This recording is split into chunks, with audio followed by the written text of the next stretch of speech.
On a certain day in the year 3026 of Blue Star time, at the instant the clock's hands turned to a particular moment, every human across the globe felt as if they had been struck hard at the back of the head. Their vision went dark and none knew what had happened. Rustling, clattering, rustling, clattering. In the midst of those sounds came a soft voice in his dream, Qingyue. It be good, move by yourself. Followed by a startled cry, ouch. Accompanied by the frictional hum of a moving vehicle and a faint trembling beneath him, Xiao Yun slowly awakened from a dream in which he had been practicing a Buddhist dance posture together with his class monitor Su Qinghua. What am I doing here? Sitting in the driver's seat, Xiao Yun narrowed his eyes, listening to the sound of the bus moving, utterly bewildered. At that moment, a familiar voice sounded by his ear. Xiao Yun, how did we end up on this bus? Could it be that we were— Xiao Yun turned his head. The very Su Qinghua who had just been practicing the dance with him in his dream was now sitting in the front passenger seat staring at him with a face full of confusion and panic. Even the two small pets on her body were trembling uncontrollably. Xiao Yun's gaze instinctively locked onto the pets, and the scene from his recent dream flashed through his mind, making him feel momentarily embarrassed. He cleared his throat, trying to cover up his awkwardness. Ahem. I don't know either. I woke up, and I was already here. As he spoke, Xiao Yun carefully took in his surroundings. At last he confirmed that he had not been mistaken. He was indeed sitting in the driver's seat of a public bus, and though he was not controlling it, the vehicle was driving down the road entirely on its own. He had no time to ponder this, for the chatter rising from behind forced him to turn toward the passenger area. One after another, familiar, yet panic-stricken faces came into view. Sports committee member Lin Feier, arts committee member Lu Yin, study committee member and Kiki, and the other girls of the class. Every one of the 32 girls in the dance class, plus the lone boy himself, were all present on this bizarre bus, not a single one missing. As the passengers gradually woke up, they looked around at the unfamiliar environment and began to panic. Where is this? Wasn't I just in the practice room? Why is there no signal on my phone? Mengming, pinch me, I need to know whether I'm dreaming. In the middle of the bus, a girl with twin ponytails, Zhao Lingling, shook her best friend, Wang Mingming, vigorously.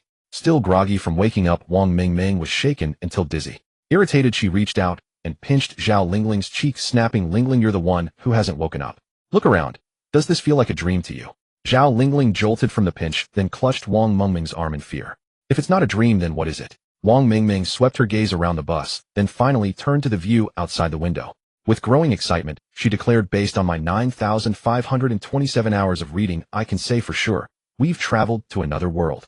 Traveled to another world. The students on the bus cried out in shock at Wang Mingming's speculation. Xiao Yun heard it clearly, and he found himself agreeing with her. After all, as an old bookworm with 10 years of internet reading behind him, he was surprisingly prepared to accept such a possibility. Xiao Yun, do you think we really traveled to another world, like Wang Mingming said? Su Qinghua looked at Xiao Yun, who sat in the driver's seat lost in thought, finding it hard to believe that a word once confined to novels and films was now being applied to their own lives. I think. Xiao Yun lifted his head, his gaze inadvertently locking on her, before he forced himself to look away. Turning instead to the barren scenery sliding past outside the window, he said, what Wang Mingming said is correct. Before he could continue, a cold, emotionless voice suddenly echoed in his mind. People of Blue Star, I am order. Congratulations on leaving your original world and arriving in this highway survival world. However, do not be overjoyed. From now on, you will partake in a survival game within this world. If you wish to live longer, remember the following survival rules. As soon as the voice appeared, the commotion inside the bus instantly died away. The girls were so terrified they did not dare make a sound, staring around blankly, trying in vain to locate the source of the voice. Rule 1. All those brought into the survival world will appear by organizational units in the same vehicle with no fewer than 10 and no more than 50 individuals per group. During the novice protection period, passengers are forbidden to kill one another on the bus. Organizations, school classes or clubs, social institutions, and workplaces, platoon-level military units, and so on. Rule 2. The vehicle you occupy is your sole shelter in the survival world. It is currently in automatic motion. Before it reaches the first stop, you must choose your vehicle owner. Rule 3. 4 hours after the first stop, unknown monsters will appear and begin chasing your vehicle with an initial speed of 10 kilometers per hour. Under no circumstances should you allow them to catch up, or very unfortunate things will occur. Rule 4. As the vehicle travels, it will encounter various stops. You must obey the rules at each stop. Within these stops, you may discover unexpected rewards or face unforeseen dangers. Rule 5. As newcomers, you will have 48 hours of novice protection and 1 opportunity to awaken a talent. Not everyone will awaken a talent. Talents are your greatest reliance for survival in this world. Once the protection period ends, new rules will appear. Survivors, I wish you a smooth journey. The voice faded, leaving a heavy silence in its wake. The moment Order's voice ended, before Xiao Yun and the others could react, a gentle, white light materialized out of nowhere, rippling like water as it swept through the entire bus. Xiao Yun felt a warm current surge into his body, and then a virtual panel that only he could see abruptly appeared before his eyes. Name Xiao Yun. Talent Lord of Myriad Blossoms SS grade unique. Effect 1 Body of Myriad Blossoms passive. Description: First, basic constitution and mental attributes are increased by 200%, and all subsequent improvements to constitution and mental attributes are doubled in effect. Resistance to toxins is greatly strengthened and recovery of stamina is significantly accelerated. Second, the hidden attribute, charisma, is elevated to its maximum value. Your very existence exerts a natural affinity and attraction upon female individuals. This influence works subtly, deepening over time and through repeated interaction. It becomes easier to gain the initial trust and goodwill of female individuals. Effect 2 Sustenance. Description: When any female member develops profound emotions toward you or establishes a physiological link with you, a link will be formed automatically. The depth of the link is divided into 4 stages: budding, first bloom, full blossom, and shared heart. Each newly established link grants you 1 free attribute point. The deeper the link and the higher the stage reached, the more abundant the attribute point rewards will be. Effect 3 Cultivation. Description: Female members who establish emotional links with you and reach the shared heart stage will receive an additional enhancement based on their innate talent and characteristics. Female members connected to you emotionally upon attaining the shared heart level of linkage will be granted 1 extra strengthening that corresponds to their own talent profile. Xiao Yun stared at the contents of the panel, completely stunned. SS grade. Unique. And then all this talk of emotional links and physiological links. Could this truly be a proper serious talent? Instinctively, he glanced at Su Qinghua beside him, then swept his gaze over the girls filling the bus behind them. 32 female classmates, and 1 solitary male himself. This talent seemed almost excessively tailored to his current situation. Yet before he could examine it further, an excited cry shattered the silence within the bus. Lingling, I awakened a talent. I awakened a talent. At the rear of the bus, Wang Mengmeng sprang directly up from her seat, eyes sparkling, gripping Zhao Lingling's shoulders and shaking her wildly in excitement. Hey Mengmeng, stop shaking me. My brain is about to fly out. Zhao Lingling saw stars as she was rattled and finally pressed down Wang Mengmeng's hands. What talent did you awaken? A crate talent called Enhanced Gathering. Its effect is that when I'm collecting supplies or materials, I have a chance to harvest double the amount. Her voice trembled with excitement.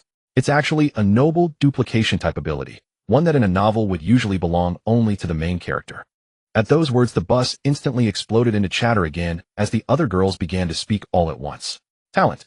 Why don't I have anything? I don't have one either. The talent section on my panel is empty. It's over. If I didn't awaken a talent, does that mean I'm useless? Why does she have one and I don't? That's not fair. Listening to the escalating clamor from the back, Xiao Yun order's rules had made it clear that not everyone would awaken a talent. Xiao Yun reasoned that among the 33 people in this bus, including himself, those who awakened were likely fewer than 10. All right, everyone, quiet down. Standing in the front class monitor, Su Qinghua swept her gaze over the bus and said, you all heard what order said. We have now arrived in this survival world, and crying or shouting will not solve anything. Right now, everyone should first look at your own panels. Those who have awakened a talent report your names and effects. Those without talent stay calm and study your panels carefully to see what information they contain. A heavy silence fell over the bus once more as the students began to examine the strange panels that had appeared. Su Qinghua, as the class monitor, usually carries considerable authority when she speaks. Thus, the moment her voice fell, the noise inside the bus immediately subsided. Although a few girls were still murmuring, most people started lowering their heads to examine their own panels. Let me go first, said Lin Feier, the sports monitor. Standing at 1.75 meters, she had a tall and slender figure, neat short hair, a pretty face, and 2 solid balls clipped to her body. My talent is grade A, named Martial Body.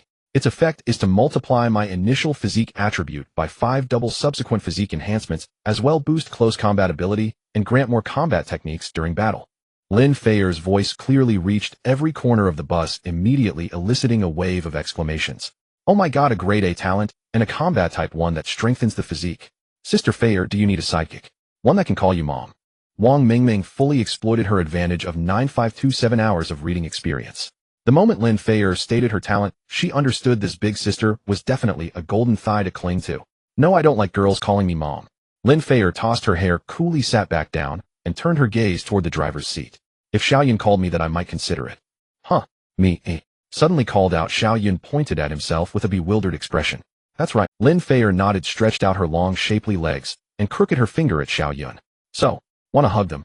Of course I do. I want to do more than hug. I want to carry them. Xiao Yun stared at those fair jade-like legs, his mouth watering with desire. But, well, forget it. Your legs are too long. I don't like them.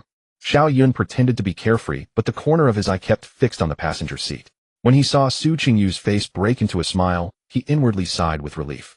He had keenly sensed a chill emanating from Su Qingyue when Lin Feier asked about hugging, and his intuition told him the consequences of saying the wrong thing would be severe, so he had to reject Lin Feier against his true feelings. Sister Fei, I am fine. Wang Mingming was about to say she loved long legs when Lin Feier's gaze forced her to back off. Her 9527 hours told her that Lin Feier was dangerous right now. Alright Feier, I know you're joking, trying to lighten the mood, right? Lin Feier froze for a moment, then looked at the smiling class monitor, a gleam flashing in her eyes. Of course. After all, everyone in the class knows about you and Xiao Yun. Ahem.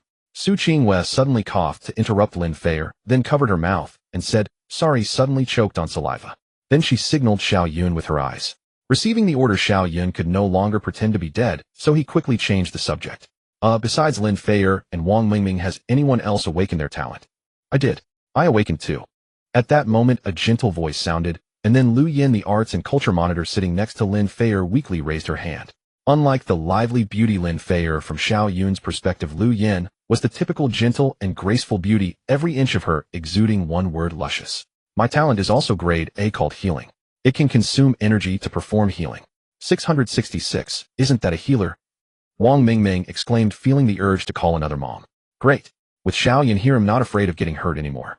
Suddenly Lin Feier hugged Lu Yin and kissed her on the cheek, making her blush deeply. Xiao Yun sighed inwardly. No wonder she's a healer, plenty of capital indeed. With two grade A talents like Lin Feier and Lu Yin as a foundation, the atmosphere in the bus improved significantly, and everyone's fear of the future dissipated somewhat. Then a few more girls successively reported their talents. And Kiki, the academic monitor, appeared as an intellectual and quiet girl. Her talent was also grade A, named Inspiring Aura, which could consume energy to provide a 50 increase in all attributes for two people simultaneously. A fairly good support-type talent. Chun Mian, the psychology monitor sitting next to the academic monitor, also awakened a grade B talent called Wind Whisper, which allowed her to control wind elements, a mage-type talent. Although the ability was quite good compared to the three previous grade A talents, Chun Mian felt a bit awkward. Truly a psychology monitor, feeling unremarkable. After Chun Mian stated her talent, only Xiao Yun in the driver's seat and Su Qingyue in the passenger seat had yet to speak. Class monitor, only you and Xiao Yun haven't spoken yet. Judging by your expression, it seems you have also obtained a talent, right?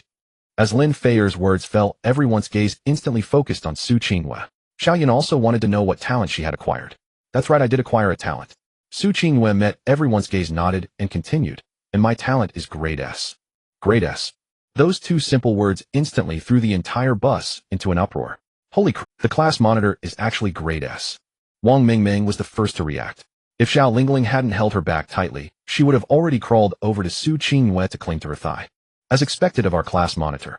Lu Yan's eyes lit up as she spoke softly. Indeed, as befits our class monitor. Even her talent is better than ours, Lin Feier chimed in, though a flicker of jealousy flashed in her eyes. I thought I was pretty good, but she's grade S. How am I supposed to compete for Xiao Yun now? She thought darkly in her heart, completely unaware that a pair of eyes was watching her. So Qingyue, what exactly is your ability? Xiao Yun asked out of curiosity. This was what everyone wanted to know. Su Qingyue smiled slightly. My talent is called Insight. It allows me to see hidden information, whether on items, monsters, or players. When Su Qingyue mentioned players, Lin Feier suddenly felt a chill, instinctively glancing at Su Qingyue, only to find her staring back with a knowing smile. She suddenly recalled what she had just muttered to herself, and her face flushed. Lu Yin noticed and quickly asked with concern, Feier, are you okay? Why is your face so red? No, nothing, just suddenly felt a bit warm. Lin Feier quickly waved her hand, lowering her head, not daring to look at Su Qingyue again. The other girls in the bus didn't think much of it. They only knew that their class monitor was a super big shot with a great talent. For a moment, the atmosphere in the bus reached its peak. Alright, now it's your turn. Su Qingyue turned her head, her beautiful eyes falling on Xiao Yun. As the only male student in our class, did you acquire a talent? At that moment, everyone's gaze turned to Xiao Yun. Xiao Yun's heart skipped a beat. First of all, his talent was SS grade. If he said it, it would definitely stun everyone, but the name Lord of 10,000 Flowers and its effect made it hard for him, an innocent person, to speak up. Although they were all classmates, the relationships between them were at best ambiguous. If he revealed his full talent now, it would likely increase everyone's resistance and be very disadvantageous for his development. So for now, Xiao Yun decided to conceal part of his talent's effects, waiting until everyone's favorability reached a certain level before fully disclosing it. Then he cleared his throat and said with feigned calmness, I did acquire a talent. Like yours, it's also grade S. Another grade S. The bus erupted again, and Wang Mingming was so excited she was about to faint. 2 grades in one bus, 3 grade S. With a setup like this, it was practically a heavenly start. My talent is called Flower Master. Its effect is to greatly enhance my basic physique and spirit, and the better my relationship with the team, the stronger my power becomes. This statement was half true and half false, showcasing his strong survival and combat potential while obscuring the core mechanism. A combat talent that strengthens the self. Lin Feier's eyes lit up and her gaze at Xiao Yun grew even more fervent. The better the relationship, the stronger the power. Then can I call you daddy? Wang Mingming stared at Xiao Yun, almost drooling. Mingming, stop embarrassing yourself, okay? Zhao Lingling pinched her somewhere to finally stop her crazy behavior. Xiao Yun was startled by her dazed appearance and began to wonder if it was because of his talent's effect. Su Qinghua looked at Xiao Yun without saying a word. She had secretly used her talent to glance at him, and when she saw a patch of golden light, she knew his talent was definitely not what he claimed. But she didn't expose him. Since he wanted to hide it, there must be a reason. Alright, now that everyone's talents are clear, Su Qinghua stood up again, clapped her hands, and drew everyone's attention. Let me do a quick tally. Currently, we have 33 people on the bus, and 7 have talents: me, Xiao Yun, Lin Feier, Lu Yin, and Kiki Chen Mian, and Wang Mingming. Among us, Xiao Yun and I are grade S, Chen Mian is grade B, Wang Mingming is grade C, and Lin Feier and the other 2 are grade A. So I have a proposal, Su Qinghua continued. From now on, we 7 will form a team acting as everyone's umbrella while also managing the bus to avoid affecting future development. What do you all think? As Su Qinghua's words fell, the bus fell into a brief silence. In the end, everyone agreed to this plan, as they all understood that to survive in this unfamiliar world without talent, they must rely on those who had awakened their powerful abilities. As for Lin Feier, Lu Yin, and the others who had awakened their talents, they had no objections. This proposal was made to safeguard their interests, and naturally, they would not refuse. Alright, since everyone agrees, during the time we travel to the first stop, let's study the functions in the panel in our respective positions. Once we reach the first stop, we can plan our next steps. Understood. Bang, bang, bang. As soon as Su Qinghua finished speaking, Wang Mingming hurriedly dashed to the restroom at the back of the vehicle, and judging by her hurried demeanor, one could only wonder how long she had been holding it in. After everyone settled down, Xiao Yun exchanged glances with Su Qinghua, clearly seeing the fatigue and panic in her eyes. He knew that at this moment her fear of this world was no less than anyone else's. It was only because she was the class monitor and one of the 2 class talent holders in the vehicle that she was holding up. After some thought, Xiao Yun got up from the driver's seat and walked over to Su Qinghua. Xiao Yun, you. Qinghua, don't worry, Xiao Yun said, reaching out to grasp her arm. I will protect you as long as I am here. Su Qinghua nodded, a hint of emotion flashing across her face. Seeing her in a slightly better state, Xiao Yun let go of her arm and prepared to return, but just as he released her, a pair of jade arms wrapped around his waist. Shortly after, he found himself under attack from 2 massive blasts from terrorists. Su Qinghua clung to Xiao Yun, her tone revealing a hint of attachment. Xiao Yun, I'm so glad you're here. Without giving Xiao Yun a chance to respond, she let go of him, and the blasts left their position. Xiao Yun sighed in relief, thinking, I almost hit the insurance. Thankfully, I let go in time. That moment almost transported him back to the previous dream, nearly revealing his embarrassment, so he hurriedly said, as long as you're okay, I'll head back to my seat. He turned and bent down to return to the driver's seat, but he did not notice that as he turned, the corners of Su Qinghua's lips suddenly curved upwards, her gaze filled with cunning, resembling a little fox. At this moment, everyone in the vehicle was engrossed in exploring their system panels, completely unaware of what had just transpired except for Lin Feier, who had witnessed the entire scene. She also caught sight of Su Qinghua's final smile, which left her feeling quite displeased. This Su Fox only knows how to play such tricks, she pouted, contemplating, should I also do something like that? Then she inadvertently looked up, only to find Su Qinghua staring at her, startling her. Immediately she saw Su Qinghua's red lips move. Although no sound came out, she understood the few words at a glance, causing her cheeks to instantly turn crimson. Seeing this, Su Qinghua let out a soft hum and turned back. Dream on if you want to be the first to benefit. Xiao Yun was unaware of the exchange between the 2 girls. After bending down to return to his seat, he focused on his system panel to divert his attention. The panel was quite simple, containing only 3 sections: personal status, storage space, and chat. Xiao Yun thought for a moment and decided to check the situation of others first, so he opened the chat section. Immediately 3 subchannels appeared on the panel: personal channel, team channel, and regional channel. He first opened the team channel, which was exclusive to their bus, currently containing only the 33 of them. Wang Mingming, there are 33 of us in this channel. I see this is to facilitate our contact when we go out. Chen Mian, that's right Mingming, your reading wasn't in vain. Wang Mingming, of course, I didn't read 9527 for nothing. Zhao Lingling, Mingming, did you fall into the restroom? Why aren't you coming out? Wang Mingming, it's all your fault for messing around. Xiao Yun exited the team channel. Just as Wang Mingming had said, this channel was for their convenience while going out nothing special, so he opened the regional channel. Channel Area 13. Note 1 area for every 100,000 people with a total of 83,000 initial regional channels, 83,000. Calculated, that means 8,300,000,000 people. This number made Xiao Yun's heart race, giving him a clearer understanding of the scale of this transmigration. He then began to check the messages being sent in the channel. Wow, after waking up the world has changed. Starting with a vehicle, I'm going to step into the heavens. Hey, is there anyone in charge? Why did we end up with a bus full of men after transmigrating? Not even a female mosquito around. How can we live like this? Excuse me, can I ask if there's a Jiego on your bus? Tell Jiego not to wait for me anymore. I always have awakened my talent. Alway, you're so brave. The awakening rate of talents is too low. Out of over 30 people on our bus, only one has awakened up-class talent, but luckily that person is me. So brother, doesn't that make you the boss of the bus? All the girls on the bus belong to you. Up-class talent dares to show off. Did you see me flaunting my class talent to others? Oh no, let him show off. Is there anyone who can tell me why I awakened the skill of Luo Sanpao? Then congratulations, you have already found your path to death. My assessment is it's not as good as pole vaulting. You have already found your path to death. Hey, let me tell you quietly, there's someone on our bus who awakened in class talent, and he has already claimed all the girls on the bus. The information in the regional channel was a mixed bag, although most of it was meaningless chatter and emotional venting. A few discussions regarding talents made Xiao Yun frown. Looking at the boasting of those people above, Xiao Yun felt that exposing his strength too early in this world full of uncertainties was definitely not a wise choice. Thinking of this, he immediately switched back to the team channel. Xiao Yun, everyone, I just checked the regional channel and found many people boasting about their talent levels and abilities. So to avoid exposing our strength and for everyone's safety from now on, everyone is strictly prohibited from discussing talents with others on the bus, lest we attract the attention of malicious individuals. Once the message was sent, there was an immediate response in the channel. Su Qingyu, Xiao Yun is right. The situation is unclear, and we shouldn't expose ourselves easily. Lin Feier, the class monitor, said what I wanted to say. Wang Mingming understood. What brother Xiao Yun said is correct. We must lay low and not be reckless. Lin Feier, Wang Mingming, speak properly. Seeing this, Xiao Yun decisively exited the chat channel and opened his personal panel to check his current status. Player information: name Xiao Yun, current area 13, vehicle medium-sized bus no. 00544. Identity: passenger, talent master of 10,000 flowers, unique SS class, basic attributes, physique 33, 10,000 flowers, physique 200, enhancement related to strength, endurance, and overall physical capabilities, energy 1010. Some talents and skills require energy to use. Agility 11, speed and reaction. Significant disparity with physique attributes will affect actions. Spirit 30, 10,000 flowers, physique 200, enhancement related to mage skill damage. If the attribute is too low when encountering spirit-type monsters, it will be suppressed. Charm max, special attribute.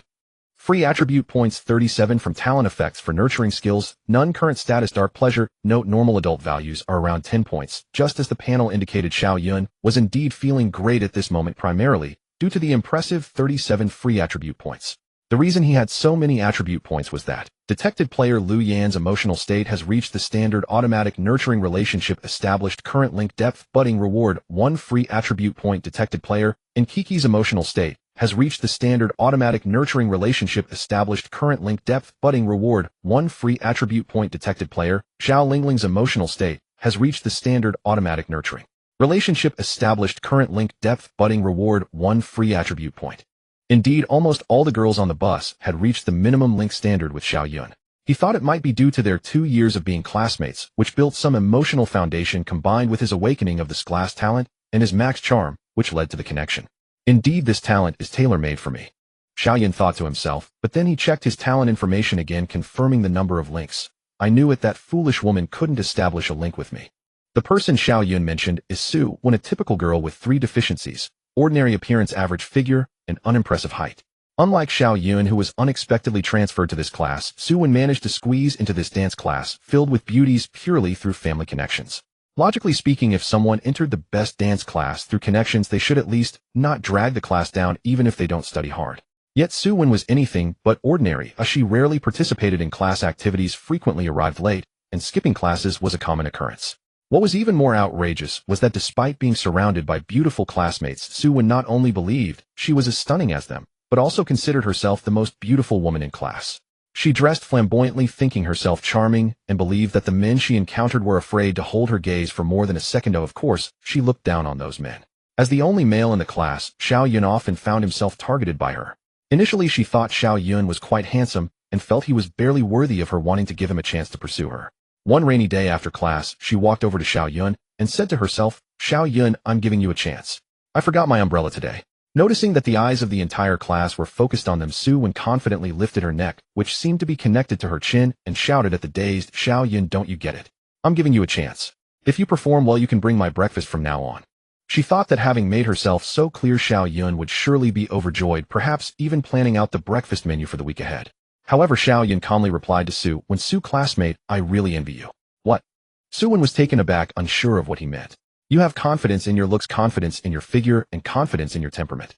That kind of confidence is admirable. It's something that most people truly cannot emulate." He then slowly stood up, picked up his black long-handled umbrella, and under the astonished gazes of his classmates, added nonchalantly, "As for delivering breakfast, I think you might need someone to bring you a mirror instead." From that moment on, Su Wen completely bore a grudge against Xiao Yun. At first, she tried to rally her classmates to criticize him, but everyone knew what kind of person she was and couldn't be bothered with her. Instead, they felt that not only was Xiao Yun handsome, but his words were also charming, making them want to get closer to him. But Su Wen never thought it was her problem. Instead, she believed her classmates were crazy. Thus, she began searching for her kindred spirits on social media, quickly joining a women's boxing club to learn advanced boxing terminology, such as female competition, male gaze, male privilege, and oppressive beauty standards. After integrating the useless knowledge she acquired, she started throwing punches in class, while loudly proclaiming her maxims. Surprisingly, instead of awakening her classmates to join in criticizing Xiao Yun, they became even more distant from her. She couldn't understand why, after exposing the truth and shouting the slogans, these women remained oblivious and continued to stand with the detestable Xiao Yun. Eventually, she came to realize that her classmates had been thoroughly conditioned by a patriarchal society and were beyond saving. After understanding this, she stopped limiting herself to class and began learning from excellent boxing experts online, discussing grand ideas until she arrived in the survival world. Therefore, Xiao Yun was not surprised that Su Wen did not establish a connection with him. After all, she was a boxing expert with maxed out confidence attributes. Retracting his thoughts, Xiao Yun refocused on his attribute panel, pondering where to allocate these 37 attribute points. My physique and spirit have innate bonuses, so adding points to these two will maximize the benefits. However, agility and energy are also crucial. I can't neglect them. After a moment of contemplation, he quickly made his decision. I'll add 10 points to physique, 10 points to spirit, and 9 points to agility to make it even. As for energy, I don't need it for now, so I won't add any yet, leaving me with 8 attribute points for emergencies. Soon the attribute allocation was complete. Basic attributes: physique, 53 energy, 1010 agility, 20 spirit, 50 charm. Max special attribute. Free attribute points, 8 skills, none. Comprehensive evaluation, black iron level, current state euphoric. After feeling the changes within him, Xiao Yun couldn't help but wave his fist, feeling the distinct improvement in his bodily functions. Sitting in the passenger seat, Su Qinghua couldn't help but laugh at his antics. "Xiao Yun, you look so silly. What do you know? I'm just familiarizing myself with my body." Xiao Yun turned back, looking into her eyes, and said earnestly, "If I can't even control my own body, how can I protect you?" Hearing Xiao Yun's words, Su Qinghua's cheeks flushed slightly, and for a moment, she found herself lost in thought, the atmosphere growing ambiguous. Suddenly, a voice laced with jealousy rang out from behind them. "Xiao Yun, do you mean you will only protect the class?" As soon as those words were spoken, the atmosphere was shattered. The two quickly turned around to find Lin Fei, her arms crossed, squeezing a solid ball, and when Xiao Yun looked over, she pretended to blink innocently. This Fei, noticing the jealousy in her eyes, Xiao Yun could only shake his head helplessly. "Of course, not everyone in this car is important to me except Su Wen, and I will protect everyone well except Su Wen." That's more like it." Lin Fei snorted, reluctantly satisfied with his answer. Just then, Lu Yin, who had been staring out of the window, suddenly exclaimed, "Look, there seems to be something up ahead." Everyone turned to look out the car window. Not far from the roadside stood a sign that read, 500 meters ahead, Dad's General Store. "Looks like the first stop is about to arrive," Xiao Yun said softly, then glanced at Su Qinghua, who was staring blankly at the sign, a glint of brilliance flashing in her eyes. He knew she was using her talent to check the information about Dad's General Store. At this moment, everyone in the car focused their attention on her. A few seconds later, Su Qinghua blinked and withdrew her gaze, her expression turning serious. "My talent indicates that there are a lot of supplies in that store, mainly some everyday items." Hearing about the supplies, a small cheer erupted in the car, easing the tense atmosphere significantly. However, Su Qinghua's tone shifted as her voice grew somber. "My talent tells me that the general store contains a small amount of danger. I don't know exactly what the danger is, but it does exist." "Danger? Are there monsters, demons, and ghosts we should leave? Aren't we still in the newbie protection period? How can there be danger?" "Mommy, I'm scared." Upon hearing about the danger, those without talents in the car began to panic. Everyone, don't be alarmed, Xiao Yun spoke up to reassure them. As we discussed before, the 7 of us will ensure everyone's safety. So when we stop, I'll be the first to go down and deal with the danger. After it's cleared, everyone can come down and gather supplies. Really? Xiao Yun, you're amazing. You're my idol. The girls chimed in, their eyes filled with trust and admiration for Xiao Yun. Then why don't you just carry the supplies back to the car for us? At this moment, a sharp voice rang out, and everyone had the same thought in their minds. Oh no, she's about to stir up trouble again. Everyone turned back to see Xiao Yun at the back of the car, arms crossed, looking at Xiao Yun as if it were only natural. What? Am I wrong? You're the only man here. If there's danger, who else will go? And there are so many supplies, if you don't bring them for us, do you expect us weak women to do it ourselves? Xiao Yun, can you please shut your mouth? Exactly what time is it, and you're still making a scene?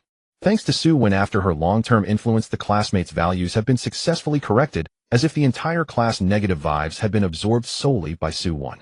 So when Xiao Yun suggested that Xiao Yun go down alone to deal with the danger and bring back the supplies, however, everyone was surprised when Xiao Yun not only didn't get angry, but instead smiled. No problem, I can do it your way. Have you lost your mind? Almost the instant Xiao Yun finished speaking, Su Qingyue and Lin Feier cried. The other girls in the carriage stared in disbelief. They couldn't fathom why Xiao Yun would agree to Xiao Yun's unreasonable demand. Xiao Yun, have you gone mad? Can't you hear she's throwing punches? Lin Feier blurted out, springing up from her seat, so abruptly that both solid spheres swung wildly. Yes, Xiao Yun. We can't let you face danger alone, Lu Yin gently urged, her expression soft with. Su Qingyue furrowed her brow. Yet the moment she observed Xiao Yun with her innate talent, understanding dawned, and a playful glint flickered in her eyes. She stepped forward, tugged lightly at Xiao Yun's sleeve, and feigned persuasion. Xiao Yun, don't act rashly. We are a team. Exploration and resource collection are shared responsibilities. It's neither fair nor logical for you to shoulder all the risk and labor alone. Then with a subtle wink. I get it. Meeting her gaze, Xiao Yun instantly grasped her meaning, and his smile deepened. Next, his gaze swept across the entire carriage before settling on Xiao Yun's smug, self-satisfied face. Everyone rest easy. I'm not insane. I simply find Xiao Yun's point partially valid. Huh. The girls froze in stunned silence. Among us, as the sole male student in our class, I should assume greater responsibility in this perilous hour. For instance, neutralizing threats, retrieving supplies, ensuring your safety aboard the vehicle. That is only. However, Xiao Yun's tone shifted, his smile turning enigmatic. As the old saying goes, no reward without effort. Since I bear the lion's share of risk and labor, my due share of returns must likewise be proportionally greater. What do you mean? Do you intend to monopolize the supplies? Xiao Yun's face paled, her voice sharp with alarm. No, not monopolize. Su Qingyue interjected calmly. You must understand. We've entered a world where survival hinges on action. Every sortie carries mortal peril. Here aboard this vehicle, idleness yields nothing. Lin Feier, now fully aware, inwardly cursed Su Qingyue for seizing the initiative, and swiftly seized the floor. Precisely. This is no school campus nor anyone's home. No one owes you food or protection without condition. To claim resources, you must contribute. Exactly. Wang Mingming chimed in, bouncing upright. Don't novels always depict it this way? In such a world, aside from rare saints who would sustain a cohort of idle dependents. That's just courting collective doom. Though blunt, Wang Mingming voiced the unspoken dread of those girls lacking innate talents, their deepest fear being abandonment, cast off by Xiao Yun and the others. Xiao Yun nodded, then took the lead. Rest assured. I've said before that each of you matters deeply to me, except Xiao Yun. Yet times have changed. We need a new rule distribution according to contribution. Take today's expedition to Lao Dai's general store. Those who descend first with me will select supplies first. Those descending later receive only what remains. Then what if someone refuses to disembark? A timid girl whispered. I understand your fear, but if you stay aboard the store, supplies won't be yours to claim. Xiao Yun spoke with finality. Only such clarity could eradicate laziness and parasitic dependency at its root. Silence fell over the carriage. Most girls weren't fools. They recognized that though Xiao Yun's words sounded harsh, they reflected the stark, unvarnished truth of survival in the apocalypse. I agree. Lin Feier raised her hand first. Su Qingyue followed immediately, then Lu Yin, Wang Mingming, Chunmian. I disagree. Xiao Yun's face flushed deep purple. With a shrill cry, she turned to the others like her. Those without talents, sisters, wake up. Distribution by contribution. As a man with strength talent, he owes us protection. And Su Qingyue and her clique. They flaunt their gifts, band together to bully us ordinary girls, flaunting superiority through oppression. But the moment Xiao Yun finished, a girl seated beside her glared fiercely. Xiao Yun, just stop talking. What? Xiao Yun stared incredulous. The girl continued, voice steady. Xiao Yun and the others are right. We can't expect protection while contributing nothing. Once or twice perhaps, but forever. Exactly, another nodded. And Xiao Yun never closed the door. He offered opportunity. Help and you'll share. Right. Even if we dare not go first, second, or third, batches remain open. He never threatened expulsion, only asked for shared effort. You're exaggerating terribly. Each retort struck Su one like a slap. Her face burned crimson. She'd never imagined these gentle girls would openly defy her. You've all been brainwashed. Oh please, Wang Mingming snorted, grinning. You're fighting for your privilege, not ours. What you really meant was Xiao Yun, you die fighting. We wait aboard for food and shelter. You what?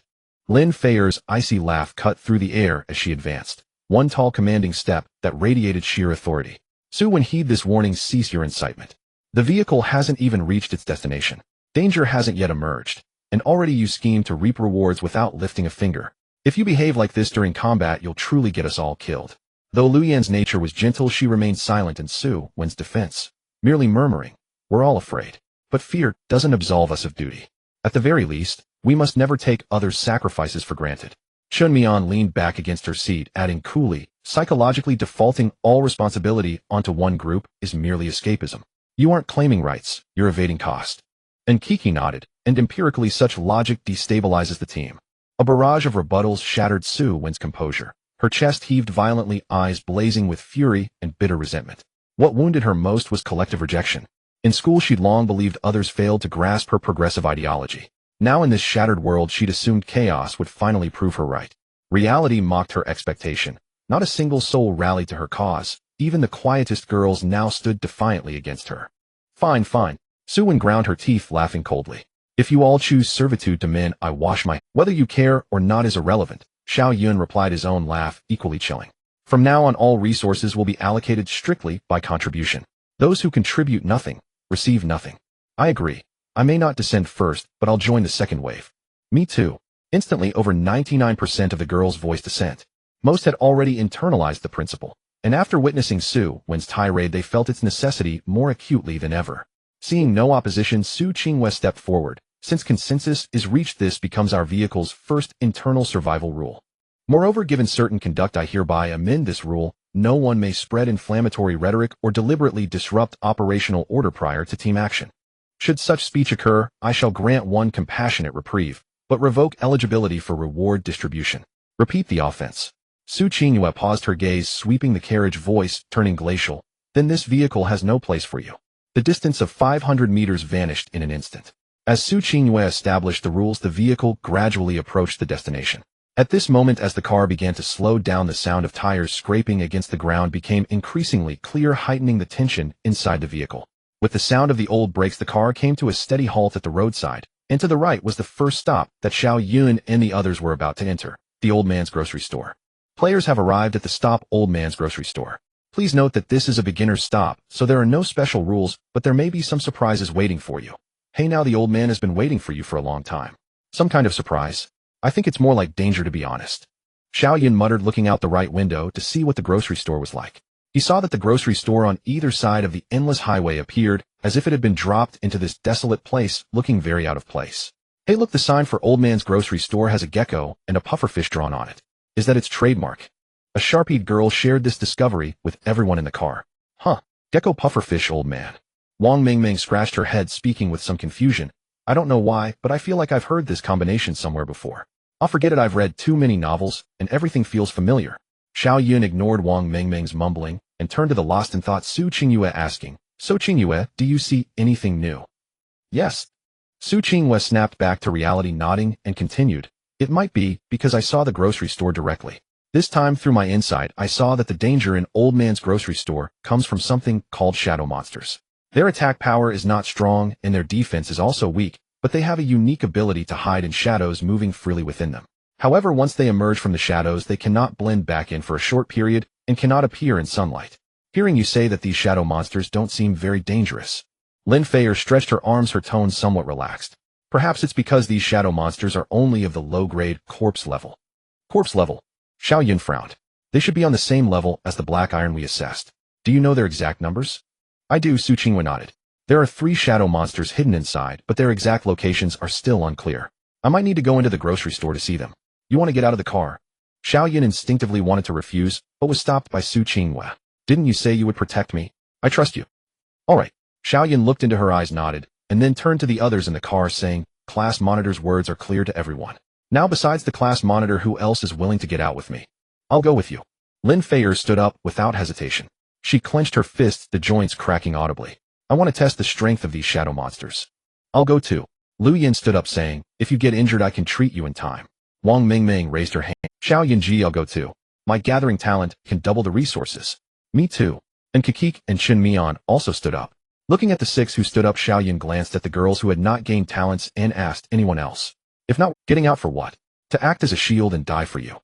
Su Wen spoke without thinking, completely forgetting Su Qingyu's warning earlier. Sure enough, as soon as Su Wen's words fell, Su Qingyu's cold voice echoed in the car. Su Wen, this is the first time. Su Qingyu's words poured cold water over Su Wen, snapping her back to reality. She suddenly remembered what Su Qingyue had said earlier, her face changing instantly.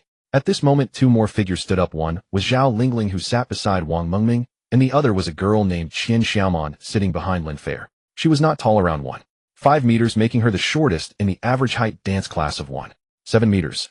However, just as Xiao Yun thought when he first saw her, the concentrated essence was all that mattered. The sacrifice of height gave her a body that defied rules. In Wang Mingming's words, Xiaoman was a legally lowly violating growth living specimen. Lingling, Xiaoman, are you both sure you want to get out with us? Xiao Yun's gaze swept over their faces, his tone growing serious. This is not a joke.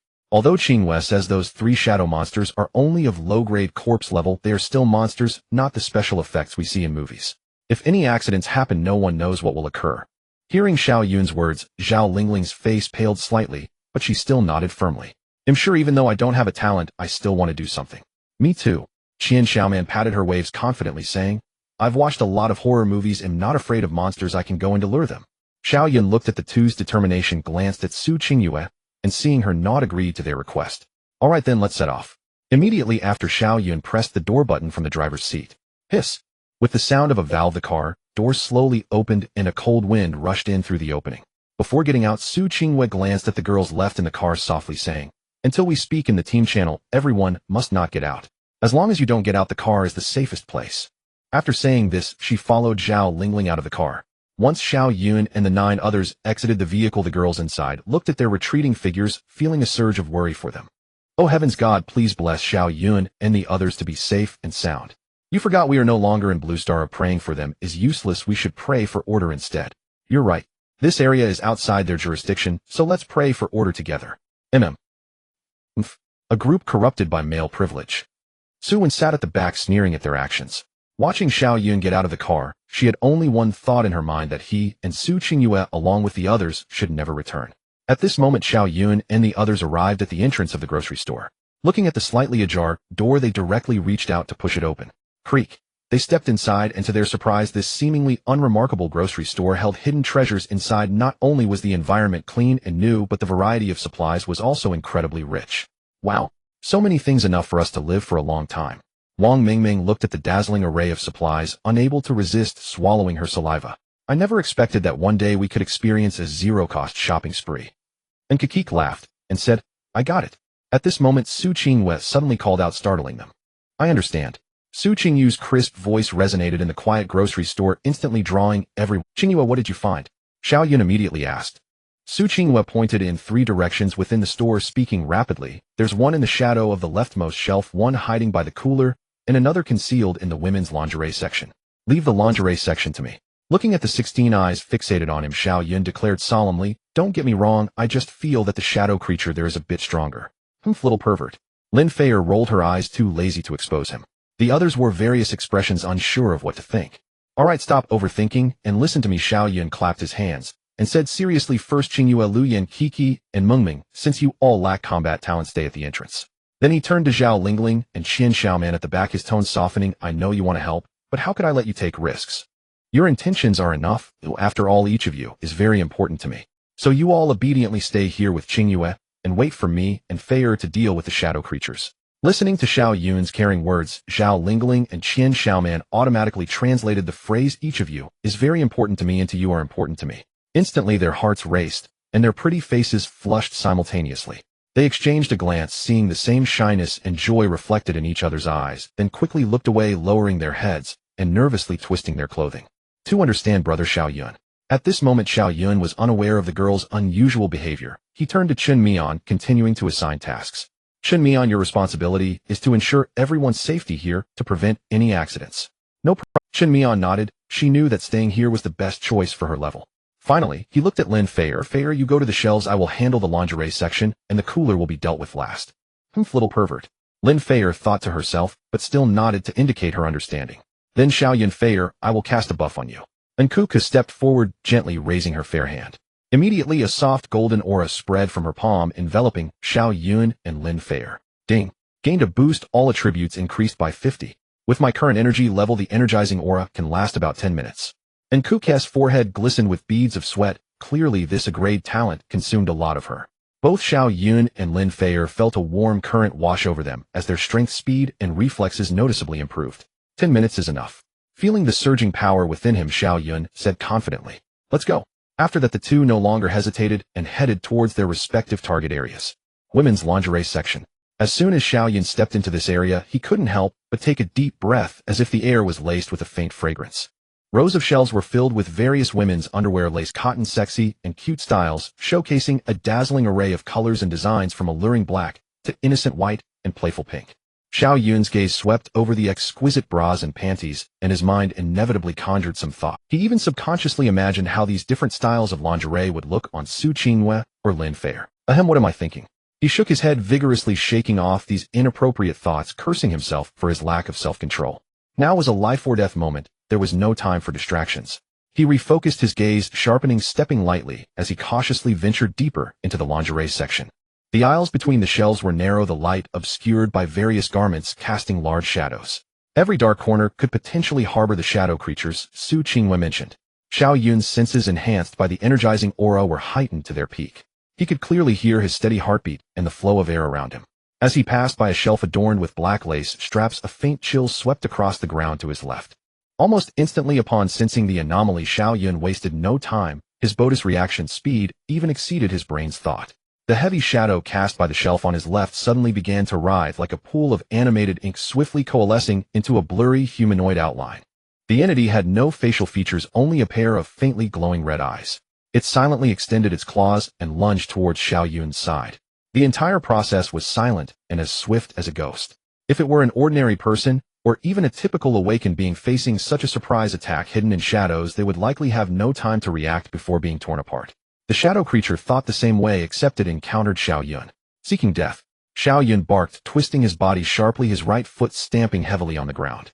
With 30 points of agility, he instantly completed the turn, pushing off the ground, twisting his waist, and rotating his hips in one fluid motion, channeling all his strength into his right fist. Then with a whoosh that tore through the air, he met the incoming shadow creature head-on. Bang! A muffled explosion sounded. Xiao Yun's fist struck solidly at the center of the shadow creature's body. No blood, no screams. The shadow creature's body burst apart like a punctured water balloon, instantly disintegrating into countless black specks that vanished into the air. One punch, instant kill. Little shadow creature laughable. This punch with 80 points of power can you withstand? After the shadow creature completely dissipated, a nail-sized, entirely black stone fell to the ground with a ding. Xiao Yun picked it up, finding it very smooth, still exuding a faint coolness. At this moment, an information panel immediately popped up in front of him. Item: Shadow Stone. Quality: low-grade black iron. Effect: formed after the death of a shadow creature containing a small amount of shadow energy. A single one is useless. However, multiple shadow stones can be combined to form a shadow ring, with the ring's quality determined by the number and quality of the combined stones. Note: Dad said to use magic to defeat magic. This feels really familiar. Xiao Yun looked at the note in the remarks section, and an inexplicable sense of familiarity washed over him. He put the shadow stone into his backpack and was about to meet up with Lin Feier when he heard Su Qingyu scream at the door, "Feier, watch out behind you." Hearing this, Xiao Yun's expression changed instantly as he dashed toward the shelves.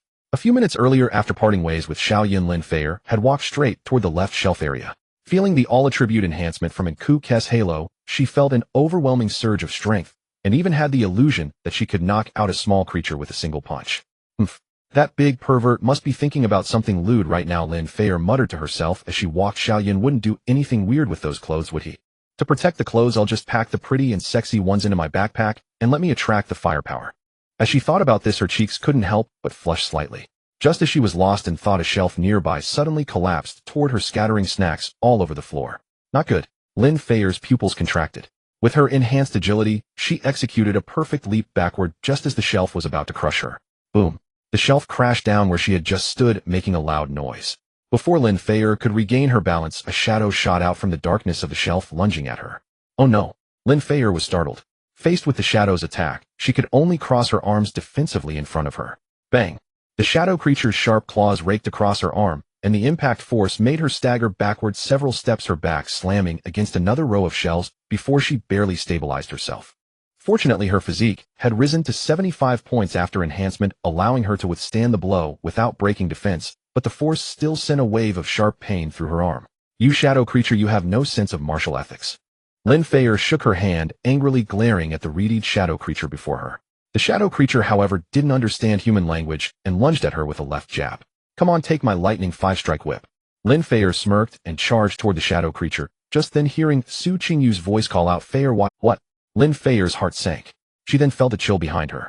Oh no, there's an ambush. Just as she thought she would be caught in a pincer attack, a figure charged in like a leopard from the side aisle. Feier! With a low shout, Lin Feier felt a tight grip around her waist, and then she was spun to the side, crashing into a warm and solid embrace, dodging the two shadow creatures' attack. The two shadow creatures collided with each other due to their inertia and got buried under the fallen shelf. Feier, are you okay? Xiao Yun looked down at Lin Feier in his arms with concern. I'm hurt. My arm really hurts. Lin Feier was pressed tightly against Xiao Yun's chest. She wanted to say she was fine, but suddenly remembered Su Qingyu's behavior on the bus earlier. Her eyes glinted mischievously as she feigned a pitiful tone to gain Xiao Yun's sympathy. Xiao Yun's gaze immediately fell on her outstretched arm. When he saw the long red marks on her previously fair skin, his eyes filled with both anger and concern.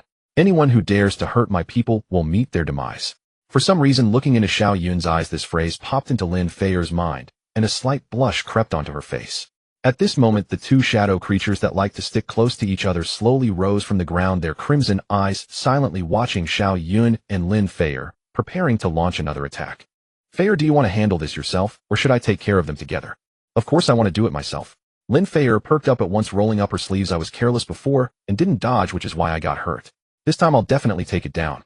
She excitedly spoke, completely unaware that her solid ball was wildly rubbing against Xiao Yun's chest. Although the sensation was very nice, Xiao Yun knew that this wasn't the time to train with her solid ball, so he loosened his grip around her waist and casually said, all right, let's each take one and finish it quickly. No problem. Lin Feier bounced a few times like she was warming up, making Xiao Yun internally exclaim, Coach Feier, I want to train with the solid ball. Xiao Yun, you take the one on the left, and I'll take the one on the right. After realizing her little actions had worked, Lin Feier didn't continue. As her words fell, she charged out, first moving like a graceful female leopard exuding a fierce aura. Huh. She let out a sharp shout, her right leg pushing off the ground, using the force to propel herself forward, delivering a swift straight punch toward the face of the shadow creature on the right. The shadow creature seemed to have anticipated her attack, twisting its body in a strange manner to become a blur, narrowly dodging her punch. At this moment, Lin Feier's physique was at 75 points while her agility was only at 20 points, creating a disparity of more than 3 times, which placed some limitations on her actions. Pretty quick reaction. Lin Feier was not discouraged despite her missed shot. Her talent martial body not only enhanced her physique, but also allowed her to learn and adapt continuously during combat. The previous skirmish had already given her a preliminary understanding of the shadow creature's movement patterns. In contrast, Xiao Yun appeared much more relaxed when facing the shadow creature. Unlike Lin Feier, who attacked proactively, he waited for the shadow creature to come to him. Just as the shadow creature's claws were about to graze the corner of his clothes, Xiao Yun sidestepped, evading its attack, while throwing a punch. Bang! The shadow creature didn't even have a chance to react as Xiao Yun's charged punch struck it, bursting it like a water balloon into countless black specks that dissipated into the air. Clang! Another shadow stone fell to the ground. Xiao Yun put the shadow stone back in his backpack and looked over at Lin Feier. In fact, when Lin Feier dodged the shelf, she had sensed some slight dissonance in her body, but at that moment, she hadn't paid much attention, thinking it was just that she hadn't adapted to the strength of her body. However, after missing several punches, she gradually understood that her dissonance was due to her low agility and high physique. So when she saw Xiao Yun effortlessly punch the shadow creature into oblivion, she realized that she needed to be still to counter movement. Thus, she stopped chasing the shadow creature and waited for it to take the bait. Sure enough, the dim-witted shadow creature, seeing Lin Feier standing still, charged at her swiftly. Now, Lin Feier's eyes sparkled with determination. As the shadow creature closed in, instead of retreating, she moved forward, slightly lowering her body, and with a powerful stomp executed a beautiful side dodge, narrowly avoiding the shadow creature's claws. At that moment, her pent-up strength exploded. Die, you bastard.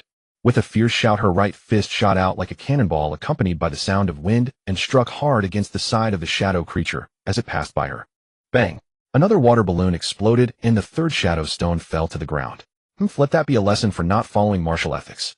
Lin Feier let out a long breath and curiously picked up the shadow stone from the ground. After reading the panel's introduction, she handed the shadow stone to Xiao Yun, who was walking toward her. This is for you. After receiving the shadow stone, Xiao Yun generously praised her Feier. That punch was awesome. Of course, Lin Feier tossed her hair. Do you even know who I am? However, when she turned back, she found Xiao Yun staring at her solid ball, not even blinking. Seeing this, Lin Feier revealed a sly smile and intentionally shook her body, saying to Xiao Yun, I want. Hearing Lin Feier's words, Xiao Yun, who was firmly controlled by the solid ball, blurted out his thoughts. Only after speaking did he seem to realize something, shifting his gaze away from the ball to face Lin Feier, whose face was adorned with a mischievous smile, causing his old face to flush red. Seeing Xiao Yun blushing, Lin Feier chuckled and stepped forward, taking his hand and leading him towards one of the solid balls, saying, in light of your heroic rescue of the damsel, consider it a favor. As his palm made contact with the solid ball, Xiao Yun's mind instantly went blank. His instinct to play with the solid ball compelled him to squeeze it, feeling its elasticity.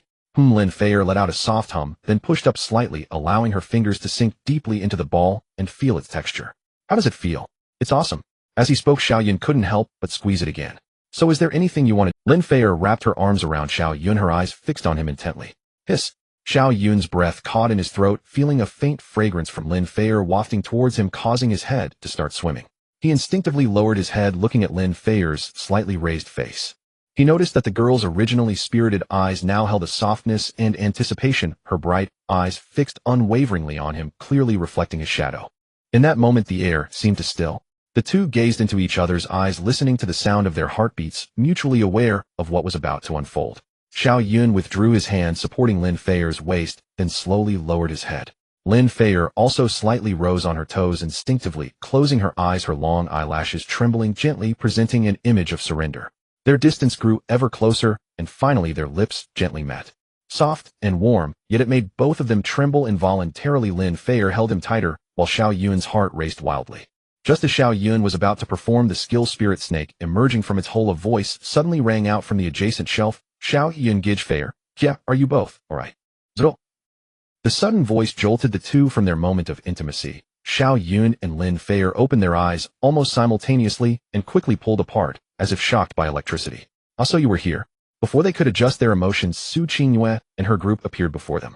Xiao Yun asked in confusion, how did you all get here? Needless to say, we were worried about you. Wang Mingming jumped behind Su Qingyue, hugging her soft waist, and continued, we heard that there was no movement inside after a while, and the class leader deduced that the shadow monster had been eliminated by you, so we called out to you a few times at the door, but you both didn't respond at all. We thought something had happened to you, which is why we hurried in to find you. So, Chen Mian glanced at Xiao Yun and Lin Feier, suspiciously asking, what were you two doing just now? Why didn't you respond at all? Listening to Chen Mian's inquiry, Xiao Yun and Lin Feier exchanged a glance, their eyes betraying a hint of embarrassment. They indeed hadn't heard anything, as their attention had been focused elsewhere. Suddenly, Xiao Yun's eyes brightened as he thought of a good excuse. Actually, just now we were looking at this. He then took out 3 shadow stones from his backpack and displayed them to the group. What is this? Wang Mingming looked curiously at the stones and asked. These are called shadow stones, and they dropped from the shadow monster. Xiao Yun briefly explained the purpose of the shadow stones. After finishing, he said with a serious face, we were just researching this, which is why we didn't hear you. Lin Feier, who had been a bit flustered, immediately caught on and chimed in, exactly, that's right. At this moment, Su Qingyue withdrew her gaze and spoke, I just took a look. These 3 shadow stones can be synthesized into a black iron level shadow ring, but the specific abilities are still unclear. But it's not dangerous for us. Exactly. Xiao Yun nodded. Just now, when I placed the 3rd shadow stone into my backpack, a synthesizable tag appeared in the slot. Then Xiao Yun, Gij, hurry and synthesize it. Wang Mingming urged. Alright. Xiao Yun retrieved the shadow stones back into his backpack, tapped on synthesizable, detecting synthesis material shadow stone. Would you like to synthesize it? Yes. Xiao Yun tapped again. In the next moment, the slot suddenly darkened, and when it returned to normal, the 3 shadow stones had disappeared from the backpack, replaced by an ancient-looking black ring. Shadow ring. Quality black iron, mid-grade. Description, a special ring synthesized from shadow stones. The more shadow stones used, the better the quality. Exclusive skill, Shadow Call. Consumes a bit of energy, can summon a shadow monster of mid-grade corpse level to assist in battle. Survival time, 5 minutes. Currently, can summon a maximum of 1. Skill cooldown 2 hours. Note, cooldown 2 hours, usage 5 minutes. You deserve to have it. My gosh, this is too powerful. Wang Mingming's eyes were glued to the ring in Xiao Yun's hand, as if she was about to pounce on it any second. Indeed, just consuming a bit of energy to summon a mid-grade corpse-level monster, this is too cost-effective. Standing at the back, Xiao Lingling and Qian Xiaoman looked at the shadow ring, their mouths almost watering. At this moment, Lu Yin suddenly noticed Lin Feier's torn clothing and quickly ran to her side, grabbing her hand. Feier, you're hurt. Looking at the long red marks on her arm, Lu Yan's voice was filled with concern. It's fine, it's just a small injury. Look, it hasn't even broken the defense. Lin Feier waved her hand dismissively. Don't move, let me treat you. Lu Yin placed her hand above Lin Feier's arm, and then a gentle green light emanated from her palm, covering the wound. Under the illumination of the white light, the red marks quickly faded at a visible rate, soon restoring the smoothness of her skin. Xiao Yun watched this scene, but his mind recalled how Lin Feier had pretended to be pitiful in his embrace just moments ago. Goodness, this girl just a moment ago, she looked like she was about to cry from the pain. Turns out she was just acting. He chuckled inwardly. With such acting skills, she really deserves to win an award. Then his gaze inadvertently swept past Nkuku beside him, and his heart tightened. He noticed that Nkuku's face was somewhat pale, with beads of sweat beading on her forehead, and her lips had lost their color, clearly a sign of excessive energy expenditure. Kuku, stop it quickly. Xiao Yun hurriedly called out, you don't need to maintain the aura anymore. Upon hearing this, Nkuku dispersed the aura, and her body swayed slightly, almost losing her balance. Are you okay? Xiao Yun stepped forward to support her, his tone filled with concern. It's all my fault. Oh, I forgot you were still maintaining your talent. Leaning against Xiao Yun, Nkuku's cheeks instantly flushed a rosy hue. She shook her head and softly said, I'm fine. As long as I can help you, it's enough. Feeling the soft body in his arms, Xiao Yun couldn't help but swallow hard quickly, saying, to be honest, without your energizing aura, Feier, and I could never have easily taken down those 3 shadow monsters. Really? Of course. Xiao Yun nodded. When we are together, it's truly a strong combination. Due to excessive energy depletion, Nkuku felt a bit dazed, and she only caught the key words. We are together. We are together. These 6 words echoed in her mind, causing her heart to race, as if it were about to burst from her chest, and all her fatigue vanished. Then her powerful imagination instinctively made her blurting out that phrase. I'm willing. Although her voice was not loud, it was still heard by everyone present, drawing their attention to the two of them, wondering what had happened. Xiao Yun also looked bewildered, completely not understanding what had happened. He looked at Nkuku, whose complexion had turned rosy, and asked in confusion, Kuku, what are you willing for? Oh, I. Nkuku suddenly came to her senses. When she realized they were in a grocery store, and not at a wedding venue, her already flushed face turned even redder. It's nothing. She flailed her hands in a panic like a frightened little rabbit, quickly breaking free from Xiao Yun's embrace, lowering her head, and avoiding eye contact with anyone. Alright, since the shadow monsters have been dealt with, let's hurry up and gather supplies. Su Qingyue timely interjected, breaking the slightly awkward atmosphere. Yes, zero-cost shopping. Zero-cost shopping. Wang Mingming excitedly echoed. Qingyue is right, everyone hurry and gather resources, Xiao Yun added, but each of our backpacks only has 10 slots, and each slot can hold a unit of 100, so everyone should try to pack as many necessary supplies as possible, like water, food, clothes, etc. Some unimportant items can be put in the public backpack. Goo goo gaga, let's charge. With a command from Wang Mingming, she immediately dove into the snack aisle, with Xiao Lingling and Qian Xiaoman, their mouths watering at the sight of the dazzling array of snacks on the shelves. Potato chips, spicy strips, chocolate jelly. Oh my, it's all mine. As she chanted, she crazily stuffed items into her backpack, her crave talent enhanced gathering triggering from time to time, doubling the quantities in her bag, making her beam with joy. Meanwhile, after gathering some essentials, Lin Feier, along with Lu Yin and Kiki and Chen Mian, made their way to the women's lingerie section. No wonder that lecherous Xiao Yun had to come here. Lin Feier walked up to a rack draping a purple lace lingerie set in front of her, and turned to raise an eyebrow at Lu Yin and the others. What do you think, is it pretty? Looking at the almost see-through lingerie, Lu Yan's cheeks flushed instantly, and she quickly waved her hands. Feier, stop messing around, that's not normal clothing. What's not normal about it? Lin Feier was unconcerned. Instead, she held the lingerie in front of her, and gestured more enthusiastically, we're no longer on Blue Star, why should we care about others' opinions? It's all about what we like to wear. With that, Lin Feier suddenly broke into a mysterious smile, and leaned closer to the group. Besides, who knows, it might just make someone dizzy with desire. Without needing to think, they knew who Lin Feier was referring to. And Kiki's cheeks turned slightly red as she softly agreed, actually this lingerie is really quite beautiful, and from the looks of the material, it should be very comfortable to wear. Chen Mian walked over, picked up a black lace bra, and murmured, actually I've wanted to try this style for a long time, but I never dared to buy it before, after saying that she unhesitatingly stuffed it into her backpack. Soon the other 3 began to pack their favorite styles into their backpacks. Lu Yin watched their actions, although she verbally questioned if those clothes could be worn. Her eyes, however, honestly scanned the shelves, secretly gathering a few of the largest, most revealing pieces. Just as Lin Feier and the others were excitedly selecting their outfits, Zhao Lingling, who was loading drinks, suddenly noticed that Wang Mingming was missing. She looked around and asked Qin Xiaomon, who was grabbing self-heating rice. Xiaomon, have you seen Mingming? Mingming was just here, wasn't she? Qin Xiaomon also raised her head in confusion, looking around. Forget her, alright. Just as Zhao Lingling finished speaking, she caught sight of a sneaky figure peeking out from a gap in one of the shelves. Mingming. What is she doing? After stuffing the last bottle of Nongfu Spring into her backpack, Zhao Lingling quietly followed her. But when she saw Wang Mingming standing by the adult products counter, she was dumbfounded. As Wang Mingming stealthily opened the cabinet and stuffed something into her backpack, Zhao Lingling suddenly called out from behind, Mingming, what are you doing? Up. Wang Mingming was startled and jumped, the toy she was holding falling to the ground. Zhao Lingling looked down and saw it was a pink plastic ball with a thin string attached. She quickly turned back only to realize it was Zhao Lingling. Wang Mingming then patted her chest, letting out a sigh of relief. Lingling, how come you make no sound when you walk? You nearly scared me to death. I was about to ask you the same. Zhao Lingling blushed, pointing at the toy on the ground and whispering, what are you doing here grabbing these things? Hee, you wouldn't know? Wang Mingming picked up the little ball from the ground and quietly said to Zhao Lingling, let me ask you, what do you think of Xiao Yun? Zhao Lingling was taken aback for a moment, then her face flushed as she shyly replied, Xiao Yun is really great. Stop pretending, Lingling. Wang Mingming patted Zhao Lingling. I could tell you had a crush on Xiao Yun back in class.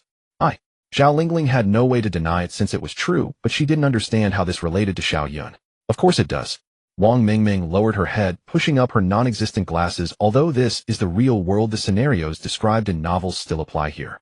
Now that we have entered this new world, we must abandon some of the rules of the old world to survive. Wang Mingming lowered her voice and continued, do you think you're the only one in class who likes Xiao Yun? Zhao Lingling shook her head. Exactly. If it weren't for the class leader and the sports committee getting too close to Xiao Yun back, then making me feel like I had no chance, I would have confessed long ago. But now it's different. Wang Mingming said excitedly, haven't you noticed that the class leader and the sports committee have started to compete against each other? They realize this, which is why they want to capture Xiao Yun before we react. They get to enjoy the meat while the rest of us will have to settle for soup and water. So what do those things have to do with you? Zhao Lingling still didn't understand, you silly. Wang Mingming tapped Zhao Lingling's forehead in exasperation. Think about it. The class leader and the sports committee are beautiful and strong. How can we snatch the meat from them? Besides, if Xiao Yun really ends up with all the girls in the vehicle, it would take a long time before it would be our turn. With these, we can also use props to assist when we play the gold miner game, can't we? Zhao Lingling was taken aback by Wang Mingming's reasoning, looking at those oddly shaped toys in the cabinet. She couldn't help but swallow hard. Lingling, you don't have to take any. They'll give you half of my 100 units, you go grab something else. With that, Wang Mingming grabbed a box of ultra-thin. Oh, okay. When Zhao Lingling left, Wang Mingming finally patted her face. Despite her earlier confident speech, she felt just as shy inside as Zhao Lingling. However, looking at the items in the cabinet, she suddenly laughed. I wonder if Xiao Yun likes playing with toys. Do you like them? In the smoking and drinking section next to the adult products, Su Qinghua looked at Xiao Yun, her face adorned with an enigmatic smile. With his back against the cold shelf, the faint scent of Su Qinghua wafted towards him, and as he gazed at her beautiful face just inches away, he couldn't help but swallow hard. Qinghua, calm down. Calm down. Su Qinghua huffed. Did Wang Mingming's words not strike a chord with you? Your mouth is practically stretching to your ears. Oh no way, Xiao Yun said as he unconsciously touched the corner of his mouth. Oh no, it seems like it really is a bit Xiao Yun's heart trembled, quickly rubbing his stiff face to smooth out his mouth. Seeing Xiao Yun's expression, Su Qinghua couldn't help but laugh teasingly, saying, alright, stop pretending. Do you think I don't know what you were doing with that fierce girl just now? Do you really think my inside is just for show? Although her talent couldn't directly read people's memories, it could capture snippets of their thoughts. When she saw the two of them earlier, Su Qinghua had caught some information using her talent. Xiao Yun's first kiss is mine. It's a pity there was no tongue. Su Fox, wait for me to call you sister. Su Qinghua regained her composure, looking at the stammering Xiao Yun, her lips curling into a slight smile. She took a step closer, her radar having already made contact with the enemy's position before the main force arrived. Wang Mingming is right. This world is no longer the civilized one we are familiar with. Therefore, Xiao Yun, I think our relationship needs to change. Immediately, Su Qinghua wrapped her arms around Xiao Yun and on tiptoe precisely covered his lips after paying the price of compressing her radar. Unlike Lin Feier, Su Qingyu's assault was exceptionally fierce. Within seconds, she breached Xiao Yun's defenses, prying open the gates and storming the city. Xiao Yun was no pushover either. After a brief defeat, he quickly regrouped and launched a counterattack, turning the scene into a river of blood. Class leader Xiao Yun, are you all packed? Should I send a message for the sisters in the vehicle to get out? Just as the battle reached a fever pitch, Wang Mingming's signature loud voice suddenly echoed from the lingerie section, breaking the enchanting atmosphere of the area. A crystalline thread snapped as the two separated.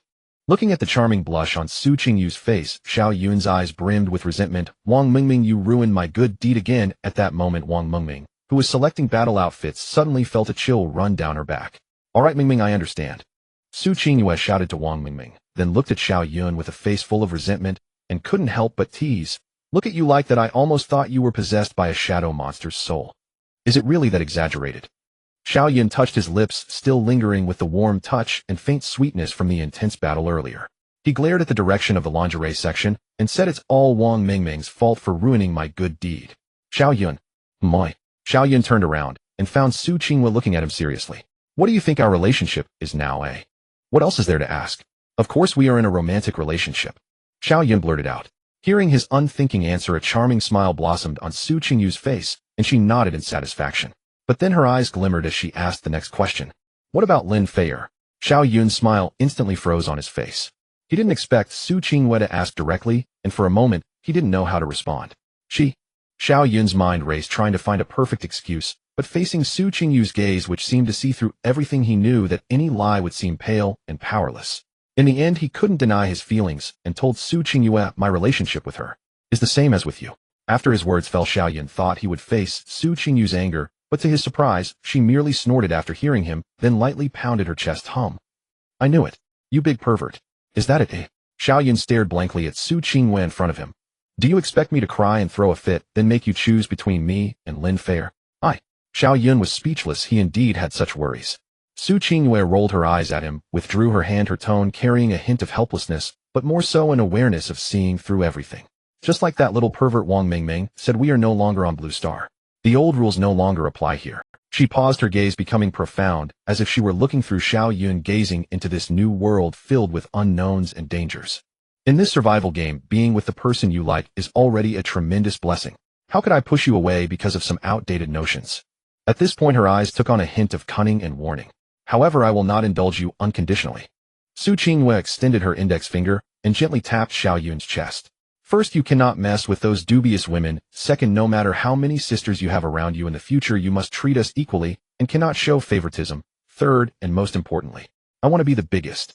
Xiao Yun looked at Su Qingyu's little fist as he felt both moved and delighted. He embraced her tightly, saying, from now on you are my first wife. This is what you said, let's go. Upon hearing this, Su Qingyu immediately broke free from Xiao Yun's embrace, took his hand, and walked outside. She was eager to see Lin Feier's expression when she saw them holding hands.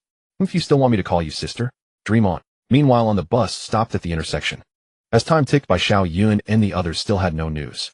At this moment, the 20 or so girls sitting in the bus started to worry. Why hasn't there been any movement? Could something have happened? Yeah, it's been so long, and no one has said anything in order. Bless Xiao Yun and the others must not have any issues. As the girls whispered, a sense of panic began to spread slowly in the bus. I say, can you all show a bit of independence as women? A familiar sarcastic voice came from the back of the bus, instantly shattering the atmosphere of worry. Everyone turned around to see Su when hugging her arms, a look of gloating cold smile on her face. Just because a man left, you all act like the sky is falling. How pathetic. She scanned the crowd, her tone full of disdain. I bet they won't come back, they probably died in there. Perfect, that saves us from seeing certain people being humiliated. Su, and shut your crow's mouth. A girl couldn't take it anymore and retorted angrily. Exactly. Xiao Yun and the others are risking their lives for all of us. How can you curse them like this? I think you're just jealous. Jealous that the class leader and Feier have talent, jealous that Xiao Yun treats them well. Facing the crowd's anger, Su not only didn't retract, but laughed even more arrogantly. Jealous? Do I need to be jealous of them? A bunch of pitiful creatures corrupted by male dominance. Just wait, when that man dies, you'll see how you all live. Aren't you just like us? Exactly. Do you have no conscience? If anything happens to them, we're all done. That's your demise, not mine. Su crossed her arms, a smug look on her face. With my looks I can live well. You all are pathetic, relying your hopes on a man. I've never seen someone so shameless. Tian Wenjing. The girls were so furious that they trembled, yet they could do nothing about her. The atmosphere in the bus became tense. At that moment, a crisp prompt suddenly echoed in everyone's minds. Ding. It was a message from the team. All the girls almost simultaneously opened their panels. Xiao Yun, everyone, the danger in the grocery store has been resolved. Everyone can get off the bus to collect supplies. A brief message, yet it struck like thunder, instantly dispelling all the gloom in the bus. Great. I knew Xiao Yun was the best. What would scare me to death? The bus erupted into a deafening cheer, tears of joy and smiles intertwining. Let's get off, time for the $0 shopping. I want to grab lots of delicious food. The girls excitedly stood up from their seats, chattering as they rushed towards the bus door. Su-Wen stood still, her expression as unpleasant as if she had swallowed a fly. Looking at the cheering girls and thinking of the dazzling supplies in the grocery store, she gritted her teeth and followed the crowd towards the bus door. Stop! A girl blocked her way wearing an unabashed smirk. What are you doing? I am obviously getting off to get supplies. Su-Wen declared defiantly. Get supplies? That girl laughed. Weren't you just cursing Xiao Yun and the others to die in there? Now you want to go get the supplies they risked their lives for? You've got some nerve. Exactly, and the class leader already warned you once when she got off the bus. Hurry back to your seat. Su-Wen's face turned crimson as she shouted. Why can't you let me get off the bus? Those supplies belong to everyone. I have the right to take them. Just as she was about to throw a tantrum, another prompt sounded. This time it was a message from Su Qingyue. Su Qingyue, everyone, I'm worried some people won't follow the rules. Just a reminder, Su, when you are not allowed to get off the bus. This message was like a resounding slap, hitting Su-Wen hard in the face. The entire bus fell silent for a second, then erupted into even louder laughter. Ha ha ha, did you hear that? The class leader said you can't get off the bus. Serves you right. That's what you get for your foul mouth. Just stay on the bus. The girls laughed as they joyfully got off the bus, heading towards the grocery store, filled with hope. Soon only Su-Wen was left in the bus. She stood dumbfounded, the mocking laughter still echoing in her ear. Humiliation, anger, resentment. All negative emotions erupted at this moment. Ah! She let out a hysterical scream, punching and kicking the seat. Xiao Yun, Su Qingyue, and you bunch of cheap people. Just wait for me. Just wait. After venting her resentment, she sat back in her seat, breathing heavily. Suddenly, as if she thought of something, she raised her head, her gaze landing on the empty driver's seat in front, her lips curling into a cold smile. Since you won't let me get off the bus. She walked step by step toward the driver's seat, her eyes shining with madness. Then none of you should come back. Ling Ling, pinch me. Am not dreaming, am I? Oh no, why did you pinch me there? Oh, I'm sorry. It's a habit. As she casually. Watching their mysterious interaction, Xiao Yun couldn't help but twitch his mouth, though he couldn't deny it. After all, he turned to look at the girl whose fingers were intertwined with his, smiling helplessly. This scene indeed shocked them. Qingyue and Xiao Yun. What is this? And Cuckoo stared blankly at their hands, somewhat unwilling to accept the reality. It wasn't just her, the others felt the same way. What's wrong? Isn't it obvious? Su Qingyue raised her hand and retorted, then immediately hugged Xiao Yun's arm. Instantly Xiao Yun felt his biceps sink into a swamp, completely enveloped. How about this? Looking at their intimate display, even if Cuckoo and the others were reluctant to believe it, they couldn't change the fact that they were together. Congratulations, class leader, and Xiao Yun. And Cuckoo was the first to react, forcing a smile that seems, yes, a perfect match, a natural pair. Lu Yan echoed, though her gaze instinctively drifted elsewhere. Listening to their blessings, a flicker of brilliance flashed in Su Qingyu's eyes. The talent of insight quietly activated, and in an instant she captured the most genuine thoughts from their hearts. And Cuckoo, how could the class leader be so fast? Sai clearly had a chance. Lu Yan, they're really together. What should I do? Wang Mengming, the class leader has made her move. I want plain porridge. I don't want clear soup. Oof. I knew it, you little flirts. Su Qingyue snorted coldly in her heart, then glanced at Lin Feier without showing any emotion. Lin Feier, clearly, I was the one who received Xiao Yun's first kiss. Cunning Su Fox. Scumbag. After seeing Lin Feier's inner thoughts, Su Qingyu's lips curled into a smile. Violent girl, you still want me to call you sister. In your dreams.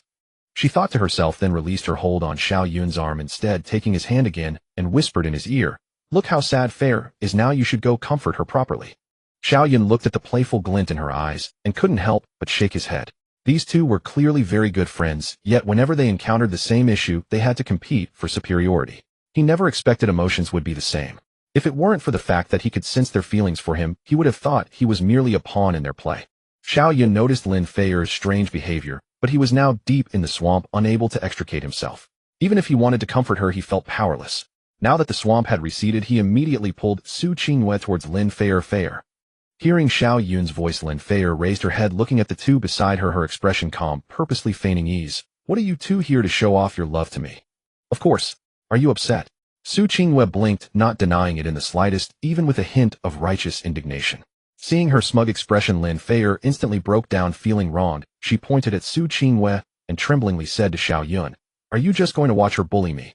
Xiao Yun watched this scene, feeling a headache coming on. Su Qingyue, who had just told him to comfort Lin Feier, turned around and started fanning the flames. He thought she was really treating this like a joke. With this in mind, Xiao Yun decided to tackle the situation bluntly. So, slap. A crisp sound echoed in the empty shop, instantly drowning out all other sounds. Not only Lin Feier, but several onlookers were also left dumbfounded. Because Xiao Yun unexpectedly raised his hand and gave Su Qingyu's pert backside a solid slap, causing ripples to form. Su Qingyue clearly didn't expect Xiao Yun to do this. After a brief moment of shock, the tingling sensation rose from her tailbone, making her body go soft, involuntarily leaning into Xiao Yun's embrace. Xiao Yun took the opportunity to hold her tightly, maintaining a straight face. He said, "Did that put you in line? If not, I'll do it again." Although he appeared unfazed, Xiao Yun knew how good that feeling was. Soft and elastic, simply fantastic.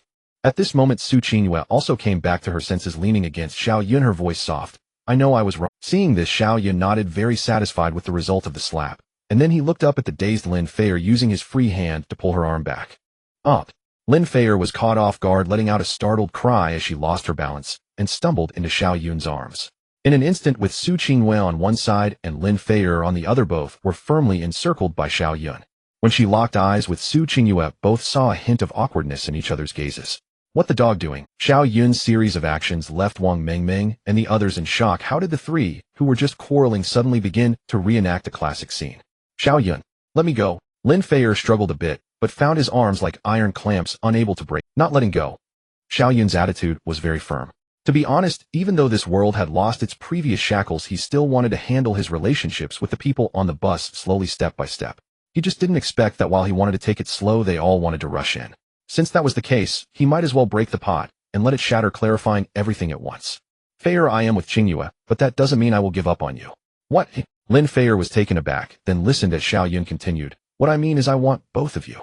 At this point, Xiao Yun took a deep breath, slowly sweeping his gaze across Su Qingyue and Lin Feier's faces, then looking at Nkuka Lu Yin Wang Mengming, who were nearby, his voice becoming unusually serious. As a man, I won't deny that I'm quite lustful, especially in a class filled with beautiful girls. To say I have no thoughts about you would be unbelievable. It's just that back then there were too many rules restricting me, and I had drawn lines for myself. I knew what to say, what not to say, what to do, and what not to do. So even if I had thoughts about you in my heart, I would never act recklessly, nor would I voice those thoughts. But now it's different. We're no longer on Blue Star. This world is not the same as the one that valued rules, order, and civility. Here no one knows what tomorrow brings, or what surprises await. So I don't want to bind myself with past constraints. If I like someone, I will admit it, or if I want something, I will pursue it. Therefore, I acknowledge that I am indeed lustful, and not just a little bit. You all are beautiful, have great figures, and treat me well. I will be moved, I will have thoughts, and I will want to take it further. That's true. Whether it's Qingyue Feier or any of you other girls. I don't want to deceive you. If you think I'm a scumbag, greedy, or not a good person because of this, I accept it. But at least I won't lie to you. Xiao Yun's self-destructive declaration revealed his hidden identity as a lecher, but what he didn't expect was that everyone present was also a lecher. Of course, compared to Xiao Yun's broad affections, their desires were directed at only one person, and that was Xiao. Like Xiao Yun, they had hidden their desires while in Blue Star, but after hearing Xiao Yun's words, apart from Wang Mengmeng, who had long been desolate, the invisible shackles in the hearts of the others completely vanished. The gazes directed at Xiao Yun gradually became perverted. On the other side, the big lecher was oblivious to the reactions of the surrounding little lechers, quietly savoring the distinctly different fragrances and softness of the two in his arms. He lowered his head, looking at the usually carefree Lin Feier, now looking delicate and gentle, and spoke softly. Feier, are you willing to accompany me in this cruel world?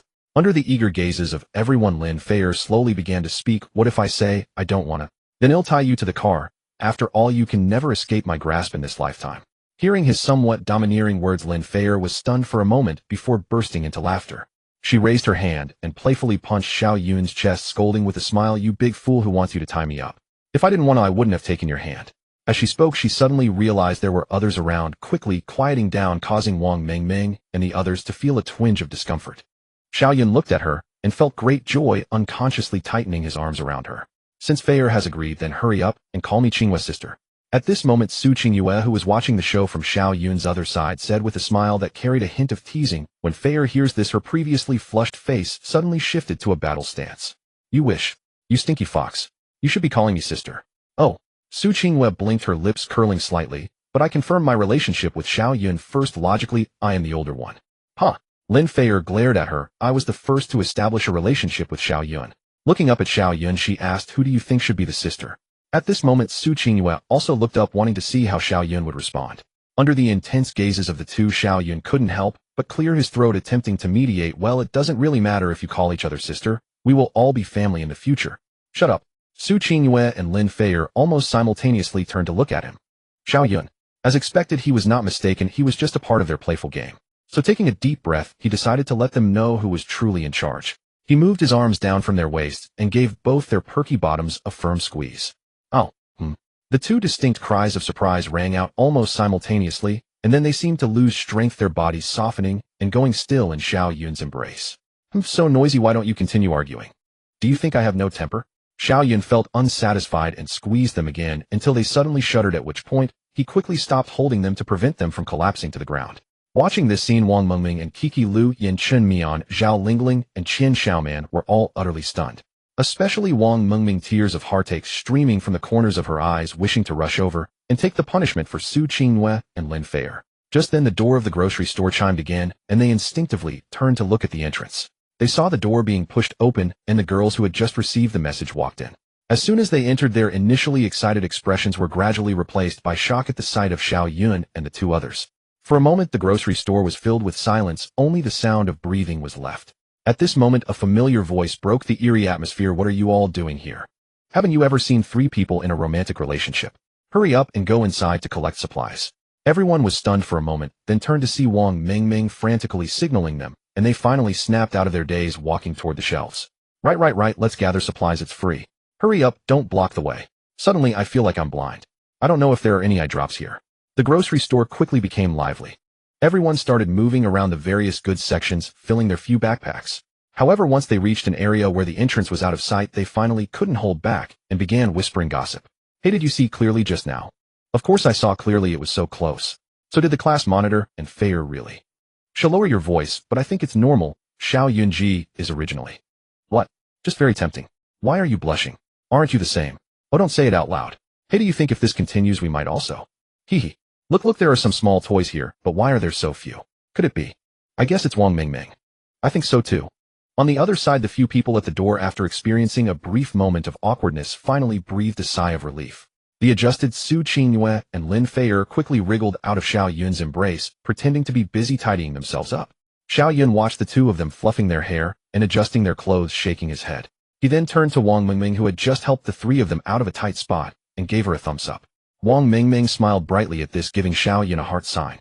Xiao Yun found it amusing, thinking that although she had spoiled his two opportunities earlier, her timely rescue made him not hold it against her. At that moment a figure appeared in front of Xiao Yun. Class monitor Xiao Yunji, I want to tell you something. Turning around, Xiao Yun saw that the speaker was Lu Yu, holding a bottle of Nongfu Spring. Lu Yu was not particularly keen on showing off in class, but her presence was quite noticeable. Not only was her dancing skill second only to a few class committee members, but she also had the only suntan skin in the class. Unlike Su Qingyu's cold fairness or Lu Yan's tender whiteness, her complexion was a beautiful color kissed by the sun, making her appear particularly vibrant. Lu Yu, did something happen on the car? Su Qingyue asked, as if she had anticipated it. Lu Yu nodded. That's right. Just now on the car, Su won. Then she recounted everything Su Wen had done on the car. As Lu Yu finished her words, a hint of coldness quietly flashed in Xiao Yun's eyes. However, the next moment that coldness was suppressed by Xiao Yun. He looked at Lu Yu with a gentle expression. Thank you for telling us this, Lu Yu.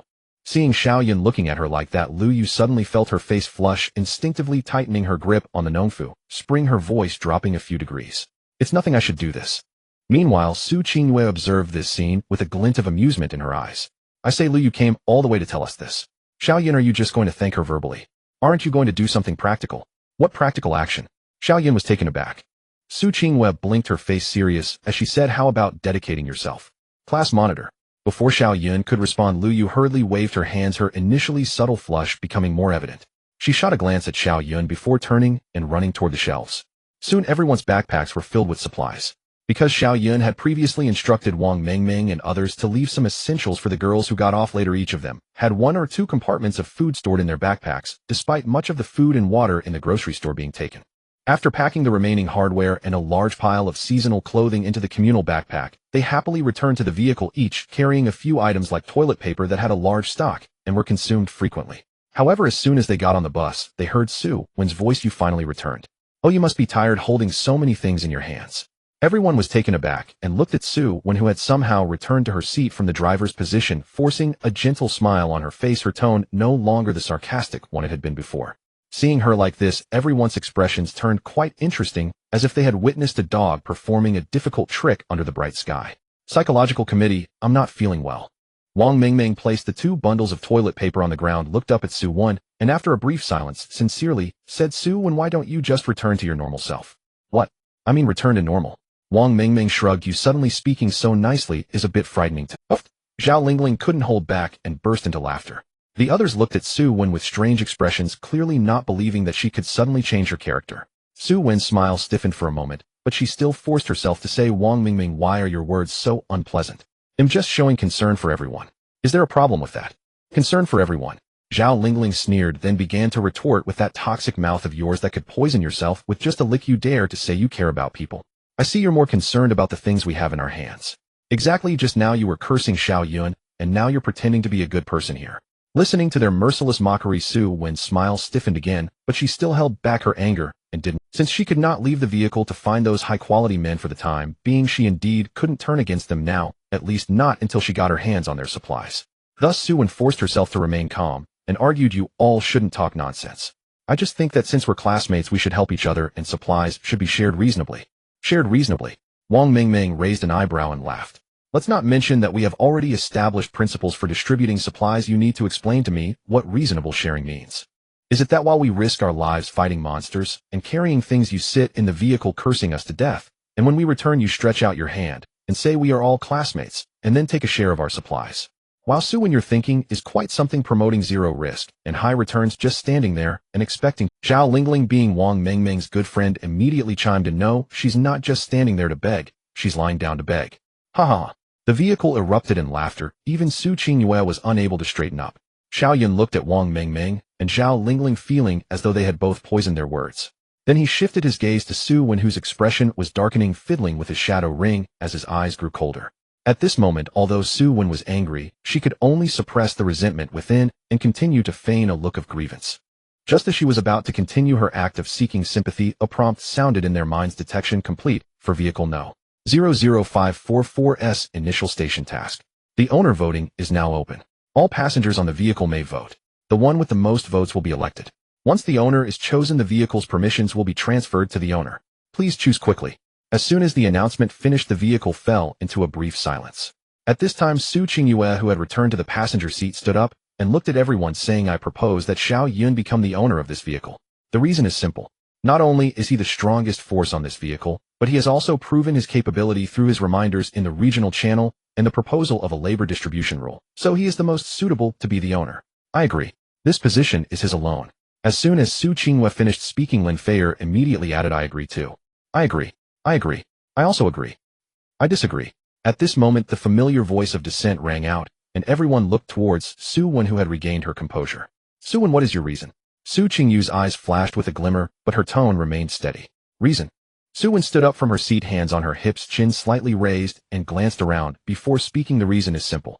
There are 33 people in our vehicle, 32 of whom are girls. Why should a single man be in charge of us? Just because he said a few words, killed a few monsters. Moreover, Su Wen's voice rose a bit, he is a man. What if he becomes the owner and has ulterior motives towards us? Especially someone like me who has no ability to resist. Wang Mingming couldn't hold back her laughter, and Zhao Lingling turned her head away, her face flushed. At this moment, apart from the still clueless Su Wen, everyone could see the same meaning in each other's eyes. This person was beyond saving. Xiao Yun was also at a loss. It seemed that even his SS-level talent and maximum charm fell short in the face of Su Wen's innate confidence. Su Wen, Xiao Yun said after a brief adjustment, looking at Su Wen with her hands on her waist, his voice calm. Su Wen, for the sake of being classmates, there are some things I don't want to say too harshly. You just need to understand that the world we are in now is fraught with danger, and what determines whether we can survive is strength and talent, not your blind confidence. As for having ulterior motives towards you, what could I possibly want from you? Is it your face, which looks like a tragic case, or your body that resembles a Michelin spokesperson? Come on, don't make me laugh. Why would I eat you when there are 31 little cakes in the vehicle? After saying that, Xiao Yun suddenly realized something was off, but he didn't care. After all, they had already seen him surrounded by girls, so hugging a few more wouldn't be an issue. At this moment, 31 pairs of eyes were fixed on Xiao Yun. Some of the girls were blushing, some raised their eyebrows, some had slight smiles, and even those who looked expressionless had red tips of their ears. See, what did I say? He slipped up. He really wants to have ulterior motives towards us. Su Wen, not having time to be angry about Xiao Yun's words, quickly shouted loudly. Enough, Su Wen. Just shut up. Lin Feier suddenly stood up pointing at Su Wen, scolding, "We all know what kind of person you are. We thought that coming to another world would make you see the situation clearly and tone it down a bit, but unexpectedly, you still only know how to spew nonsense. If it weren't for the rules saying that we can't harm each other in the vehicle right now, I would have punched you away already. You." "Oh right." Lin Feier ignored the flustered Su Wen and continued, "I also suggest you get your ears checked. Don't be so clueless that you can't even understand a single sentence. Xiao Yun was clearly talking about having ulterior motives towards us. What does that have to do with you, little Michelin? Besides, how do you know if he wants to have ulterior motives towards us, or if we want to have ulterior motives towards him?" As she said this, she turned back and winked at Xiao Yun. You. Su Wen was so stunned that she trembled all over, pointing at Lin Feier and stuttering, and in the end, she fainted from anger.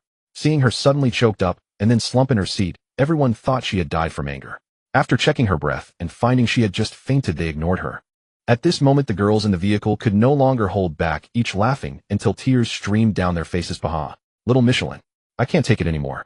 Xiao Yun, you are too ruthless." Wang Mingming laughed so hard, she squatted down, pounding the ground, and unable to straighten up. "Ha, little Michelin. Xiao Yun, what a genius metaphor. Save me, I'm really going to laugh myself to death." After laughing for a while, everyone finally calmed down. At this moment, Su Qingyue clicked on the voting button on the panel and said to everyone, "All right, let's not waste any more time, but let's hurry up and vote. Yes, hurry up and vote, let's leave here." Upon hearing this, everyone opened their panels and checked Xiao Yun. A minute later, the prompt sounded again, voting ended. A total of 32 people participated in this vote, 1 abstained. After voting, congratulations to player Xiao Yun for becoming the owner of vehicle No. 00544. Owner permissions have been unlocked. Ding. Vehicle owner 00544 confirmed Xiao Yun. Owner privileges activated. The cold mechanical prompt echoed in Xiao Yun's mind as it registered. 1. Benefits: as vehicle owner, your energy recuperation accelerates, and 5 additional slots are appended to your personal pack. These slots will be removed if owner privileges lapse. 2. Trading rights: upon becoming owner, a trade module appears on your panel, allowing transactions with other owners within the same area. 3. Designated driving: the owner may drive personally or appoint up to 3 passengers as drivers to operate the vehicle on their behalf. Except for the owner and their designated drivers, other passengers cannot control driving. 4. Upgrade privileges: as owner, you can view vehicle information on the panel and unlock upgrade functions, consuming specified materials to retrofit and enhance the vehicle. 5. Passenger management: as owner, you have the authority to manage the vehicle and expel passengers who hinder its development. This action refreshes once per day. 6. Transfer of privileges: the vehicle is the owner's life, though only upon the owner's death will the owner privileges transfer to the next owner. Privileges display complete. Now please name your 00544 vehicle. Name it. Xiao Yun stared at the blank input field and fell into thought. At the prompt to name the vehicle, memories of the flashy racers from a game he used to play on launching flashed through his mind. Names like Yunjing, Yunxiao, Maya, Shumir, Helet, Aelina Sun, Wukong, Shuya Welai, Moying, Qinglong, Shinwei, Titan, Glory, Apocalypse, UNG Star. Those mecha racers he once could only dream of affording. Oh, what a pity about my legendary car god 999 account back then. I even dominated 11 cities as a city lord. At the thought, Xiao Yun let out a barely audible sigh. The days of grinding events and completing tasks just to buy a virtual car suddenly felt very distant. What's wrong? Is there something wrong with the owner? Su Qingyue keenly caught that sigh, and thinking perhaps something was amiss with the owner's slot, anxiously asked. Her words drew the attention of everyone in the carriage, their faces creased with concern. Qingyue, you're overthinking it. There's nothing wrong with the owner. Xiao Yun snapped back from his reverie. Embarrassed under their worried gazes, he scratched his head. He could hardly confess had been musing about an old game account, so he improvised, briefly explaining the owner privileges before asking the others for name suggestions. I have one. Wang Mingming patted her chest and beamed, eyes shining. Naming. I'm good at that. How about, no, Abyss Conqueror? Xiao Yun's harem, no. 1. Are you serious about that last one? Zhao Lingling rolled her eyes. What's wrong? It's so fitting. Wang Mingming protested earnestly. Shut up. Chen Mian groaned, rubbing his forehead. Su Qingyue folded her arms and considered for a moment, then offered. How about Qingyun or Yunyue? Lin Feier bristled at once. Qingyun. That sounds awful. I'd rather call it Feiyun. Impossible. You. Enough, stop it. Seeing the two about to squabble again, Xiao Yun quickly raised a hand to interrupt. Lu Yin spoke softly from nearby. Actually, the name doesn't have to be grand. Something warm would be nice. After all, this vehicle will be our home. And Kiki nodded gently. Yes, I think the same. Zhao Lingling timidly raised her hand. I think. How about Pingon? It's ordinary but meaningful. Qian Xiaoman hugged a bag of chips and chimed in earnestly. I agree. Safety matters most. Chen Mian leaned against the seat and reflected briefly. I think the name should reflect us. This vehicle and the people who live in it. That way, whether in trade upgrades or encounters with other vehicles, it will leave a memorable impression. Yes, Qin Mian, makes a lot of sense. Su Qinghua looked at Xiao Yun. So do you have any ideas? The carriage fell silent again as every pair of eyes turned to him. Meeting their gazes, Xiao Yun nodded. You're right, this will be our home. If it's a home, the name should belong to all of us, so. Before he could finish, a voice rang in their heads, naming successful. Owner Xiao Yun has named vehicle 00544 Wanhua Ting. Wanhua Ting. They repeated the name softly. Judging by the delight in their eyes, they clearly liked it. It sounds lovely. Wang Mingming clapped, first face alight with excitement. This name has such a vibe. It sounds high-end. Lu Yen smiled warmly. Yes, it feels like home. Lin Feier nodded. It's okay. Not as good as Fei Yun, but much nicer than Qin Yun. Su Qinghua glanced at her, but didn't argue, instead looking at Xiao Yun with amusement. Xiao Yun, why choose Wanhua? Wouldn't Baiwa work just as well? Xiao Yun cleared his throat. A Baiwa would work too. I just thought Wanhua sounded grander. Su Qinghua smiled slyly. Is that so? I thought you meant there aren't enough Hua on board, and wanted more delicate flowers to come along. What? Me? Of course not. Xiao Yun laughed awkwardly, a laugh he didn't even believe himself. He quickly changed the subject and moved on to asking who among them could drive, since there were 3 driver slots. Immediately the carriage erupted again. I can drive and I'm fast. My wheels always fly past their faces before they even notice, so they all call me the veteran driver. That's you being lewd. Why didn't you say so earlier? Driving isn't complicated. It's what they taught in driving school. Isn't having hands enough? Fine, let me ask you this. If you're driving and a landslide sends a huge boulder rolling toward the car, what would you do? What else but honk the horn? Isn't that obvious? I didn't know that trick. Well, I guess hands are enough. But it's a rock. Do you think it will hear the horn? Then what would you do? Of course, drive up and wedge it under the car. Wow, a master. Listening to the girl's absurd assertions, Xiao Yun's face was full of helplessness. He hadn't expected the entire vehicle to be packed with such road hazards. I suddenly think a mass transmigration might be a blessing, he murmured. Su Qinghua cocked her head in puzzlement. Why do you say that? Because I'd rather die at the hands of monsters than be dispatched by these reckless driving ideas, Xiao Yun replied. You're wrong. Lin Feier interjected. Wrong about what? Even at home, you might have a top donor drop a heavenly car on you. Her words gave Xiao Yun a jolt. Thank Jishu, he exclaimed. Then Su Qinghua said, Xiao Yun, give me one of the driver's seats. And me too. Lin Feier added. You too. Xiao Yun eyed them with suspicion, worried about their competence. Trust me, Su Qinghua read his doubt and smiled. Feier and I learned to drive after high school. We have 2 years experience. We're proper drivers now. Is that so? Well, that's a relief. Relieved by Su Qinghua's assurance, Xiao Yun assigned the 2 driver seats to Su Qinghua and Lin Feier. System note designation successful. Current drivers Su Qinghua, Lin Feier vacant. There's 1 seat left. Who should have it? Xiao Yun hesitated over the final driver's seat. Xiao Yun, give me the last spot. Startled, he turned to see Chun Mian, the class psychological counselor, speaking up. You? Xiao Yun asked, surprised. Did you learn to drive? I learned back on launching, though I don't have much on-road experience, Chun Mian answered honestly, then added, but I'm definitely not a reckless driver. Alright, it's decided. Xiao Yun made the call and gave the final driver's seat to Chun Mian. With that, the 3 drivers were in place. Everyone take your seats. We are departing. Attention passengers of Wanhua Pavilion, an unknown creature has begun to chase the vehicle. Current speed is 10 km/h. The bumpy ride combined with the alert sound in her mind woke Sue Michelin, one who had been unconscious for 4 hours, as she groggily listened to the conversations of the people in the vehicle. No way, why did the monster appear so quickly? It won't catch up, right? Haven't you heard what Brother Xiao Yun said?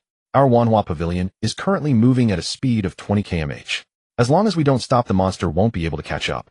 Besides, Brother Xiao Yun said that the vehicle will upgrade and go even faster, so we can relax. Phew, that's good. Speaking of which, this kind of life isn't bad at all. We don't have to face academic and life pressures. It's just like being on holiday. Indeed, I heard that some places don't even have holidays during festivals. That's too tragic. It's so noisy. Su Wen twisted her stiff body to sit up straight and opened her eyes. Seeing Su Wen awake, the people around her began to express their concern. Oh, Michelin, when is awake? How? You didn't dream about some epic battle between Michelin and King Reed, did you, eh? Aren't they brothers? How could they fight? That's true anyway. As long as you're awake, here, take this bottle of water. Although they disliked Su Wen, they kindly handed her a bottle of water, lest she truly choke in the vehicle. Su Wen took the water and gulped it down, finishing the bottle in just a few swigs. After drinking, she wiped her mouth and casually tossed the bottle aside, extending her hand and saying, "Give me another bottle." Seeing her like this, Lu Yu with wheat-colored skin immediately pointed at her nose and scolded, "Su Wen, do you have no shame? We kindly gave you a bottle of water, and you didn't even say thank you, yet you want a second bottle. What's wrong with that?" Su Wen remained unfazed, her heart steady. "We are all classmates. Ooh, we should help each other. Besides, you have so much food and drink, what's wrong with me having a bottle of water? Lu Yu, there's no need to argue with her. At this moment, Xiao Yun, sitting in the passenger seat, intervened to stop Lu Yu. He turned around looking at the fuming Lu Yu and said seriously, there's no need to waste words on someone with an unstable mind. Getting angry isn't worth it. Xiao Yun, who do you think is unstable? You want to act tough, huh? Perfect, I haven't settled the score with you for insulting me. Upon seeing Xiao Yun, Su Wen instantly recalled what had happened before she lost consciousness. Just as she was about to continue arguing, she was interrupted by the surrounding girls. How can you speak to Brother Xiao Yun like that? Brother Xiao Yun is now the owner of our Wanhua Pavilion. Owner? Su Wen was taken aback for a moment, and then began to throw a tantrum. Who allowed you to choose the owner? Why didn't you ask for my opinion? I oppose this choice. I do not acknowledge him as the owner. You must choose again. Xiao Yun looked at Su Wen, who was acting out, and twisted the ring in his hand, saying coldly, sorry, once an owner is chosen, unless they die, there will be no reselection. Furthermore, as the owner, I have one small privilege, which is the ability to kick people off the vehicle. What nonsense privilege? I don't acknowledge you. What did you just say? Su Wen wanted to continue her fuss, but suddenly heard Xiao Yun say he could kick people off, and she was instantly dumbfounded. Wasn't it said that the people in the vehicle couldn't leave? How could he kick someone off now? Well, she could find a better vehicle to join. Kick. You don't need to just stop the vehicle for me. I don't want to stay any longer, and give me some parting supplies. As Su Wen spoke, she stood up and was about to walk toward the door, but when her eyes accidentally caught sight of the outside, she froze in place. She noticed that unknowingly the sky outside had begun to darken, and the originally desolate sides of the road now had many figures. What are those things? Su Wen pointed at the swaying figures outside, her voice somewhat panicked. As the smartest one in the class, she recognized at a glance that those human-like things were not human. Oh, you've noticed?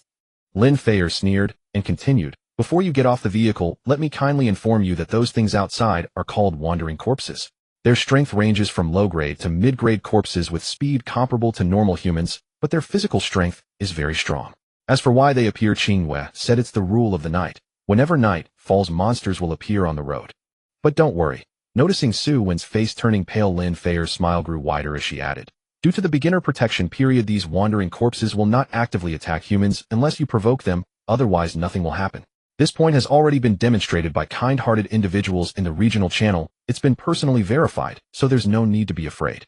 You can get off the vehicle now. As for those parting supplies you mentioned, how about a bottle of water, a bucket of instant noodles, a sausage, and a braised egg? Isn't that quite generous?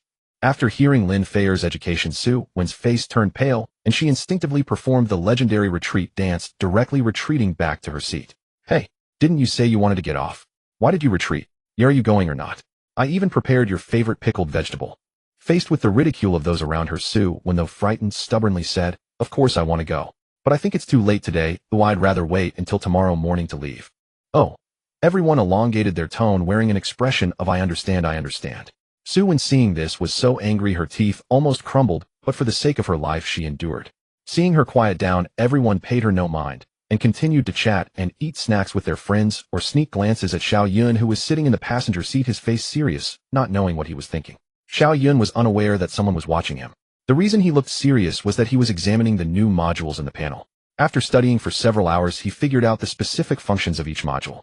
First, there was the vehicle information, vehicle name, Wanhua Pavilion ID 00544, owner, Xiao Yun, capacity 3335, people, speed 20 km/h, fuel 90, current quality ordinary. This is the basic information of Wanhua Pavilion. With these stats, if placed on Blue Star, it would probably be sent for scrap. However, Xiao Yun wasn't worried it would be scrapped, as this vehicle could be upgraded. Vehicle upgrade, module upgrade options: 1. Vehicle expansion. 2. Structural reorganization. 3. Power modification. 4. Interior facilities upgrade, materials none. Just looking at these dazzling upgrade options, Xiao Yun couldn't feel happy at all. As the saying goes, a good cook cannot make a meal without rice. It's like he wants to upgrade the vehicle's power, but he currently has not a single part. How can he upgrade the vehicle? This brings us to the trading module, which Xiao Yun was most interested in. When he opened it, a screen appeared before him that was somewhat similar to the regional channel, but completely different in function. Trading channel, area 13. Although chatting was also possible here, it was limited to the vehicle owners. Its main function was still trading. Xiao Yun scrolled down to see what these vehicle owners were trading. I'm craving a smoke. Does any brother have cigarettes? I can trade wood with you. Urgently need 30 bottles of mineral water. I have some spare parts. Please private message me if interested. Selling wood 50, trading for high-calorie food, preferably compressed biscuits and chocolate. Looking for all kinds of upgrade materials. Please private message me if interested. Does anyone have anti-inflammatory medicine? A woman on the vehicle is swollen. I can trade food for it. Looking at all the trading information before him, Xiao Yun gained a rough understanding. First and foremost, the highest demand was food and water, followed by medicine and various materials, and then items like cigarettes and alcohol. He thought for a moment and decided to trade with the vehicle owner in need of cigarettes, ultimately exchanging a pack of cigarettes for 50 units of wood. It was clear that the guy had a serious smoking addiction. Next, he posted a request for a large quantity of materials indicating he could trade food and water. Then he exited the trading module and pulled back the panel. At that moment, he caught a whiff of something delicious in the vehicle and turned his head to see that everyone was eating dinner. While I am indeed a bit hungry. At this time, Su Qingyue, who was driving, suddenly spoke. Xiao Yun, I'm hungry too. What do you want to eat? I want some. All right. Soon after preparing the self-heating meal, Xiao Yun brought it to Su Qingyue and said, Qingyue, the food is ready, let me drive. However, Su Qingyue turned to look at Xiao Yun and smiled. I want you to feed me. Note the reason for not directly kicking Su Wen off the vehicle is that Xiao Yun wants to send her to enjoy herself at the next stop once and for all to avoid any further trouble after kicking her off, as indicated by his actions with the shadow ring. Have another bite. You eat too. Don't rush, wipe your mouth. In the carriage, Lin Feier watched as Xiao Yun fed Su Qingyue bite by bite with self-heating rice and suddenly felt that the food in her hands had lost its flavor. That sly fox, Su, just knows how to play these tricks. Lin Feier stabbed her chopsticks fiercely into the lunchbox, her jealousy almost overflowing. Meanwhile, Xiao Yun's feeding task finally came to an end, and the two quickly finished off the self-heating meal. Seeing her reluctant look, Xiao Yun flicked her nose. All right, after such a long time you've worked hard too, go rest quickly. Then be careful driving at night. Su Qingyue also knew when to stop to avoid provoking those who like to be violent. Don't worry, Xiao Yun patted the steering wheel. I'm an experienced driver. And didn't we arrange for someone to keep watch? Indeed, after Su Qingyue discovered that monsters would appear at night here, she discussed with Xiao Yun and the 6 others, deciding to have all but the driver and Su Wen rotate for night watch duties, working with the driver to handle emergencies. As for why Su Wen was excluded, Xiao Yun only mentioned to the 6 that there were other arrangements for Su Wen, so her name didn't need to be added. Although others were puzzled, they didn't say much. Only Su Qingyue gave Xiao Yun a meaningful glance. All right, I'll sleep first. After Su Qingyue finished speaking, she sneakily pecked Xiao Yun on the cheek good night. Feeling the warm and moist sensation on his face, Xiao Yun smiled and replied good night. The night deepened. On the first night in this world, due to the novice protection, aside from the sound of the car driving, the intermittent sounds of breathing in the cabin, and the low murmurs of the girl on watch, there were no other noises. Xiao Yun drove looking at the swaying corpses outside and suddenly thought about crashing into them to give it a try. However, he quickly dismissed the thought, fearing to disturb the rest of those in the car and worried that this vehicle of ordinary quality would fall apart upon impact. I wonder if there are any kind-hearted people who have personally experimented with this to share their experiences. Thinking of this, Xiao Yun opened the regional channel looking for anyone who had shared car crash experiences. To his surprise, there really was. Channel Zone 13.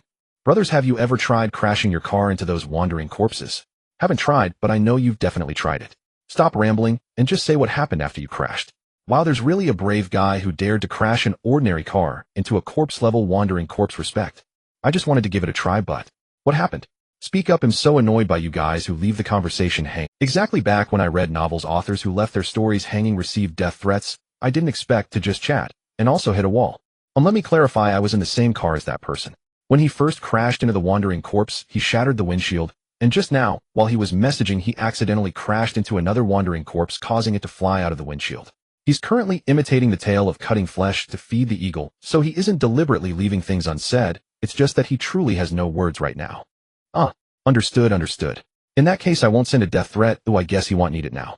Let's just send some free love-powered energy, Why can't he receive it? Is he about to become a Buddha? I really beg you, don't sprinkle salt on the wound. Brothers, no more words needed. Let your driver come to the trading channel. I'll give you a unit of glass. 666. Even cutting flesh to feed the eagle has come up. That brother has a bit of dark humor. Xiao Yun twitched the corner of his mouth and exited the regional channel. Indeed, no matter what world one is in, there will always be talents like that brother cosplaying as Buddha in that channel. It is because of their existence that Xiao Yun realized that he truly cannot use this ordinary vehicle to hard-hit wandering corpses. At least until the structure is upgraded, crashing the car is only a step or two away from using one's head. Fortunately, they won't actively attack us now, and their speed is like an old lady crossing the street, otherwise it would really be hard to avoid them. It seems I must find a way to gather materials to upgrade the car tomorrow. Xiao Yun withdrew his gaze from the wandering corpses on the road and muttered. Speaking of which, since coming back from the grocery store, he had been researching the new modules interspersed with arranging night watch duties, and being pestered by Su Qingyue to feed her, he hadn't had the chance to look closely at his personal panel. Thinking of this, Xiao Yun's heart stirred. It's just right that there's nothing going on now. Oh, I can take a look. He steadied the steering wheel while reopening his personal status panel. The familiar virtual interface unfolded before him. Player information: name Xiao Yun, area zone 13, vehicle Wanhua Pavilion No. 00544. Identity: car owner, talent master of Wanhua SS level. Unique basic attributes: physique 53, energy 1010, agility 20, spirit 50, charm max. Special attribute: free attribute points 28, skills none, comprehensive assessment black iron level, current status surprise tired. Upon seeing this, Xiao Yun's eyes brightened. I clearly remember that I only had 8 points left before. How could I have gained an additional 20 points in such a short time? He began to check which connections had improved.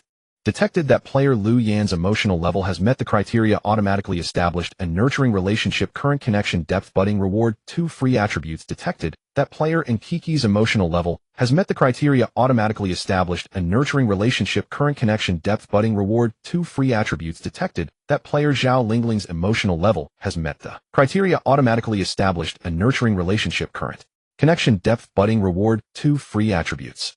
Detected that player Lu Yes emotional level has met the criteria, automatically established a nurturing relationship, current connection depth, budding reward 2, free attributes. Xiao Yun counted and found that a total of 10 people's connection depths had reached the second tier this time. Aside from Lu Yan and the others who got out of the car with him, the remaining 5 were Lu Yu and her close friends. Thinking of Lu Yes' vibrant figure, Xiao Yun couldn't help but feel a warmth in his heart. However, there was another thing that excited him even more, which was adding points. Xiao Yun looked closely at his attributes: physique 53, energy 10, agility 20, spirit 50. Compared to the all 10 panel of an ordinary person, this data was undoubtedly far superior. If he invested all 28 free attributes, his panel would undoubtedly become even more exaggerated. However, Xiao Yun did not allocate points immediately. After practical combat with the shadow monsters during the day, plus Lin Fei nearly facing danger due to imbalanced physique and agility, he clearly understood one thing: attributes are not better the higher they are, they need balance. At least the key dimensions can't differ too much. Since both physique and spirit have double benefits from talents, they must have the highest priority.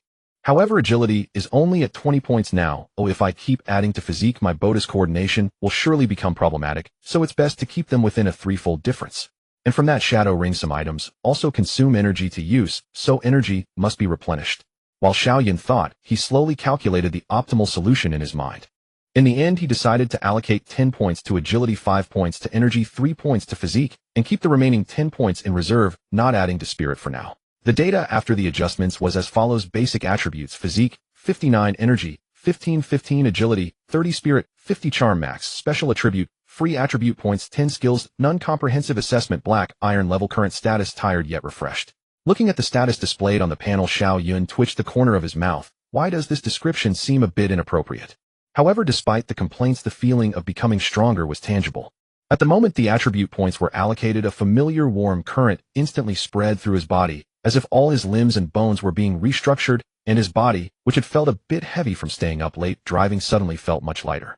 Time passed minute by minute, and when a glimmer of light appeared at the end of the road, Xiao Yun knew that dawn had arrived. As the morning light gradually rose, those wandering corpses that had been on both sides of the road seemed to have received some signal and gradually disappeared into the wilderness.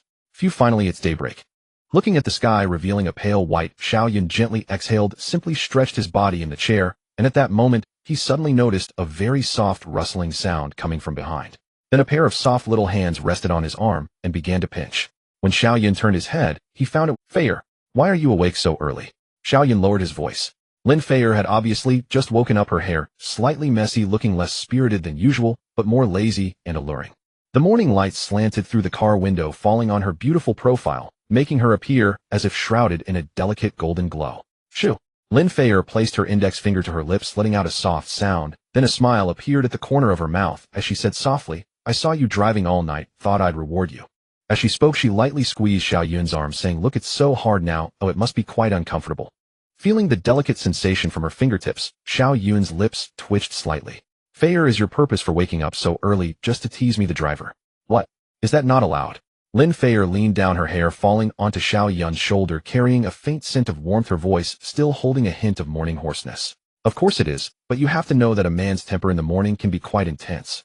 Then I'll help you calm it down. Initially, Lin Fei didn't understand the meaning behind Xiao Yun's words. If he was too fiery, wasn't calming him. However, when she accidentally caught sight of the tent Xiao Yun had set up, she instantly understood what he meant by temper. Fei, did you just say you want to help me calm down? Seeing Lin Feier staring blankly at the tent he had built, Xiao Yun's lips curled into a mischievous smile. Lin Feier's face turned crimson in an instant, as she had only intended to tease him before taking over, but unexpectedly, she got herself tangled up in it. Why are you in a daze? Xiao Yun raised an eyebrow. Didn't you just say you wanted to reward me? What I meant by reward was to feed you breakfast. Lin Feier pinched Xiao Yun's arm, speaking softly in embarrassment. So that's how it is. Xiao Yun feigned disappointment and sighed. Seeing him like this, Lin Feier turned to leave, but was pulled back by Xiao Yun. She lightly shook him off, but realized she couldn't escape, so she turned around pretending to be angry as she looked at Xiao Yun. Xiao Yun, understanding her playfulness, shook her hand and said, "Don't go, Feier, darling, I'm hungry. Considering I drove all night, wouldn't you reward me a bit?" Hearing Xiao Yun call her darling, the redness on Lin Feier's face returned, making her shy away from meeting his gaze, as she murmured, "All right then, what do you want to eat?" "A big white bun." "What?" Xiao Yun spoke too quickly, and Lin Feier didn't catch it at first. "I said I'll just have some bread." Xiao Yun wasn't just joking, fearing he might lose even this small benefit, he added, "Bread. Do you want some milk?" "Sure." Lin Feier, upon hearing this, took out a bag of toast and a bottle of pure milk from her backpack. After tearing the packaging, she took out a slice and held it up to Xiao Yun's mouth. "Here, open your mouth." Xiao Yun bit into the bread, watching her earnest, feeding expression and feeling an inexplicable sense of satisfaction in his heart, unable to hold back a laugh. "What are you laughing at?" Lin Feier felt a bit confused by his laughter and instinctively looked down at herself, doubting whether something was off. Xiao Yun swallowed the bread and said with a smile, "Feier, you're truly wonderful." Hearing this, Lin Feier paused for a moment, her ears subtly reddening, but she still huffed in response. "As long as you know." Suddenly, she looked at the food in her hands, her eyes flickering, and said to Xiao Yun, "I just thought of something. I have some imported food in my backpack, do you want some?" "Imported food?" Xiao Yun looked at her with some confusion. "Are there imported items in the grocery store?" "Well, why are you asking so much? Just say if you want to eat it." Lin Feier lowered her head, her tone slightly unnatural. Xiao Yun felt it was strange, but knew Lin Feier wouldn't harm him, so he nodded immediately. "Of course I want it." Upon hearing this answer, Lin Feier first gently bit her lip, then looked around to confirm that apart from herself and Xiao Yun, no one else in the vehicle had woken up. After that, she seemed to make up her mind and took a step forward. At this moment, while driving, Xiao Yun stole glances at Lin Feier, curious to see what delicious items she would pull from her backpack. In the next second, when he saw Lin Feier take a sip of the milk that was originally intended for him, but not swallow it, he suddenly realized that the so-called imported was indeed genuine. "What's wrong? Don't you like it?" Lin Feier, noticing his surprised expression, mimicked the question with a nasal tone. "Like it? How could I not like it?" Xiao Yun corrected the steering wheel, bringing the car back on track after nearly going off the road, and then looked at Lin Feier with an expectant expression. Lin Feier first averted her gaze, then slightly leaned down, gradually bringing that imported food closer to Xiao Yun's mouth. Gulp. "How was it?" After feeding, Lin Feier like a quail lowered her head and dared not look at Xiao Yun, but Xiao Yun didn't care about that. Having tasted the sweetness, he wasn't about to stop. "Feier, I want more." "Oh." 15 minutes later, after swallowing the last mouthful of imported milk, Xiao Yun wiped his mouth and couldn't help but exclaim, "These imported goods are truly exceptional." "Oh, don't say that." Lin Feier blushed deeply, raised her hand, and gave him a light punch on the shoulder, wishing she could bury her entire face, hardly able to imagine what she had just done. Originally, she just wanted to help Xiao Yun stretch his arms while feeding him breakfast to enhance their relationship while no one was awake. But for some unknown reason, she suddenly had the urge to let him try the imported products, and in the end they took nearly 20 minutes to finish breakfast. Just thinking about it made Lin Feier wish for a hole to hide in. Seeing her like this, Xiao Yun felt overjoyed. If he weren't driving at the moment, he would have definitely pulled her into his arms for a good squeeze. At this point, the sky had fully brightened, and the people in the car gradually began to wake up. After Lu Yin, sitting next to Lin Feier, woke up and found no one beside her, she looked around and finally discovered Lin Feier standing next to the driver's seat. "Oh, Feier, why are you awake so early?" Lin Feier's body stiffened upon hearing this, as she quickly straightened up and pretended to be calm as she turned to face her. "Oh, I'm here to take over. I was wondering why you woke up so early." "Then Xiao Yun, you should come rest here with Feier." Lu Yin patted Lin Feier's seat and said to Xiao Yun, "All right, I'll head over now." Xiao Yun glanced at Lin Feier and smiled, saying, "Then Feier, let's switch places." Let's switch." Lin Feier nodded hurriedly. Soon she was seated in the driver's seat, while before leaving, Xiao Yun sneakily pinched her cheek, all under Lin Feier's reproachful gaze as he moved to the cabin. "So did you sleep well last night?" Xiao Yun looked at the curvaceous Lu Yin beside him with concern. Lu Yin nodded, stretching her back on the chair. Indeed, sleeping on the chair all night was quite uncomfortable. Xiao Yun stared at the somewhat exaggerated milk bottle and couldn't help but swallow. "You've definitely been put through." Seeming to sense Xiao Yun's gaze, Lu Yin slowly shrank back and began to change the subject. "Xiao Yun, I smell milk on your breath. Have you had breakfast?" "I have."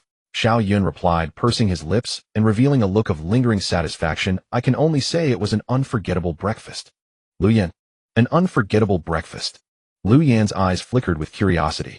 In truth, she was a foodie herself, but unlike ordinary people who gained weight from eating too much meat, her extra weight was always particularly well-behaved, either settling above her stomach or below, going exactly where it was supposed to, which allowed her to maintain her somewhat curvy figure.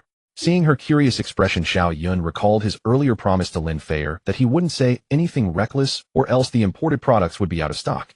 Thus he quickly explained, "It's actually just bread and milk. It's just that this is the first breakfast eaten in this world, so it's a bit unforgettable." Is that so? That indeed sounds memorable. The curiosity in Lu Yan's eyes faded as she nodded in agreement.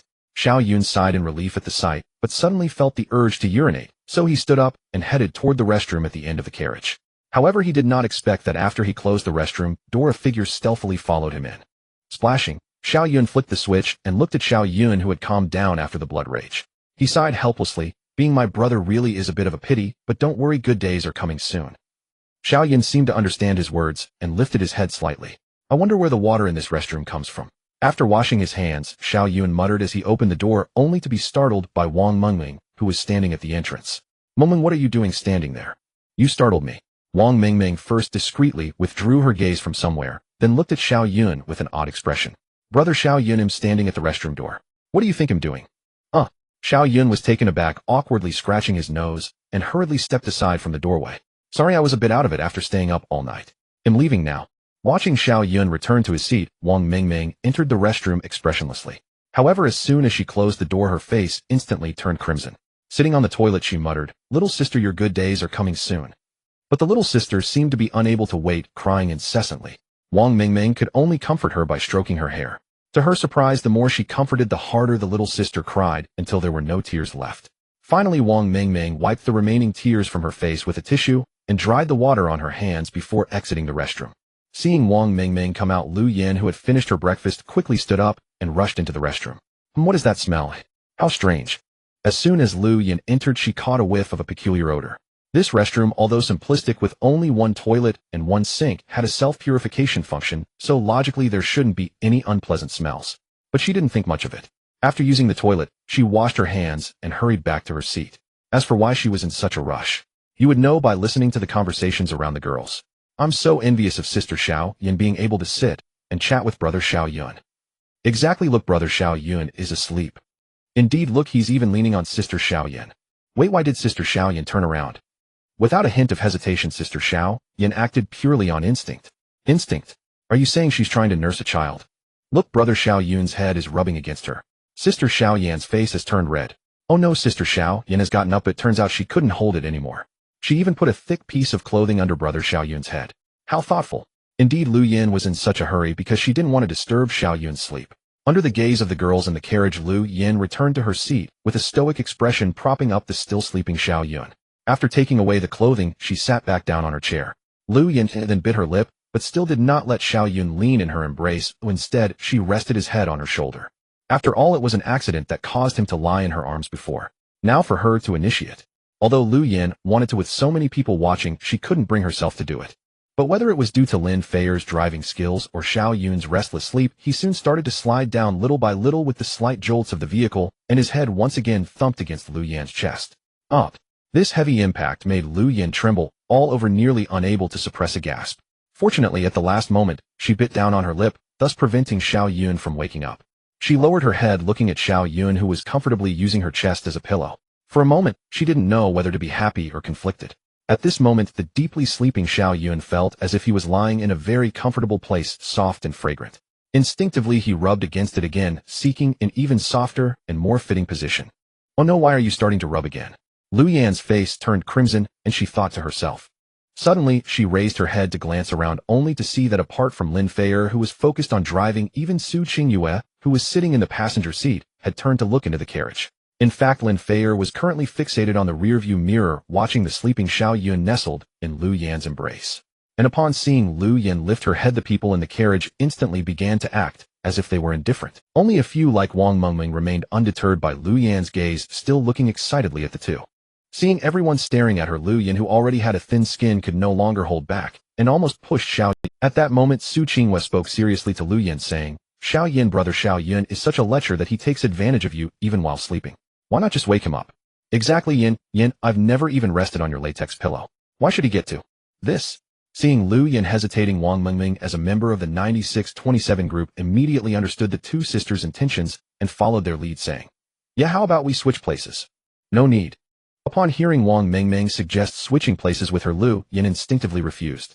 After saying that she realized she had been too obvious, so she decided not to pretend anymore, and softly said to Wang Mingming, Mingming, your build isn't suitable to be a pillow, let me handle it. As she spoke, she glanced down at Xiao Yun, who was nestled inside, a smile appearing at the corner of her mouth. Look at brother Xiao Yun, he's sleeping so soundly. Wang Mingming was taken aback. Originally, she had said those words to support Lu Yin, only to end up feeling such a heavy blow. Who said that a caregiver has no offensive capability? That was a deep cut. Su Qingyue and Lin Feier exchanged glances, a hint of amusement in their eyes. Only Su Wen, who had not said a word since waking up that morning, looked at the sleeping Xiao Yun in Lu Yan's embrace with resentment. Counting the time apart from the bottle of water she drank yesterday, she hadn't eaten anything in nearly a day, and her stomach was already growling with hunger, yet none of the people in the car were willing to acknowledge her. After what happened yesterday, she also knew that these people would not give her food, so she could only wait until the next station when she could get off the bus and find those who truly respected women. So now she could only endure watching as these men who abandoned women's independence were willing to sell their bodies for a man. Her disdain only grew. In her mind, a truly independent woman should be like her, unafraid of power and safeguarding her own interests. Those men were born to serve her, they should actively protect her and hand over all resources to her. That was the correct way. When I find a vehicle that can truly protect me, I will make you all pay for it. The Wanhua Pavilion slowly cruised under the morning light. The wheels rolled over the desolate road, producing a monotonous, yet rhythmic rustling sound akin to a never-ending lullaby. After a whole night of driving, Xiao Yun could no longer resist the drowsiness and dozed off in his seat. In this slumber, he sank into a deep sleep. In his haze, Xiao Yun felt as if he had returned to Blue Star. There were no desolate roads, no shadowy monsters or wandering corpses, and no cold notification sounds from order. Before him lay an incredibly familiar breakfast shop with the sunlight just right outside, and the air filled with the fragrant mingling of soy milk, fried dough sticks, steamed buns, and pastries steaming hot and brimming with the warmth of life. On the table in front of him were two large white steamed buns exuding a rich milky aroma. These two buns were white and tender, round and plump, each adorned with a small red dot on top, looking particularly tempting. While this shop's buns are ridiculously oversized, Xiao Yun stared at them, his eyes wide. For some reason, he felt an inexplicable attraction to those two large buns, igniting his appetite. These buns are so big they can't be hollow inside, right? As he spoke, he couldn't help but poke at them with his finger. In a daze, he thought he heard someone calling out, "Don't." Xiao Yun paid no attention and joyfully stared at the buns in his hand, exclaiming, "Wow, they are so elastic. No wonder they're from a small workshop, the ingredients are just right." Xiao Yun grew hungrier the more he looked and sniffed. Finally, unable to resist, he took a big bite right into the center of the bun. The next moment, a suppressed scream echoed in Xiao Yun's ears, startling him awake as he abruptly opened his eyes. What is happening? Xiao Yun, still not fully awake, felt as if he was holding something in his hand and chewing on something that smelled quite nice. Instinctively, he took another bite. Don't eat it." The gentle, shy voice rang in Xiao Yun's ears again, bringing him fully awake. He quickly spat out what was in his mouth and looked up to see Lu Yin covering her mouth, her face flushed with tears welling in her eyes, leaving him stunned. "Xiao Yun, He struggled to get up, but forgot his hand was still resting on another bun, and as he pushed himself up, he squeezed it hard again. Xiao Yun quickly withdrew his hand, glancing at Lu Yin, whose delicate body trembled slightly, unsure of how to explain. "Xiao Yun, what's wrong?" At that moment, Qian Xiaomon, who was sitting behind them, noticed Xiao Yun waking up and heard Lu Yan's suppressed cry, quickly inquiring, "What's wrong?" Nothing. Lu Yan's voice trembled slightly as she explained softly, "It's just that Xiao Yun accidentally bumped into me when he woke up. It's nothing." Since the two were seated in the front row, others could only see their backs and did not notice what had just occurred. Listening to Lu Yan's explanation, Xiao Yun quickly agreed, "Exactly. When I woke up, I found myself lying in Lu Yan's arms, which startled me, and that's why I accidentally bumped my head." "So that's what happened." Qian Xiaoman nodded. "I thought you were stealing a kiss from Xiao Yun while you were asleep." "I didn't steal a kiss, but I did take a couple of bites of those delicious buns." Listening to Qian Xiaoman's words, Xiao Yun suddenly recalled the two large white buns from his dream, and secretly thought, of course, he would never say that out loud. "I say, Xiaomon, do you really think of me like that?" Xiao Yun pretended to be dissatisfied as he spoke to Qian Xiaomon. "Yes, Xiao Yun is indeed a big pervert. You admitted it, didn't you?" Qian Xiaoman blinked innocently at Xiao Yun.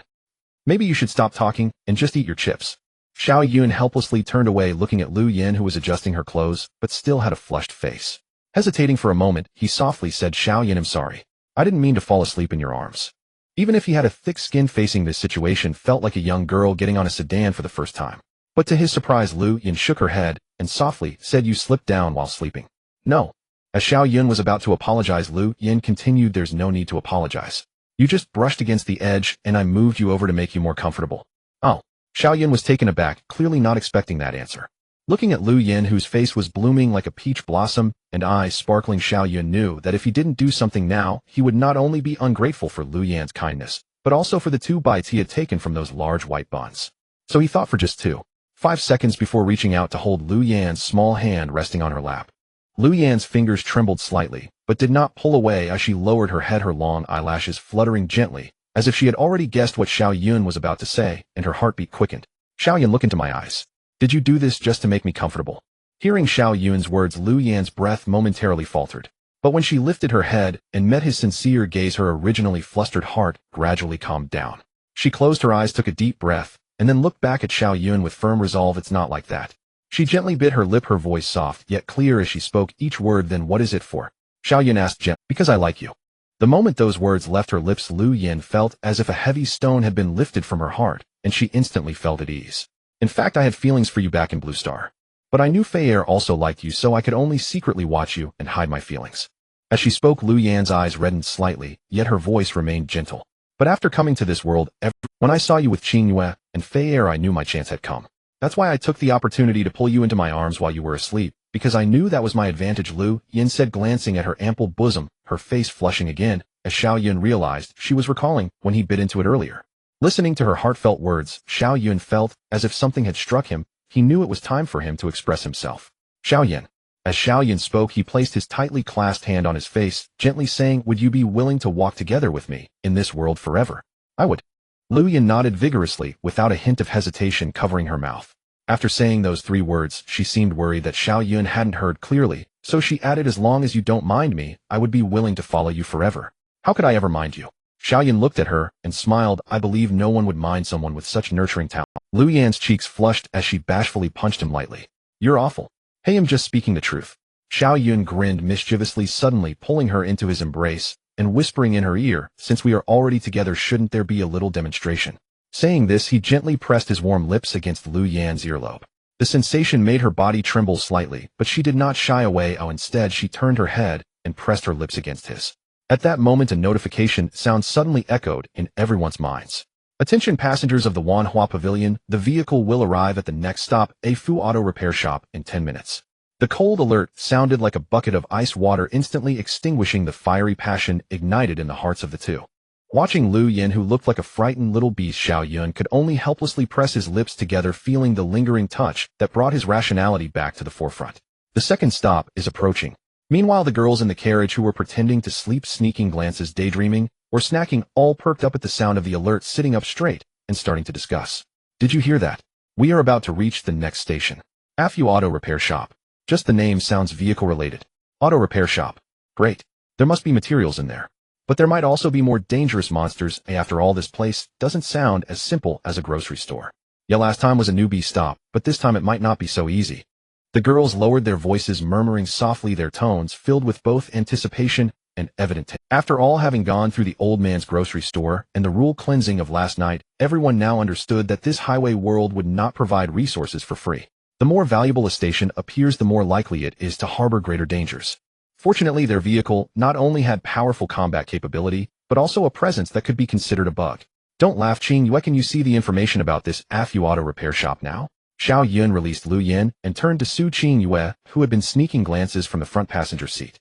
Xiao Yun knew that while he was chatting with Qian Xiaomon, Su Qing Yu's eyes had been on him, and Lu Yin, if the station alert hadn't sounded, he didn't know how long she would have stared. All right. Hearing this, Su Qing Yu put away her smile, took a gentle breath, and looked at the road ahead. After a moment, she spoke again. The distance is too far, and the information I see is not comprehensive, but I can be sure that the auto repair shop contains not only the materials we need, but also a greater crisis than the grocery store.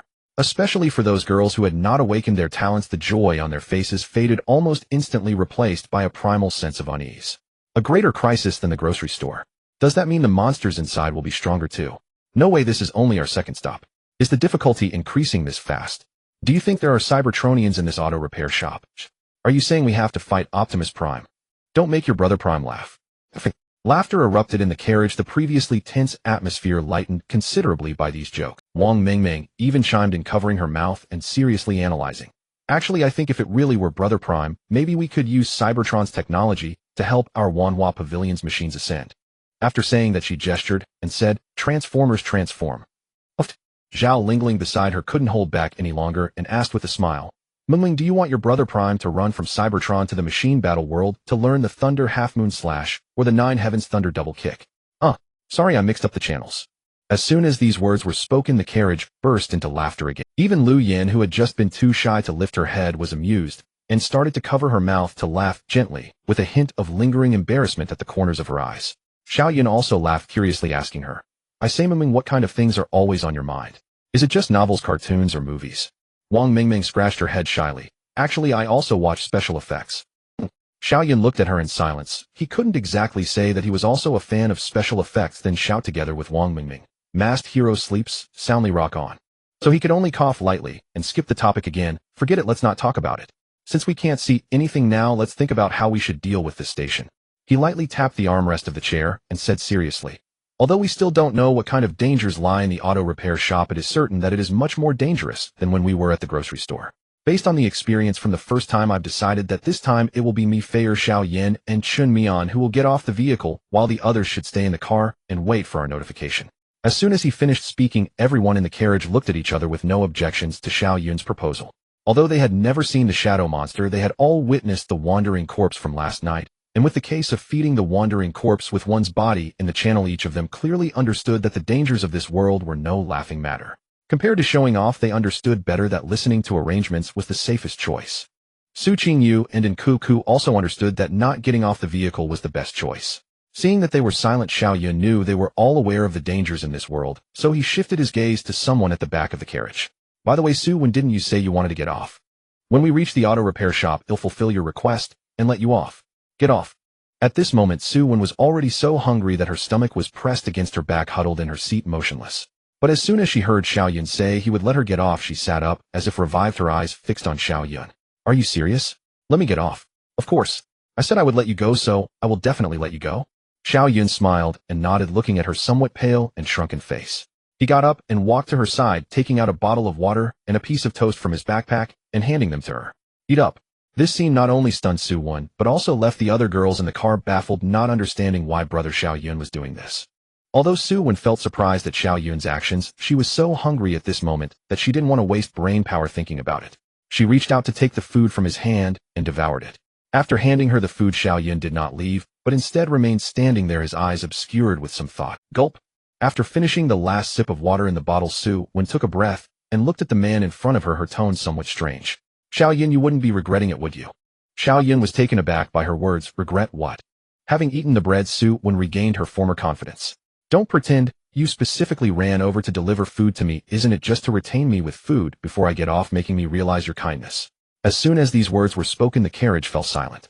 Immediately, many people showed strange expressions, and Wang Mingming even whispered in Xiao Lingling's ear, my goodness, how on earth has this person survived until now? Su Wen, however, was completely oblivious to the unusual reactions around her, and became even more spirited as she spoke. I know men like you, no matter how harshly you speak, will still be attracted to me, a girl with deep inner qualities. You were just targeting me to get my attention. Now that I see him about to leave, you panic and want to show off at the last moment. As she spoke, she even adopted a condescending tone. But you don't need to feel too inferior. Although your previous words were indeed excessive considering we are classmates, and your current attitude is fairly sincere, I'm not unwilling to give you another chance. Of course, the premise is that you have to get that group of sycophants off the vehicle. After this long string of words, the entire carriage fell into complete silence.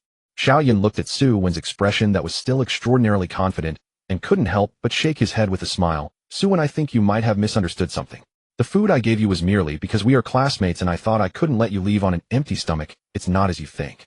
Ptah. Suddenly, a few suppressed laughs erupted in the quiet carriage, making Su Wen's face flush red, as if she had been slapped several times. She opened her mouth to curse, but couldn't say a word.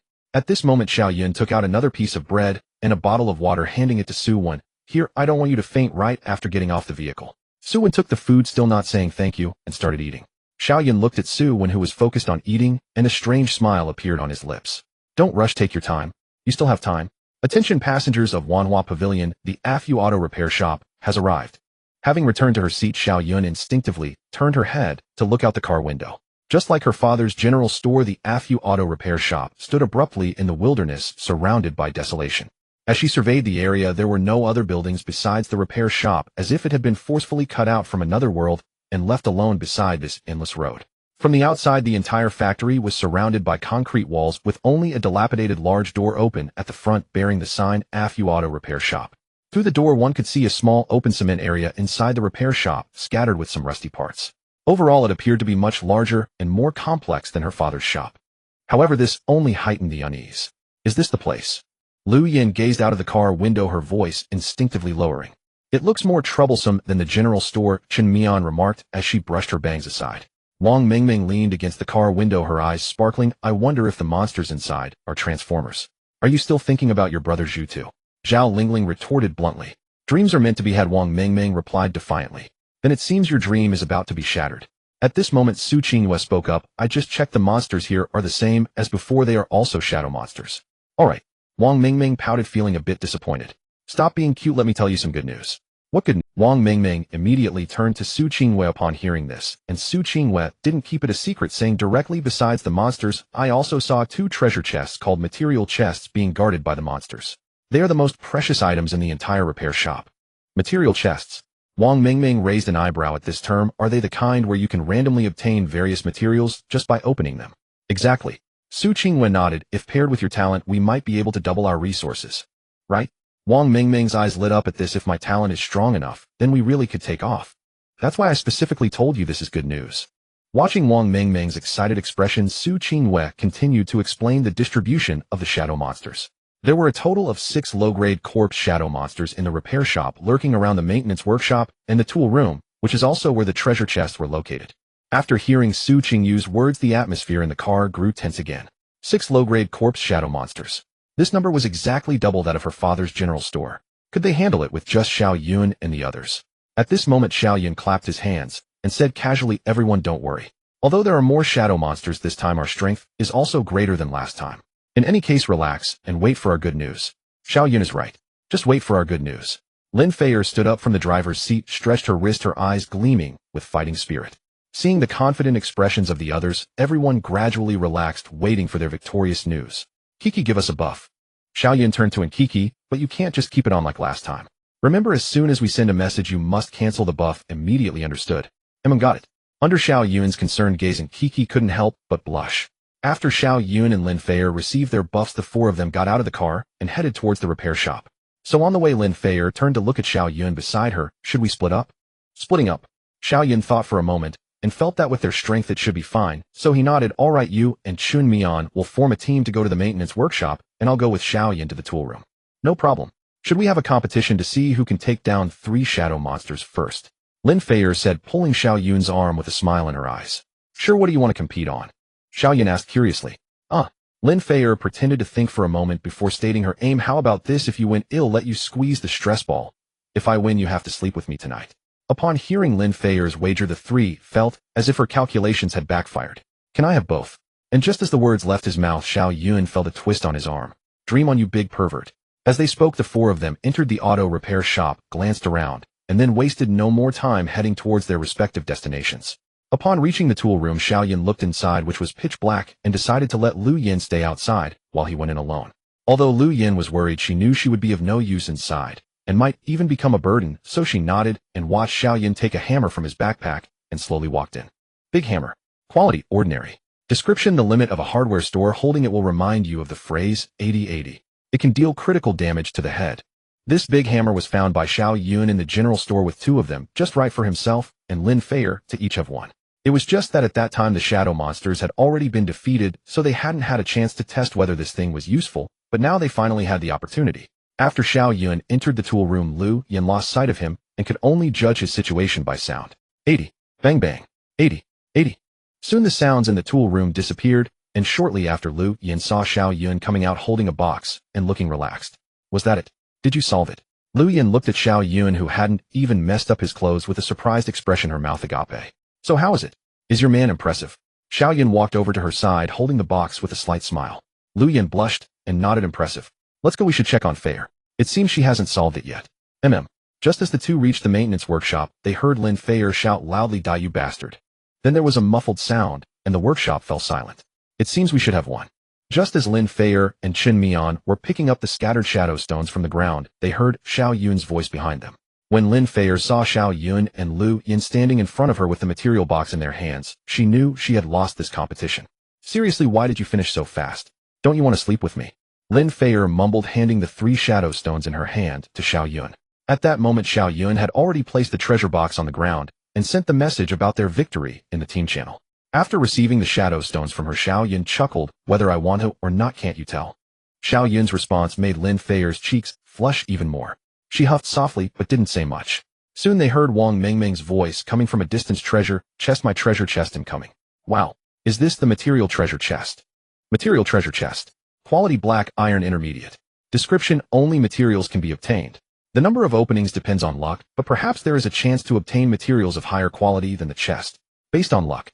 Isn't that just putting yourself in the line of fire? After reading the introduction of the treasure chest on the panel, Wang Mingming patted her not-so-full chest confidently and asked Zhao Lingling, who arrived later, "Lingling, tell them loudly how good is your sister's luck." "Without a doubt, I'm very skilled at mining." Wang Mingming proudly followed up, but halfway through she realized what she had just said, and her little face turned bright red. After giving Zhao Lingling a glare, she hurriedly explained, "No, what I meant was when I played the gold miner before, I always opened the chests and got gold, and I even got red items for free, and my luck was very good." "No need to explain, Sister Ming, I get what you mean about the gold miner." The surrounding girls looked at her flushed face, covering their mouths and laughing, while only Xiao Yun looked puzzled at them and asked the slyly laughing Lin Fair beside her, "Isn't the gold miner just a miner with a hook? When can we open chests? Are we not playing the same game?" Hearing this, Lin Fair laughed even more. "Well, I can only say it's indeed a bit different. Now, as for the rest, let Mingming, let's talk about it later. Let's open the chest first."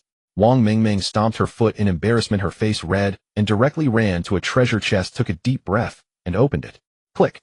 After a flash of white light, some information appeared on Wang Mingming's panel. Open black iron intermediate material treasure chest. Obtain materials. Wood 100 black iron level iron block 10 black iron level parts 15. Primary energy core 1 note. Wood has no quality division. The energy core is exclusive to material treasure chests, and a random quantity will be obtained each time a chest is opened, but at least one will be guaranteed.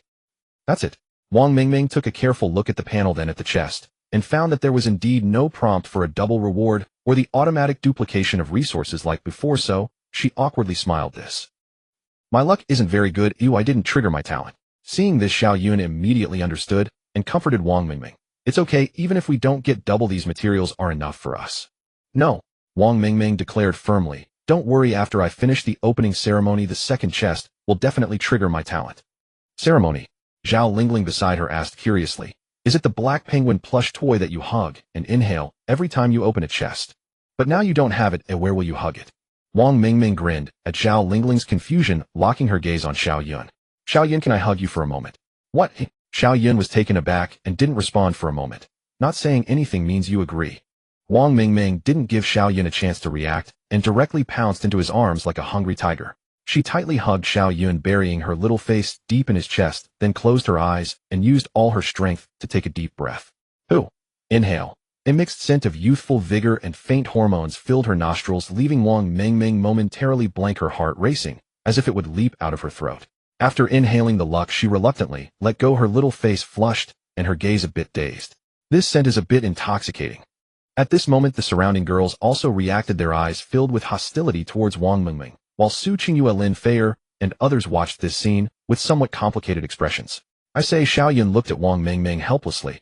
"Are you inhaling luck or trying to take advantage of me?" "Of course I'm inhaling luck." Wang Mingming came to her senses and said stubbornly, "Just watch, this time there will definitely be no problem." She then turned to the second treasure chest, which was a bit higher in level, a black iron intermediate material treasure chest. "Lord Order, I am willing to trade the latter half of my life for this one-time talent activation." After praying in her heart, Wang Mingming took a deep breath and opened the treasure chest. Open black iron intermediate material treasure chest. Obtain materials. Wood 250, a black iron level steel 50, a black iron level iron block 80, a black iron level parts 40, a black iron level leather 100, primary energy core 3. This opening triggered enhanced gathering effects, doubling the materials obtained. Actual obtained with 500 black iron level steel, 100 black iron level iron block, 160 black iron level parts, 80 black iron level leather, 200 primary energy core 6. Looking at the suddenly doubled resources in the treasure chest, everyone understood that Wang Mingming's talent had actually been triggered. Wow, it really doubled. Oh my god, Mingming, you are too amazing. Hearing their praises, Wang Mingming put her hands on her hips, smugly declaring, "How about it? I didn't lie to you, did I, eh?" Xiao Yun looked at the materials in the chest, suddenly lifted his arm, and sniffed, falling into deep thought. Could it be that my talent has a hidden luck bonus? Seeing Xiao Yun's strange action, Wang Mingming's eyes twinkled. Xiao Yun, did you see? The opening ceremony is indeed effective, so from now on, when we open chests, I'll have to trouble you. Okay. Xiao Yun nodded at her expectant gaze. Great. Xiao Yun quickly put the materials into your... After putting the materials from the treasure chest into his backpack, Xiao Yun looked at the surrounding girls. Alright, now that the materials are taken care of, you can go around the factory and see if there are any other supplies. We will leave in 10 minutes. Then he said to Su Qingyue and the others beside him, Qingyue, you guys go take a look too. Okay, I'll take my sisters to the back. After giving Xiao Yun a meaningful glance, Su Qingyue turned and left with the others. Soon the repair workshop was left with only Xiao Yun and Su Wen, who had been standing at the door with an impatient expression since getting off the vehicle. Xiao Yun will give you one last chance. If you make Su Qingyue get off the vehicle, I want. Player Su Wen, you have been expelled from the vehicle by the owner. Please find a new vehicle to join. Before Su Wen could finish her sentence, a prompt sounded in her mind, leaving her momentarily stunned. At this time, after closing the operation panel, Xiao Yun raised his head and looked at Su Wen with confusion. Sorry, what did you just say? I used this expulsion feature for the first time and didn't pay much attention to it. By the way, you should have received the message by now. You hum. Su Wen's face turned as red as liver, as if she had suffered a great humiliation. She turned angrily to walk towards the factory door, remembering that she had seen more than one person say in the regional channel that other vehicles had encountered at the same station, so she was sure that if she waited here, other vehicles would definitely come. At that time, whether the owner was male or female, with her looks, getting on the vehicle would be easy. As for Xiao Yun, she would make him pay one day for what he did today. Watching Su Wen's back, Xiao Yun suddenly spoke up. Su Wen, I wish you a smooth journey, and I hope that in the future you can learn to say thank you. Say thank you. Su Wen looked back with a strange expression at Xiao Yun's handsome face, not understanding what he meant. Crazy, I won't say it just to piss you off. After saying that, she left without looking back, but she did not notice that under the sunlight the shadow beneath her feet suddenly glowed with a pair of red eyes. 10 minutes later, Xiao Yun stood at the entrance of the auto repair shop, watching as Su Qingyue approached him with her companions. So did you find anything? Xiao Yun asked. Lu Yan stepped forward and shook her head. We searched the entire auto repair shop and only found some scattered materials which we have placed in the shared backpack. However, in addition to the materials, we also found this. Lu Yan said as she took out a barrel, gasoline, from her backpack. Gasoline. Xiao Yun's eyes lit up as he reached out to take it. Item: gasoline, quality ordinary, description: a flammable and explosive liquid fuel that can power ordinary and black iron vehicles. You can use it near the vehicle's fuel tank. After reading the panel information, Xiao Yun looked up at Lu Yan, his eyes filled with inquiry. Lu Yan immediately understood his meaning and smiled. Don't worry, I have 2 more barrels in my backpack. Great. Xiao Yun felt a surge of joy in his heart. That means we won't have to worry about running low on fuel for a while. Exactly. Lu Yan nodded, then, as if recalling something, she asked, Xiao Yun, we saw on the panel that Su Wen has already been expelled from the vehicle, right? Has she left now? She's gone. Xiao Yun nodded, his tone calm. Since she chose to leave, she will have nothing to do with us from now on. Now that everyone has searched, let's hurry back to the vehicle and prepare to depart. Let her go, so she won't continue to be a nuisance to us. Exactly, I wanted her gone a long time ago. All she did was complain every day. As the group chattered while heading back to the vehicle, only Su Qingyue, Lin Feier, and Lu Yan unconsciously fell to the back of the line, walking alongside Xiao Yun. After they walked a distance, Su Qingyue suddenly looked at Xiao Yun with a serious expression. Xiao Yun, don't feel pressured. I support you regarding Su Wen. Lin Feier, hearing Su Qingyue's inexplicable words, looked at her curiously. Su, why are you being so serious? Xiao Yun just kicked her out of the vehicle. He didn't kill her. Is it necessary to be so serious? Just as she finished speaking, it seemed she suddenly realized something. She halted in shock, looking at Xiao Yun with trembling voice. Could it be that you did something to Su Wen? Lu Yan also instantly realized the implication of Lin Feier's words, stopping in shock to look at Xiao Yun, who appeared calm. Under the tense gaze of the two, Xiao Yun slowly nodded, raising his left hand adorned with the shadow ring. The 3 looked at the black ring on his finger, instantly understanding his meaning, and for a moment the air seemed to Lin Feier looked at Xiao Yun, about to speak, but Lu Yan spoke first. Xiao Yun, I also think you did the right thing. She looked at Xiao Yun, her eyes showing no fear or reproach, but rather trust and understanding. Lu Yan met her gaze and explained softly, Feier, don't you understand? Someone like Xiao Yun is a disaster if left on the vehicle. Lu Yin met her gaze and explained softly, Fair, don't you understand? Someone like Xiao Yun is a disaster if left on the vehicle. Letting her go is like setting a tiger free. Her hatred towards us is so deep that if she joins another team, she will definitely become our great enemy in the future. Eradicating the root cause is the most correct choice. After hearing Lu Yan's explanation, Lin Feier shook her head. I understand the reasoning you're saying. She looked at Lu Yin with admiration in her expression. I just didn't expect to hear such words from you, someone who wouldn't dare to step on an ant. Lu Yin blushed slightly at her words and lowered her head shyly. Xiao Yun looked at the three girls in front of him, feeling a warm current rise in his heart. He thought he would need to explain a lot, and might even face their doubts and misunderstandings, but to his surprise they understood him even more than he had imagined. You are all so wonderful, he said sincerely. It's good that you know. Su Qinghua stepped forward and adjusted his collar. I want to tell you that in our hearts you are the most important, so whatever you do, all we can do is support you unconditionally. Exactly. Lin Feier and Lu Yin nodded vigorously. Xiao Yun looked at them, moved, and kissed each of the three girls gently on their smooth foreheads. What are you doing? Do it again. Three surprised cries rang out simultaneously as Su Qinghua shyly pushed him away and said, All right, hurry, and get in the car, don't keep them waiting.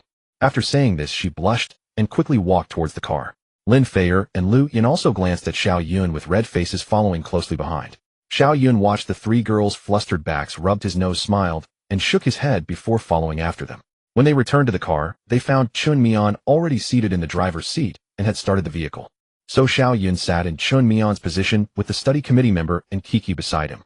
And Kiki looked at Xiao Yun with a nervous expression, her little face flushed, twisting the hem of her clothes, wanting to talk to him, but not knowing how to start. Kiki, what's wrong? Your face is so red. How is it red? Maybe it's too hot. And Kiki quickly covered her face. Suddenly her gaze fell on the shadow ring on Xiao Yun's hand. As if finding a topic, she hurriedly asked, Xiao Yun, go, did the shadow monster you killed this time drop a shadow ring? Not yet. Xiao Yun shook his head, taking out the 6 pebble-sized shadow stones and cradling them in his palm. I was wondering whether to combine these 6 shadow stones into 2 new shadow rings or to merge them with my current one. Why not let Qinghua take a look with her talent? Lin Feier suggested from the side. All right. Xiao Yun slapped his forehead, stood up, and walked in front of Su Qinghua, placing the shadow stones and the shadow ring before her. Su Qinghua activated insight, observing carefully for a while before speaking. It's better to merge them together. A high-level shadow ring is much stronger than 3 low-level ones. Is it really that much stronger? Hearing this, Xiao Yun's eyes instantly lit up. He no longer hesitated and immediately brought the 6 shadow stones close to the shadow ring on his left hand. The next second, a thick black light suddenly surged from the ring, completely engulfing the shadow stones in his. When the light dissipated, the 6 shadow stones in Xiao Yun's palm had vanished, and the shadow ring on his finger, while still looking the same, now held an added charm. At the same time, a brand new information panel slowly unfolded before his eyes. Shadow ring quality black iron supreme description, a special ring synthesized from shadow stones. The more shadow stones combined, the greater the quality and effect. Exclusive skill summon shadow. Consumes 1 point of energy, allowing the summoning of a shadow monster of corpse level supreme strength to assist in battle, lasting 5 minutes, currently able to summon 1 at most. Skill cooldown 2 hours. Note: 2-hour cooldown, 5 minutes of use, you deserve it. Although the effect of the upgraded shadow ring was not overly surprising, Xiao Yun was still quite satisfied. The peak corpse level shadow monster was equivalent to the combat strength of a black iron peak. Though limited to just 5 minutes and a 2-hour cooldown at a critical moment, this was undoubtedly a trump card that could turn the tide of battle. After sorting out the shadow ring, Xiao Yun returned to his seat. Xiao Yun, go, now that we have the materials, shouldn't we upgrade the Wanhu waiting? At that moment, Wang Mingming's voice came from behind, filled with anticipation. Her words instantly ignited the atmosphere in the entire carriage. Yes. Upgrade. I want to see what our home will look like after the upgrade. Will it really be able to transform like Optimus Prime? Listening to the girls chattering excitedly in the carriage, Xiao Yun smiled and nodded. Don't worry, you'll know soon. With that, he opened the panel and clicked on the vehicle upgrade module again. A technologically advanced blue virtual interface unfolded before him, displaying the quantity of materials he currently possessed at the top of the interface. Current materials with 600 black iron blocks, 170 black iron steel, 100 black iron parts, 95 black iron leather, 200 primary energy, core, 7 gasoline, 3 barrels, ordinary. Below the material list were 4 clickable upgrade options. 1. Vehicle expansion. 2. Structural reconstruction. 3. Power modification. 4. Interior facilities. Xiao Yun's gaze swept over the 4 options. Expansion and interior facilities were temporarily not considered, as they did not need those for now. The immediate priority was to enhance the vehicle's hard strength, which meant improving its survival capabilities. Not to mention the monsters that had been chasing them from behind. Just the horrific incident of feeding flesh to the eagle seen on the regional channel last night was enough to awaken him. He certainly did not want to end up in a situation where the vehicle was too fragile, putting everyone inside in danger. First reinforce the vehicle, then increase its speed. Xiao Yun instantly made his decision. So he extended his finger and gently clicked on the structural reconstruction option. Current upgrade project basic reinforcement material requirements would X 300 black iron blocks, X 100 black iron steel, X 50 parts, X 30 a black iron leather, X 10. Upgrade effect comprehensive enhancement of the vehicle's material, strengthening its overall impact resistance and unlocking subsequent exclusive enhancements. Upgrade time 60 seconds. Current upgrade materials are sufficient. Would you like to upgrade? Xiao Yun looked at the upgrade description, unable to suppress his astonishment. Just a basic reinforcement requires this much material. No wonder I haven't seen any vehicle owners upgrading their vehicles until now.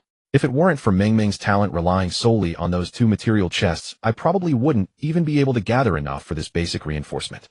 Xiao Yun sighed, inwardly gaining a new understanding of Wang Mengmeng's importance as a gold mine.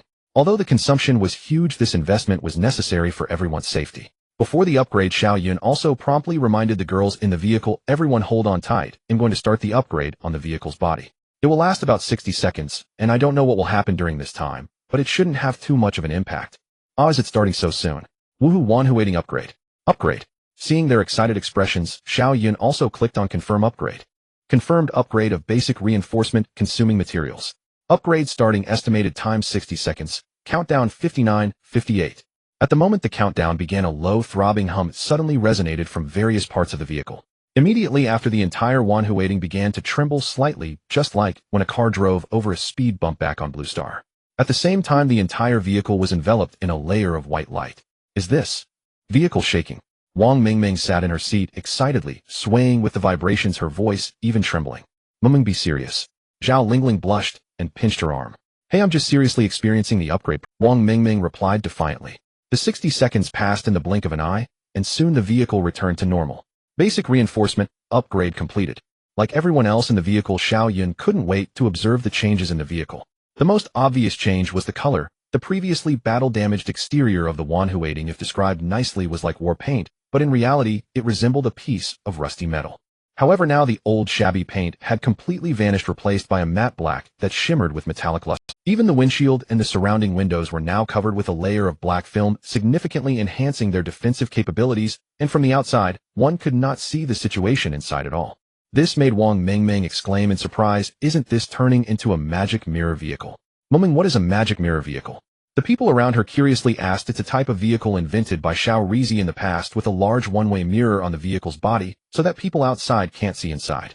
Then they would film various scenes inside, like having the wife get in for a massage, while the husband watches the vehicle swaying back and forth with a happy expression. Look, don't we look like a magic mirror vehicle now? Seeing her lewd expression, Xiao Yun suddenly spoke up, Mingming, I didn't expect you to know quite a bit. Now I suspect whether the special effects you mentioned watching before were of the kind with costumes, or the kind without clothes. Wang Mengmeng was taken aback. Oh no, I said too much when I was too happy. At that moment, Zhao Lingling, Wang Mengmeng's best friend, stepped in to answer the question. Xiao Yun Gu, I can testify that although Mengmeng's phone often plays advertisements for things like the Macau Grand Lisboa and sexy dealers dealing cards online, she is actually studying foreign languages from Japan, South Korea, and Europe and America. Absolutely not watching anything inappropriate for children. As soon as these words were spoken, laughter erupted in the carriage. Studying foreign languages, huh? It's essential to learn foreign languages. What are you learning? Can you say a couple of sentences? I bet Mengmeng can definitely say Onaikan Yamiati. Lingling, it's all your fault. Wang Mengmeng, blushing from everyone's teasing, grabbed Zhao Lingling's shirt at her chest and shook her wildly, while Zhao Lingling, even in this situation, did not forget to add fuel to the fire, saying in a pleading tone, Mengmengchen Yamiati. Oh, Linglingchen, you're going to die. Watching the two of them engage in a somewhat risque scuffle, Xiao Yun chuckled and turned his attention back to the panel. Since the Wanhoding's body had now been reinforced, the next upgrade would be the power. With that thought in mind, he clicked on power modification. Options, current upgrade project, basic acceleration, material requirements, black iron blocks, X50, a black iron steel, X20, black iron parts, X15, primary energy core, X1. Upgrade effect, enhance engine power, increasing the maximum speed to 30 km/h. Upgrade time 60 seconds. Current materials are sufficient. Would you like to upgrade? Upgrade. Give me nitrous acceleration. The upgrade for basic acceleration is complete. Vehicle information. Vehicle name, Wanhua Court. ID 00544. Owner Xiao Yun. Passenger capacity 3,235. Speed 30 km/h. Fuel 85. Current upgrades, basic reinforcement, basic acceleration. Overall quality, low black iron. After the 2 upgrades were completed, Xiao Yun noticed that the quality of the Wanhua cord had improved from ordinary to black iron. Just as the girls on the vehicle were lamenting how their Wanhua cord had finally shed its previous shabby appearance, which looked as if it had been dragged out from a junkyard, a familiar notification sound suddenly echoed in their minds. District 13 announcement: congratulations to vehicle number 00544, Wanhua cord, for becoming the first vehicle in this area to be upgraded to black iron. All passengers receive 1 free attribute point, and owner Xiao Yun receives 5 free attribute points. After the notification sounded, there was a brief moment of silence in the cabin, and in the next second they erupted into intense excitement. District announcement. We're actually the first upgraded vehicle, eh? There really is a reward of 1 free attribute point. That's amazing. Oh my gosh, brother Xiao Yun, you're my hero. In the face of the girl's excitement, Xiao Yun merely shook his head, glancing at the 15 free attribute points displayed on his panel, a smile creeping across his lips. Then looking at the elated crowd, he spoke. I suggest you allocate this attribute point to physique, as the feedback from physique enhancement is the most pronounced compared to other attributes. However, for those like Qingyue, Xiaoyan, and Kiki whose talents consume energy, the focus should still be on enhancing their energy values. Got it, brother Xiao Yun. The girls responded in unison. At that moment, Xiao Mai with her fair skin suddenly spoke up. Everyone quickly check the area channel. It's already buzzing with activity, all searching for us. Really? Let me see. Upon hearing this, everyone except Chun Mian, who was still driving, opened their panels to browse the area channel information. Channel District 13. Wow. The first black iron vehicle has appeared. Isn't it only the 2nd day? They haven't even passed the beginner protection period. How did they manage that? And that ID is quite distinctive, 00544. Is there a vehicle with the ID 44944? This is outrageous. I haven't even gathered enough wood, and they're already black iron. Come on guys, are you cheating? Can someone tell me where you got so many materials? Brother Xiao Yun, do you still need people in your vehicle? I'm a girl, you know. Hee, is this what it feels like to be on top? It's exhilarating. Wang Mingming scrolled through the channel information, grinning foolishly. Yeah, luckily, there's no internet here. If it were on Blue Star, we might have been doxxed already. In fact, we've already been recognized. At this moment, Lin Feier, with a grim expression, posted several messages in the team channel. When everyone opened them, they saw Xiao Yun. Is this the Xiao Yun from the 2nd-year dance class at Shanghai Arts Academy? I'm your department head, Lu Xianhua. Hey, don't make false connections. You can't just make up something believable. Are you saying that the great Xiao Yun is a 2nd-year student and a dance major? Don't joke around.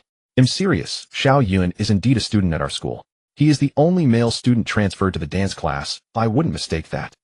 After reading the messages, the previously smiling group suddenly looked as if they had eaten something unpleasant. Xiao Yun naturally saw the messages in the channel, as well, raising an eyebrow and instantly understanding their feelings. I can't believe Lu Fatty is still alive, and he's in District 13. So he opened the area channel again to see if there were any more messages about him. Sure enough, there was. Xiao Yun, if the owner of Wanhua Court is really you, please contact me as soon as possible. This world is very dangerous. Only by uniting can we survive better. Don't worry, your teacher won't harm you. This world is too treacherous. Even if you have upgraded by luck, you won't get far without the guidance of a teacher. You are too young, and with a vehicle full of girls, let the teacher protect you. Looking at those messages, Xiao Yun's gaze gradually turned cold. He knew Lu Xianhua all too well. It wasn't that they had a particularly good relationship, it was simply that this person was so disgusting that one couldn't forget him. As the department head, he loved to put on airs as an artist, always talking about aesthetics, form, and expressiveness, which sounded impressive, but were utterly useless. Moreover, he often used the guise of artistic guidance to mentor many girls in the department. And being from the most attractive class in the department, Lu Xianhua had certainly set his sights on them. But every time he was stopped by Xiao Yun and their class instructor Qinyu. Later they didn't know who Qinyu had called, but Lu Xianhua never came back to their class. But this was limited to their class. Girls from other classes were still frequently subjected to his artistic guidance. At this time, the girls on the vehicle also recalled the incident when Lu Xianhua barged in during their dance rehearsal. If it weren't for brother Xiao Yun and teacher Qin, I really can't imagine what that fatty Lu would have done to us. Yes, speaking of which, I wonder how teacher Qin is doing. Hearing Lu Yan's words, the mood in the vehicle grew a bit somber. Speaking of which, their teacher Qin was only a few years older than them. After graduating from Shanghai Arts Academy, she became a teacher at the school directly, and they were the first class taught by Qinyu. So apart from the already offline Su, and everyone in the class had a very good relationship with Qinyu, including Xiao Yun. If one were to say Xiao Yun's relationship with Qin Yu was special among the entire class. Because if it weren't for Qin Yu's approval, Xiao Yun would never have been transferred to her class, becoming the only male student. If she hadn't nodded, given his situation at the time, he might have been thrown into a niche specialty. Therefore, he was always grateful to Xiao Yun and often visited her office to help with odd jobs. And Xiao Yun wouldn't let him work for free, though every time she treated him to milk tea, he would always get his share. On weekends, she would also invite him to her teacher's apartment for dinner. Over time, they became friends. As they spent more time together, Xiao Yun discovered that due to family reasons, Xiao Yun had never had a male friend growing up, and he was her first male friend.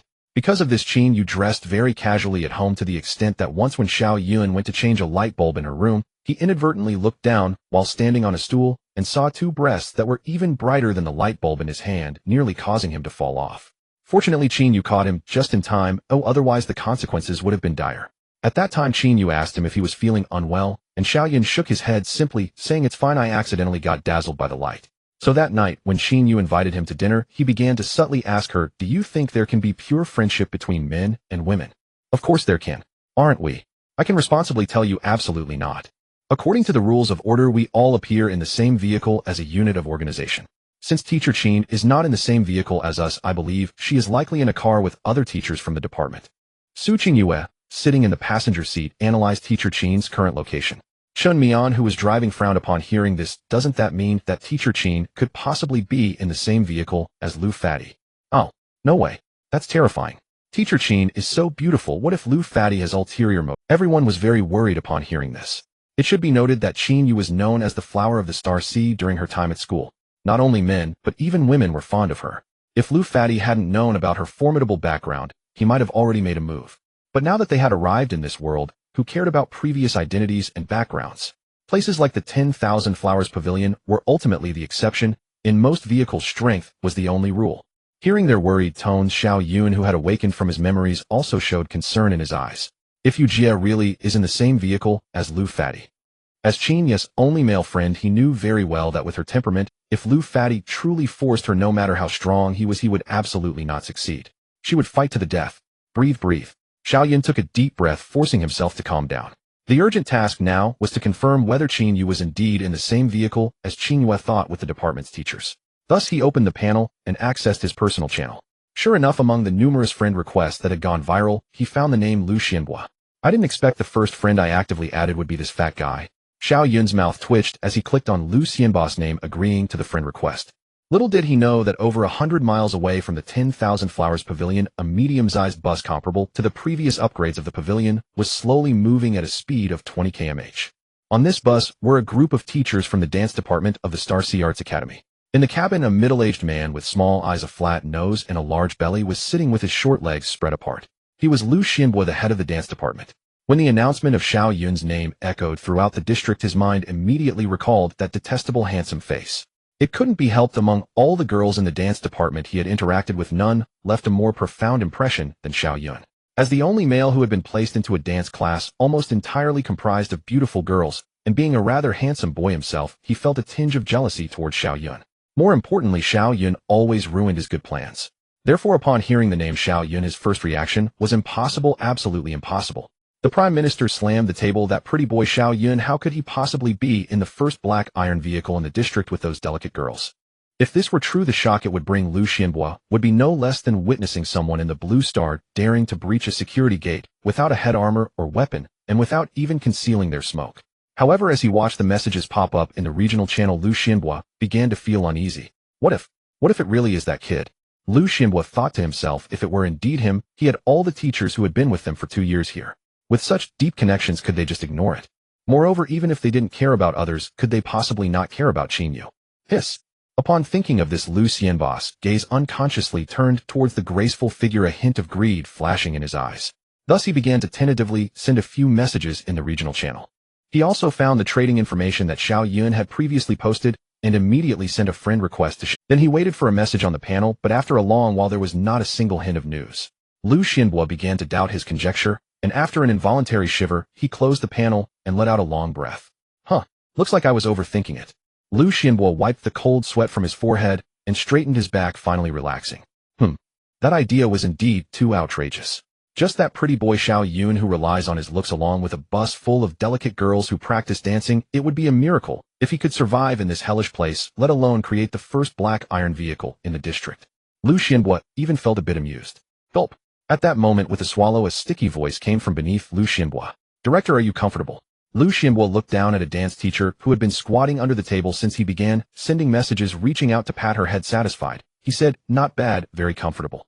As soon as he finished speaking, the other two female teachers sitting beside him immediately leaned and wrapping their arms around his rubbing against him and saying, Director, think about it.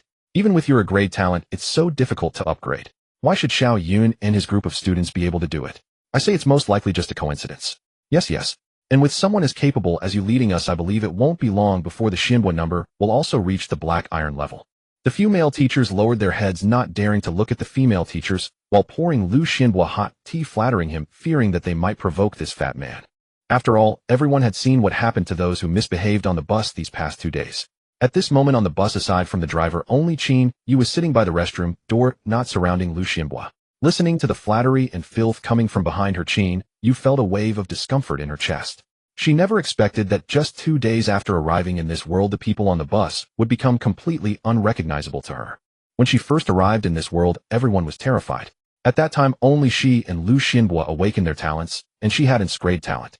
However, her talent did not provide her with immediate combat power or any attribute boosts, so until now she was essentially no different from an ordinary person.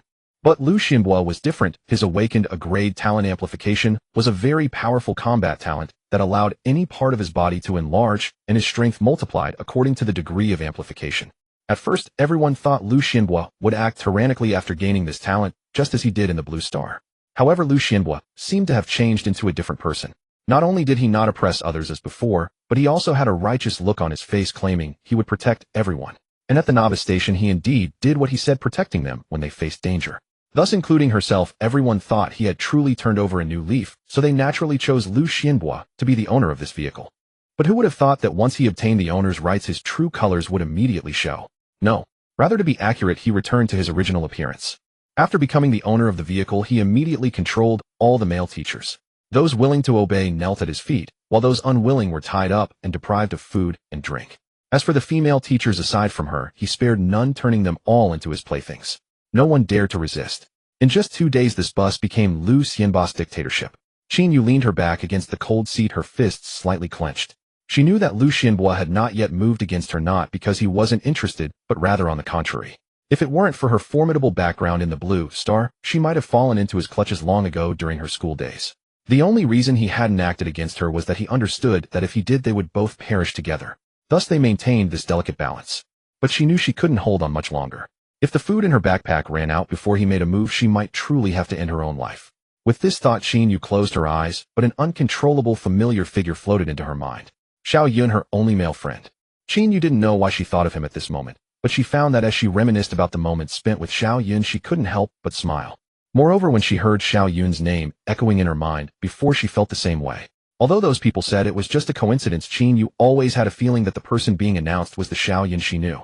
I wonder if I will have a chance to see him again along with Qing Yu Fair and the others. Suddenly Qin Yu heard Lu Xianbo shout, "No, Xiao Yun accepted my friend request." What? He passed. Hearing Lu Xianbo's surprised voice, the people around were also dumbfounded. He passed? Does that mean this Xiao Yun is really the Xiao Yun? Although this statement is a bit awkward, fortunately everyone here is not someone who can't even understand a level 10 Chinese listening test and understands his meaning.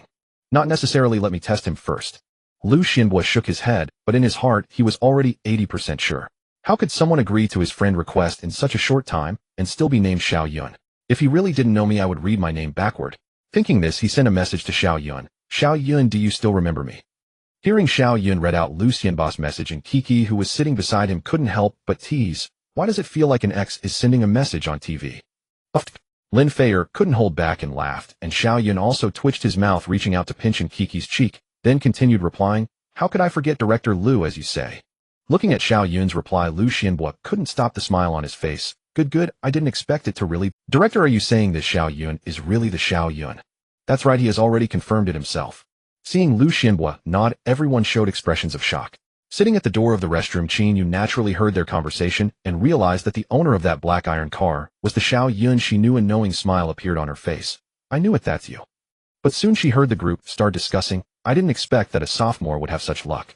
I guess he must have found a site with a lot of materials and actually has no real strength," a male teacher not far away speculated.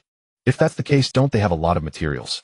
Director, hurry and tell him to send all the materials to us." The female teacher leaning on Lu Xianbo's left side immediately became excited and urgently said to Lu Xianbo, "Are you teaching me how to do my job?" Looking at the cold smile on Lu Xianbo's face, the female teacher's face suddenly turned pale, and she immediately became more eager, tremblingly acting cute. "No. I didn't dare, that wasn't what I meant. I just wanted to relieve the director's worries." Lu Xianbo smiled upon hearing this. "I'm glad you have this thought, but I didn't like the tone you used just now." "Then director, do you like this?" After hearing this, the female teacher sighed in relief, then slid down from her chair to take the place of the previous dance teacher and performed a piece of vocal mimicry for the director. Lu Xianbo squinted his eyes, placing his large hand on her head and pressing down a bit, then nodded in satisfaction, continuing to send a message to Xiao Yun. Xiao Yun, the director, couldn't believe it when he heard the announcement from the whole district just now. "I didn't expect it to really be you. It's truly a testament to the effort we teachers put into cultivating you. You really made us proud. Actually, I have long seen that you are not an ordinary child. Indeed, gold will shine wherever it goes. By the way, you should be in the same vehicle as your classmates, right? How are they now? Are they not injured?" If they are injured, the director would be heartbroken. Looking at the message sent by Lu Xianbo, a hint of coldness flashed in Xiao Yun's eyes. This fat guy really hasn't changed his original intention. Thinking for a moment, he typed the line, "We are all fine, thank you for your concern, director." The message was sent out, and within seconds a reply came back immediately. "That's good, Xiao Yun. Can you tell the director how you managed to do it?" "Investigating. He wants to know our talents and resources, trying to morally bind us and extort us, right?" Xiao Yun sneered, deciding to play dumb and fool him for a bit. "Director, we were also lucky to find 2 material chests at the site. That's how we leveled up. In reality, our strength is not strong, only 2 A-level talents, and one of them is a support talent."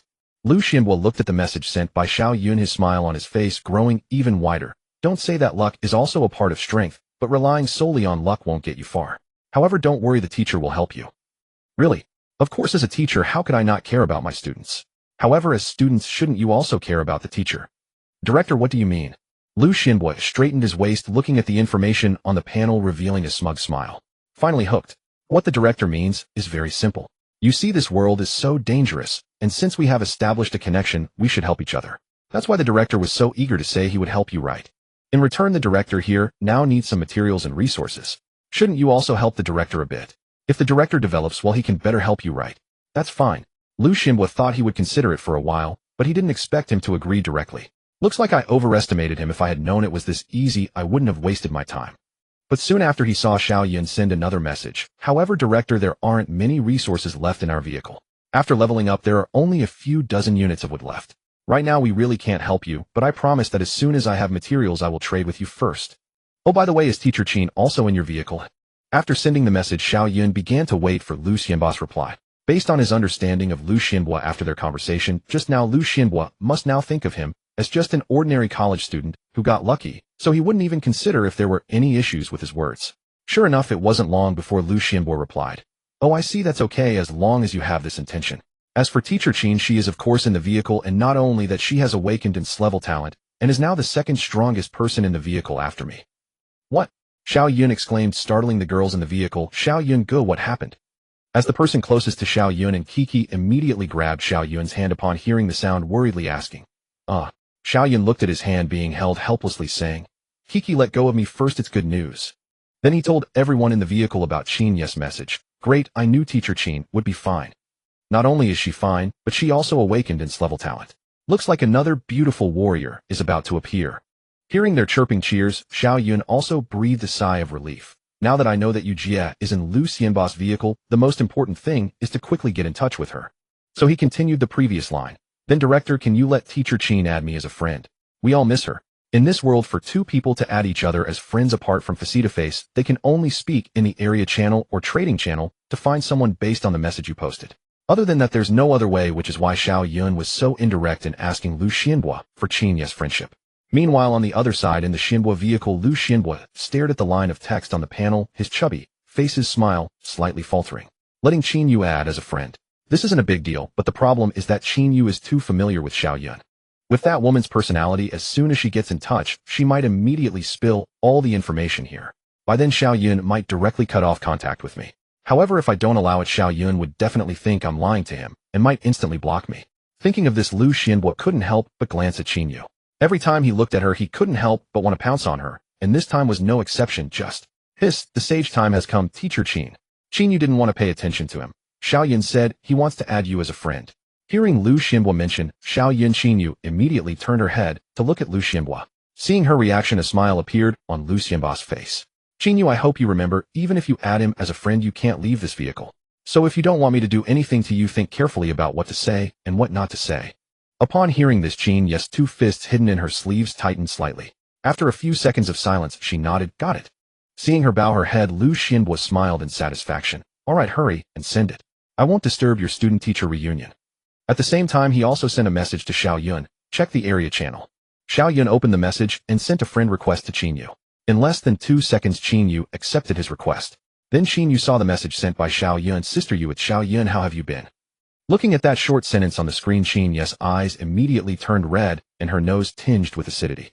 The suppressed emotions from the past 2 days nearly surged out. She took a deep breath, pressed her lips together to suppress that emotion, and then typed 3 words on the screen, I'm fine. At that moment, Liu Xianbo, who had been paying attention to Qin, keenly noticed the change in her emotions.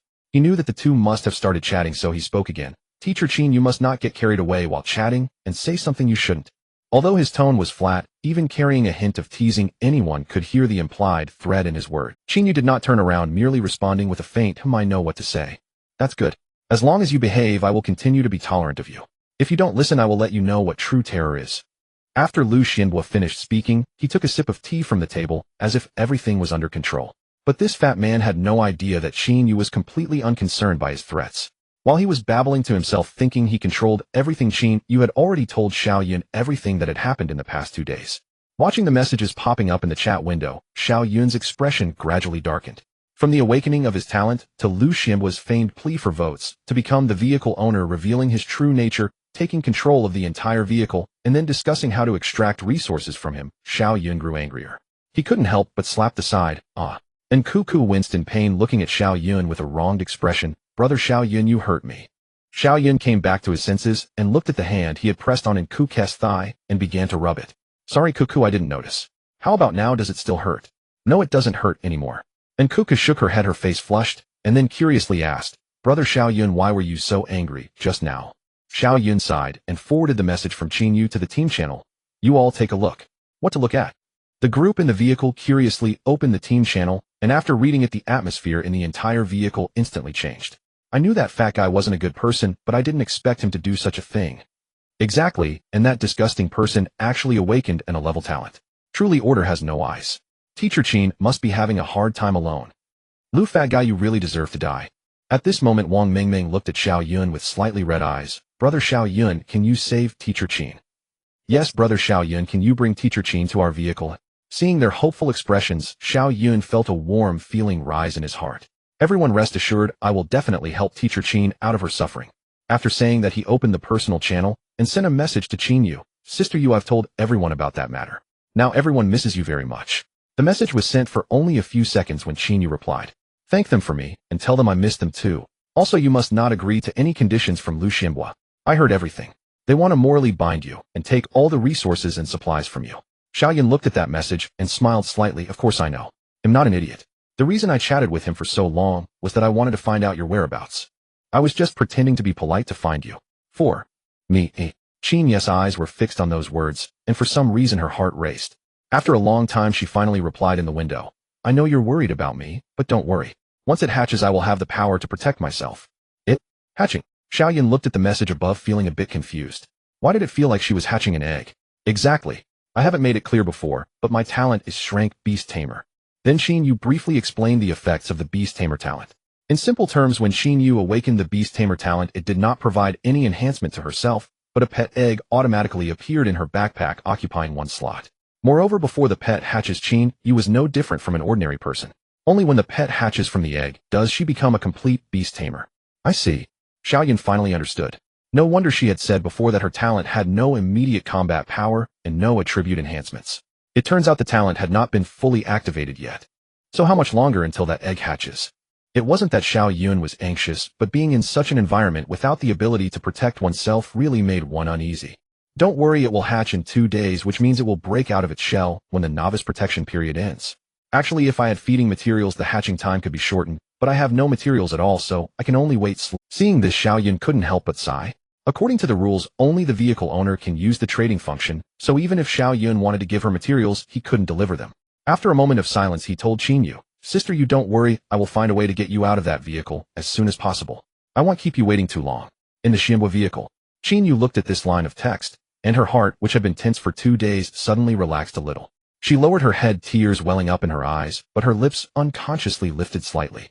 After a few seconds, she finally replied, I believe you. Also, she wanted to tell Xiao Yun to be safe as it was getting late, and they could talk again next time. But as her eyes swept over Xiao Yun's messages, the indescribable emotions in her heart finally reached a peak at that moment. These short 2 days felt like 2 years to her. Watching her former colleagues one by one turn into unrecognizable figures revealing the ugliness of humanity, in full seeing Lu Xianba's unabashed lecherous intentions, she completely awoke from her previous innocence thinking that death was her only option. But Xiao Yun's arrival was like a ray of light dispelling the gloom in her heart and allowing her to see her true feelings. Thus in this world where rules had collapsed, she finally discarded her previous moral restraints and typed those words, Xiao Yun, I miss you so much. Brother Xiao Yun, what's wrong? Noticing Xiao Yun suddenly shuddering beside her and Ku turned to look at him. It's nothing. I just suddenly remembered something. Oh. Seeing that she didn't suspect anything, Xiao Yun slowly exhaled and once again looked at the screen, typing out the final message word by word, Sister, you wait for me. Xiao Yun, how did your conversation with Teacher Qin go? Director, it was Teacher Qin. I had no idea you were so capable.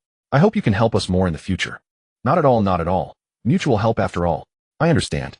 I will gather the materials as soon as possible, rest assured. I knew it. You boy will achieve great things. After closing the panel, Lu Xianhua let out a derisive snort, the flesh on his face trembling as he looked at Qin Yu and commended, very good. It seems you have taken my words to heart. Seeing Qin Yu continue to ignore him, Lu Xianhua was not angry. He believed that since she had followed his advice and not told Xiao Yun anything she shouldn't, her psychological defenses were beginning to crumble. Pleased, he led a female teacher into the restroom and shut the door. Muffled applause soon drifted from within. He did not know that Qin Yu had already shaken off the shadow he cast over her and was busy chatting with those who had once been students of Wanhuating.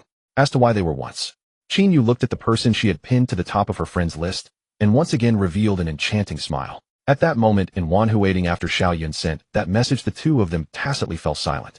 He went to bicker with Lu Xianhua while Qin Yu began to endure a barrage of messages from the girls on the vehicle. Using his owner privileges, Xiao Yun created a group chat and added the girls, including Qin Yu. Watching them chatter so animatedly, he smiled, left the group, and reopened the vehicle upgrade module. He had meant to see what else could be upgraded after improving the vehicle, but Qin Yu's matter had delayed him until now. Current materials with 300 black iron grade iron blocks, 20, black iron grade steel 30, black iron grade parts 50, black iron grade leather 190, basic energy cores 6, gasoline 3 barrels standard. Upgrade directions 1. Vehicle expansion 2. Structural reconfiguration 3. Power modification 4. Interior facilities. Staring at how the materials had already dwindled, Xiao Yun shook his head. There are still too few materials. After only 2 upgrades, it's already in. He did not realize that most other vehicle owners now had scarcely any wood left. If they heard him say that, they would point and scold him for showing off. Let's first look at vehicle expansion. Available upgrade basic expansion. Material requirements would 1000 black iron grade iron blocks 300. Xiao Yun opened the expansion option and was confronted by the massive list of materials required. As startled, he quickly shut it. Good grief, that consumes too much. Let's check the next one. He then opened structural reconfiguration. Available upgrade projects: body rebuild, tire rebuild. After completing basic reinforcement, reconfiguration shifted from overall strengthening to targeted specialization. Each part of the vehicle now had its own upgrade path, though each demanded far greater material expenditure. As for power, there was little variety, only a single upgrade path: speed. After skimming the first 3 options, Xiao Yun opened the last and most anticipated category: interior facilities. Unlike the previous menus, the interior section contained many onboard facility modules, restroom, air conditioning, seats, rooms, and so on. The item that interested him most was the room. Base compartment requirements would 150 black iron grade iron blocks 30, black iron grade steel 10, black iron grade leather 30, black iron grade parts 20. Upgrade effect: once built, it can be placed anywhere in the vehicle's empty space. It comes with a single bed measuring 2 meters by 1 meter. Lying on the bed slightly accelerates energy recovery. Sound insulation is poor. Upgrade time 60 seconds. Current materials insufficient, cannot construct. Advanced compartment requirements with 200 black iron grade iron blocks 50, black iron grade steel 30, black iron grade leather 80, black iron grade parts 50. Upgrade effect: once upgraded, it can be placed anywhere in the vehicle's empty space. It includes a 2 meter by 1 meter single bed. Lying on this bed speeds energy recovery, and the soundproofing is good. Prerequisite: must construct the base compartment.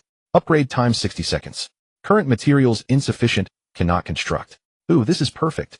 Reading the description, Xiao Yun's eyes lit up. With such a compartment, wouldn't he be able to spend the night with Qingyue Feier and Xiao Yun? Recover energy together. The thought made Xiao Yun swallow hard. Brother Xiao Yun, are you hungry? Sharpie Lu Yu noticed his odd expression and came closer, asking, while pulling a packet of filled bread from her backpack and offering it. This is for you. No thanks, Lu Yu, eat it. Xiao Yun waved a hand. He looked at the girl, the only one in the class with a wheat-colored complexion, and somehow an image flashed in his mind of recovering energy with her. He gulped. Brother Xiao Yun, you. Lu Yu did not know what had happened. She saw his gaze grow suddenly intense, as if he could see right through her. Sorry I zoned out just now. Lu Yu, thank you for your kindness. Xiao Yun came back to himself and awkwardly scratched his head. All right, he'll go back then. Lu Yu replied blankly and turned back to her seat. Honestly, it's all this talent's fault that's turned me into... Muttering to himself, Xiao Yun posted a new message in the trade channel collecting all kinds of materials, the more the better. Materials can be traded. This would not only help him gather the materials for building the compartment sooner, but also make Lu Xianbo mistakenly believe he was diligently collecting materials for him, thereby earning greater trust. Dusk deepened, and the second night's darkness approached. After dinner, Su Qingwei took over driving from Chen Mian. Chen Mian returned to his seat, but Xiao Yun did not go back to the co-pilot. Instead, Lin Feier pulled him to the empty space in the last row where supplies were stored. Su Qingwei frowned as she saw this in the rear view and asked, what are you two doing? Lin Feier, pulling Xiao Yun with indignation, replied, we're fulfilling a bet. Mind your own business. She pinched Xiao Yun lightly as she spoke. Right, exactly. Su Qingyu's fox-like eyes narrowed, and she suddenly laughed. Fine. If it's a bet, I won't disturb you. Lin Feier was momentarily taken aback. Although she did not know what mischief Su might be plotting, she did not want to dwell on it. She just wanted to quietly complete the bet with Xiao Yun. With no more gossip to satisfy them, the others in the cabin returned to their whispered conversations. Time passes so fast. Before we know it, the newbie protection period will be over. Exactly. Who knows if there will be new rules? Don't jinx us. It's hard enough as it is. With brother Xiao Yun around, what is there to fear? True. Say, Xiao Yun already has Qingyue Feier and Xiao Yin. Who will be next? It certainly won't be you. Nor you. Don't be ridiculous. Brother Xiao Yun already confessed to me. I swear on Shudao Mountain. You're dreaming of Negrin. Well, mother, I'm sorry. Out of sight of the others, Lin Feier lay across Xiao Yun, tracing circles on his chest and whispering in his ear, Xiao, who do you think the fourth girl will be? Can you give me a spoiler? Hearing this, Xiao Yun's mouth twitched. I don't know either. Let fate decide. Scumbag. Xiao Yun said nothing. He simply kept fiddling with his stress ball, squeezing and pinching it with obvious pleasure. When he finally let go, Lin Feier had completely lost strength, leaning against him with her face flushed crimson. Seeing her like that, Xiao Yun couldn't help but peck her cheek lightly and murmured tenderly, our bet is complete. But given your good attitude, I'll honor the second bet as well. Sleep now, Feier. Lin Feier replied weakly and fell asleep in Xiao Yun's arms. Watching her peaceful face, he held her a little tighter and slowly closed his eyes. The next morning, everyone was roused by the same announcement: newbie protection period has ended. Congratulations. You are about to enter the real survival world. In the Wanhua Pavilion, the girls who were still half asleep were almost simultaneously awakened by the sound of order resonating in their minds. They sat up abruptly, the drowsiness on their faces dissipating significantly. Among them were Xiao Yun and Lin Feier, who were huddled in the back of the carriage. Lin Feier woke up from Xiao Yun's embrace, noticing his chest was damp. Realizing what it was, she felt a little embarrassed and tried to get up, but instead she grabbed Xiao Yun, who was fully healed, and held them both tightly. Let go. Xiao Yun gasped, startled by the sudden grip, and hurriedly shouted at the frozen Lin Feier. Oh! Hearing Xiao Yun shout, Lin Feier seemed startled and hurriedly released her tight grip. Xiao Yun, freed from her hold, let out a sigh of relief. Looking at Lin Feier, whose face was as red as a monkey's backside, he lowered his voice further. Feier, are you trying to murder your husband? Tu didn't mean to. Lin Feier spoke softly, her voice as faint as a mosquito's buzz, still recalling the scorching sensation from moments ago. Fine, I know you didn't do it on purpose, I forgive you. Really? Of course. Otherwise, how could you have pulled me back? Actually, it's not impossible. What do you mean? Despite Xiao Yun's keen hearing, he couldn't comprehend what Lin Feier meant by her mumbling. It's nothing, I just meant, why did order suddenly stop speaking? Lin Feier quickly thought of this brilliant excuse. Sure enough, Xiao Yun's attention was successfully diverted by her words as he furrowed his brows in contemplation. Yeah, why isn't it speaking? Could it be waiting for us to wake up? Players, good morning. You should all be awake now. Wow, it really was waiting for us to wake up. Is it that considerate? After Xiao Yun's remark, he began to listen intently to the ensuing information. I believe you have already guessed the reason for my appearance this time, so I won't keep you in suspense. Congratulations to all players for successfully surviving the 48-hour beginner protection period. How does that feel? Happy? You wish. Cabbage, smile at me. Goo goo ga ga. However, don't be too happy just yet. I have some unfortunate news to share. Although this 48-hour period is a beginner protection period due to various reasons, nearly 300 million of you have already perished in these 2 days, and the number is still rising. What? In just 2 days, so many people have already died. Upon hearing this terrifying statistic, everyone's spines chilled, and any lingering drowsiness was completely cleared. I believe these tragedies were mainly caused by vehicles organized from nursing homes, kindergartens, and even ICU wards and hospitals. After all, they almost have no capacity for independent survival. Even if a few awaken their talents, most will still lose their lives due to hunger or illness. So, does that mean my grandfather won't? My grandmother? Listening to Su Qingyu's analysis, everyone couldn't help but think of their own relatives growing increasingly worried. Seeing their worried expressions and teary eyes, Xiao Yun sighed. I don't know about my family. Oh wait, I'm an orphan, so it doesn't matter. Thinking of this, Xiao Yun felt relieved again. Although being an orphan had brought him a lot of suffering, at least now, he didn't have to worry like them about relatives whose whereabouts were unknown. Actually, you can think of it the other way around. The passing of loved ones is indeed sorrowful, but in this survival world with a catastrophic start, perhaps ending it sooner might not be a form of relief. As soon as these words were spoken, the previously oppressive atmosphere in the carriage fell silent for a few seconds. Wang Mingming, who had been pouting and looking like she was about to cry, was momentarily at a loss, blinking her eyes and muttering softly. Although it sounds a bit harsh, it does seem to make some sense. That's true. My grandmother is already 99 this year. She has to be taken care of for everything she does. Now that we are here, it might be better for her to go enjoy her blessings earlier, instead of suffering here. Lin Feier nodded and continued, now is not the time to be sad.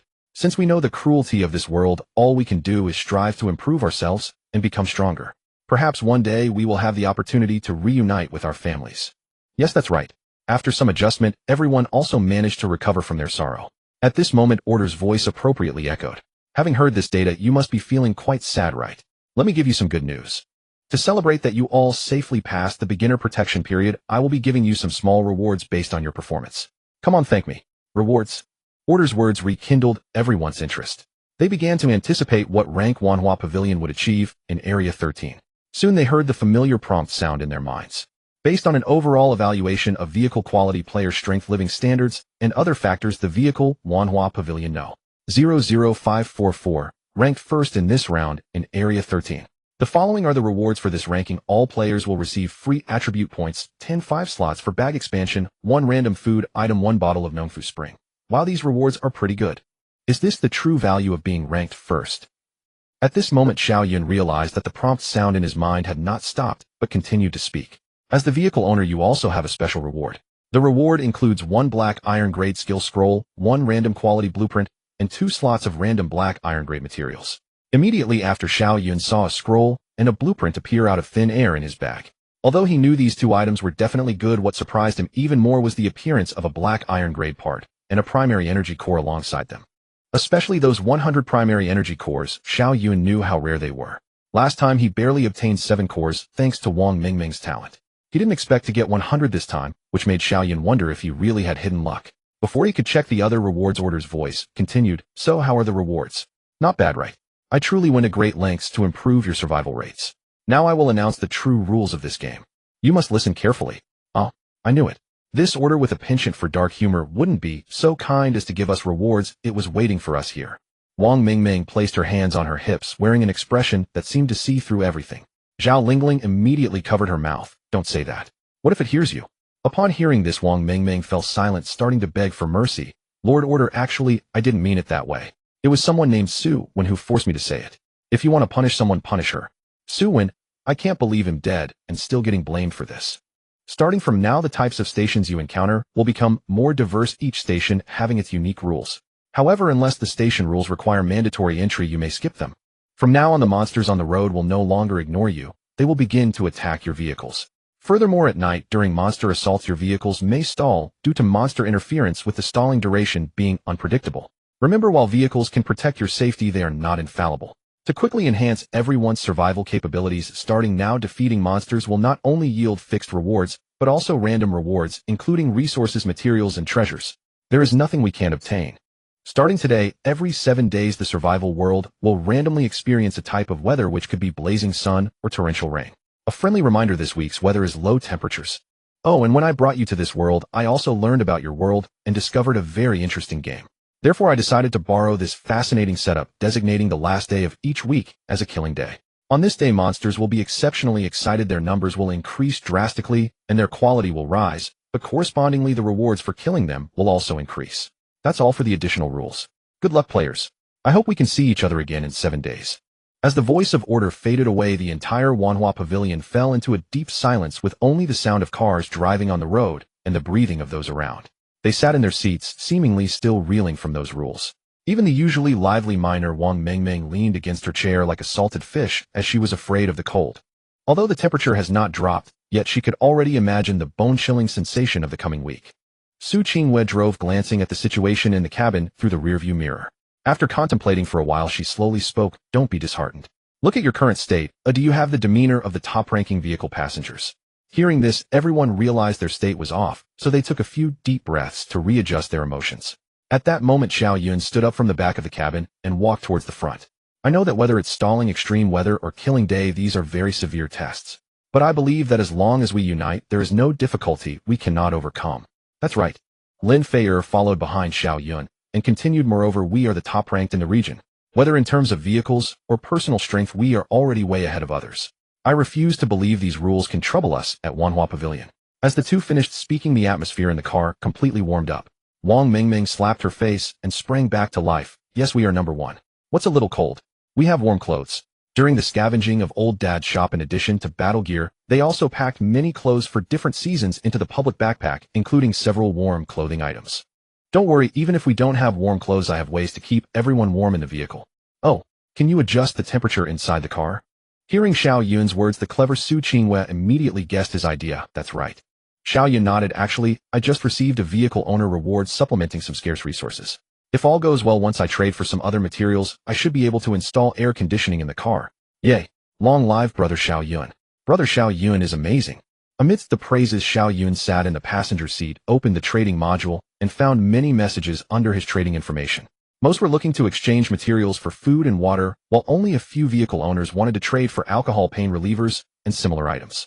After browsing, he eventually traded some food and alcohol with a few vehicle owners for 500 units of wood, 200 units of black iron grade iron blocks, and 150 units of black iron grade steel. After obtaining the materials, Xiao Yun did not rush to upgrade the vehicle, but instead opened his backpack to check the other two rewards. The first was a skill scroll, Charge Strike Quality Black Iron Superior. Skill effect: after using the skill, enter a charged state for up to 5 seconds, it doubling the damage of the next strike. The higher the physique attribute, the greater the bonus. This skill can be used with weapons. Skill cooldown 5 minutes. Note, my super intelligence tells me it's time to use super strength. Interest. Xiao Yun stroked his chin. This skill was simple and straightforward. He hesitated for only a second before starting to learn it. Congratulations, player has learned the skill, Charge Strike. Is that it? I don't feel anything.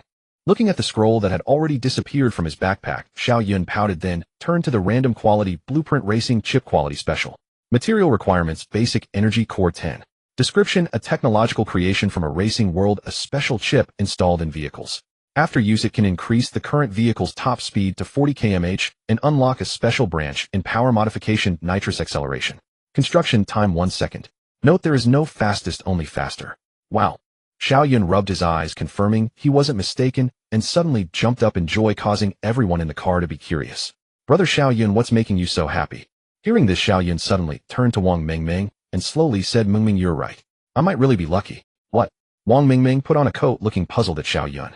"Forget it, you wouldn't understand if I told you." Xiao Yun shook his head, returned to the passenger seat, and immediately consumed 10 basic energy cores to craft the racing chip. Construction complete. Chip has been integrated into the vehicle. At the same time, the sudden acceleration caught everyone off guard, leaving them unsure of what had happened. "Brother Xiao Yun, did you upgrade the power? Why was there no delay this time?" Xiao Yun smiled. "You'll know in the future. Now I'm preparing to install the air conditioner." Saying this, he opened the vehicle upgrade module. Current materials: wood 800 black iron grade iron blocks, 220 black iron grade steel, 180 black iron grade parts, 150 black iron grade leather, 190 basic energy cores, 96 gasoline, 3 barrels ordinary. Vehicle facilities: current upgrade projects, basic temperature control. Material requirements: black iron grade iron blocks, 180 black iron grade steel, 90 parts, 120 basic energy cores, 30. Construction effect: establish a vehicle-mounted temperature control system, allowing for slight adjustments in cabin temperature and unlocking subsequent upgrade paths. Upgrade time 60 seconds. Current upgrade materials are sufficient. Do you wish to upgrade? P.S. The verification period has begun, and I hope everyone will leave more comments, urge updates, and share any thoughts in the comments. The author will read them. Thank you all for your support. A warm breeze surged out from the modified air vent. Subsequently, the LCD display on the dashboard began to update the temperatures inside and outside the vehicle in real time. Current indoor temperature 18°C, current outdoor temperature 12°C, 8°C, 5°C, continuing to drop. Great. Finally, it's not cold anymore. Looking at the frost forming on the car window, Wang Mengmeng quickly took off the clothes she was wearing and began to cheer in her seat. At that moment, others also began to shed their bulky coats, revealing smooth arms and graceful figures. The driver had now changed to Xiao Yun, while Su Qingwei returned to the passenger seat to rest. Seeing that there was nothing pressing, Xiao Yun pressed the accelerator, keeping an eye on the road, while opening the panel to send a message to Qingyu. Sister Yu, has the baby been born yet? Should I say mother and daughter are safe? That's good. Xiao Yun's lips twitched. At this moment, the Xinhua ship had already been left far behind by the Wanhua pavilion. Like most vehicles, Lu Xinhua did not have the capability to build a temperature control module, so he had to wear several layers of clothing to fend off the cold. However, since he did not have many materials, and there were many people trading for down jackets apart from Lu Xinhua, everyone else was only wearing a very thin outer layer which was hardly enough to keep warm. How is it, my dears, not cold anymore, right? Director, you are so warm, not cold at all. Not only is it not cold, but the director's heating rod is almost about to cook us. Then let me see if it's fully cooked. Inside the cabin, Lu Xinhua continued to embrace and cuddle with another person lying in the middle, enjoying the treatment of a local emperor. While relishing the close service of the three women, he cast his gaze again towards the figure that haunted his dreams. I say, Teacher Qin, you must be very cold now, why not come into my arms? It's very warm here. Yes, slurp, Teacher Qin, you might as well not reject the director's kindness. If you catch a cold, slurp, the director will be heartbroken. Hearing the unrestrained vulgarities from the two, Qin, yes, good mood, was instantly ruined.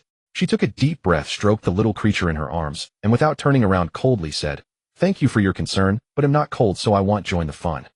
Although Lu Xinhua felt a bit regretful upon hearing this, he was even more certain that Qin Yu's defenses were about to be breached. Because if it were the previous Qin Yu, she would never have said such a thing. Watching the mist escaping from her mouth as she spoke, Lu Xinhua began to fervently thank Order for preparing him for this low temperature. He felt that it wouldn't be long before Qin Yu would completely let down her guard and willingly throw herself into his embrace.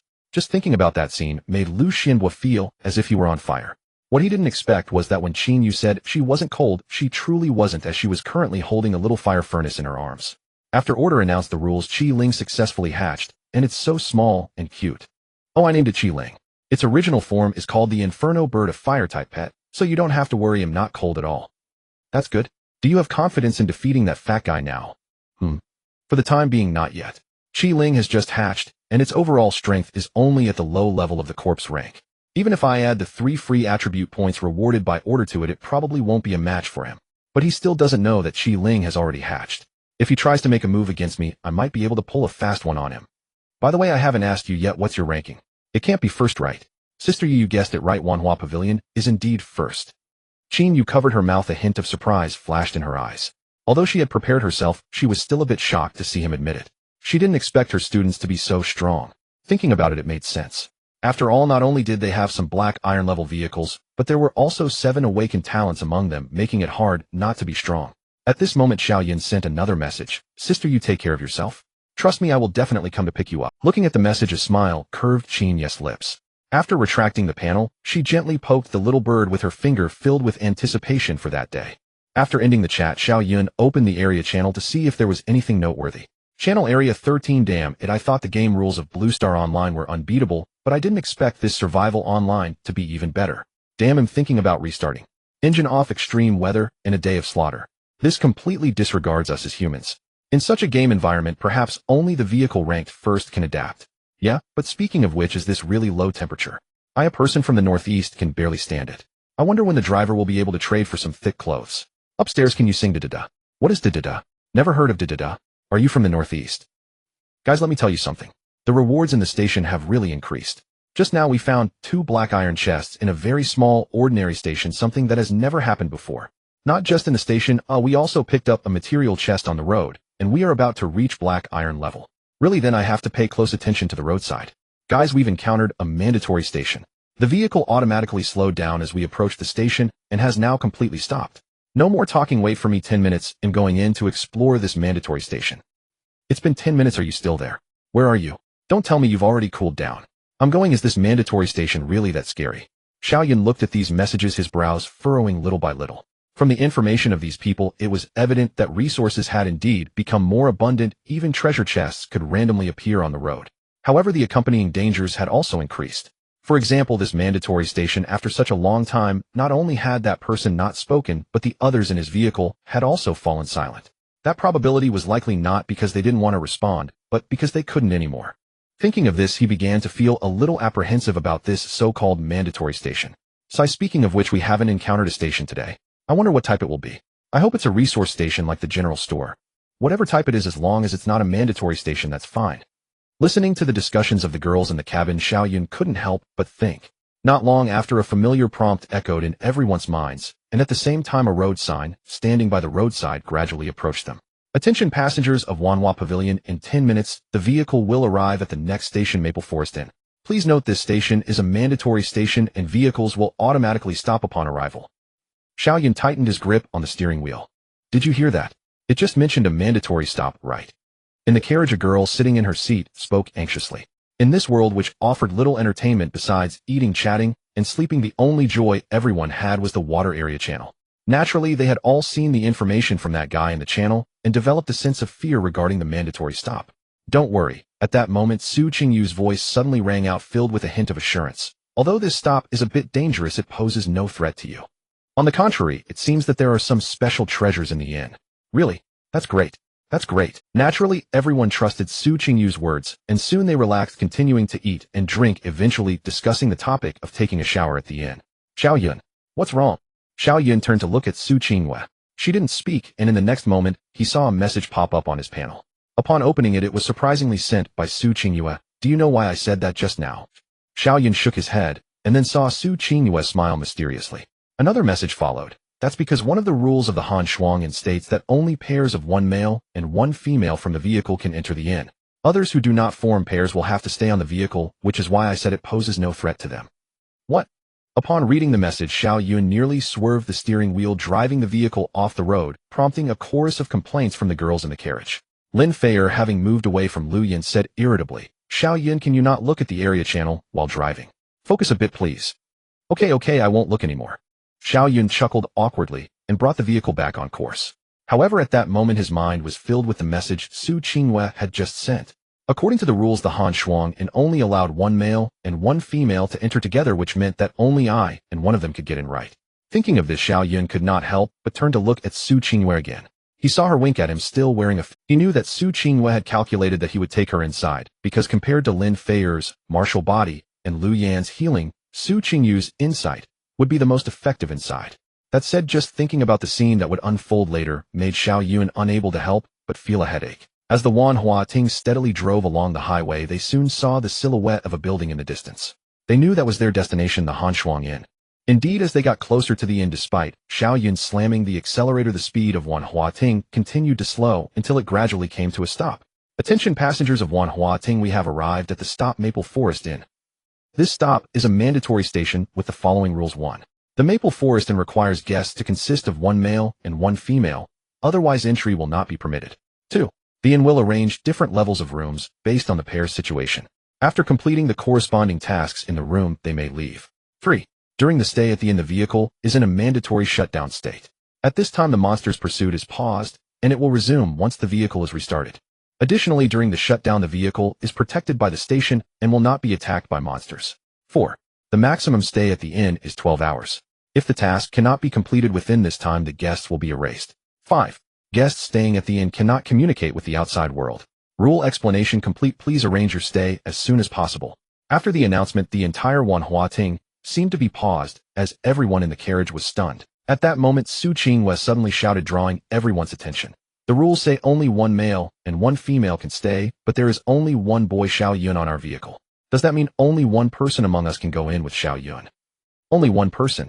Hearing Su Qingyu's words, everyone realized the situation, their expressions changing abruptly. Then Lin Feier, Lu Yin, and Ku and the others turned their gazes toward Xiao Yun, who was pretending to be dead at the driver's seat. The implication was very clear. Who do you want to take with you? This. Xiao Yun was somewhat intimidated by their piercing gazes, but in the end he steeled himself and spoke the name he had long decided. This time I've decided to take Qingyue with me, because compared to you guys, Qingyu's talent is more suitable to accompany me. Immediately after, to prevent them from speaking up collectively, Xiao Yun quickly explained his reasons for choosing her. After saying this, he obviously felt that the oppressive atmosphere had lightened significantly, and the few pairs of piercing gazes were retracted, feeling relieved. Okay, Xiao Yun, let's go. Watching the few of them look like defeated roosters, Su Qingyue smiled, stood up, and pulled Xiao Yun toward the car. Su Fox, you got lucky this time. As they got out of the car, Su Qingyue heard Lin Fei mumbling softly, paused her steps, and whispered in her ear, "Don't be upset, violent girl. Let me tell you some good news. When we return from the inn, you should be willing to call me sister. After all, the place we parked is Maple Forest." You. Lin Fei looked up sharply, but could only watch helplessly as Su Qingyue walked down the car, holding Xiao Yun's hand toward the inn. "Su Fox, you wait for me." At that moment, Lin Fei could only rage in her seat, tearing open a pack of snacks to vent her dissatisfaction. Crunch, crunch, crunch, crunch, crunch, crunch. Suddenly she recalled the last sentence Su Qingyue had said earlier. After swallowing the snack in her mouth, she turned to Lu Yin and asked, "Yin Yin, why did Su Fox say that after she comes back I will willingly call her sister, and that it's because we parked at Maple Forest? What does she mean?" "I don't know." Lu Yin bit her lip, lightly blushing and shaking her head. "I also don't know what Qingyue meant. Not knowing is fine, but why are you blushing like a teapot?" Lin Fei looked at the blushing Lu Yin, feeling a bit baffled. "Hee, I know." At that moment, Wang Mengming, who was both a 9527 and a gold miner, cheerfully leaned over to Lin Fei. "Then Mengming, what do you think Su Fox's words mean?" "Let me tell you, do you remember a poem we studied before?" "What poem?" "Welcome to Maple Forest Inn." As Xiao Yun and Su Qingyue pushed open the glass door of the inn, a welcoming voice echoed from a small speaker above the door. Xiao Yun looked around and found that there was not a single person here. "Follow me." At this moment, Su Qingyue pulled Xiao Yun toward the front desk. When they arrived at the front desk, they found a registration book and a pen on the table. Su Qingyue picked up the pen, quickly filled out the necessary information, and then handed the pen to Xiao Yun. "Write it down. Only after writing will it give us the room card." Xiao Yun took the pen and wrote down his name, gender, age, and talent level in the boxes on the registration book, of course writing level for the talent. After he finished writing and placed the pen down, the registration book suddenly flipped open by itself, flipping rapidly before closing. Immediately after, a place engraved with a maple leaf on the counter lit up with red light. The maple leaf then opened and a dark red room card was ejected. At the same time, the small speaker at the entrance emitted a sound. "Based on the information registered by the two of you, we have prepared the highest class room in our inn for you. Please proceed according to the room card information and enjoy your stay. Let's go check out how luxurious this room is." As Xiao Yun spoke, he held the room card in his hand. The front of the card had the inn's name and room number 302, while the back had 2 lines of text: "Parking and enjoying the Maple Forest double luxury king-sized bedroom." Snap! A delicate jade hand rested above the room card. Xiao Yun looked up and found Su Qingyue staring at him with a teasing expression. "Given your expression, you should now understand the meaning behind the name Maple Forest Evening for this hotel." Saying this, Su Qingyue lightly tapped the 2 characters on the room card with her finger. Looking at the 2 characters she pointed to, Xiao Yun was momentarily at a loss for words. Just then Su Qingyue suddenly withdrew her hand, grabbed Xiao Yun's arm, and pulled him toward the nearby staircase. "Forget it, I won't tease you anymore. Let's go quickly, we have a task waiting for us." Right, the task is important." Xiao Yun stumbled as he and Su Qingyue ascended the stairs to the 3rd floor. During the climb, they noticed that while the entire hotel appeared very tidy and spotless, as if it were well maintained, they could still distinctly feel that there was no sign of life here. Standing at the door of room 302, Xiao Yun threw a questioning glance at Su Qingyue. She shook her head, saying, "No, I can only see that the test inside requires the collaboration of 2 people, but what exactly it entails can only be known once we enter." "All right." Seeing this, Xiao Yun no longer hesitated and swiped the room card at the door. Beep. Click. He pushed the door open and walked in first, with Su Qingyue closely following. As they passed through the entrance, the scene before them finally made them understand what it meant to have a double luxury king-size bed. It was huge. This was the most immediate impression the 2 had. Just this bed could fit 10 Su when lying side by side. Xiao Yun couldn't help but tease. "Great, then you can go find Su when I am not playing anymore." "Don't, Qingyue, I was wrong." "Then how do you plan to appease me?" "After the task is completed, if we still have time, how about we try out the bed's elasticity together? What do you say?" "That's what you said." "I said it." "Then follow me." After a bit of playful banter, Su Qingyue led Xiao Yun to a corner of the room, where a 2-meter-tall full-length mirror was placed. "Qingyue, what are you doing?" At first, Xiao Yun didn't understand what she meant by bringing him to look in the mirror. It wasn't until he saw their reflections in the mirror that the originally smooth surface suddenly rippled, and soon the images of the 2 began to distort and vanish, leaving behind a few lines of text. "Welcome 302 tenants to the Double Hearts trial. Now I will announce the trial rules. Rule 1: this trial is divided into 3 stages, and each stage requires the two of you to complete a tacit game together. After completion, scores will be given based on performance with a total score of 100. Rule 2: if the final score is below 180 inclusive, there will be a punishment, erasure. If the final score is above 180, the higher the score, the better the reward. Are we supposed to play games? Looking at the rules displayed in the mirror, Xiao Yun raised an eyebrow. Although he didn't know what games would be arranged, he understood that such tests of rapport in a two-person game were often torturous and frequently referred to as breakup games like Fire and Ice, It Takes Two, or Overcooked, etc. No matter how deep their feelings were once the game started, they could easily fall into a cycle of arguments. Where are you? Where am I? Where are you going? Why are you shouting so loudly? Are you going to be mean to me? I'm done. Give me the keyboard. Wait for me. Where's the rice? Is it worth it for a stupid game? You can play by yourself, but I'm not playing anymore. Let's break up. Trapped in this terrifying vicious circle. Thinking of this, Xiao Yun turned to Su Qingyue and tentatively asked, "Qingyue, have you played Fire and Ice before?" What? At first, Su Qingyue looked at Xiao Yun with some confusion, but then she suddenly burst out laughing, as if she were looking at a fool. "Did you forget what my talent is, eh?" "All right." Hearing Su Qingyue say this, Xiao Yun finally realized and smacked his forehead. Insight using this ability in such a tacit game is simply a dimensional strike. At this moment, the two saw the mirror ripple again, and the original text was replaced by new words. Stage 1: Heartfelt QA rules. Shortly, 20 random questions will appear in the mirror, and both parties must say their answers within 3 seconds without any communication allowed. Each question is worth 5 points. If time is exceeded, 5 points will be deducted, and if answers are inconsistent, 5 points will be deducted. If the first attempt doesn't yield a satisfactory score, you may choose to try again, with the final score being the highest. This is solid. Xiao Yun was overjoyed. This was just perfect. Then the mirror flashed again, and the first question appeared: the first thing you do when you wake up? 3 to suppress. 2 After blurting out their answers, both were momentarily stunned, but there was no time to think, as the next question. Favorite food? 3 2 Big white steamed bun. 2 What do you most want to do with the other person? 3 2 Zhang Yuanying or Lu Jiming. Su Qingyue 2 Messi or Ronaldo. C Cucumber. 4th question. 5th question. 6th question. Through their cooperation, they quickly reached the final question: supreme power or a lover with nothing. Which do you choose? 3 2 1 Only children make choices, so I want both. 2 Stage 1: Heartfelt QA has ended. Based on the answers, the final score is 100. Looking at the content displayed in the mirror, Xiao Yun was just about to grin when his arm was pinched hard by Su Qingyue, whose face was already flushed with embarrassment. Ouch. What was that for? Who told you to have such unseemly thoughts in your head? Then can you guarantee you didn't think of anything like that just now? This time it was Su Qingyue who fell silent. Indeed, while she had been voicing the answers she believed Xiao Yun would give in her heart, aside from those few questions that exceeded her understanding, her answers regarding the two of them were exactly the same as Xiao Yun's, such as rolling in bed. Thinking of this, Su Qingyue's aura suddenly weakened, and she dared not look directly at Xiao Yun. Just as Xiao Yun was about to tease Su Qingyue again, the mirror suddenly lit up with a white light enveloping the two. When the light dissipated, they found that although the mirror was still beside them, the place they were in was no longer the previous room, but an expanse of white space. Where is this place? Don't worry, I think the mirror will tell us. Indeed, the surface of the full-length mirror rippled slightly, displaying new information. This is the mirror world. You can only leave after completing the 2nd and 3rd stage games. Mirror world.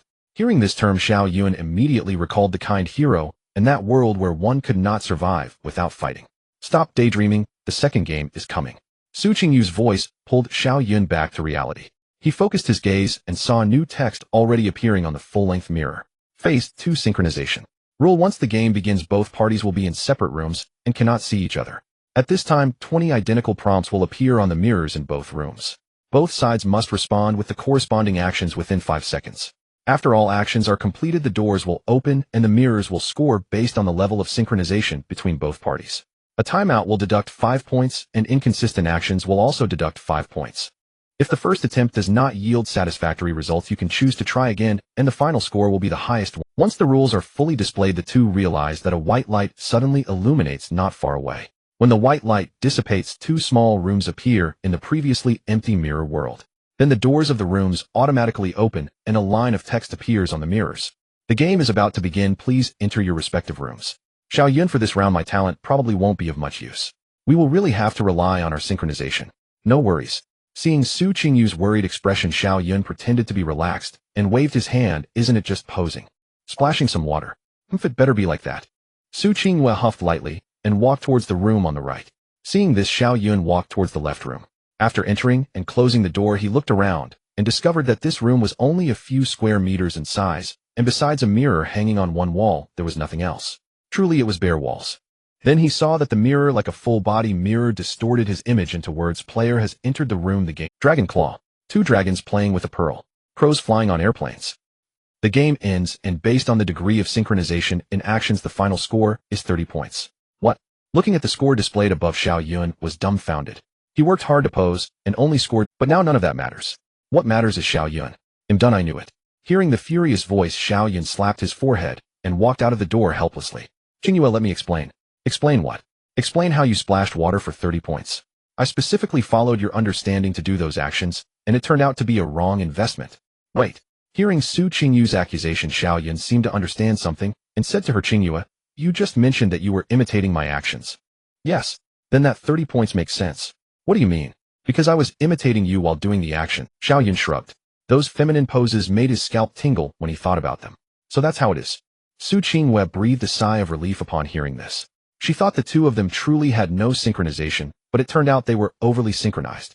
Thinking of this, Su Qinghua felt as if her heart had been struck by something tingling and numb.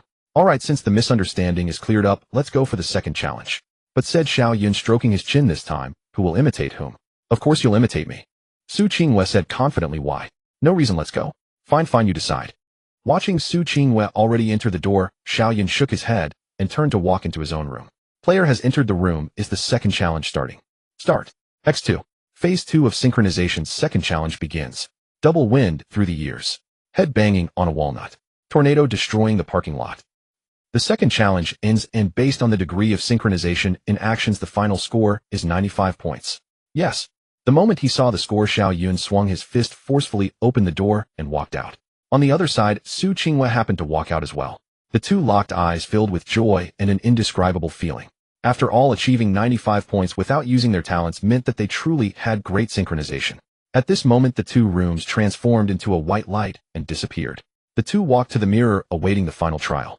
Meanwhile, in the carriage outside the inn, the atmosphere was quite subtle. After Xiao Yun and Su Qinghua headed to the inn, the remaining girls in the carriage began to find things to do, some chatting, some engaging in water area channels, some eating snacks and drinks, while others gazed out at the inn. Crunch, crunch. Wang Mingming sat in her seat holding a bag of potato chips, seemingly enjoying the snacks. But in reality, she was secretly watching Lin Feier, who was being ruffled by her fluctuating emotions as she kept twisting a bottle of Nongfu Spring. Sigh, I really lost my mind earlier. How could I forget the love-hate relationship between Feier and Xinghua? Now, when I called you back, just now you weren't like this. Zhao Lingling replied on the panel. Indeed, to avoid delaying her snack time, clever Wang Mingming started chatting with Zhao Lingling on the panel. Oh dear Lingling, please forgive me. Here, have some potato chips. After sending the message, Wang Mingming extended the potato chips in her hand towards Zhao Lingling. Zhao Lingling stuffed a big mouthful of potato chips into her mouth, squinting her eyes in satisfaction. Well, since things have come to this, let Xiao Yun deal with it. Looking at the message from Zhao Lingling, Wang Mingming nodded, then turned her head to look out the window at the sign of Fenglin Evening, a hint of envy flashing in her eyes. I wonder when I can go do something at Fenglin Evening with Xiao Yun too. Meanwhile, Lin Feier, after reviewing an ancient poem, maintained a subtly tense state. If you say it's quiet, it isn't exactly quiet. After all, the plastic bottle of Nongfu Spring was about to be twisted into pulp. If you say it's agitated, it isn't fully agitated either. After all, Lin Feier didn't curse anyone as she just occasionally looked up at the inn and then down at the bottle as if contemplating something. Finally, Lin Feier stopped her movements, took a deep look at the inn, and sighed, forget it, Sue Fox, this time you win. Phase 3 Synchronization and Cooperation has completed the challenge with a final score of 80 points. Would you like to start the second challenge? Phase 3 of Synchronization and Cooperation has completed the second challenge with a final score of 95 points. Congratulations. The player has completed all 3 trials with a total score of 290 points, exceeding 180 points, and will soon leave the mirror world. In the corner of room 302, the full-body mirror glowed white again. In the next moment, Xiao Yun and Su Qinghua returned to the room, but neither of them looked well. Su Qinghua seemed almost exhausted, stumbling as she sat down on the edge of the bed, while Xiao Yun leaned against the wall, breathing heavily. The main reason for their condition was the third round, which they had attempted twice. As the final trial, the synchronization and cooperation rule required them to successfully navigate through a trap-filled mirror maze. Initially, with Su Qingyu's insight, they could have cleared it on the first attempt, but when deactivating a certain mechanism, Xiao Yun's response was slightly slow, causing them to lose their rhythm, resulting in only 80 points. Thus, they decided to try again, but due to Su Qinghua having exhausted too much energy from using her talent, they ultimately couldn't achieve a perfect score, coming out with only 95 points. So that's why Su Qinghua looked so exhausted. However, thinking of that high score of 290, both their hearts were filled with anticipation, wondering what kind of reward such a near-perfect score would bring. At this moment, Xiao Yun noticed that the mirror's surface was rippling again, followed by lines of blood-red text appearing on the mirror. Detected that room 302's guests have completed all trials. Final score 290, near perfect. Based on the difficulty of the trials and the combined score, the final rewards are being issued. Black Iron Premium Treasure Chest X2. Black Iron Premium Material Chest X2. Synchronization Pendant X2. 1 Maple Leaf Badge. Looking at the rewards laid out before them, the two who had just felt drained suddenly regained their spirits. Xiao Yun's eyes sparkled as he gazed at the items. 2 Black Iron Premium Treasure Chests, 2 Black Iron Premium Material Chests, and 2 Heart Pendants along with the Maple Leaf Badges. This reward is simply too generous. Of course, just think about it, we scored nearly full marks, and on top of that we participated in the highest level trial. It would be strange if the rewards were lacking. Sitting on the bed, Su Qinghua had a sheen of sweat on her forehead, yet her face was adorned with a joyful smile. That's true. Xiao Yun nodded, then walked over to the pile of rewards. After putting the treasure chest into his backpack, he began to check the information on the other 2 rewards. Heart Pendant Quality Special Description, a reward for true-hearted individuals. Effect Heart Guardian. Prevents the wearer from suffering a fatal injury once. Upon use, the Heart Pendant is destroyed. Bound player Su Qinghua note united in heart forever bond. As Xiao Yun stared at the item information displayed on the panel, his mouth gradually fell open. Are you cosplaying as a big-mouthed monkey? Seeing his expression, Su Qinghua couldn't help but laugh, saying, "You should look for yourself." After closing her other hand to her chin, Xiao Yun handed the heart pendant over to her. What a beautiful pendant. Surprisingly, Su Qinghua did not check the information on the heart pendant immediately after receiving it. Instead, she cradled it in her hands, her eyes filled with affection. Indeed, women have no resistance to beautiful jewelry. Xiao Yun thought to himself. It's not just pretty, you can see its information on the panel. Xiao Yun reminded her, and soon he saw Su Qinghua transform into a female version of a big-mouthed monkey, causing him to burst into laughter. So, class leader, do you now understand why I said you look like a big-mouthed monkey? Su Qinghua, hearing this, quickly covered her mouth to prevent Xiao Yun from seeing her embarrassing expression, murmuring, I get it. She understood Xiao Yun's feelings very well. After all, if this life-saving equipment is used wisely, it essentially gives you a second life. Thinking of this, she lowered her hand from her mouth and looked at Xiao Yun. Since the binding person of this heart pendant is me, then the other one must be bound to you, right? That's right. Xiao Yun nodded while holding the other heart pendant. Here for you. Looking at the heart pendant she handed over, Xiao Yun's expression turned puzzled. What's this for? It's bound to you, so I can't wear it. Before he could finish, he understood Su Qingyu's intention. Looking at the smile in her eyes, Xiao Yun accepted the heart pendant. He opened the silver-white clasp and leaned slightly closer to her. Su Qinghua cooperatively lifted her long hair, revealing her fair and slender neck. Gulp. Xiao Yun suppressed his racing heart, wrapping his hand around her neck to gently clasp the pendant on. Then he unconsciously lowered his head, his gaze following the silver-white chain, and like the golden-red intertwined pendant, it perfectly fell into the snowy valley. How does it look? So big. After speaking his mind, Xiao Yun suddenly stood up, awkwardly coughing twice. No, I mean the pendant is really big. No, it's so white. No, it's beautiful. Yes, it's beautiful, hee. Hearing Xiao Yun's incoherent words, Su Qinghua pressed her lips together and pulled him closer. You don't move, I'll put it on for you. Oh. Seeing Xiao Yun obediently bow his head, the smile in Su Qingyu's eyes grew even more. She unfastened the clasp and let her slender fingers glide from behind his neck, her fingertips lightly grazing his neck, sending shivers down Xiao Yun's spine. All done. Hearing this, Xiao Yun felt a wave of relief and hurriedly stood up. Su Qinghua looked at the pendant on his chest, identical to her own, and nodded in satisfaction. Now that it's done, we should. After glancing at the time on the panel, Xiao Yun tentatively said to Su Qinghua, let me see. Oh no, it's only been 2 hours. Yes, there are still 10 hours left before we are forced to leave. Since we have time, why don't we? Looking at Xiao Yun's evident intentions, Su Qinghua pretended not to understand and continued, indeed, it is still early. Speaking of which, I've gone 3 days without a shower. I need to take a bath to relax. After that, we'll leave. After saying this, she stood up and walked straight towards the bathroom, adding, no peeking, before slamming the door. Immediately after, accompanied by some soft rustling sounds, the sound of water splashing came from the bathroom. So comfortable. Listening to the sounds coming from inside, Xiao Yun stared for a couple of seconds, then suddenly stood up, striding angrily towards the bathroom. As the car owner, why should I listen to a passenger? Click. Locked. What do you want?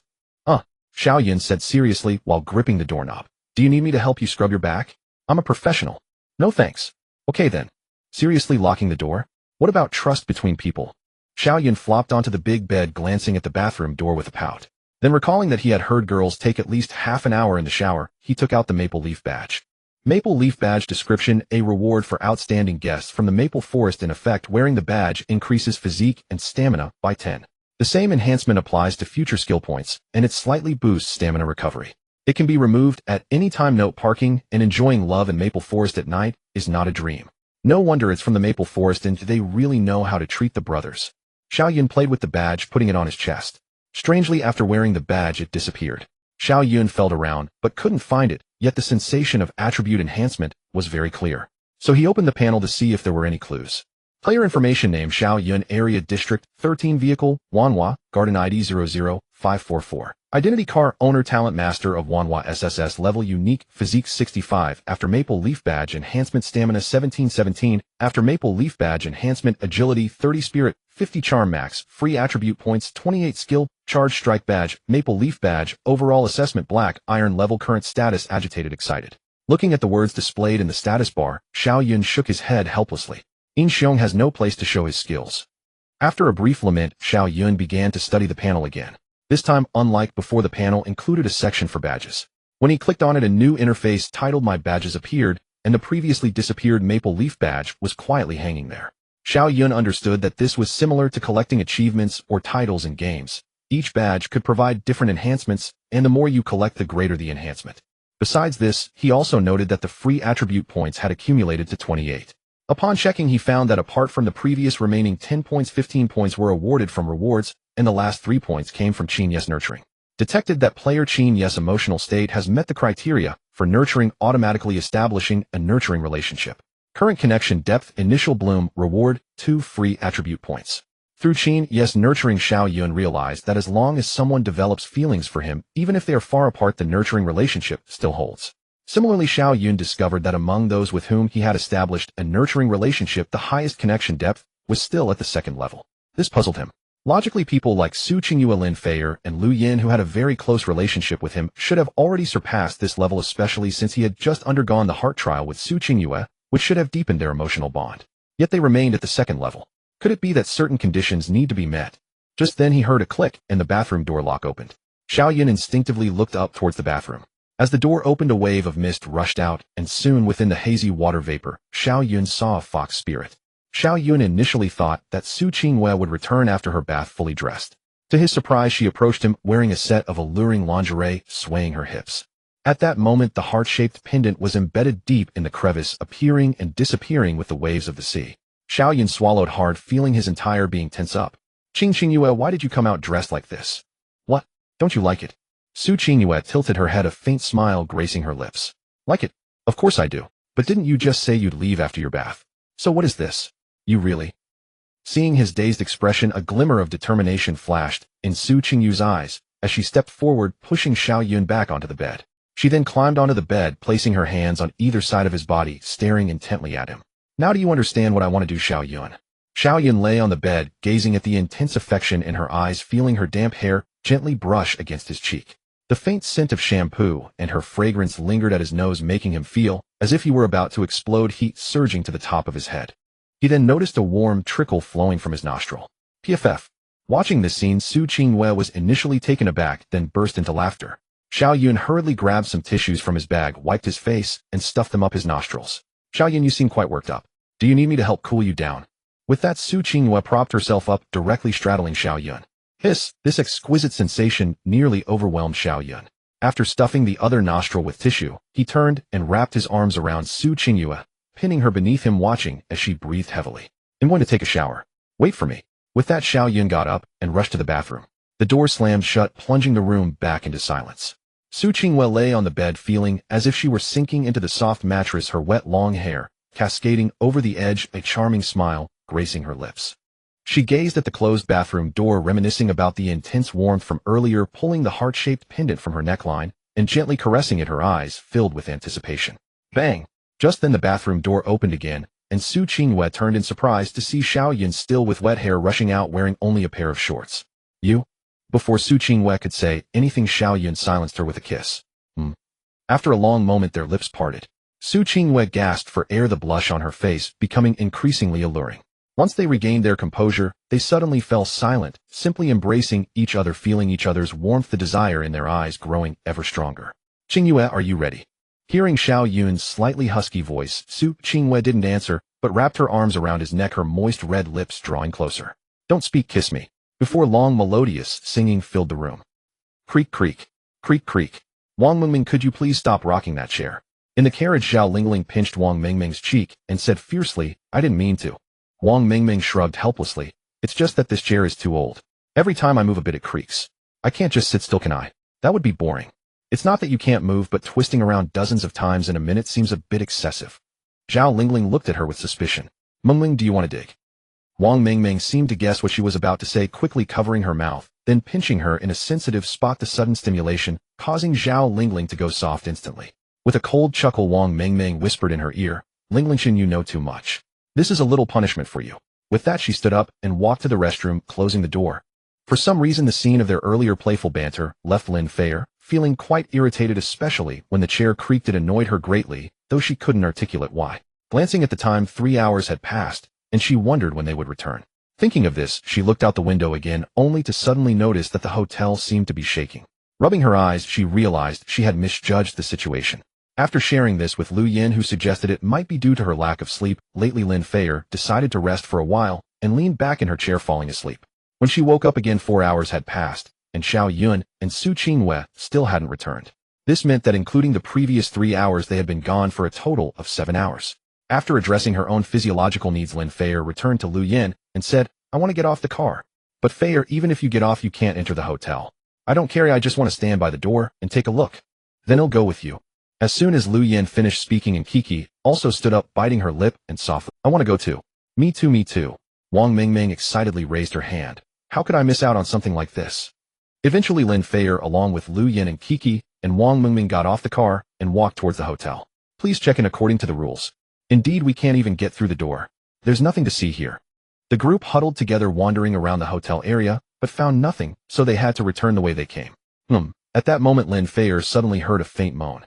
She quickly turned to look at the hotel, trying to locate the source of the sound, but she could no longer hear it. "What's wrong?" The others looked at her in confusion. "It's nothing. Let's go back, it's too cold." Back in the car, the board group waited for nearly an hour until the sky dimmed, finally seeing Xiao Yun carrying Su Qingyue back to the car. "They're back. Xiao Yun and the class monitor are back." "But why is Xiao Yun carrying the class monitor?" "Maybe he's too tired." "No, look at their clothes."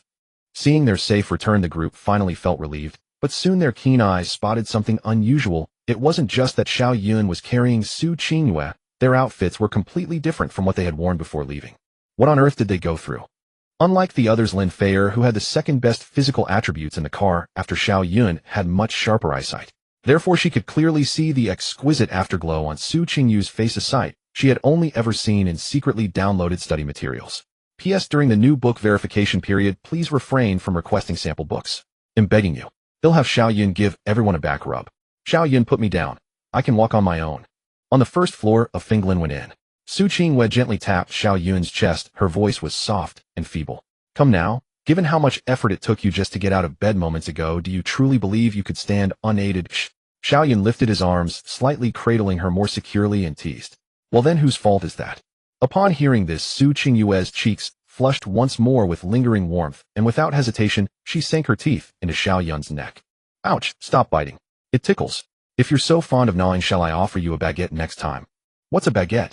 Su Qingyue blinked in confusion, then recalled what had transpired in room 302, and promptly bit him again. "You wretch. All right. Pull your clothes down, we're leaving." With that, he carried Su Qingyue toward the entrance. "Finglin went and welcomes you back soon." Hearing the automated announcement, Xiao Yun smiled faintly and added, "Next time we'll stay in room 302 again." "Go away. Go find Lin Feier or Lu Yin. Stay far from me." "Impossible. Room 302 holds irreplaceable memories. No one but you may ever enter it." "Since you put it that way, next time I'll take them to rooms 303 and 305. "You monster. I'll bite you to death." "Shall we resume tonight? We're boarding now." Since the vehicle's upgrade, its doors opened silently, no longer creaking as before. Xiao Yun carried Su Qingyue up the step and into the cabin, placing her gently in the front passenger seat amid curious, envious glances. She tried to feign nonchalance, but the moment her bottom touched the seat, sharp, throbbing pain flared, tightening her brow. Sensing her stubborn pride, Xiao Yun leaned close to her ear and whispered, "Bear with this for now. I'll conjure a proper chamber for you to rest shortly. He kissed her softly on the cheek, then straightened and turned toward the cabin's eager, wide-eyed passengers. Enough. I know precisely what you're dying to ask. And yes, it's exactly as you imagine. But that's beside the point. What matters is this.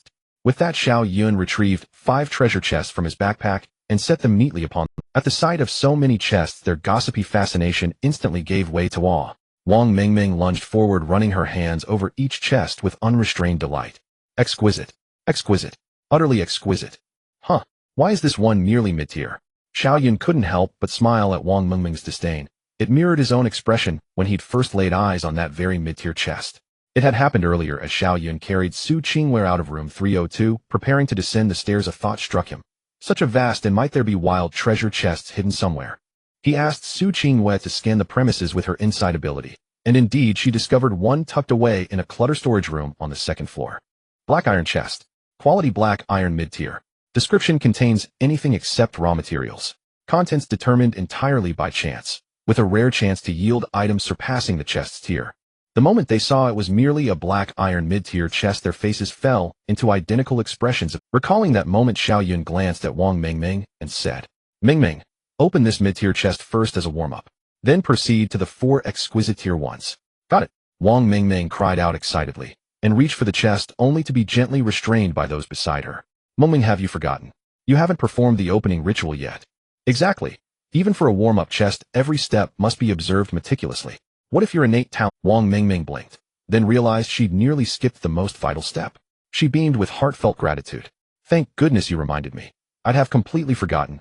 She hurried to Xiao Yun's side and inhaled deeply. Such a lovely scent, like bath gel, but not quite the one I hoped for. After savoring his fragrance, she stepped confidently to the chest and opened it. Black iron mid-tier chest opened. Contents acquired. Healing potion black iron tier 1. Wanshui mountain mineral water 10. Black fishnet stockings 2. Silence settled as everyone stared at the scattered items, speechless. "Excellent. A perfect warm." Xiao Yun swiftly broke the awkward hush, then picked up the potion and examined its details. Healing potion. Quality black iron tier. Description: restores injuries sustained by black iron tier beings. A fine find indeed. His eyes gleamed upon reading the description. Though healing potions held little value for vehicles possessing innate healing talents like theirs, for those lacking such gifts, especially in this early stage where nearly all were still black iron tier, their worth was immeasurable. Xiao Yun resolved to list the potion on the trading channel after opening the remaining chests. "I'll sell this potion for materials or other essentials. As for the rest, take it, Mingming." "Thank you, brother Xiao Yun." After calmly stowing the items, Wang Mingming turned her attention to the main event, the 4 exquisite tier chests.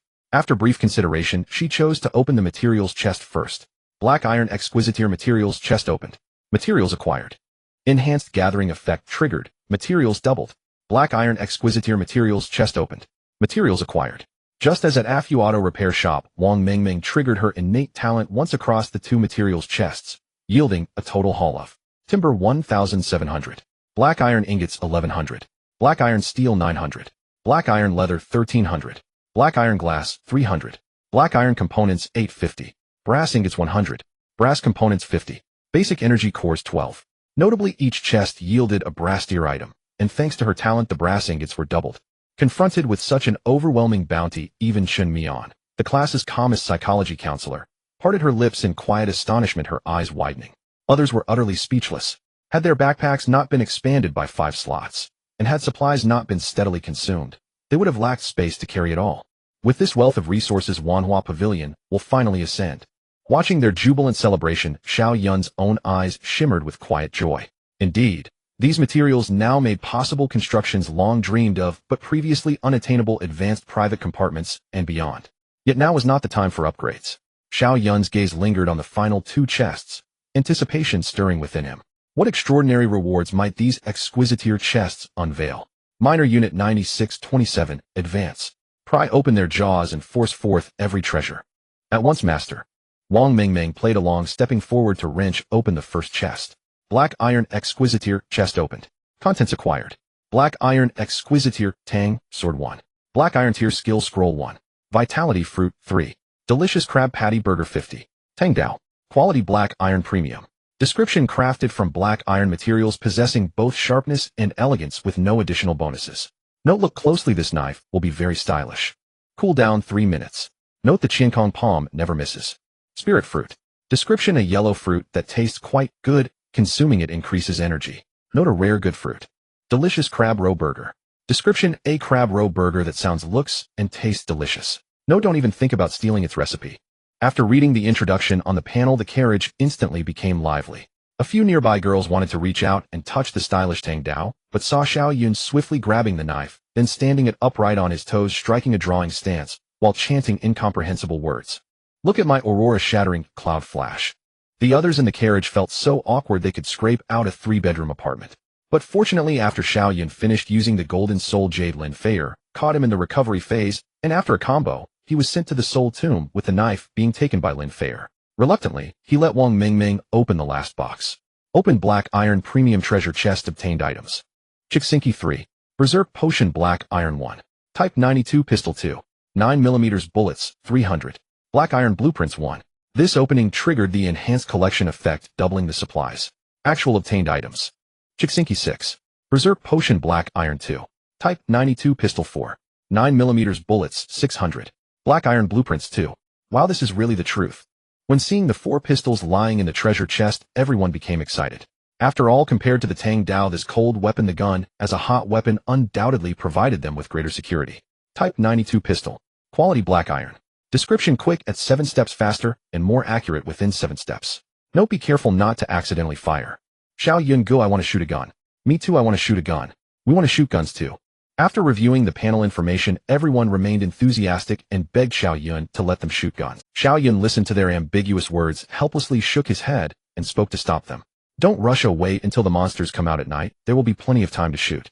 For now, let's finish reviewing the other items. After hearing this, everyone realized they were too impatient, nodded, and quieted down, starting to check the remaining items. First was the Chixinki, a red fruit that increases physical strength by 5 points when consumed. Then there was the Berserk potion, which when consumed could enhance physical strength and agility by 50 for 3 minutes, but would put the user into a brief berserk state, lowering their rationality.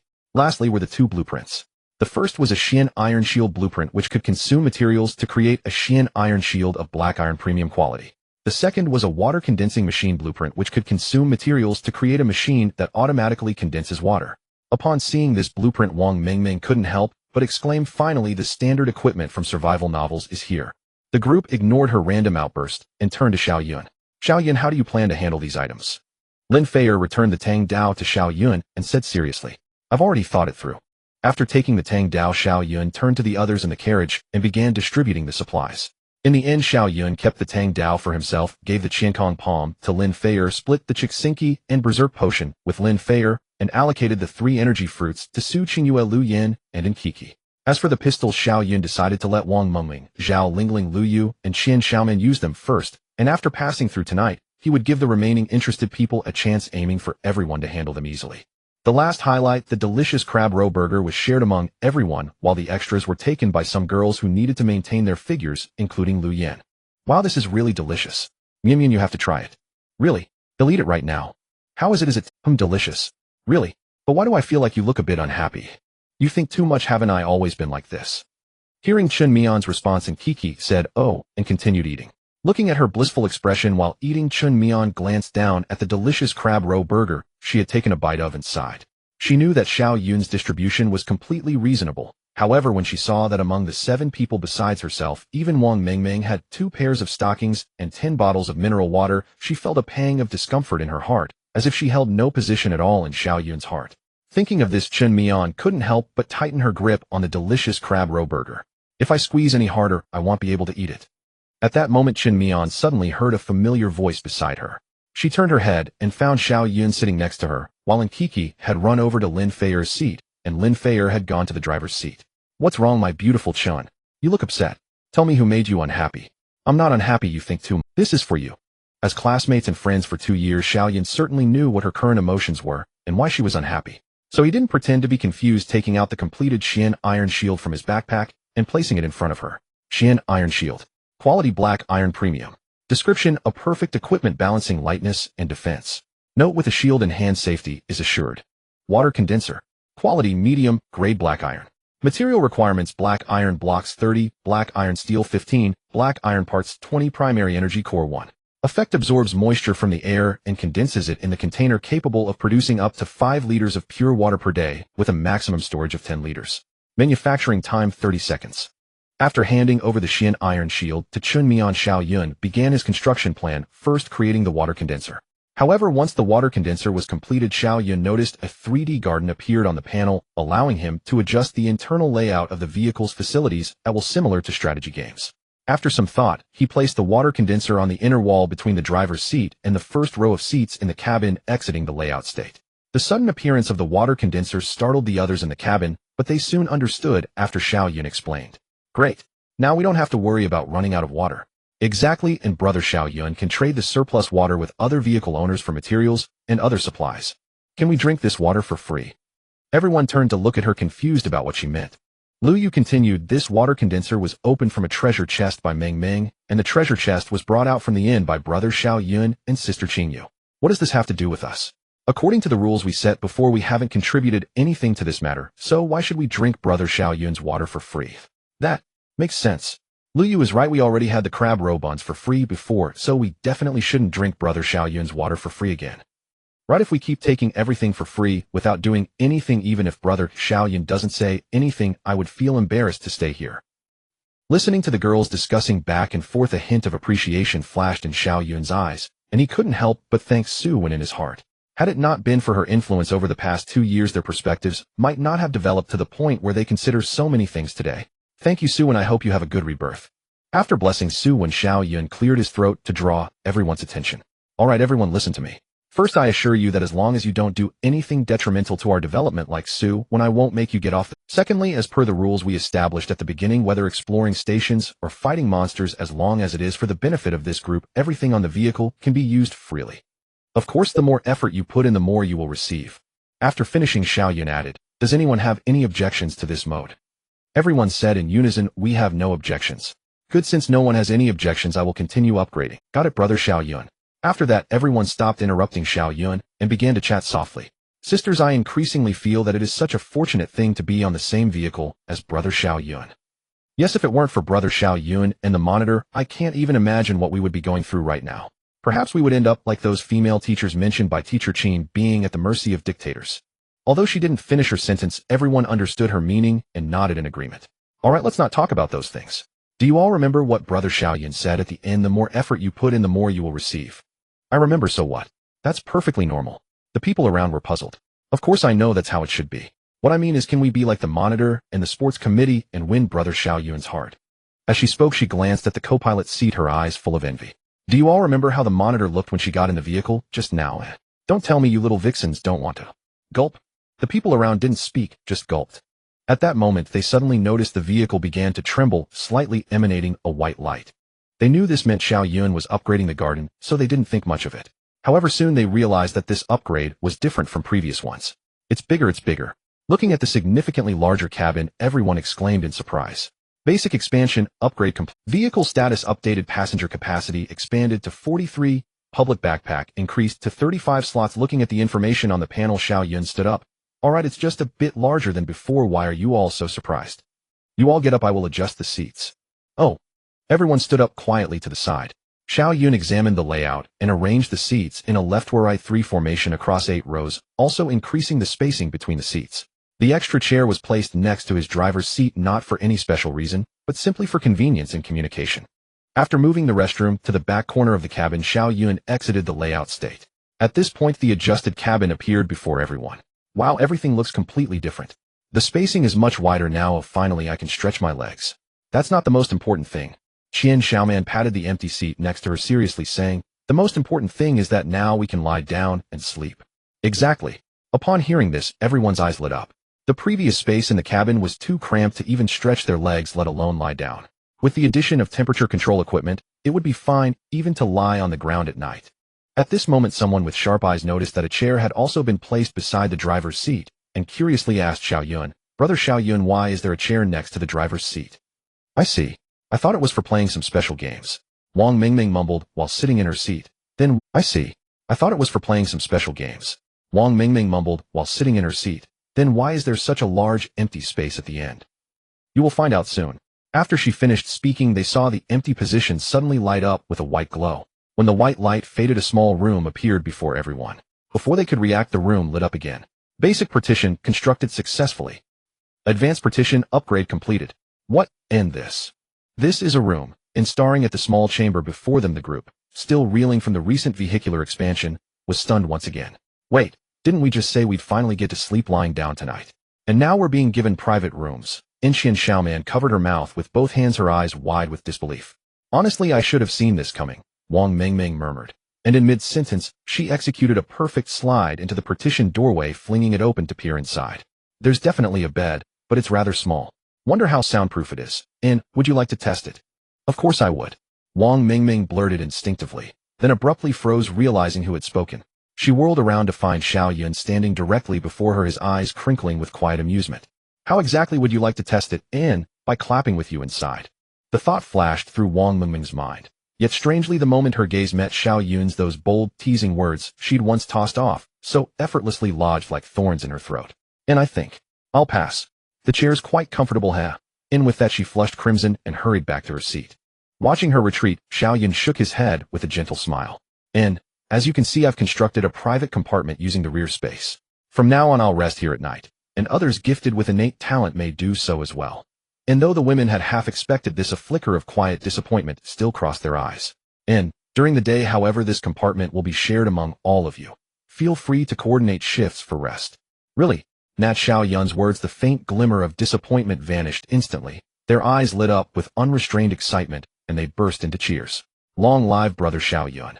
And, wonderful. We'll finally have real beds to sleep on. And can we go in right now? A young woman beside them turned to Xiao Yun and asked. And not yet. Xiao Yun shook his head and continued, Qing Wei and I expended considerable energy at the inn today. We need to restore our vitality quickly to face tonight's crisis. Please wait until tomorrow. And with that, he turned and strode toward the front passenger seat. Amid envious and admiring glances, he carried a flustered Su Qingyue into the compartment and closed the door behind them.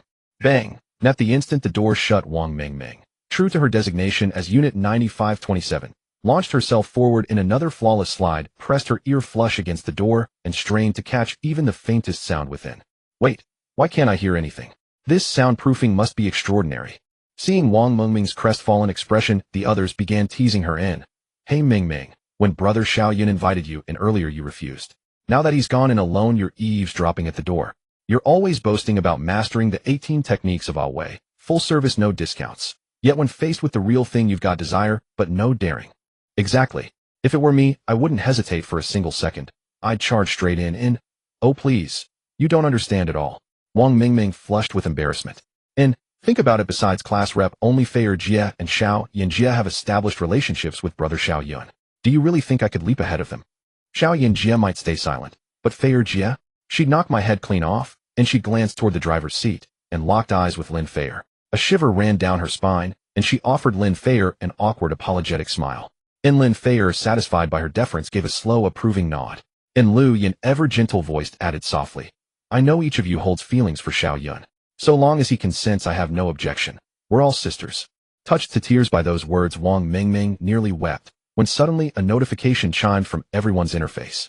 Opening it, they saw a message in the team channel. In Xiao Yun all. I heard every word. What a... But this room is supposed to be soundproof. I don't believe it. Brother Xiao Yun must be bluffing. Wang Mingming frantically shook her head, refusing to accept it. Until another message appeared. In Xiao Yun, not convinced. Come in and experience it yourself. Wang Mingming in. No need. Haha, I believe you. I truly believe you. Seeing Wang Mingming shrink back, yet again the others lamented her irredeemable timidity, declaring she'd never win a match in any game, let alone secure the chicken dinner. And then Xiao Yun sent another message. In Xiao Yun all. It's growing late. After dinner, please rest early. Those on night watch will partner with Fei. Stay vigilant against monster attacks. Should the vehicle stall tonight, this will be our first true trial in this world.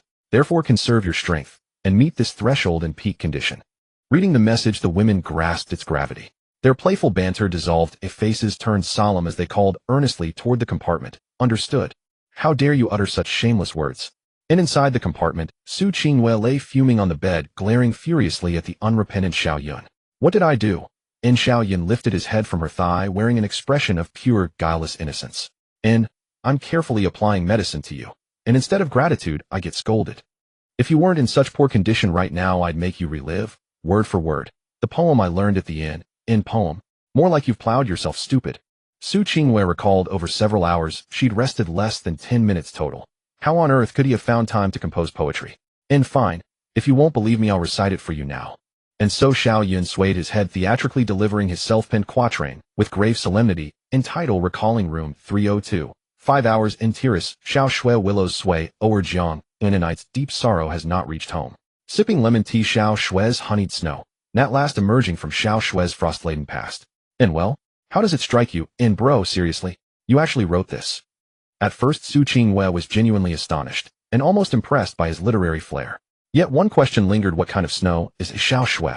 But the longer she pondered, the more unsettling the phrases became, until gradually their hidden meaning coalesced in her mind. In Xiao Shui tonight. Xiao Yun, I'll kill you. Realizing the poem's true intent, Su Qingwei, despite throbbing pain, kicked out fiercely. Xiao Yun caught her ankle midair. And your literary comprehension is exceptional. You've precisely decoded the poet's underlying intention. Impressive, truly promising. Xiao Yun, let me go? I won't sleep. I'm leaving in. Absolutely not. Rest is what you need most right now. Besides, the medicine hasn't been fully applied yet. Not yet finished. Be good. Almost done. Then we'll sleep. In Xiao Yunyu. And as soon as he applied the salve, its sharp sting robbed Su Qingwei of breath and speech, leaving her utterly at his mercy. At last the ointment was applied. In Xiao Yun wiped sweat from his brow, crawled from the foot to the head of the bed, and gently gathered the drowsy Su Qingwei into his arms. His eyes drifted shut. In feeling the familiar warmth exhausted in body and spirit, Su Qingwei sank deeply, irrevocably, into slumber. Thud, thud, thud, thud. As Xiao Yun's head bumped against the headboard countless times, he finally regained consciousness. Hiss! Is Fayer practicing drifting? He raised a hand to rub his head, then wiggled his body a few times, shifting downward. It's only just begun. After shutting off the panel, Xiao Yun slightly lifted his head to look out of the window. He saw the night deepening, and under the moonlight he observed the undead staggering toward Wanhuating in a frenzied manner, abandoning the slow pace of an old lady crossing the street. In addition to those stiff-moving undead, Xiao Yun noticed other creatures distinct from the undead attempting to attack the vehicle. However, whether they were undead or other creatures, very few could reach Wanhuating since our driver Ms. Fujihara Fayer had entered a state of perfect unity with the vehicle, skillfully maneuvering it with a serpent-like agility, evading the monster's relentless pursuit with grace and ease. Occasionally those that could not avoid the collision could only be congratulated for their misfortune. The only downside was that the people inside the vehicle were prone to bumping their heads, just like he did. So Xiao Yun withdrew his head and ignored the happenings outside. The current situation was not too dire. The vehicle goddess was capable enough to handle it. The true test would only come when the vehicle finally stalled. After retracting his gaze from the window, Xiao Yun focused his attention on the sleeping Su Qingwei in his arms. In contrast to his own throbbing head, Su Qingwei had buried her head against his chest, sleeping soundly. Moreover, in her slumber, she seemed to be having a delightful dream, not only wrapping her arms around him, but also tightly entangling her legs with his. This familiar position made Xiao Yun feel as though he had returned to Fenglinwen in an instant. Additionally, with her rhythmic breathing, her body rose and fell, the warm and soft sensation continuously stimulating Xiao Yun through the thin fabric, causing his breath to become somewhat heated. In such a situation, Xiao Yun felt the urge to compose a poem, but he held back. Forcing himself to calm down, Xiao Yun closed his eyes, preparing to continue sleeping. 5 minutes later. Damn it, I can't sleep at all. Xiao Yun opened his eyes, feeling the person in his arms like a kitten nudging against him, a hint of helplessness flashing in his eyes. Forget it, I want sleep. Xiao Yun tapped the panel to bring up the vehicle information for Wanhuating. Vehicle name, Wanhuating. ID 00544. Owner Xiao Yun. Passenger capacity 3,243. Speed 40 km/h. Fuel, level 73. Special module racing chip. Current upgraded items, basic expansion, basic reinforcement, basic acceleration, advanced partition. Overall quality black iron medium. No current vehicle is damaged. Please provide materials for repair promptly. Required materials for repair: black iron blocks 2, black iron leather 4. Having awakened, Xiao Yun was now able to control his body and avoid bumping his head against the walls as the vehicle swerved wildly. Thus, even during Ms. Vehicle goddess reckless drifting, he could still quietly hold Su Qingwei and watch the panel. I didn't expect that after installing so many items the quality only improved by 1 tier. Xiao Yun pouted, preparing to use materials to repair the vehicle. Before doing so, he glanced at the remaining material. Wood 1,150. Black iron blocks 730. Black iron steel 745. Black iron leather 1180. Black iron glass 300. Black iron parts 590. Brass blocks 100. Brass parts 50. Primary energy core 77. There's still so much left. I thought there wasn't much left. Seeing the data on the panel, Xiao Yun immediately beamed with joy and decisively consumed materials to repair the vehicle's wear and tear. After the repairs were finished, he exited the vehicle information, planning to conduct upgrades during the day tomorrow. Player information. Name Xiao Yun. Region Area 13. Current vehicle Wanhuating ID 00544. Identity owner. Talent master of Wanhuating SSS grade unique. Physique 116 current enhancement from talent and badge 210. Stamina 1717 current enhancement from badge 10. Agility 40 currently no enhancement. Mental 66 current enhancement from talent 200. Charm max. Free attribute points 5. Skill charge strike. Badge maple leaf badge. Overall assessment brass grade. Current status restrained confused. Didn't I use up all my free attribute points while at the inn? Why do I have 5 more now? Could it be?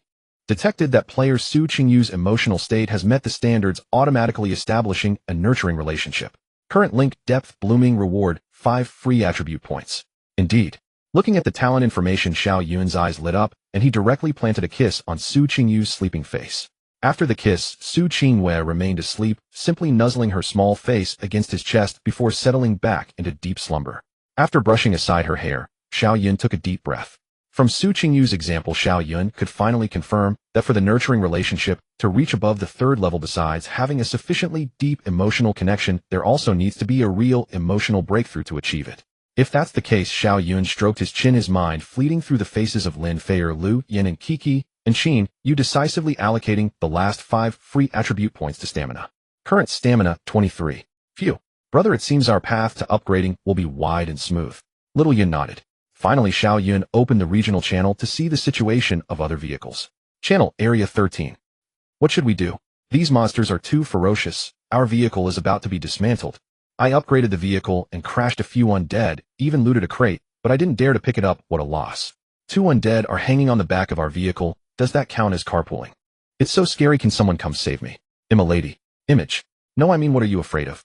This dinosaur with your physique, you could crush the undead. How do you have the face to post a picture? Although tonight is dangerous, thankfully everyone's vehicles haven't stalled. Hey, upstairs, how do you know? Isn't it obvious? No one has said their vehicle has stalled for so long. It's because they haven't encountered any. Upstairs, do you think there's a possibility that the reason no one has reported their vehicle stalling is that they no longer have the chance to say so? Sigh. Xiao Yun stared at the text, sighing. I wonder how many people will die tonight. Suddenly, Xiao Yun felt the entire vehicle sway and quickly steadied himself, making sure not to wake Su Qingyue. Is Feier driving wildly? Xiao Yun muttered to himself. At that moment, he noticed the vehicle had stabilized. Initially, he thought Lin Feier had calmed down, but then he realized it wasn't that she was driving steadily. The vehicle had come to a stop. It's out of gas. When Xiao Yun realized this situation, a message appeared on the panel. Owner Xiao Yun, current vehicle has entered a stalled state. Stalled time 5 minutes. Please pay attention to safety. Knock, knock, knock. Xiao Yun opened the door quickly. Our car has stalled. Hearing the shouting from outside, Xiao Yun, already dressed, immediately opened the door. Everyone, don't panic. The stall will only last for 5 minutes. We'll be leaving soon. Xiao Yun's voice seemed to possess a certain magic, calming the previously chaotic vehicle. Lin Feier rose from the driver's seat and walked to Xiao Yun's side, looking at the undead monsters attacking the car with excitement in her tone. Xiao Yun, let's get out. After hiding in the car for so long, I can't hold back any longer. I want to join too. Chen Mian raised her mysterious iron shield, her eyes filled with determination. All right. Xiao Yun nodded and turned to Enkuku. Coming. Enkuku reached out to enhance Xiao Yun and Lin Feier. After consuming the red heart fruit and adding the previously rewarded 11 points of free attributes, Lin Feier's physique and agility attributes were now 80 and 25 respectively. With this 50 boost, her physique had successfully surpassed 100, reaching the bronze level. Xiao Yun was even more terrifying, nearing 200 points. Holding the Tang Dao in his hand, he looked at Wang Mengming, Zhao Lingling, Lu Yu, and Qian Xiaoman, the 4 girls holding handguns, reminding them that once they got out of the car and cleared the area around it, they could assist with shooting. No problem. Don't worry, Xiao Yun. After arranging everything, Xiao Yun stood in front of the car door, watching the undead monsters attacking frantically outside, gripping the Tang Dao, and initiated his skill, charging up for a strike. 5, 4, 3, 2, 1 now? As the car door opened, Xiao Yun completed his charge and swung the blade. An invisible blade aura surged out along the edge of the blade. The undead monster, sensing danger at the car door, attempted to dodge, but was blocked by the crowd of companions behind it. Confused, it decided to take a nap. The undead monsters crowding near the car door continued to line up for the blade, and once the blade aura dissipated, all the undead around the car door collectively lay down to sleep. Good night, Makabaka. Wow, that's so powerful. Inside the vehicle, everyone watched the bloody scene before them, not afraid, but instead full of admiration, gazing at the man standing with the sword, their eyes nearly bursting with pink hearts. Stop dawdling, let's get out quickly, otherwise they'll swarm us again.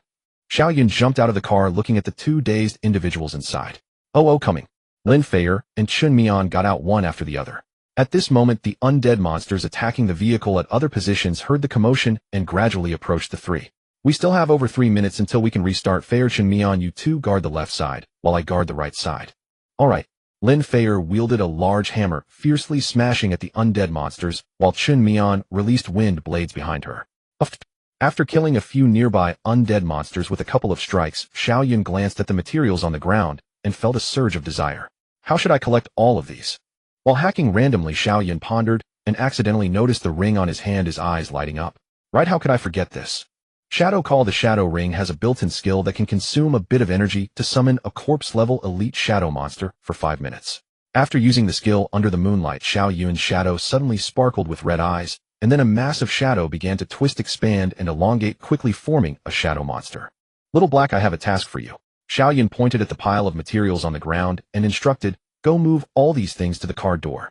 Upon hearing this, the shadow monster's red eyes flashed, and it turned towards the materials on the ground. Seeing that, Xiao Yun continued to unleash combo attacks on the kind-hearted undead, delivering resources. Watch me connect White Blade to White Blade, Ascending Dragon to Hook Lock, and then 8-character slash. Break through 1,000 armies to Evasive Flash, connect to Chinquan Throw, and then to Aurora Fragment Cloud Flash. As they watched Xiao Yun shouting out strange names for his moves, while wildly beheading the undead monsters, everyone expressed their confusion. Bang bang, bang bang, bang bang. At this moment, Lu Yu, standing by the window and shooting, retracted her gun and said to those around her, who wants to play at? Hearing Lu Yu's words, they finally reacted and looked towards the car door. They saw that with Little Black's collection, the nearby dropped rewards were almost blocking the car door. Hearing Lu Yu's words, they finally reacted and looked towards the car door. They saw that with Little Black's collection, the nearby dropped rewards were almost blocking the car door. If they didn't go down to collect soon, they probably wouldn't be able to return later. Lu Yu, you don't need to go, I'll go instead. It's too dangerous down there, let me go for you. Don't fight over it. Why should you go? If anyone goes, it should be me. Argue, the smart ones have already gotten out and started collecting materials. What? Hearing Lu Yu's words, the few still arguing about who would get out were instantly stunned. They then saw the car door wide open, several girls outside gathering materials, and stopped arguing, getting out together to start stuffing materials into their backpacks. At this moment, there was less than a minute until the vehicle restarted. Xiao Yun looked at the girls getting out of the car and nodded approvingly. Finally, once the materials were gathered, Xiao Yun received a notification on his panel. Owner, Xiao Yun, your vehicle has restarted. Please evacuate quickly. 5 minutes have passed, the car has started. Get in. Xiao Yun waved his hand, calling out to Lin Feier and Chun Mian in the distance. Got it, we'll be right back. Upon hearing Xiao Yun's voice, the two stopped fighting and returned. Lin Feier used a palm strike to repel the surrounding undead monsters before returning to the car hand in hand with Chun Mian. Feier, how are you? As soon as they got in, Lu Yun, standing at the door, anxiously reached out towards Lin Feier. I'm fine, just a little hurt. Don't move, let me heal you. Then I'll drive. Chun Mian walked to the driver's seat, started the car, and as soon as Xiao Yun got in, pressed the accelerator and sped off. After sending a few clueless undead monsters to their doom, Wan Huating completely shook them off and drove along the highway. Perhaps due to the recent gathering of too many undead monsters, there were only a few straggling undead wandering on the road, now posing no threat to Wan Huating. Feier, all done. After treating Lin Feier's injuries, Lu Yun finally breathed a sigh of relief. Looking at the dirty Lin Feier before her, she couldn't help but laugh. What are you laughing at? It's nothing, but Feier, you should hurry and wash up. Hearing Lu Yan's words, Lin Feier finally reacted, looked down at the dirt on her clothes, shouted, and ran towards the bathroom. Watching her flee in panic, Xiao Yun couldn't help but smile. Xiao Yun, come here, and let me see if you're hurt. Seeing Lu Yan's worried expression, Xiao Yun pinched her face and reassured, don't worry, your man isn't that easy to hurt. After saying that, he stood up. Alright, it shouldn't stall again tonight. Everyone should rest early, we'll discuss the spoils tomorrow. Then Xiao Yun walked back to the driver's seat. Chun Mian seemed to know what he was going to say and spoke first. Xiao Yun, I'm not tired, you should hurry and rest. Alright then, thank you for your hard work. After saying that, Xiao Yun turned to return to the compartment. At that moment, the bathroom door made a sound. Xiao Yun looked closely and was surprised to find that in just a few minutes, Lin Feier not only cleaned the dirt on her face and head, but also changed into a new outfit. This speed truly impressed him. Why are you looking at me like that? Seeing Xiao Yun staring at her, Lin Feier felt a bit shy. It's nothing, just wanted to say. Xiao Yun leaned closer to her ear and softly said, You looked so beautiful and cool swinging that big hammer tonight. I like it. After saying that, he smiled and walked into the bathroom, leaving Lin Fei blushing bright red. Everyone watched her shy appearance and began to tease her. Oh, is this still the Lin Fei who was smashing with the big hammer earlier? How did she suddenly turn into a little woman? Do I even need to say it? In front of brother Xiao Yun, who isn't a little woman. That's true, brother Xiao Yun is just too fierce. Especially that first strike, it was simply breathtaking. If you ask me, the funniest part was when brother Xiao Yun summoned the shadow monster to loot the bags. Such advanced understanding. Hearing their admiration for him, Xiao Yun pushed open the partition door as he came out of the bathroom. Just as he entered, a familiar voice rang out, "My great hero has returned. P.S. Let's give a shout out for Real Men and Hammer Sister. Shall we urge for updates and give them some support? I'll have them perform the chest-breaking act." Su Qingwei leaned against the headboard. Her complexion had improved significantly, but the weariness in her eyes had yet to fade. Upon seeing Xiao Yun push the door open, she smiled and gestured for him to come closer. Xiao Yun closed the door, casually tossed off his jacket, and sat on the edge of the bed, wrapping his arm around her with a proud eyebrow raise. Was I handsome just now? Handsome? Absolutely stunning. Especially when you were chaining your moves, that was the peak of handsomeness. Really, I knew my swordsmanship wasn't practiced in vain. Hearing Su Qingyu's compliments, Xiao Yun felt a bit elated, raising his hand and starting to demonstrate with his sword finger. Alright, a few words of praise have really gone to your head. Su Qingwei rolled her eyes at his childish demeanor. If you're not tired, then go out. I'm exhausted and need to sleep. Don't be. Sleep, let's sleep. As soon as Xiao Yun heard Su Qingyu's words, he moved as if fast-forwarded, hugging her and lying down in one motion. After pecking her on the cheek, he closed his eyes and said, "Good night." This sequence of actions left Su Qingyue momentarily stunned. She gazed at the man who held her tightly in his embrace, her expression gradually softening. "Good night, my hero." Unlike the technically skilled driver Lin Fei, Qin Mian's driving skills were not very good.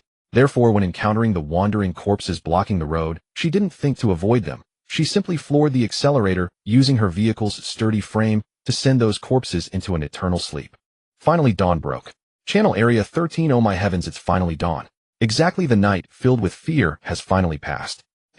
Don't you all feel that it's colder today than yesterday? No worries, you are already contributing to warm. It's indeed very cold, but even if it's cold, I still want to wear black stockings. Photo of beautiful black stocking legs. If well maintained, this sentence is exactly 15 characters. Take it. If well maintained, this sentence is exactly 15 characters. Take it.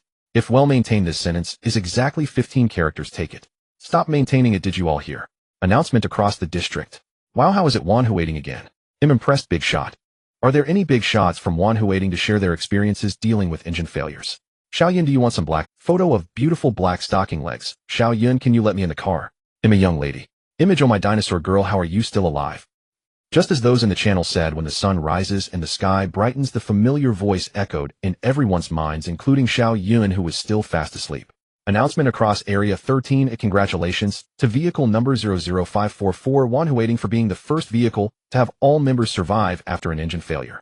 Rewards 5 free attribute points for all members, 1 badge for owner Xiao Yun, who is speaking. You're interrupting my dough making. Xiao Yun, who was dreaming of kneading dough, was awoken by the noise. His mind was a blur, and all he wanted was to fall back asleep and continue his dream of making dough. Xiao Yun, let go of me. Oh my, the dough can talk. Where's my rolling pin? Bang. Ouch. After being kicked off the bed, Xiao Yun finally woke up. Looking at the purple exposed from Su Qingyu's chest and her helpless gaze, he seemed to understand something. He then placed his hand on his nose and sniffed gently. So fragrant. Fragrant, my foot. Su Qingyue picked up a pillow and threw it at him. I really don't know what you're thinking. You even blocked the announcement. Xiao Yun caught the pillow, looking somewhat puzzled. Announcement? What announcement? He then opened the panel and saw the line of information, finally realizing what had disturbed his dough-making dream. Knock, knock, knock. A series of knocking sounds followed by Wang Mingming's excited voice. Xiao Yun, class leader, are you awake? You aren't up to any mischief, are you? We're awake. Xiao Yun got up, brushed off the non-existent dust from his pants, and was about to respond when he remembered they couldn't hear the voices inside. After placing the pillow back, Xiao Yun took Su Qingyue, who was already dressed, and opened the door. We're coming out. Quick check if the class leader's knees are red, and if her lips are swollen. None. Xiao Yun didn't even help with his waist. Could it be that they really just slept last night? Did they not do something they love to do? As soon as the door opened, Xiao Yun heard whispers coming from different spots. He couldn't help but twitch his mouth. This group of perverts. At this moment, Su Qingyue walked up to Wang Mingming, looking at her with a smile that was not quite a smile. Mingming, I didn't catch what you said outside the door. Could you repeat it to me? This. Wang Mingming was startled, her gaze evasive as she stammered. I just said, well. that you all should have heard the announcement right. Our Wan Hu waiting is famous again. I'm not saying this, Ming, but your topic shift is too abrupt, right? I have silky chocolate here, do you want some? Thanks, but you should keep it for yourself. Wang Mingming's ears turned red, but her expression remained steady. Ahem, alright, no more jokes. Xiao Yun cleared his throat, capturing everyone's attention. Last night's engine failure was our Wan Hooding's first team operation. Not only did we successfully endure the failure, but we also gathered a lot of supplies. Therefore, I've decided to hold a reward ceremony. As soon as he finished speaking, the atmosphere in the vehicle heated up again, and everyone looked at Xiao Yun with it. First, all the supplies collected last night were stored in the communal backpack, including materials, food, and 2 treasure chests. After glancing over everything, Xiao Yun distributed all the food and water. Amidst the gratitude of the crowd, he took out the 2 black iron medium-quality treasure chests. Ming. Got it. Wang Mingming skillfully inhaled, and then opened the chest. Open black iron medium-quality treasure chest, obtain the following items: Crimson Heart Fruit 1, Induction Potion, 1 Snickers 5. Open black iron medium-quality treasure chest, obtain the following items: Black Iron Grade Skill Scroll 1, Xian Iron Cleaver 1. This opening triggered a strengthening gathering effect, doubling the obtained supplies. Actual gains: Black Iron Grade Skill Scroll 2, Xian Iron Cleaver 2. Seeing the pile of items on the ground, everyone was astonished. Is our luck this good today? Wang Mingming looked at her hands in disbelief, then turned to Xiao Yun. Xiao Yun was also startled by the rewards he saw. He immediately opened the 2 skill scrolls. Spiral Wind Blade Quality Black Iron Upper Quality Skill Effect condenses a high-speed rotating wind blade that slashes forward, possessing strong cutting and penetrating effects. The higher the mental attribute, the stronger the power. If cast by a wind element talent player, the power will increase. Skill cooldown 2 minutes. Note, this isn't something you can just concoct. Earth Flow Wall Quality Black Iron Medium Quality Skill Effect consumes 1 point of energy to raise a wall of earth from the ground to bounce enemies away and resist attacks lasting 10 seconds. Skill cooldown 3 minutes. Note, Earth Flow Wall Flowing Wall. Induction Potion. Quality Black Iron Grade. Description: when thrown, it emits a scent that attracts nearby physical monsters. The higher the monster's quality, the shorter the attraction time. Xian Iron Cutlass. Quality Medium Black Iron. Description: made from black iron grade materials, it has a formidable appearance, but provides no additional bonuses. Note, an unremarkable large cutlass. Perhaps it's a good choice for beheading. After reading these descriptions, Xiao Yun thought for a moment, and handed the Chi X Iron Fruit and a large cutlass to Lin Feier. Then he gave both skills to Chen Mian, who had just been replaced from the driver's seat by Su Qinghua. Xiao Yun, this isn't appropriate. Chen Mian, who had been a bit exhausted after driving bumper cars all night, was startled awake by the 2 skill scrolls Xiao Yun handed over. Don't talk so much, just take them. Without further ado, Xiao Yun stuffed the scrolls into Chen Mian's hands. Firstly, Spiral Wind Blade is undoubtedly the skill that suits you best. Secondly, I noticed it's somewhat unsuitable for you to release skills while holding a shield last night. With this Earth Flow Wall, your defensive capabilities will greatly increase. Chen Mian, are you listening? Oh, yes, I'm listening. Chen Mian snapped back to reality and nodded hurriedly. Forget it, just give me the Xian Iron Shield. Okay. Though reluctant, Chen Mian ultimately gave the shield to Xiao Yun since this was the first item he had gifted himself. Xiao Yun took the shield and said softly, I know you must be tired now, go rest in the compartment for a while. Chen Mian obediently nodded, holding the scrolls as he turned to walk into the compartment. At this moment, Xiao Yun was left with only a bottle of Induction Potion, 5 Snickers, and a sword shield. After some thought, he decided to put the Induction Potion and the Snickers into his backpack as a treat for himself. Finally, he looked over at Lu Yu and handed the sword shield to the 2 girls beside her. Jiang Li, Wang Huilin, am giving these 2 weapons to you. Give to us. The 2 were somewhat taken aback, pointing at themselves. Yes, Xiao Yun affirmed. Last night, although I had Xiao He collect the scattered supplies and pile them beside the vehicle door, I originally planned to load them up when Feier, Chen Mian, and I got on the vehicle after it started. However, that would not only delay us significantly, but also risk missing many supplies. At that time, it was you 2 who got out and collected those supplies with the other classmates, allowing us to leave at the first opportunity after the vehicle restarted and take all the spoils. Otherwise, we wouldn't even have this reward distribution now, so these 2 weapons belong to you. Jiang Li and Wang Huilin were indeed the 2 who got out immediately when others were arguing about who should go first last night. They were also among the 4 close friends of Lu Yu who had reached a level 2 emotional link that Xiao Yun had noticed before. As they listened to Xiao Yun's praise, their faces turned red with excitement. Jiang Li, of average height and with hidden depths, nervously pinched the hem of her clothes and whispered, Xiao Yun, we really didn't do much, we just helped pick up a few things. That's right. Wang Huilin, with long legs and a slender waist, nodded in agreement. And if it weren't for you, Xiao Yun and Feier, we wouldn't have dared to get out. You 2 should stop being modest. Lin Feier walked over to them and said earnestly, No matter the reason, the moment you got out to collect supplies, you earned it. Lu Yu, standing nearby, also nudged the two. Jiang Li and Wang Huilin exchanged glances, their eyes slightly misty. After all, they were just ordinary people. Without talent and lacking exceptional physical qualities, the reason they dared to get out yesterday was simply because they mustered up the courage to do something they never thought about so much. But now their little bit of courage had not only been noticed by those they cared about, but also remembered seriously. This feeling was more heartwarming than simply receiving a weapon. But we are just ordinary people. You're mistaken. Xiao Yun smiled as he pushed the sword shield forward. Look at the data on your panels. Is it still the same as when we first arrived in this world? As Xiao Yun spoke, not only Jiang Li and Wang Huilin, but also the other talentless people in the car were momentarily stunned, instinctively opening their panels and staring blankly at their now accumulated over 20 points in physique. See, Xiao Yun stuffed the Xian iron shield into Jiang Li's arms and handed the Xian iron cutlass to Wang Huilin. This world has never been a place where only those with talent can survive. Talent may allow us to start faster, but it doesn't mean that those without talent can only be a burden. As soon as he finished speaking, the other girls in the car who had felt somewhat inferior suddenly brightened. That's right. They might lack talent, but that doesn't mean they can't become stronger.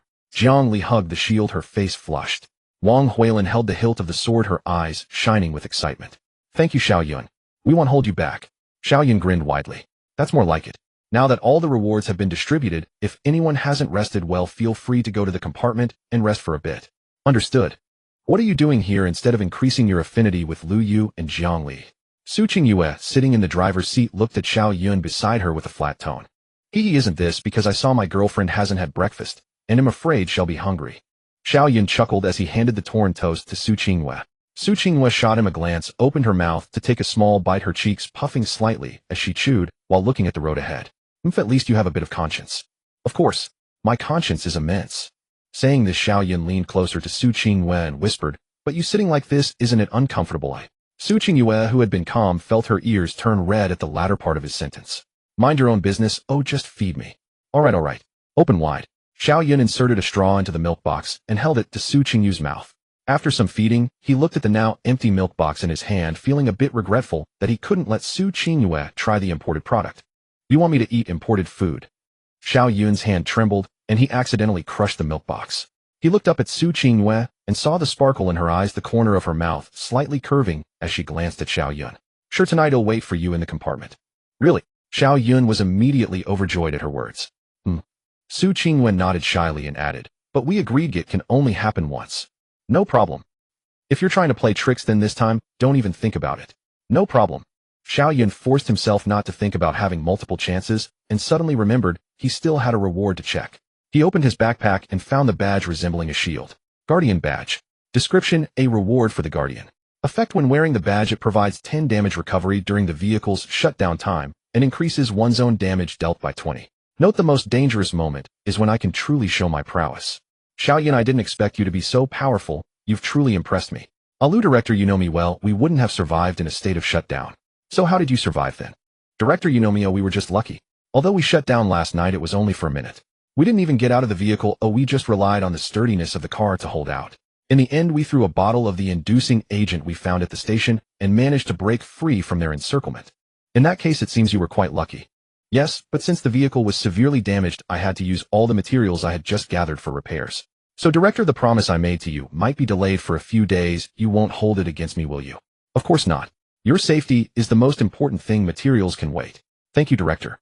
We don't know how far we are now. We miss you and the teachers so much. The Director misses you too.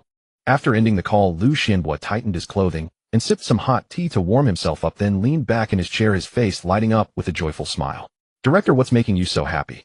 The music teacher serving nearby, noticing Lu's happiness, asked curiously. I just had a brief chat with that Xiao Yun. Can you guess how they survived the shutdown? Guess correctly, and there's a reward. Did they fight their way through? How could that be? If others didn't know, they simply didn't have the strength. It was purely luck. I guess they must have been hiding in the vehicle all along. You're rewarded with your favorite lollipop. Thank you, Director. While the music teacher enjoyed the lollipop, Lu Xianbo said comfortably, they said they survived because the shutdown lasted only a minute and they hid inside the vehicle. A minute? What good luck. Hearing Lu Xianbo's words, everyone except for the temporarily speechless music teacher and Xin Yu, still sitting by the restroom door, couldn't help but marvel at their good fortune. What if we encounter a shutdown? Can we use the same method? For a short time it should work, but if it drags on, I'm afraid we won't have enough materials left to repair the vehicle. So the best solution is to avoid a shutdown altogether. That's correct. Lu Xianhua enjoyed the music teacher's singing talent and turned to Qin Yu saying, by the way, that Xiao Yun said he misses us a lot. Teacher Qin, I wonder if you miss them. They are just students. It's not a matter of missing or not missing. Is that so? Then I wonder who you were thinking about now. It wouldn't be me, would it? You're overthinking it. Qin Yu turned her back to him, her tone flat, showing no signs of weakness. Lu Xianhua had no doubts, only feeling that his progress with Qin Yu had increased by 10. He had no idea that he was being played around by her, and Xiao Yun as Qin Yu was casually deflecting Lu Xianhua while chatting passionately with Xiao Yun on the panel, her lips curling into a smile as she stroked Qi Ling's head. If there truly was a so-called progress bar for capturing hearts, then both Lu Xianhua and Xiao Yun had reached 100 except for one person whose score was in the negative. Returning to Wanhua Pavilion, Su Qinghua looked at Xiao Yun, who was alternately smirking and leering and couldn't help but use her talent to take another look. Yujia. Qin Yu. Teacher Qin. Seeing the key word in his mind, Su Qinghua elevated her perception of this scumbag by another level. With so many on the vehicle, it's still not enough, and he still wants a teacher-student relationship. Noticing something off about the atmosphere around her, Xiao Yun turned off the panel and looked towards the source of the danger. Qinghua, what's wrong? It's nothing. Tonight's event is cancelled. Oh, why? Not in the mood. Xiao Yun looked at her calm and emotionless gaze and began to suspect. You just used your talent, didn't you? What? Afraid I saw something embarrassing? Of course not. Xiao Yun chuckled, reaching out to hold one of her hands. There's nothing embarrassing. I admit, I do have feelings for you, Jia, and she feels the same way about me. I just planned to tell you all after I got her in the vehicle, but I didn't expect you to find out with your talent. Although I know you're lecherous, I didn't expect you to be with Teacher Qin. But if that's the case, wouldn't Teacher Qin have to call me sister in the future? As Su Qinghua continued speaking, Xiao Yun saw the familiar cunning glint in her fox-like eyes. That might not be too appropriate. Tonight's event continues. There's nothing inappropriate, Qinghua. In my heart, you are the biggest. Seeing Xiao Yun's smug face, Su Qinghua, passengers of Wanhua Pavilion, please note the vehicle will arrive at the next stop, Doomsday Village, in 10 minutes. The familiar announcement interrupted Xiao Yun and Su Qinghua, waking up those who were drowsy in the vehicle. Huh? Why are we arriving at the station so early today? It's just a village, Doomsday Village. I wonder if there are any silly villagers inside. I don't know if there are silly villagers, but I do know there are definitely monsters in the village. Everyone fell silent upon hearing this. After all, the scene from last night when they were surrounded by wandering corpses was still fresh in their memories, and knowing this was a village, they could imagine there would be quite a few monsters. Thinking of this, they swallowed hard, and one person quietly suggested, I think we should just bypass this stop, for it's still early today, and if we go around we might reach the next station. That makes sense. I think it's a bad idea. Let's wait for the class leader to finish checking the information before making a decision. I think it's a bad idea. So Qinghua, did you see anything? Listening to the voices in the vehicle, Xiao Yun turned to the calm Su Qinghua and asked. Su Qinghua took a deep breath and replied, first of all, this stop is different from the ones we encountered before. It's truly a village, but there's no one inside. No one? Then there must be monsters. And who said exactly? Su Qinghua nodded and continued, there are indeed many monsters like wandering corpses lurking in the village. Oh, then we shouldn't go there. No, we must go to this village. The original owner of this body had also been called Tanin. Same name, same surname. But she was younger than the soul now inhabiting her. Born in a slum, she awakened SS-grade spiritual power at 15. Xiao Yun, what do you think? Xiao Yun thought for a moment and turned to Lin Feier and the others. My idea is to go. What about? I'm in favor, why not go? Lu Yin, Wang Mingming and Ku and others also agreed to check out Doomsday Village. Alright, since that's the case, let's go. Seeing that everyone agreed, Xiao Yun immediately decided to head for Doomsday Village. Look ahead, there's a fork in the road. After driving for roughly 5 minutes, the group suddenly spotted a branching path ahead. A road sign beside the right fork read Doomsday Village ahead, while the left fork bore no marker whatsoever. At once, everyone grasped why they had encountered no other vehicles on the highway for so long. Aside from the one who aiding superior speed, this fork was the decisive factor. Each vehicle upon departure had been routed toward distinct destinations via separate branches traveling along divergent roads. Differences in speed and time spent exploring stations ensured that every vehicle occupied a unique position along the highway, with encounters occurring only rarely. Thinking this through, Su Qinghua steered right onto the road leading to Doomsday Village. Soon scattered houses appeared in the distance along with a wooden archway. As their destination drew nearer, the village's silhouette sharpened into clarity. Attention passengers of the Wanhuating, you have arrived at station Doomsday Village. When the announcement sounded again, Su Qinghua brought the vehicle to a halt just short of the archway. Before them stretched an ancient, desolate village, silent and uninhabited, and above the arch hung 3 tattered, weather-beaten characters, Doomsday Village. The group instinctively swallowed hard. Xiao Yun, surely we're not getting off here. A young woman whispered nervously inside the carriage. Of course not. Xiao Yun shook his head. We'll drive straight into the village. Then he turned to Su Qingyue. Qingyue, what's the situation inside the village? Su Qingyue blinked thoughtfully before relaying her observations. Dubi village is compact, and nearly all monsters are dispersed among its civilian dwellings. Only a handful of wandering corpses roam outside. Most are ranked below mid-tier corpse class. 2 high-tier corpse class rotting corpses reside respectively in the village chief's residence and the ancestral hall. Rotting corpse. Yes, she confirmed. Unlike mindless wandering corpses that rely solely on brute force, and biting rotting corpses carry potent toxins.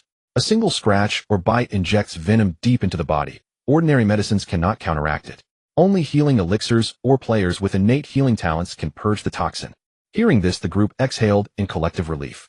Lin Feier immediately embraced Lu Yan, nestling against her. Yin, thank goodness we have our healer aboard. Lu Yan's cheeks flushed as she gently tapped Lin Feier's arm. Feier, stop, it's embarrassing.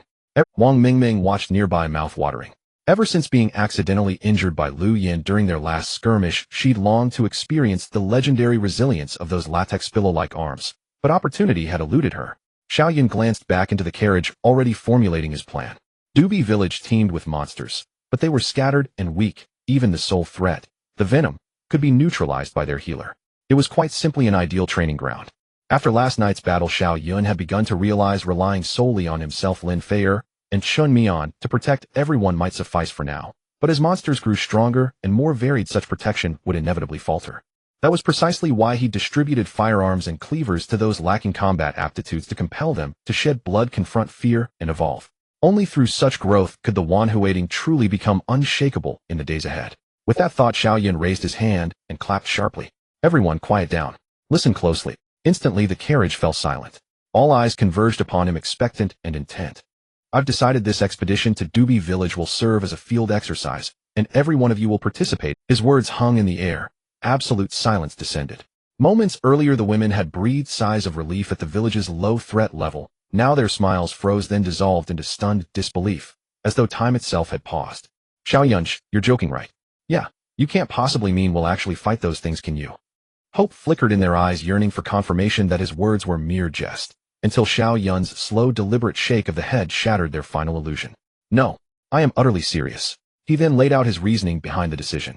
Silence followed once more, but this time it was not born of fear or evasion. Every soul understood deep in their bones that Xiao Yun spoke truth.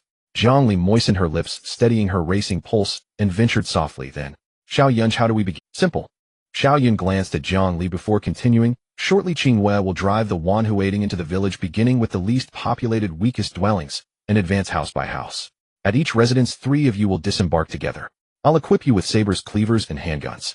Feier, Chen Mian, and I will join you on foot. But don't expect us to intervene unless you face insurmountable peril.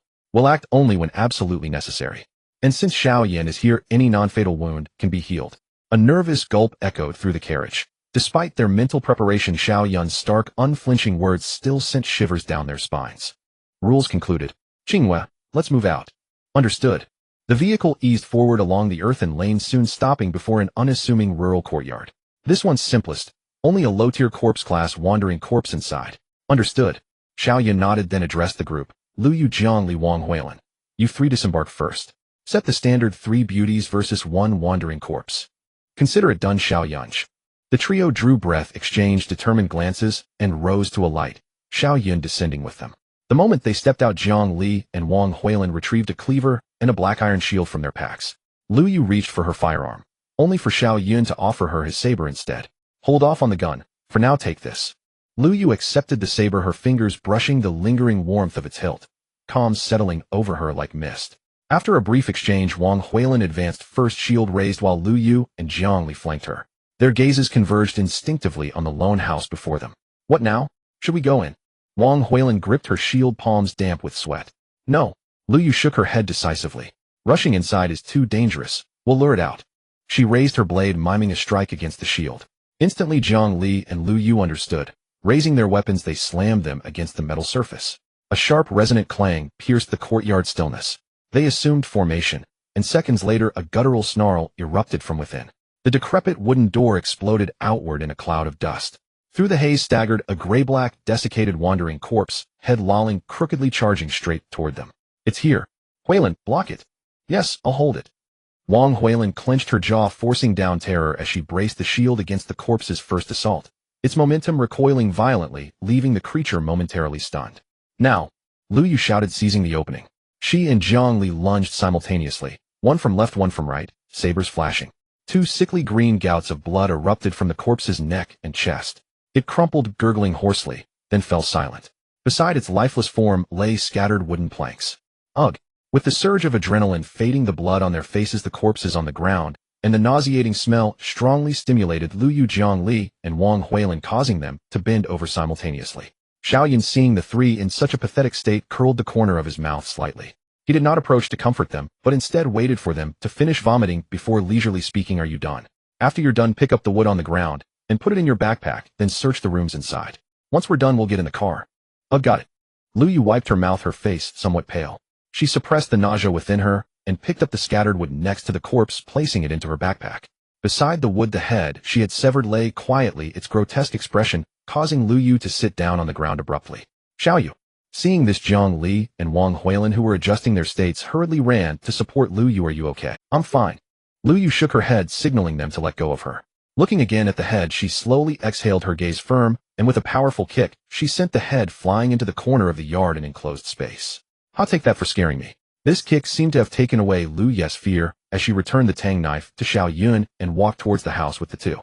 Shortly after, the three emerged with somewhat dejected expressions. Brother Xiao Yun, inside there are only some moldy and rotten foods, nothing usable. That's okay. Our goal has been achieved. Overall, you all performed well. Let's go back to the car. After the four exited the small courtyard and got into the car, aside from Lin Feier and a few others, everyone was momentarily startled at the bloodstains on Lu Yu and the others' faces. They quickly began inquiring about the trio's feelings and experiences during the encounter. Lu Yu and the others openly shared the battle process and their psychological changes, after which they went to the bathroom to clean off the stains on their bodies. As the three exchanged experiences, the group's excitement grew, eager to try their hand at it next. Under Su Qingyu's talent for navigation, the Wanhu waiting circled around Dubi village, allowing all participants in the training, including herself, to experience actual combat, while also wiping out all the low-grade corpses in the village. While traversing the village, they also cleared away a few wandering corpses on the road. However, unlike when they cleared the courtyard this time, Xiao Yun instructed Su Qingyue to stop the car in the path of the corpses, while opening the window, allowing Wang Mingming and her companions to take out their guns, staging a classic edge battle with the strategy of trading a shot for a person. After expending over 200 rounds of ammunition, they finally succeeded in exterminating those corpses. Looking at the bodies mangled by bullets, the group felt disgusted, yet also developed a hint of pity. Wang Mingming got out of the car and approached the pile of rotten flesh, her eyes filled with compassion. She clasped her hands together for a moment, then made the sign of the cross in front of her chest, reciting, "I'm very sorry for the suffering you endured, which you should not have had to bear. But rest assured, in the future your companions will thank you for your sacrifice today. Safe travels, and may there be no poisonous butts in heaven." After saying this, she tearfully collected the spoils from the ground into her backpack and returned to the car with the others. Afterwards, Su Qingyue continued driving towards a courtyard with mid-grade corpses. Although the monster's grade had increased, everyone had already experienced bloodshed, so there was less fear compared to before and more determination. Even if their attributes were inferior to the monsters, they could still rely on their teamwork and the advantage of their weapons to safely resolve the crisis. Until they encountered the first rotting corpse, the participants this time were Wang Mengming, Zhao Lingling, and Qian Xiaoman. Qian Xiaoman held a shield while Wang Mengming and Zhao Lingling wielded machetes, with Xiao Yun standing beside them. They pushed open the courtyard door, finding it still empty. The three exchanged glances, arranged themselves, and began to lure monsters. Clang, just like before, a dark figure charged out from the swirling dust. Upon seeing the rotting corpse, even Xiao Yun, who had fought many monsters the previous night, could not help but feel a bit disoriented. Compared to the relatively normal-looking wandering corpses, the rotting corpse was entirely covered in rotten flesh, bloated and dripping with pus, emitting a strong stench. Especially its long black nails, one could imagine how poisonous they were just by looking at them. "Xiaoman, don't freeze up. It's coming." Thanks to Wang Mengming's timely reminder, Qian Xiaoman snapped back to her senses and hurriedly gripped her shield, barely blocking the rotting corpse's iron-hard claw strike. "Good job, Xiaoman," Wang Mingming exclaimed as she and Zhao Lingling lifted their machetes to strike at the rotting corpse's head. However, to their surprise, though the rotting corpse seemed bloated and clumsy, it reacted faster than the mid-grade wandering corpses. Just as the two blades were about to hit its neck, it surprisingly dodged. "What? This beast reacts quickly." After nearly having its throat cut, the rotting corpse seemed to calm down, emitting a ha-ha sound as its hollow eyes scanned the three, seemingly assessing who posed the greatest threat. However, after scanning the three, it discovered that there was a fourth person present. When it looked at the human who seemed to be smiling Wang Mingming, and the others surprisingly saw a human-like expression of fear on its decaying face. I must be seeing things. Zhao Lingling rubbed her eyes uncertain. Is it afraid? Maybe it sensed the aura from brother Xiao Yun. Wang Mingming turned back to look at Xiao Yun, her eyes sparkling. Are you afraid of me? Xiao Yun gazed at the rotting corpse, murmuring to himself, then deliberately revealed a sunny smile, and spoke to the rotting corpse. Big guy, don't be afraid. I won't kill you. Your opponents are those three beautiful ladies. Unexpectedly, after Xiao Yun finished speaking, the rotting corpse let out a loud roar, and turned to flee back into the house, crying out, help. That human is so terrifying, and he made such a strange sound. I don't want to die. Hey look, how did Mingming end up being carried back by Xiao Yun? Yes, that's just too fortunate. Wait, Mingming's leg is bleeding. Under worried gazes, Xiao Yun carried Wang Mingming into the carriage and approached Lu Yan. Sister Yin Mingming was scratched by a corrupted corpse on her leg. Could you treat her? All right, quickly lay Mingming on the chair. Without hesitation, Lu Yan invoked her talent to heal Wang Mingming. A gentle green light washed over the injured leg, the toxins that had tormented her subsided, the wound tingled, and before long the light faded. Mingming hopped up, threw herself at Lu Yan with a joyful squeal, burying her little head in a latex cushion and wriggling in excitement. Thank you, Sister Yin. So glad you're here. Wow, so fragrant, so soft, so springy, and so big. Can anything man-made rival this natural perfection? Oh no, I'm sinking in. It's fine, Mingming, but could you get up first? Lu Yan looked on at Wang Mingming, who seemed love-struck, feeling a touch embarrassed. Enough. Xiao Yun grabbed her by the collar and pulled her to her feet. Seeing the bliss on her face, he thought to himself, she's my treasure. He arched an eyebrow and said, since you're all right now, tell everyone how you were injured. Wang Mingming scratched her head awkwardly and explained, I thought it was dead, so I let my guard down. Then the corrupted corpse suddenly revived and attacked like it had a last burst of strength. I was careless and failed to dodge, so it scratched me. Silence fell for a few seconds, then someone snorted, and the carriage erupted in laughter. Seriously, Mingming, you called yourself 9527, didn't you? After reading so many novels, you didn't learn to finish off a monster. Didn't you know villains can strike back? Exactly. Were all the books you read about chivalrous heroes? I haven't read Huangshu. Another voice chimed in, don't listen to Mingming. Of those 9,527 hours, at least 9,100 were spent on risque material. Heads turned to see Zhao Lingling and Qian Xiaoman returning from the yard. The one who had just spoken was Wang Mingming's close friend Zhao Lingling. As the person who knew Wang Mingming best on this carriage, no one doubted Zhao Lingling's words. If anything, they thought she was understating matters. Beyond those novels, Mingming had likely sampled erotic games and adult films as well. It was this peculiar education that explained the Mingming they all knew. Lingling, are you still my best friend? Wang Mingming asked, stunned. Of course. Zhao Lingling nodded. And now I'm going to do something that only best friends do. She turned to Xiao Yun. Xiao Yun, Ji Mingming and I are going to the compartment to discuss something. Qian Xiaoman will tell you about the supplies. She pulled a bewildered Wang Mingming into the compartment and closed the door. What are they up to? Xiao Yun frowned, puzzled by their sudden retreat. Don't worry about them. When they're done, they'll come out, Qian Xiaoman said, approaching and handing Xiao Yun a vial of medicine. Here, that's the healing potion the corrupted corpse dropped when it died. The house had only some old clothes in this. Qian Xiaoman produced 10 claw-like objects from her pack. Aren't these the corrupted corpse's nails? You pulled them out. Yeah, Qian Xiaoman nodded. The interface showed the nails can be used as materials, so I pried them for Xiaoman. Thanks for your effort. No problem. Happy to help. Now don't waste time. Let's get moving. Qian Xiaoman seemed eager to put the scene behind her. She stuffed the nails into Xiao Yun's hand and slipped away toward the latrine. Materials. Xiao Yun stowed the healing potion and the nails in his backpack, then told Lin Feier and Qin Mian, I won't get off the vehicle for the next houses. Those corrupted corpses run at the sight of me and offer no training. So you two will disembark to handle them and keep the others company. Fine.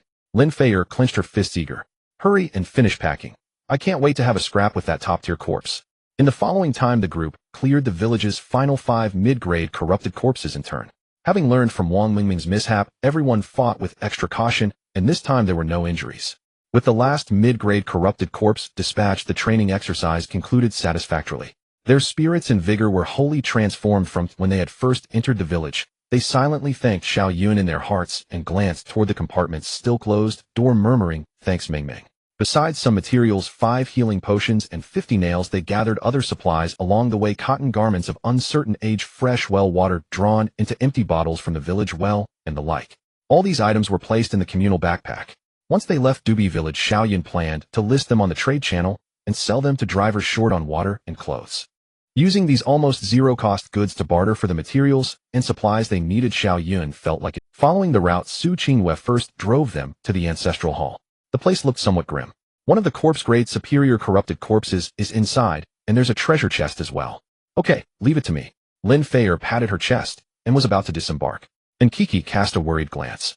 Are you sure you don't want me to give you my aura? No need.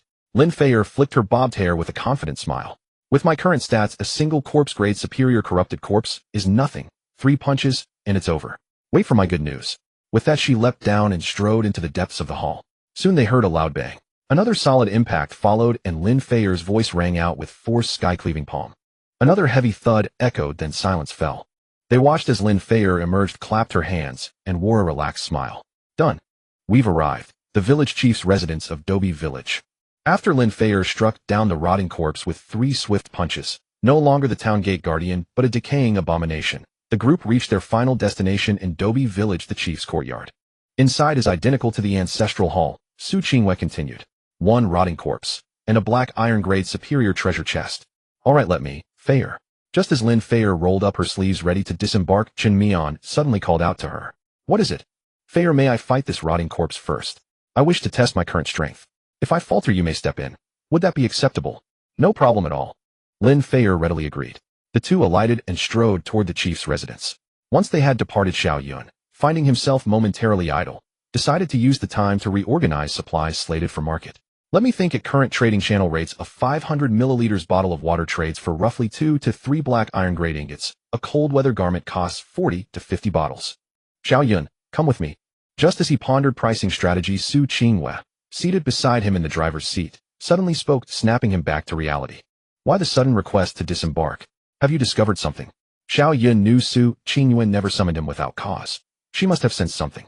Indeed, she nodded and addressed both him and the others aboard precisely. I just spotted one final treasure remaining in this village. There. She raised her hand, pointing. All followed her gaze to an open patch of ground near the chief's residence, where stood a black stone stele. Its shape was irregular, unpolished, and raw, bearing a single colossal character, Do, engraved across its entire surface. At the sight, a thought surged unbidden into Xiao Yun's mind. Could this stele be the Dubi? Impossible. It's clearly a stele, not a wall. It should be called Dobe, the Do stele. Hearing the murmurs around him, Xiao Yun conceded his notion flawed, until Su Qingwei countered. Xiao Yun is correct. This is the Dubi, and the very origin of Dobi Village's name. Truly. Do villagers here confuse stele and wall? No. Su Qingwei shook her head, her eyes gleaming as she gazed upon the black stele. Originally this was a wall, but for unknown reasons it shattered. Only this single inscribed fragment remained intact. Thus the ancients erected it here, naming the settlement Dobi Village. I see. But Captain, since you call it a treasure, do we intend to haul it away? Yet it's enormous. There's no space in our vehicle even if we could lift it. Shall we lash it atop the roof, or tow it behind? Surely we can't carry it in our inventory forever. Stop speculating. When did I ever say we'd remove it? Su Qingwei pressed a palm to her brow, exasperated. Xiao Yun watched, a faint smile curling his lips, then gently took her hand and led her toward the door. Let's go, Qingwei. We're disembarking. Outside, biting wind lashed their faces as they marched straight toward the Dubi. Faintly distant clashes echoed from the chief's courtyard. Soon they stood before it. From the vehicle it had seemed unremarkable, but now up close both the stele itself and the immense Do character carved upon it exerted an invisible pressure, as though some unseen force pressed down upon Xiao Yun's very being. What's wrong? Su Qingwei instantly sensed his unease, her grip tightening. Don't you feel it? What? Seeing her puzzled expression, Xiao Yun drew a slow, deep breath and steadied himself. Nothing. Perhaps merely psychological. By the way, Xiao Yun added, can you perceive what lies within this stele? I cannot tell, Su Qingwei replied, shaking her head. I only know it contains something capable of enhancing combat prowess, strength amplification. Xiao Yun pondered silently. Then how do we extract it? Surely not by shattering the stele. No need. Simply place your hand upon it. Place it. Like this. Yes, that appears correct. Su Qingwei watched as Xiao Yun pressed his right palm flat against the Do character, nodding hesitantly. Yet nothing changes. Xiao Yun pressed his hand against the frigid stone, so cold it threatened to freeze his flesh. Then, was it illusion? A warmth bloomed in his palm. At first he dismissed it as misperception, but as heat intensified he realized the stele itself was responding. Su Qingwei, noting the subtle shift in his expression, fell silent, waiting. Finally, as the warmth faded, a new notification shimmered onto his interface. Congratulations, player. You have acquired the skill Warrior's Resolve. Warriors Resolve Rarity Unique Effect upon activation. Enter a state of heightened resolve. For 5 minutes, physical strength, agility, and mental acuity increase by 100. Following this, a 30-minute debilitation ensues. Attributes reduced by 50. Note: enhancement bypasses level-based attribute caps. Remark: fight, fight, fight, slay, slay, slay. Reading the message, Xiao Yun couldn't suppress a Dragon King's grin. What's got into you? Why grin like a fool? Look at this. Curious, Su Qingyue accepted the skill description he shared. Her breath caught sharply, nearly freezing her lips solid. An extraordinary skill, no level restrictions. It may be used indefinitely. Su Qingyue covered her mouth, eyes alight with exhilaration, then abruptly burst into laughter. What's so amusing? I just realized. If this holds true, you're literally a 5-minute true man. A dark line flickered across Xiao Yun's brow. He met her gaze, voice laced with playful innuendo. Qingyue, surely you know best whether I'm truly a 5-minute true man. Her mirth vanished. Memory flooded back. Yesterday's frenzied hours. Her cheeks flared crimson, steam nearly rising from her crown. So, you do remember. Xiao Yun chuckled inwardly. Now, dare you still call me a 5-minute true man? No, I dare not. Humph. Wise choice. Relieved, Su Qingyue exhaled softly, only for Xiao Yun to gesture toward the steel and say, Qingyue, would you like to try it too? Me? Hesitating, she stepped forward and tentatively placed her hand upon the icy surface. Do you feel warmth in your palm? Meeting his hopeful gaze, Su Qingyue shook her head. No, I examined it closely. The steel has already exhausted its latent power. So it seems. Perhaps we were simply too greedy. Disappointment flickered in Xiao Yun's eyes. Such a potent ability was rare indeed. Let's return. Composed once more, Xiao Yun took Su Qingyue's hand and turned back, only to meet Lin Feier and Chun Mian emerging side by side from the chief's residence. Wow, such a powerful skill. Back in the car, listening to Xiao Yun's narration, Lin Feier looked at the skill information of the warriors, while with envy, saliva almost dripping from her mouth. It's a pity there's only one. I wish I could learn this skill too. Don't worry, even if you were given the chance, you wouldn't be able to learn it. Hearing Su Qingyue say this infuriating remark, Lin Feier shot up from her seat, looking at her defiantly. You smelly fox, why do you say I can't learn it? Because that stone tablet tests talent. Wah. What? Lin Feier was stunned. I mean, that stone tablet only reacts to those with talent above rank. Someone with your rank talent won't receive any skills from it, even if you caress it. You? Lin Feier was infuriated, but had no way to counter her words, so she plopped back down onto her chair, sulking. Damn, Su Fox, just because it's rank, I don't believe that talent can't be upgraded in this world. Once I reach rank, let's see how superior you are. Xiao Yun and Lu Yin exchanged glances, sighing helplessly. These two really do seem to get more heated the better their relationship becomes. Alright, let's stop bickering. Xiao Yun took out 2 treasure chests and placed them on the ground, calling towards the partition. Mingming Lingling, haven't you two finished chatting yet? As soon as he finished speaking, everyone heard the partition door click open, and 2 familiar, yet unfamiliar figures walked out. Why familiar yet unfamiliar? Familiar because those two were indeed Wang Mengmeng and Zhao Lingling, and unfamiliar because at this moment both of them had completely changed their appearances, even their hairstyles. Looking at the faint blush on their cheeks, everyone couldn't help but imagine what they had been doing in the partition. Why are you all staring at us like that? Facing the gaze of the crowd, Wang Mengmeng remained unfazed and calmly said, What, have you never seen beautiful women change clothes? Exactly, you don't think we were doing anything shameful in there, do you? Zhao Lingling returned to her seat confidently.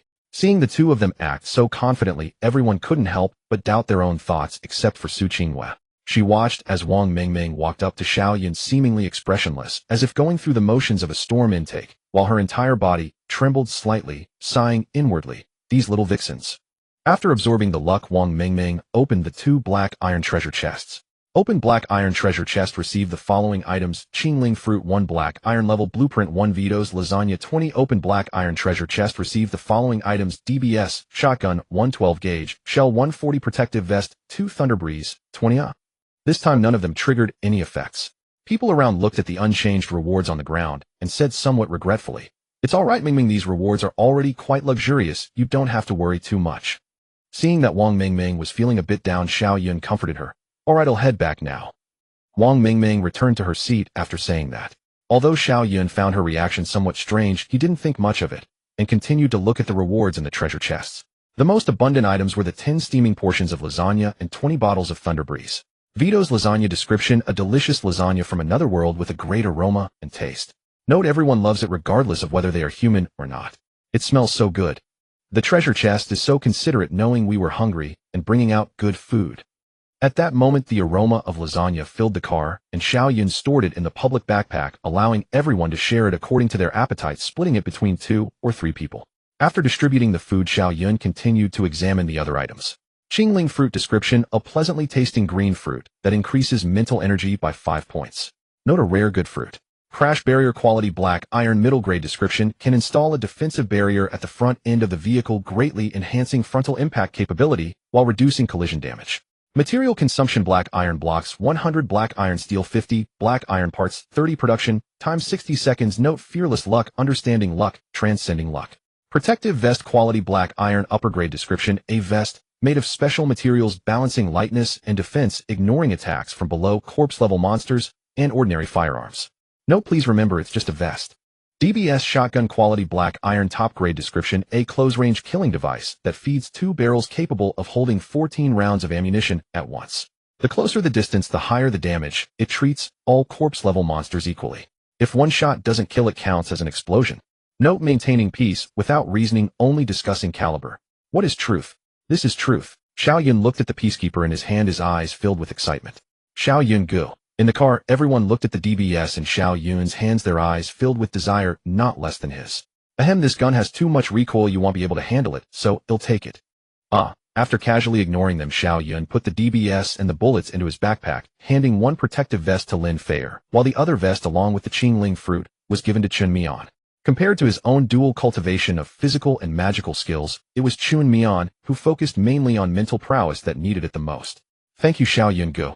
Looking at the Qingling fruit and vest in her hands, Chun Mian's previously calm eyes started to shimmer. A few minutes later, after listing part of the pure well water and old cotton clothes at the price of 2 iron blocks and 40 bottles of 500 milliliters water on the trading channel, Xiao Yun restarted the Wanhuating and headed towards Dubi village. As the Wanhuating drove onto the smooth main road from the small path in the village, everyone instinctively turned back to glance at the desolate village behind them, sighing at the significance of this journey for them. It was not just a stop, but a training ground for their complete transformation. Goo goo goo. But speaking of which, this training session did take a toll on my body, so. Wow, this lasagna is so delicious. Gulp hic, so good. The aroma of lasagna and the bubbling sound of thunder breeze filled the car once again. Xiao Yun, smelling the aroma wafting over, felt a bit hungry as well. At this moment, Su Qingyue used the fork that came with the lasagna to slowly offer a large piece of lasagna to Xiao Yun's mouth. Here, open your mouth. A would chew chew chew. Slow down, have some water. Gulp, gulp. Seeing Xiao Yun and Su Qingyue eating back and forth in the driver's seat, Lin Feier and Lu Yan exchanged glances, and in an instant the lasagna in their hands seemed less appetizing. Damn, Su Fox, I want to eat you. Lin Feier imagined the portion of lasagna in her hand as Su Qingyue, stabbing the fork fiercely into the lasagna and finishing it in a few bites. Meanwhile, Lu Yan looked at Xiao Yun's satisfied expression and suddenly recalled the time he leaned against her while eating steamed buns wearing the same expression. Her ears instantly flushed red, and recalling that feeling, Lu Yan's expression changed as she rushed to the restroom, leaving Lin Feier to continue eating in silence. P.S. After closing the restroom door, Lu Yan knelt down and said, I beg you, dear readers, please give a good... The Trading Channel Zone 13. No need to say anything, the great Xiao Yun is impressive. Thank you for the warm clothing, it saved our vehicle's life. Am truly astonished. Have you people never drunk water or worn clothes? Do you really need such things? Am not strong, but we have a condensation device in our vehicle, so we don't lack water or clothes, and we don't need to buy these inferior goods. We do sell, and our water is much cleaner and more nutritious than this well water, only 5 units of black iron grade iron blocks for a bottle.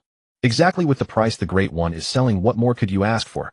In the Wanhuating, as Xiao Yun drove, he watched the information on the trading channel and the rapidly changing supplies in the public backpack, his smile never fading. Seeing you so happy, those items must be selling very well. Su Qingyue leaned sideways against the back of her chair, smiling. Not just well, it's incredibly popular. Xiao Yun spoke casually, his fingers lightly tapping on the steering wheel. The clothing and bedding were snatched up in no time, and the well water is almost sold out. Now the food and materials in our backpack have nearly doubled from before. So much. In the vehicle, everyone was overjoyed upon hearing Xiao Yun's words. We're going to get rich. Wang Mingming and Zhao Lingling had already resumed their usual selves, looking at the dazzling materials and supplies in the public backpack, laughing like a fool. Su Qingyue glanced at the supplies in the backpack, and while feeling delighted expressed some concern. But if you trade so openly, won't Lu Xianbo come looking for you? Right? Su Qingyue's words snapped everyone in the vehicle to attention. If that despicable Lu Fatty saw that brother Xiao Yun had so many supplies, he would surely come to morally blackmail them for resources. To protect Teacher Chin brother, Xiao Yun wouldn't tear his face with him, which meant these supplies would be cheapened for Lu Fatty. Thinking of this, everyone looked worried, feeling somewhat unwilling. At that moment Xiao Yun's voice rang in their ears. Don't worry, he doesn't have the time to disturb us right now. Moi. Seeing the mischievous smile on Xiao Yun's face, although they didn't know what method he used, one thing was undeniable: Lu Xianbua had unknowingly fallen into Xiao Yun's trap again. At that moment on the Xianbua vehicle, driving on a fork in the road apart from Lu Xianbua, who was already wearing a down jacket, the others in the vehicle had also put on thick clothing, which were the old clothes Xiao Yun had collected from Dubi village. In fact, before trading these supplies, Xiao Yun had already traded half of them to Lu Xianbua at the price of a bottle of water, not only to numb him, but also to take advantage of Lu Xianbua to sell these supplies. Indeed, Xiao Yun smiled as he looked at the new trading information appearing on the trading channel. Lu Xianbua pure well water 5 units of black iron grade iron blocks for a bottle, old cotton clothes 80 bottles of 500 milliliters water, or equivalent supplies, limited quantity, first come first served. As expected, after finishing his own transaction, Lu Xianbua immediately followed up with his trading information. Not only that, the price of the transaction had doubled. Upon seeing Lu Xianbua's trading information, the channel was filled with anger towards Lu Xianbua's greed. Damn, you are too black-heart. So you bought low from the Great One and sold it at double the price, you damn second-hand deal. Fortunately, I seized the Great Xiao Yun's supplies in advance. Those brothers who didn't get them are in luck. Brothers, remember his name, don't trade with this guy in the future. Facing the curses in the channel, Lu Xianbua was undeterred and retorted directly, Lu Xianbua, prices are determined by people. Has anyone standardized the prices of these items? If you want to buy, then buy. If you don't want to buy, then get lost. I have plenty of people willing to buy my stuff. A shameless merchant, truly outrageous. On the road inside a completely black vehicle, a middle-aged man with a beard angrily pounded the steering wheel. The man was one of the vehicle owners who had just cursed Lu Xianbua on the trading channel Wang Dahai. Just thinking of Lu Xianbua's smug face made Wang Dahai furious, and he directly turned off the trading channel at Chu. Suddenly a sneeze in the vehicle snapped him out of his anger. He turned around and saw everyone in the vehicle huddled together on the chairs, lips turning purple from the cold. A trace of helplessness flashed in his eyes. Damn it. Wang Dahai slapped the steering wheel again, reopened the trading channel, clicked on Lu Xianbua's trading information, prepared to trade with Lu Xianbua, sent the quantity of clothing he needed to Lu Xianbua, and also prepared the corresponding supplies for the trade. However, at that moment Lu Xianbua sent another message. Sorry, the price you mentioned was the previous one. Now one piece of clothing requires supplies worth 100 bottles of water to exchange. Looking at this message, Wang Dahai's eyes instantly turned red, the veins on his forehead bulging. He grabbed the nearby water bottle and smashed it hard against the car window, producing a muffled sound. Lu Xianbua, I curse your grandmother. The roar echoed in the cramped vehicle, and everyone shrank their necks in fear, not daring to speak. Wang Dahai was breathing heavily. His chest felt like a volcano about to erupt, and he truly wanted to find Lu Xianbua's vehicle right away and drag him out for a good beating. But reality told him he couldn't do it. Wang Dahai slumped against the back of his seat, white mist escaping from him. In the end, he still agreed to his conditions and exchanged supplies equivalent to 100 bottles of water for all the cotton clothes for everyone in the vehicle. Lu Xianbua, Wang, you are generous. Let me know next time you need anything. Looking at that sarcastic message, Wang Dahai remained silent and directly added Lu Xianbua to his black. Regardless, seeing everyone wearing cotton clothes and their complexions gradually improving, Wang Dahai felt a little better inside. Sigh. If only I hadn't hesitated and traded directly with the great Xiao Yun back then. At this moment, Wang Dahai was just like the other vehicle owners on the road who had been tricked by Lu Xianbua, regretting why he hadn't chosen to trade with Xiao Yun. If he hadn't thought about those unnecessary things back, then he wouldn't have had to spend nearly 3 times the resources now. Xiao Yun was unaware of the vehicle owner's frustrations, but he knew that Lu Xianbua was already overjoyed.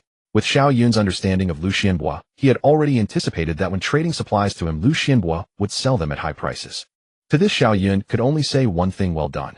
Because Lu Xianbua's greed not only reflected Xiao Yun's favorable image in the hearts of the vehicle owners in Zone 13, but it also brought him a batch of even richer supplies. Indeed, although these supplies seemed to be in Lu Xianbua's backpack for the time being, Xiao Yun had already considered them as his own. Director, why are you selling those supplies at such a high price? Ah, Xiao Yun, you don't understand. There's a lot more to it than meets the eye. Yes, Director, you are indeed impressive. By the way, don't touch the materials you traded for. What's this? Director, you're overthinking it. Why would I want your things? What I mean is I have a little insider information. I can't explain it all in a few words, but just keep those materials for now. They'll be of great use later. Really? Of course, Director, would I lie to you? Alright, then I'll keep them for now. After the chat ended, Lu Xianbua leaned back in his chair, took a sip of hot tea, then squinted his already nearly invisible eyes, pondering the words Xiao Yun had just said. Should I believe him or not? Director, what are you thinking about? The music teacher who liked lollipops asked curiously as she leaned on him. Nothing much, Xiao Yun just spoke with me. Lu Xianbo briefly recounted their earlier conversation, then looked at his 3 female slaves. What do you think? Should I listen to Xiao Yun's advice? This is something that doesn't feel right no matter how you think about it. Come on, haven't we been through enough strange things? On what basis do you think Xiao Yun's words aren't true? And how can you prove that his words are genuine? Lu Xianbo growled, causing the 2 to instantly shut their mouths in fear, not daring to move. I knew it would be noisy, but if you keep it up, he'll throw you out. Finishing his words, Lu Xianbo looked down at the person in his arms. What are your thoughts? The music teacher closed her eyes and thought for a moment before saying to Lu Xianbo, I feel we can trust him. Based on Xiao Yun's current behavior, he has no reason to deceive us. Moreover, with Qin Yu in your hands, Xiao Yun would never do anything harmful to you, director. That's right, Lu Xianbo nodded. That's exactly what I was thinking. In fact, from the moment Xiao Yun took the initiative to trade those supplies with me, I had already concluded that he was entirely under my control. The hesitation I showed earlier was merely a way to assert my authority as a master. In the carriage, Qin Yu, dressed in a thick cotton coat that had grown a size too big for her, listened to the conversation behind her while relaying this information to Xiao Yun. Notably, this cotton coat was one she had specifically requested from Lu Xianbo. Seeing Qin Yu approach him for the first time, Lu Xianbo wanted to make some modest requests like touching her leg or wrapping his arms around her waist, but he restrained himself, considering that it might affect his progress in winning her over.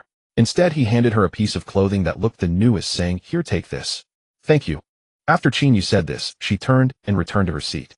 Her attitude made Lu Xianbo even more certain that his progress in winning her over was about to reach completion. With sudden wealth falling from the sky and the object of his pursuit nearly conquered, these 2 pieces of good fortune made Lu Xianbo feel as though he was on top of the world. Through the rearview mirror, Qin Yu caught sight of Lu Xianbo's foolish expression and couldn't help but snicker inwardly. She then secretly took out a unit of black iron-grade iron blocks from the communal backpack and fed them to the red spirit in her arms. It was previously mentioned that when the red spirit was still an egg, it could absorb materials to reduce its hatching time. Even after hatching, it retained this ability, meaning that aside from attributes like free stat points or red heart fruits, it could also enhance its attributes by absorbing materials. After mentioning this to Xiao Yun, he immediately agreed to Qin Yu's plan to use the materials traded by Lu Xianbo to nourish the red spirit. Although those materials technically belonged to him, Qin Yu was also on his side, so it was perfectly fine for his own people to use his own things. There was just one caveat: Xiao Yun insisted that Qin Yu must ensure it not to be discovered. Qin Yu nodded secretly at this. Lu Xianbo still believed that his pet egg hadn't hatched yet. With the red spirit by her side, as long as she played it safe and let it grow, it wouldn't be long before she no longer needed to fear Lu Xianbo. Thinking this, Qin Yu touched the red spirit's little head and placed another unit of iron block beside it. At this time, the sun in the sky had quietly begun to set. Wait, why is it me again? Lin Feier sat in the driver's seat, looking resentfully at the scratching-headed Xiao Yun and the frowning Su Qingwei. Oh well. Because Feier, your driving skills are the best. Su Qingwei stepped forward and gently pinched her shoulder. Exactly, Feier, you're practically the driving god of Aoshang Mountain. Is that so? Actually, I'm not that. Come on, Feier, don't be modest, this spot is meant for you. Su Qingwei continued to persuade her. Besides, the front of the car has been equipped with crash barriers, so you won't need to dodge monsters at night anymore. You can just plow through them. Isn't that what you love to do in racing games? Aye. So just focus on driving well. Xiao Yun and I will head to the compartment to rest. See you tomorrow. Oh, see you tomorrow. Lin Feier, who had been duped, didn't react for a moment, watching as Su Qingwei pulled Xiao Yun into the compartment and closed the door. Just wait. At that moment, Lin Feier snapped out of the false compliments. She first looked down at herself, then turned to the closed door, her eyes filled with resentment. Looking at the orange-eared glow outside the car window, Lin Feier took a deep breath and stepped hard on the accelerator. Tonight, unless the engine stalled, she wouldn't let go of the gas pedal. Monsters, are you ready for a big crash? I say, Qingyu, aren't you afraid of Feier beating you up for tricking her like this? Isn't there, you hear? Are you really going to just watch me get beat up? That can't happen. Then it's settled. In the compartment, Xiao Yun and Su Qingwei sat side by side on the bed, gazing at the sunset outside the car window, lost in thought. Qingyu, look at this sunset, it's truly beautiful. Yes, but it's a pity that the sun is about to set and the dangerous night is approaching. Do you want the sun? No. Yes. I want it too, so let's begin. What? Su Qingwei didn't understand. Oh, weren't they just discussing the sunset? Why did they suddenly start undressing? However, her mind was now incapable of processing these questions. As their breaths intertwined, a familiar sensation surged forth, followed by a rhythm born of primal instinct. At that moment in the carriage, it felt as if everyone had returned to their childhood, sitting on their beloved rocking cars, listening to the old songs playing above. I should be under the car, not inside it. The night in the world of survival is a realm of monsters. Under the shimmering moonlight, they revel wantonly on the highway, following their instincts, indiscriminately attacking the vehicles that traverse the road. Apart from a few powerful vehicles, most of the drivers find themselves in dire straits when faced with them. Xiao Yun is one of the many drivers in this predicament. Before his journey across worlds, he was just an ordinary student in a regular college, believing he would lead a very mundane life. Little did he know, upon awakening, the world had changed dramatically. They had actually traversed realms. Not only did he find himself on the same vehicle as his classmates, but he also fortuitously awakened as the only grade talent on board, which led to him being chosen as the vehicle's owner. He initially thought this would be the starting point of his extraordinary life, where he would seize power in the world, revel in the company of beautiful women, and traverse the realms, ultimately becoming the victor in life. However, he did not anticipate that as soon as the novice protection period ended, the rapidly dropping temperature and increasingly perilous locations would deliver a severe blow to him. What made him shiver even more was that by nightfall the monsters, now unrestricted, began to attack the vehicle frantically. If not for the materials he had gathered and the fortunate fact that the engine hadn't stalled, relying solely on himself and the combat power of two other grade talents, he likely wouldn't have survived amidst the encirclement of those monsters. After enduring until dawn, Xiao Yun looked at the dilapidated vehicle in front of him, which could not be repaired due to a lack of materials, and then glanced at his classmates in the compartment, trembling and terrified. Any remnants of pride he had as a grade talent were completely worn away in that one night, and for the first time, he began to doubt whether he was indeed the protagonist. Upon hearing the district broadcast in his mind for the second time, he became even more certain that he was not the protagonist, and he viewed the man Xiao Yun who had appeared in his mind twice as his idol. Perhaps influenced by the protagonist's halo, the next day, Xiao Yun found a resource station. Not only did he successfully repair the vehicle, but he also upgraded some modules while supporting his idol's career by trading for some well water and cotton clothing. However, despite the many gains of the day and upgrades to the vehicle, looking at the silhouettes gradually emerging in the wilderness outside, Xiao Yun felt uncertain. I hope today's good luck can continue to bless us and keep our vehicle running. As Xiao Yun prayed, he pressed the gas pedal, maneuvering through the monster's blockade. At first, thanks to the upgraded vehicle, he managed to shake off the monsters. Even when some monsters blocked his path, he could ram them aside with the fortified body of the vehicle. However, as time passed, the number of monsters on the highway increased, and his escape became increasingly difficult. Watching the front of the vehicle gradually cave in from the collisions, an inexplicable sense of unease surged in his heart. Finally, during his 10th crash through a cluster of wandering corpses, the vehicle suddenly shook violently, and then it stalled. Vehicle owner Xiao Yun, the current vehicle has entered a stalled state. Stalling time 10 minutes. Please pay attention to safety. As he saw the information on the panel, a wave of despair enveloped Xiao Yun's heart, quickly followed by the terrified voices from the cabin. What's happening? Why isn't the vehicle moving? It stalled. No, not like this. Xiao Yun, what should we do? I don't want to die. Not just the ordinary passengers, but even the two who had awakened grade talents could not hide their fear, trembling as they looked out at the densely packed wandering corpses. Everyone stay calm, the stalling time is only 10 minutes. With our material reserves, we can definitely hold out for— Really? That's great. We won't die. I beg you, Jinduyan, please hold on. Jinduyan is the name of their vehicle, and it was named with the hope that their vehicle could travel as fast as Jinduyan itself, not necessarily 10,000 miles in a flip, but at least 100,000 miles in a day. If that were the case, no monster would be able to catch up to them. Notice the current vehicle is damaged. Please provide materials for repairs as soon as possible. Materials needed for repair: black iron blocks 14, black iron leather 17, black iron glass 9. Repair. Notice the current vehicle is damaged. Please provide materials for repairs as soon as possible. Materials needed for repair: black iron blocks 20, black iron leather 23, black iron glass 12, black iron parts 11. In just a minute, 5 repair requests popped up.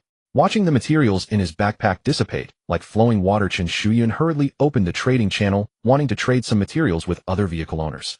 Xiao brothers, my vehicle has stalled. It can be restarted in 10 minutes.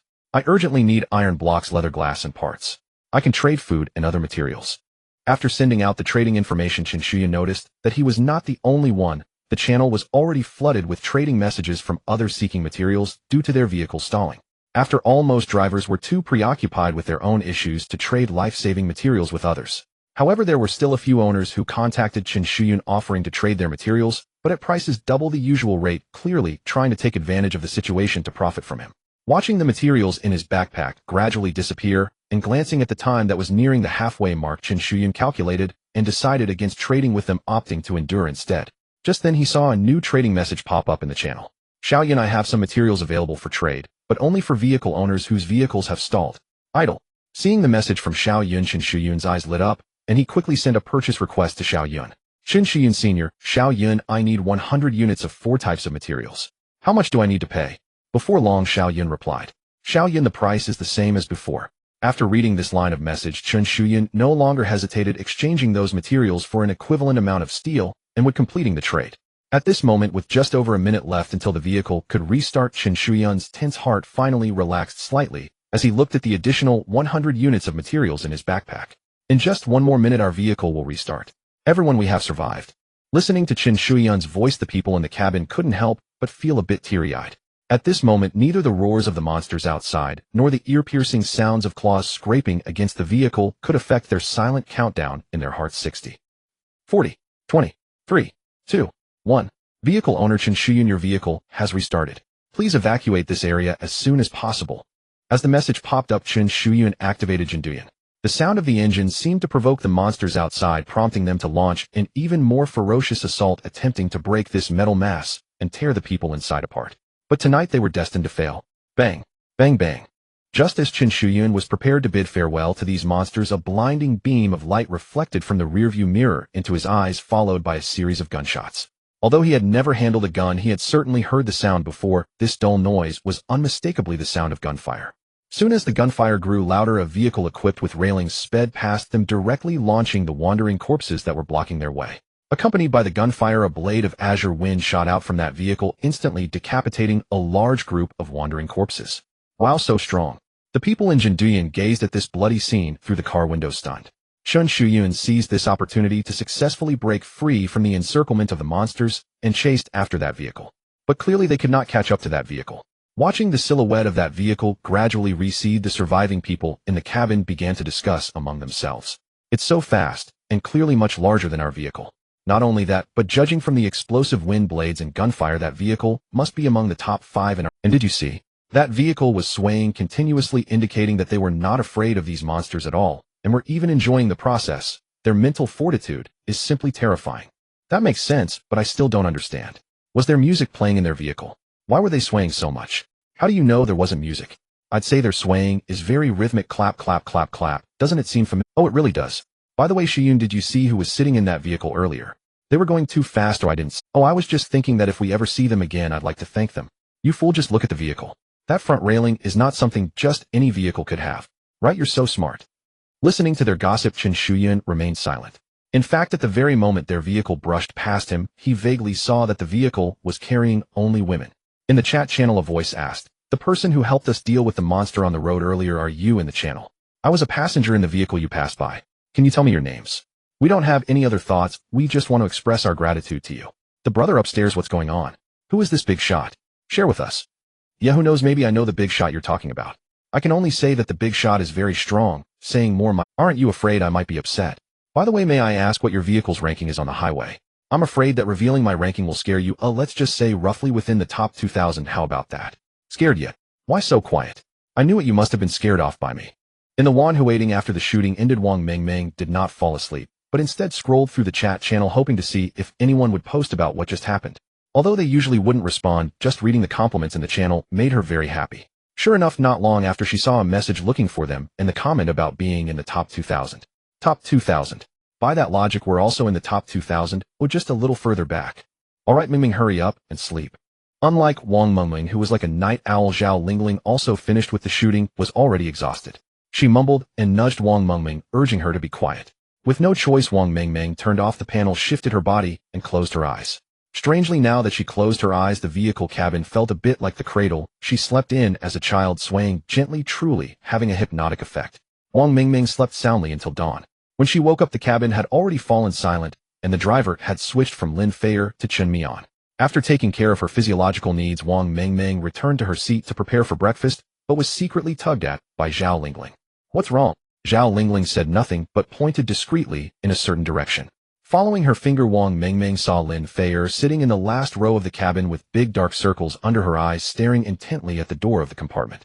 The kind of resentment radiating from her bones made Wang Mengming shiver involuntarily, and she couldn't help but pray for the two people inside the compartment. Crack! As Wang Mengming swallowed the last bite of her food, the compartment door opened. She quickly turned around, ready to watch along with the others in the cabin. Next, they saw Lin Feier stand up and walk to the compartment door, and just as Xiao Yun pushed the door open, she shoved him back inside, grabbing Su Qingyu's arm and pulling her out, slamming the door shut with a bang. Honestly, don't you know your own strength? Su Qingyue rubbed her arm in pain and turned to look at the stunned crowd, laughing. What's wrong? Are you all as hungry as a violent girl and want to eat chicken? Yeah. Although everyone thought so, facing Su Qingyu's sly eyes that seemed to smile, yet not, they all shook their heads sincerely. Seeing this group of insincere little girls, Su Qingyue didn't say much more and simply walked over to Lin Feier's seat, holding the soft hand of Lu Yin and saying, Xiao Yun, why aren't you being more proactive? Lu Yin understood what Su Qingyue meant. She smiled, her voice still carrying a sense of warmth. All right, Qingyue, don't stir the pot anymore. Feier was almost driven mad by you yesterday. Upon hearing this, Su Qingyue thought of Lin Feier's panda eyes just now and couldn't help but laugh. You two Sai are truly enemies. Listening to Lu Yan's helpless tone, Su Qingyue restrained her laughter and looked at her again. Xiao Yun, let me be serious. If that violent girl really succeeds, you'd better hold on tight, otherwise be careful not to even get the soup. After saying this, she stood up and returned to her passenger seat, leaving Lu Yin in her spot to ponder. Meanwhile, in the isolated compartment, Xiao Yun was holding the panting Lin Feier on the bed with new sheets, gazing at the enchanting figure before him, whose complexion was rosy and breath fragrant, feeling the urge to awaken his weapon that had fought through the night and pierced countless realms once more. However, when he noticed the dark circles under Lin Feier's eyes, he suppressed the desire to summon his weapon and gently held her, saying, Feier, you need to rest now. Let's continue when you feel better, alright? Hearing this, Lin Feier thought Xiao Yun was about to leave and wrapped her arms and legs around him tightly. Their chests pressed closely together, making Xiao Yun want to summon his weapon again. Don't worry, I'll stay here with you, not going anywhere, just sleep peacefully. Xiao Yun gently kissed Lin Feier on the forehead, his gaze deep. After getting a positive response, Lin Feier made a sound from her throat and closed her eyes to fall asleep. I just got up not long ago, and now I'm lying down again. Looking at Lin Feier, who had fallen asleep in his arms, Xiao Yun, with no sleepiness at all, could only open the panel and happened to see a new message come in. Su Qingyue, I wonder if this bull that has been plowing all night still has the strength to move. Xiao Yun twitched the corner of his mouth and replied, There are fields drowned, but no bulls that die from exhaustion. Su Qingyue, then take your time plowing. I won't disturb you. This enchanting girl. Xiao Yun took a deep breath, exited the chat interface, and opened the vehicle information. Vehicle name, Wanhu waiting number 00544 owner, Xiao Yun, passenger capacity 3243 people, speed 40 km/h, fuel 54, special module racing chip, current upgraded projects, basic expansion, basic reinforcement, basic acceleration, advanced compartment, anti-collision barrier. Comprehensive quality, black iron, medium grade. After adding the anti-collision barrier, it's still medium grade. I wonder if this round of upgrades will break through to black iron premium. Xiao Yun glanced at the panel and opened today's main event vehicle upgrade module. Current materials, wood 6157 black iron level iron blocks, 2133 black iron level steel, 2266 black iron level leather, 2971 black iron level glass, 1046 black iron level parts, 1768 brass level iron blocks, 120 brass level steel, 20 brass level parts, 70 primary energy core, 83 upgrade directions. 1. Vehicle expansion. 2. Structural reconstruction. 3. Power modification. 4. Interior facilities. After the trip to Dubi Village material trading and last night's temporary material transactions, the total number of materials for Wanhuating had reached a terrifying figure, along with some additional brass level materials. Faced with these materials, Xiao Yun wasted no words and first clicked on structural reconstruction, current upgrade projects, vehicle body reconstruction, material requirements, black iron level iron blocks, 200 black iron level steel, 100 black iron level parts, 50 upgrade effect, enhanced vehicle body defense, and wear resistance, upgrade time 60 seconds. Current materials are sufficient. Do you want to upgrade? Chassis reconstruction. 2. Materials required 300 black iron or ingots, 150 black iron steel plates, 70 black iron components, 100 black iron leather. Upgrade effect. Window reconstruction. Materials required 200 black iron glass panes. Tire reconstruction. Materials required 100 black iron steel plates, 300 black iron leather, black iron components. Let me see. So little material was needed. After completing the structural reconstruction upgrade, Xiao Yun did not pause. He immediately tapped into the power modification menu. Available upgrades. Power acceleration. Chrono engine. Is this chrono engine the branching upgrade unlocked after installing the racing chip? Xiao Yun contemplated the interface before selecting the option. Chrono engine.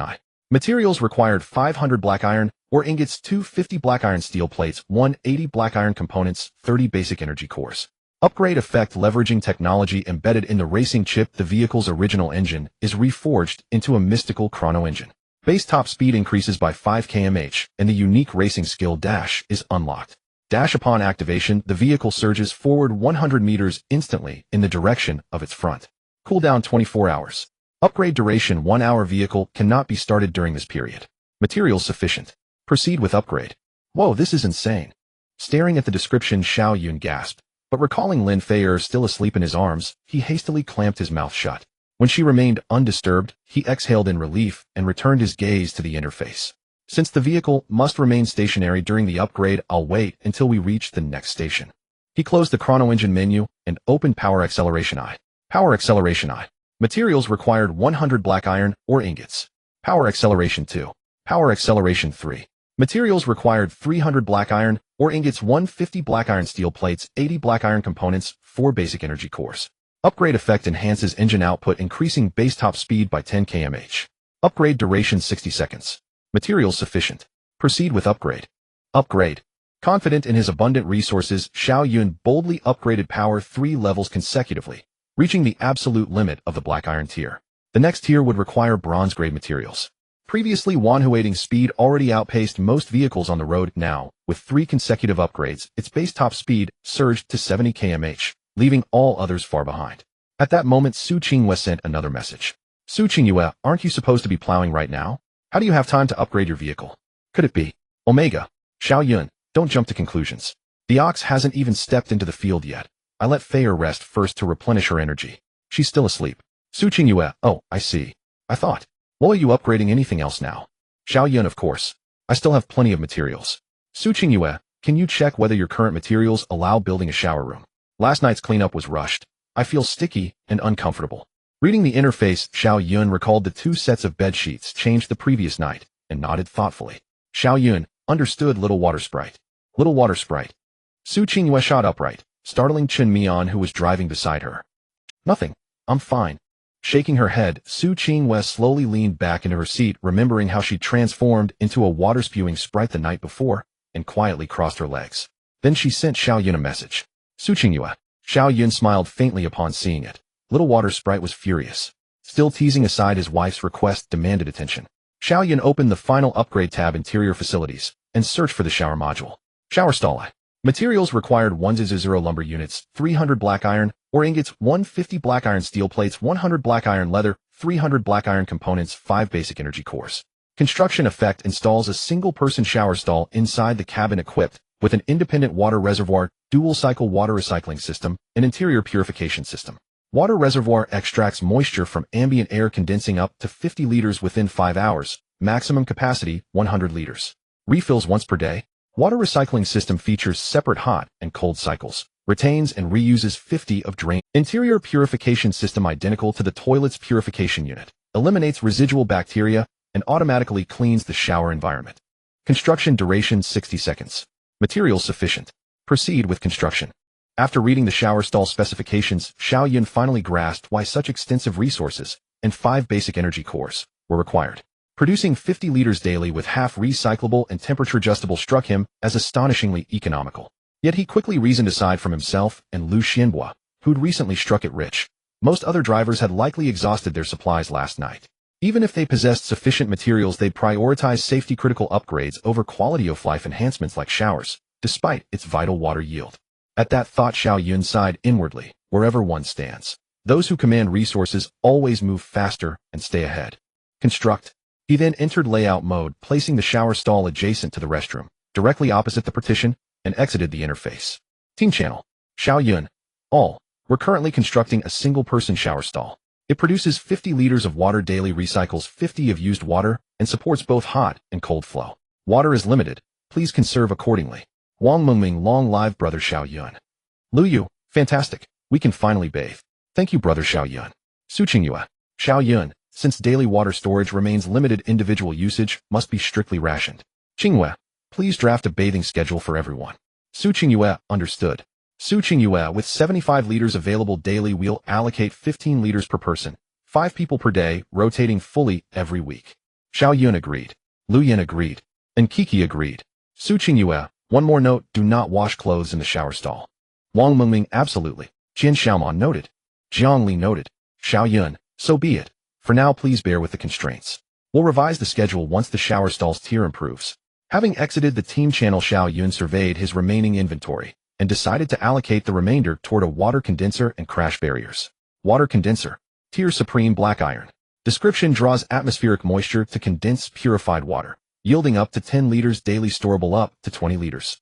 Note: I don't create water, I merely transport it. Crash barrier. Tier Supreme Black Iron. Description: reinforced barrier strength enables reliable repulsion of all corpse tier monsters attempting collision scams, newly installed at the vehicle's rear. Note: fear fortune, comprehend fortune, transcend fortune. Vehicle name: Wanhuating. ID 00544. Owner: Xiao Yun. Capacity 3,243 passengers. Speed 70 km/h. Fuel 53. Special module racing chip. Upgraded features: foundational expansion, chassis reconstruction, 2-window reconstruction, I-tire reconstruction, I-power acceleration, 3 advanced compartment shower room, anti-collision guardrail. Overall quality: top-tier black iron. All those materials were worth it.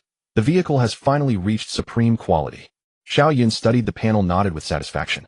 With Wanhuating's current fortitude, it shouldn't suffer much damage at night unless the engine stalls. I just wonder what the night will be like on Slaughter Day 3 days from now. He recalled the order's regulations regarding Slaughter Day with a nod of unease. He did not know whether he could find Lu Xianba's vehicle before the day arrived and secure Qin Yuan to the car. If they found him, fine. If they did not, Xiao Yun dared not imagine whether Xianba's craft could safely weather the slaughter. Sigh. My director, where are you right now? Just then, troubled about the coming Slaughter Day, Xiao Yun felt the person in his arms stir. He looked down to find Lin Feier awake. You only slept a little. Why are you awake? Just then, troubled about the coming Slaughter Day, Xiao Yun felt the person in his arms stir. He looked down to find Lin Feier awake. Xiao Yun was momentarily at a loss as she hurried out the door. 2 minutes later, she returned to the cabin, but this time, she did not leap onto him like a famished wolf. Instead, she sat on the bed with a small distance between them. Xiao Yun, puzzled, asked, Feier, why are you sitting so far away? Lin Feier turned to Xiao Yun, her lips moving in a muffled voice. I have a smell. A smell? What kind of smell? At her words, Xiao Yun leaned in and sniffed with a wrinkled nose. No, there isn't. You're still fragrant. Lin Feier froze at his reply, staring at him dazedly. She murmured, you installed the shower room. Was it because you think I smell? The shower room. Only then did Xiao Yun understand why Lin Feier had come back from the bathroom acting so distant. She had assumed his decision to build a shower meant he found her body odorous and had done it out of disgust. Silly girl, what are you thinking? Xiao Yun drew Lin Feier into his arms and idly pinched the solid spheres that had not been used for some time. I put in the shower simply to improve our quality of life, to make it convenient to clean up after sweaty exercise. Feeling the change in the solid spheres, Lin Feier's body shivered, and she sagged against Xiao Yun, suddenly faint and languid. Her gaze warmed and burned as she looked at him. Xiao Yun, you just said the shower is for cleaning up after we sweat, right? Exactly, she answered. Then I want to try that exercise, to see if it can really make me sweat. Thud. They tumbled onto the narrow bed, resuming the morning's rhythm and rolling over on that single-meter-wide mattress. Just as Xiao Yun reached to retrieve the 2 solid spheres from Lin Feier's person, an announcement chimed, passengers of Wanhuating, attention. This vehicle will arrive at the next stop, the shooting club, in 10 minutes. The cold alert sounded like a basin of ice water poured over them, instantly dousing the rising flame between. Xiao Yun lay back and looked at the solid sphere clutched in his hand, a trace of helplessness passing through his eyes. Lin Feier, whose arms had been wrapped around his neck, snapped out of her daze. She blinked in bewilderment, and then her beautiful eyes flared with sudden indignation. Why? She cried, pounding Xiao Yun's back with 2 light, exasperated blows that felt more like playful petulance than real force. Xiao Yun released the hand that had been held and smoothed her disheveled clothes, planting a kiss on her pouty cheek. It's nothing we can change now. When this stop is over, we'll come back and continue. Her eyes brightened at his words, and the earlier resentment evaporated. You promise? I promise. They straightened their clothes and pushed open the compartment door, stepping into the carriage. Inside the carriage, amid the passengers discussing the next stop, the 2 slipped into the last row and naturally blended into the group. Xiao Yun, Feier, you're out. Yes. What were you talking about just now? Xiao Yun nodded and steered the conversation toward the stop to avoid idle gossip about them. Under Xiao Yun's guidance, everyone tactfully ignored their personal affairs. After checking the stop information, Su Qingwei spoke up. Everyone take note, this stop differs from the ones we've seen before. It's a confrontation-type station. A confrontation station. The new term drew puzzled looks. Who do we confront? Monsters or players? Wang Mengmeng's question surprised Su Qingwei. Indeed, one could tease about Mengmeng's looks, but not about her. Mengmeng is right. A confrontation station requires you to undertake tasks against an opposing party. That opponent might be monsters, or it might be other players. In this case, the adversaries are players. The single word, players, fell into the carriage and silence spread like a cold shadow. Fighting monsters. be they rotting corpses or the lingering shadow beasts, had become familiar to them, but players were different. They were living, unpredictable beings. Unlike monsters with relatively fixed habits, a person standing before you could act in any manner the next instant.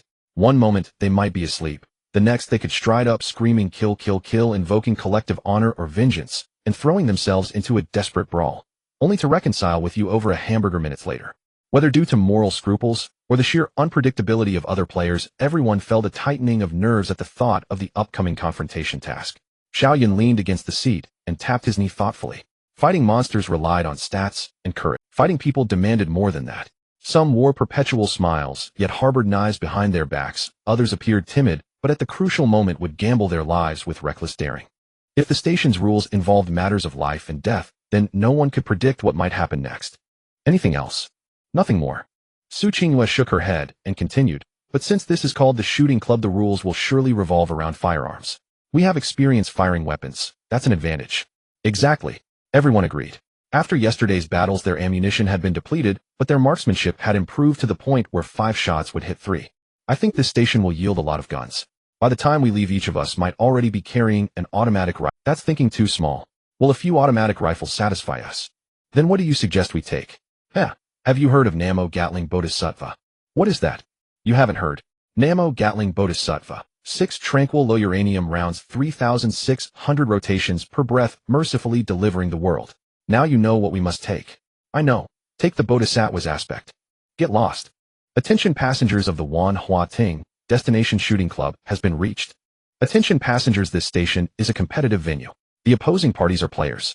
Currently, only 1 vehicle is present. The club will not open until 2 vehicles have arrived. 10 minutes later, Chen Mian parked the vehicle in a parking space before the shooting club entrance. Looks like we'll have to wait for the other vehicle first. Gazing out at the empty expanse, the group began speculating idly about who might arrive next. Su Qinghua activated her innate ability to gather intelligence, while Xiao Yun and Lin Feier sat quietly together at the rear, whispering furtively. Another 10 minutes passed, and just as impatience began to mount, the distant roar of an engine broke the silence. Moments later, a sleek black, medium-sized coach glided slowly into view from behind them, heading toward the second designated parking spot beside the club. 10 minutes earlier. Shooting club. A fine location. Inside the Dawei Haoli Dawei, the burly driver, grinned broadly upon hearing the announcement echo in his mind. Indeed. Perhaps this time we'll acquire numerous firearms. With those, even the Wan Hua Ting may prove no match for us. What nonsense is this Wan Hua Ting? Sounds effeminate and weak. They've merely ridden luck. Face us heathen, and with Brother Dawei's rank innate ability, they'll be crushed in seconds. Absolutely. Brother Dawei reigns supreme, not only in talent, but also in sheer presence. Ha ha ha. Hearing his underling's flattery, Li Dawei smirked with self-satisfaction. Enough boasting. Keep it low-key. As he spoke, he glanced downward at his own body. Do I need to teach you even this trivial matter? At his words, a woman in her 30s, married, humiliated, flashed a look of deep shame, yet obeyed without resistance. Excellent. Li Dawei stroked her head, a flush of triumph spreading across his face.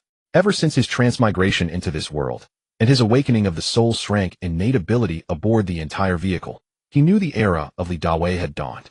Watching former high and mighty residents now grovel before him like insignificant insects, Li Dawei felt euphoric. Eat it, all of you. As something foreign forced its way deep into her throat, the woman's eyes widened in shock. Overwhelming stimulation brought involuntary tears streaming down her cheeks. She tried to pull away, but his grip pinned her head immovably. Oxygen deprivation set in, her body trembled violently. She strained to push him off, yet her efforts were futile. Only muffled guttural whimpers escaped her constricted throat.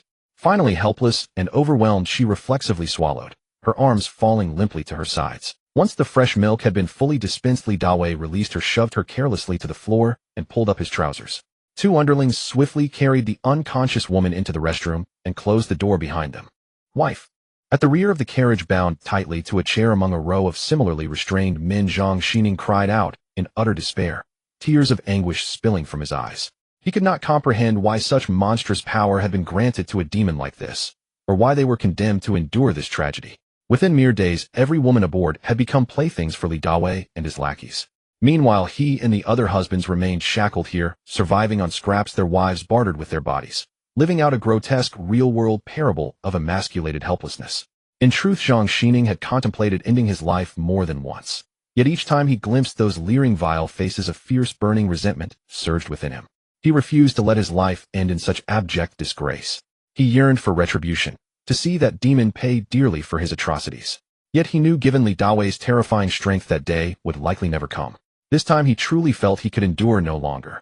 Attention passengers of the Dawei Hao Destination Shooting Club has been reached. Just as despair threatened to consume him, the cold mechanical announcement jolted him back to awareness, followed immediately by the voice of Wang Ergo, the Dawei Hao's driver and chief henchman. Brother Dawei, look. Why is there another vehicle parked over there? Li Dawei followed his gaze and indeed spotted a vehicle stationed before the club entrance. What's going on? At that moment the system announcement chimed in to clarify attention passengers of the Dawei Hao this station is a competitive venue. Opposing parties are players. Both vehicles have now arrived. The club will open shortly. Station rules. Rule 1. Each vehicle's driver selects 4 participants forming 2 teams of 5 for a 5 versus 5 shooting duel inside the shooting club. Before commencement, each participant may choose 1 firearm. No physical conflict between teams is permitted prior to the match. Rule 2. Upon match commencement, all innate abilities and external items are sealed. Communication with the outside world is severed. Only base personal attributes remain active. Rule 3. Participants cannot die permanently during combat, but elimination occurs instantly upon being hit, resulting in immediate ejection from the match. The team that eliminates all 5 opponents first wins.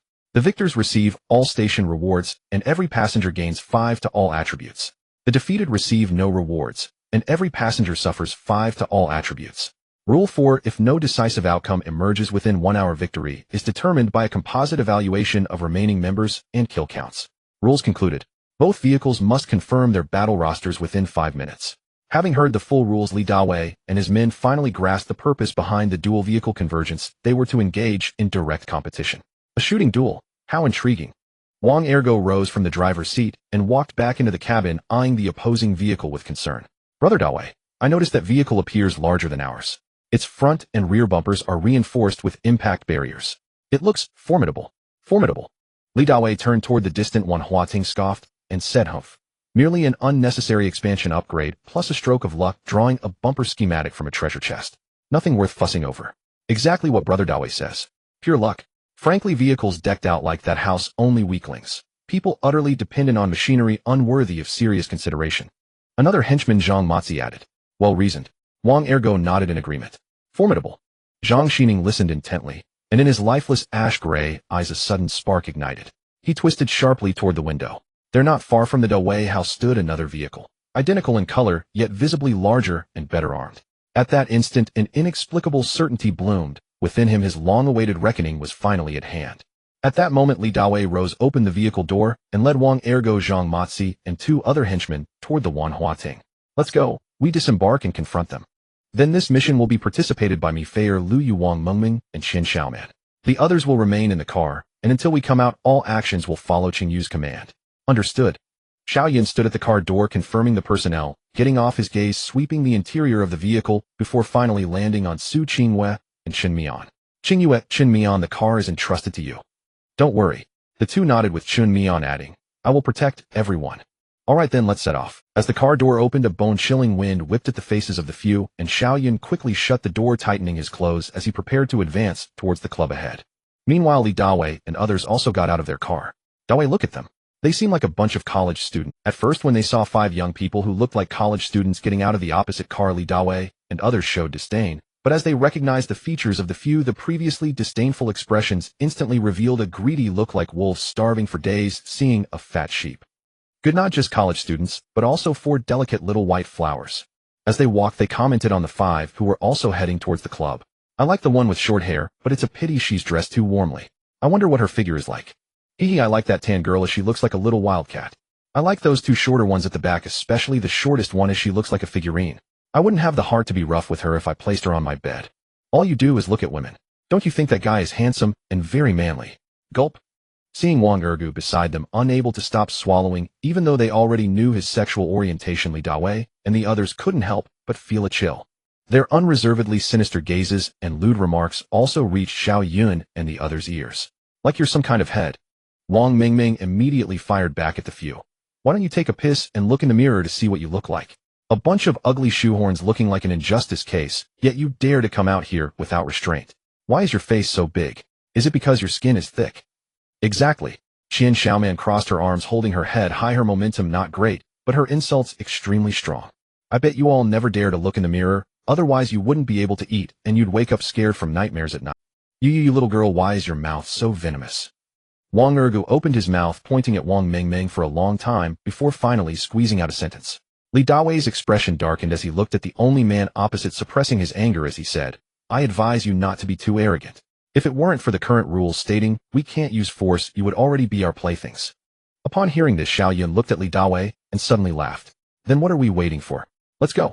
Once the mission is completed, won't you be able to act? Saying this, he no longer lingered and walked straight into the club with Lin Feier and the others. Could you have got? Watching their backs, Li Dawei narrowed his eyes, suppressing the murderous intent in his heart as he followed Wang Ergu and the others inside. Mumbling the book wasn't read in vain, and Xiaoman, you're quite brave too. Entering the club, Lin Feier couldn't help but cover her mouth and laugh. Oh dear, it's splashing water. By the way, brother Xiao Yun. At this moment, Qian Xiaoman suddenly said to Xiao Yun, Sister Qinghue just sent us a message in the team channel about those people. Xiao Yun opened the team channel and looked at the message from Su Qinghue. Su Qinghue, among these 5 people, the other 4 are ordinary people, so there's no need to worry. Only the burly man Li Dawei has inscribed talent super frequency vibration with the ability to create high frequency vibrations on any object he touches, which is extremely destructive. His physique attribute is at 75 points. Su Qinghue, besides this, I also saw some very disgusting thoughts in their hearts just now, so be careful of them trying to act after the mission ends. What? They want to act against us? Qian Xiaoman couldn't help but exclaim upon seeing this. Isn't that just? Xiao Yun turned off the panel with a cold sneer. Anyway, even if they don't act, I won't let them leave alive. Anyone who dares to covet my woman is seeking their own death. At this moment, Li Dawei and the others finally arrived late. As soon as they entered, a voice suddenly echoed in the club. Detected that both parties are in position. Please proceed to the standby area according to the rules and collect your weapons. As the voice fell, 2 identical areas appeared on both sides of the hall, filled with different types of firearms. Li Dawei waved his hand grandly, leading his group toward the standby area, his eyes filled with contempt. Let's go, let these young people see our marksmanship. Don't worry, Dawei, we used to be veterans, taking care of them is no oomph, as if anyone isn't the same. On the other side of the standby area, Wang Mingming spoke with disdain. Don't they know that college students love to play games in easy classes? Furthermore, they are now people who have actually handled real guns. How could they possibly be inferior to those few lewd, shrimp-headed men? If I can only choose one, then I'll choose this one. I want this one. Then I'll take this one. Soon the 4 chose their weapons. Except for Qian Xiaoman, who took a sniper rifle, Lin Feier, Wang Mingming, and Lu Yu all picked automatic rifles. While the quality of these guns was all in the black iron grade, there were still slight differences in damage. After selecting their guns, they looked at Xiao Yun and were surprised to find him holding a shotgun, which is a type of scattergun. They exclaimed, Brother Xiao Yun, you chose this. You don't plan to solve them directly up close, do you? Exactly. Xiao Yun nodded. With my current attributes, even if I stand in front of them, they can't hit me. It's better to end this game early to proceed to the next PK. Looking at Xiao Yun holding the shotgun with one hand, a flash of killing intent crossed Lin Feier and the others' eyes, as they couldn't help but glance at the other standby area, their faces showing a hint of pity. Weapon selection complete. Randomly generating combat map. Generation complete. The map has been confirmed as an abandoned mall. In 10 seconds, you will enter the battlefield. Please prepare. As the voice fell, faint blue light doors rose in front of both standby areas. Hey kid, don't wet yourself from... Hearing the provocation from the opposite side, Xiao Yun said nothing more, simply gripping the gun handle as he walked into the light door. Come on, face me. The countdown ended. Confrontation commenced. Current map, abandoned shopping mall. Affiliation, red team. Victory conditions: eliminate all members of the blue team or achieve a higher combat score before time expires. Remaining time 60 minutes. Battlefield, the apparel section of the abandoned mall. After stepping through the luminous gateway, Xiao Yun experienced a fleeting sensation of weightlessness. Then his feet struck solid ground, and light flooded his vision anew. The scene before him was no longer the sleek interior of the club, but a crumbling, desolate mall floor, decayed beyond recognition. Chunks of the ceiling had collapsed, a chandelier dangled precariously half dead. Shards of glass, broken clothing racks, and shattered mannequins littered the floor, a wasteland evoking the aftermath of total war. Cough, cough, cough. Lin Feier and the others covered their mouths as they navigated the scattered debris converging toward Xiao Yun. Cough. Brother Xiao Yun, this place is enormous. How on earth are we supposed to search it? Reaching Xiao Yun's side, Qian Xiaoman gazed across the vast expanse of the mall and frowned in quiet frustration. No need to search. They're here. Xiao Yun stood before a cracked mall directory map, his expression resolute. The others gathered close and saw that besides their current location in the apparel section, another marked zone appeared on the diagram, the opposite wing. Li Dawei and his group emerged in the food court. Like the apparel section, tables and chairs lay shattered across the floor in chaotic fragments. Signs from bubble tea and fried chicken shops still clung to the walls, and the air faintly reeked of stale grease. Wang Ergu crouched low, rifle in hand, scanning the area cautiously. Brother Dawei, this map's huge. Li Dawei scoffed, rolling his neck with a sharp crack. So what if it's huge? 5 arrogant brats. Do you think they could possibly turn the tide? Exactly, Brother Dawei. I'd wager they're already trembling in some corner, utterly unaware that you've chosen to enter armed with a shotgun, ready to blast them point blank. Li Dawei swept the shotgun slowly across the surroundings, speaking coolly. Truth be told, I'd rather not use this shotgun on the girls. Not that death is real, but if blood splatters, I fear I'll lose my nerve seeing them again outside. I have an idea. Zhang Matzi rubbed his hands together, grinning with unsettling glee. Brother Dawei, the rules state victory goes not only to the team that eliminates all enemies, but also to whoever scores the most kills when time runs out. So really we need only kill the boy, then restrain the rest. And with so much time, well, meh. Brother Dawei, what do you think? Li Dawei stared at him in genuine surprise, then pointed a finger and laughed, slapping his thigh. Ah, Zhang Matzi, you truly are a genius. Brother Matzi, you're the one. The 2 lackeys eagerly echoed the praise. Wang Ergu alone muttered sullenly under his breath, there are 4 girls. Kill 1 and 3 remain. Why target that handsome guy? Ergu, what's that muttering about? At Li Dawei's voice, Wang Ergu flinched violently and hastily replied in a hushed tone, nothing. I was just wondering where they are right now. I already know. Li Dawei gestured with his shotgun barrel toward the floor plan mounted on the wall, a cruel smirk twisting his lips. Let's go, no time to waste. I'm already ravenous for those 4 delectable little cakes. Click-clack. With that he chambered around and strode boldly toward the apparel section, utterly dismissive of Xiao Yun and his team. Wang Ergu trailed behind, uneasy at such reckless confidence. Brother Dawei, are we really just walking straight in like this? What's wrong? Li Dawei turned back, arrogance blazing in his eyes. Do you think my constitution of 75 warrants fear? Precisely. With Brother Dawei's stats, bullets won't even graze him. We'll simply follow behind, setting the mood. That's true. Wang Ergu nodded, then hesitated before adding, but can't I at least have that handsome guy? Li Dawei spun around and kicked Wang Ergu square in the rear, sending him staggering sideways, nearly toppling headfirst into a nearby pile of trash bins. Keep dreaming. Wang Ergu clutched his sore backside, offering a nervous, toothy grin, and fell silent. Following the route marked on the floor plan, Li Dawei and his 4 comrades marched ahead, brandishing their massive shotguns. Wang Ergu and Zhang Matzi brought up the rear. Squeak, crunch. The crunching of glass shards, plastic bags, and splintered wood beneath their boots sent a chill down Wang Ergu's spine, an ominous premonition tightening in his gut. Though the path to the apparel section was short, the surrounding ruins, shattered, hollow, eerily still, made his nape prickle with cold dread. Hey Matzi, don't you feel something's off? Wang Ergu whispered, head swiveling constantly. Zhang Matzi rolled his eyes. Honestly, when will you stop being such a coward? It's just rubble. What could possibly be wrong? I swear, something's watching us. Watching? Huh. Zhang Matzi snorted, jabbing a thumb toward Li Dawei striding ahead. You mean those college kids might ambush us? Relax. They'd die the moment they dared show themselves. Don't you grasp what overwhelming power means? Wang Ergu opened his mouth to reply, then froze. Out of the corner of his eye, a black shadow flickered across the doorway of a storefront. Watch out. Bang. A muffled gunshot cracked through the air, sharp, sudden, final. Wang Ergu whirled around and saw Zhang Matzi collapse, blood erupting across his chest in a grotesque wound. In seconds his body shimmered with white light and vanished, leaving only a dark, glistening pool upon the floor. Kill notification: red team eliminated 1. Blue team remaining 4. The ambush struck with terrifying speed. Within seconds one of them lay dead in brutal fashion. Don't stand there, find cover. Li Dawei snapped into action, first shouting orders. Bang! Another shot rang out, and a lackey who hadn't ducked fast enough exploded in crimson bloom across his chest. Kill notification: red team eliminated 1. Blue team remaining 3. Zhang Yuan. Only 3 remained. Enraged by Zhang Yuan's fate, Lu San burst from cover, rifle raised, unleashing a furious barrage. Rat-a-tat. Ergu, get up there too. Ah yes. Taking a deep breath, Wang Ergu timidly charged forward beside Lu San, joining the hail of fire. Rat-a-tat. When the last spent casing clattered to the floor, the brief storm of gunfire ceased. The mall, already ravaged, now lay in deeper ruin. Numb from recoil, the 2 men exchanged glances. Is he dead? He must be. Wait, no system alert. He's not dead. Wang Ergu started to nod, then remembered shouting desperately. But it was too late. Bang! Fire flashed, and Lu San fell, dissolving into blinding white light. Kill notification: red team eliminated 1. Blue team remaining 2. Clang.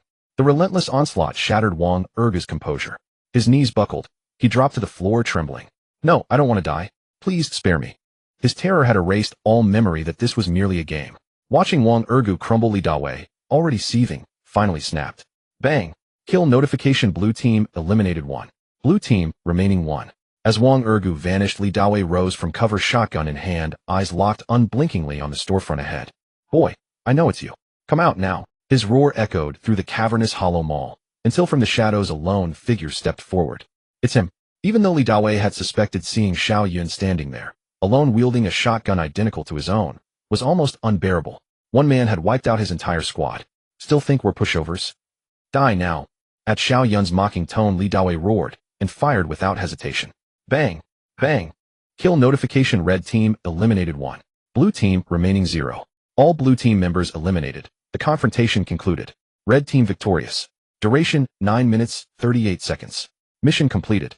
Reward, full inventory of the club, and 5 to all attributes for every passenger. Exiting map. No. Li Dawei exclaimed, reaching for his head. Few it's still there? When the familiar sensation returned to his hand, Li Dawei breathed a sigh of relief. Similarly, after waking up, Wang Ergo and the others instinctively touched their injured spots, and also sighed in relief upon finding their bodies intact. Damn, this game is too real. Exactly, I almost peed my pants. Hey, did we win or lose in the end? I don't know, but with Dawei here I can't think of a reason to lose. Due to the complete annihilation of the blue team, this confrontation game ends, and the red team wins in 9 minutes and 38 seconds. This station's mission has failed. All attributes of the passengers on Dawei's ship are reduced by 5. Restrictions lifted. Please players leave the club within 5 minutes. At that moment a voice echoed in their minds, leaving the few of them stunned. Did I hear that right? We lost. Does that mean Dawei also? Don't say anything. Zhang Matzi tugged at Wang Ergo to silence him. After Zhang Matzi's reminder, Wang Ergo also realized and nervously glanced at Li Dawei, who was brimming with barely contained anger. Dawei, I didn't mean it that way. Oomph. Li Dawei snorted coldly and left the standby area, walking toward. Just as they stepped out of the standby area, they ran into Xiao Yun and others who had just emerged from the standby area. Ah, Guanzhong Wang is here. Hearing Wang Mengmeng's sarcastic voice, Li Dawei stood frozen, his face alternating between green and white. Don't be so smug. If it weren't for your ambush, you wouldn't stand a chance against Dawei. If you're capable, let's compete again. To make up for his previous slip of the tongue, Wang Ergo stepped up, knowing that Li Dawei was likely to want to take action against Xiao Yun, so he proactively suggested they compete again.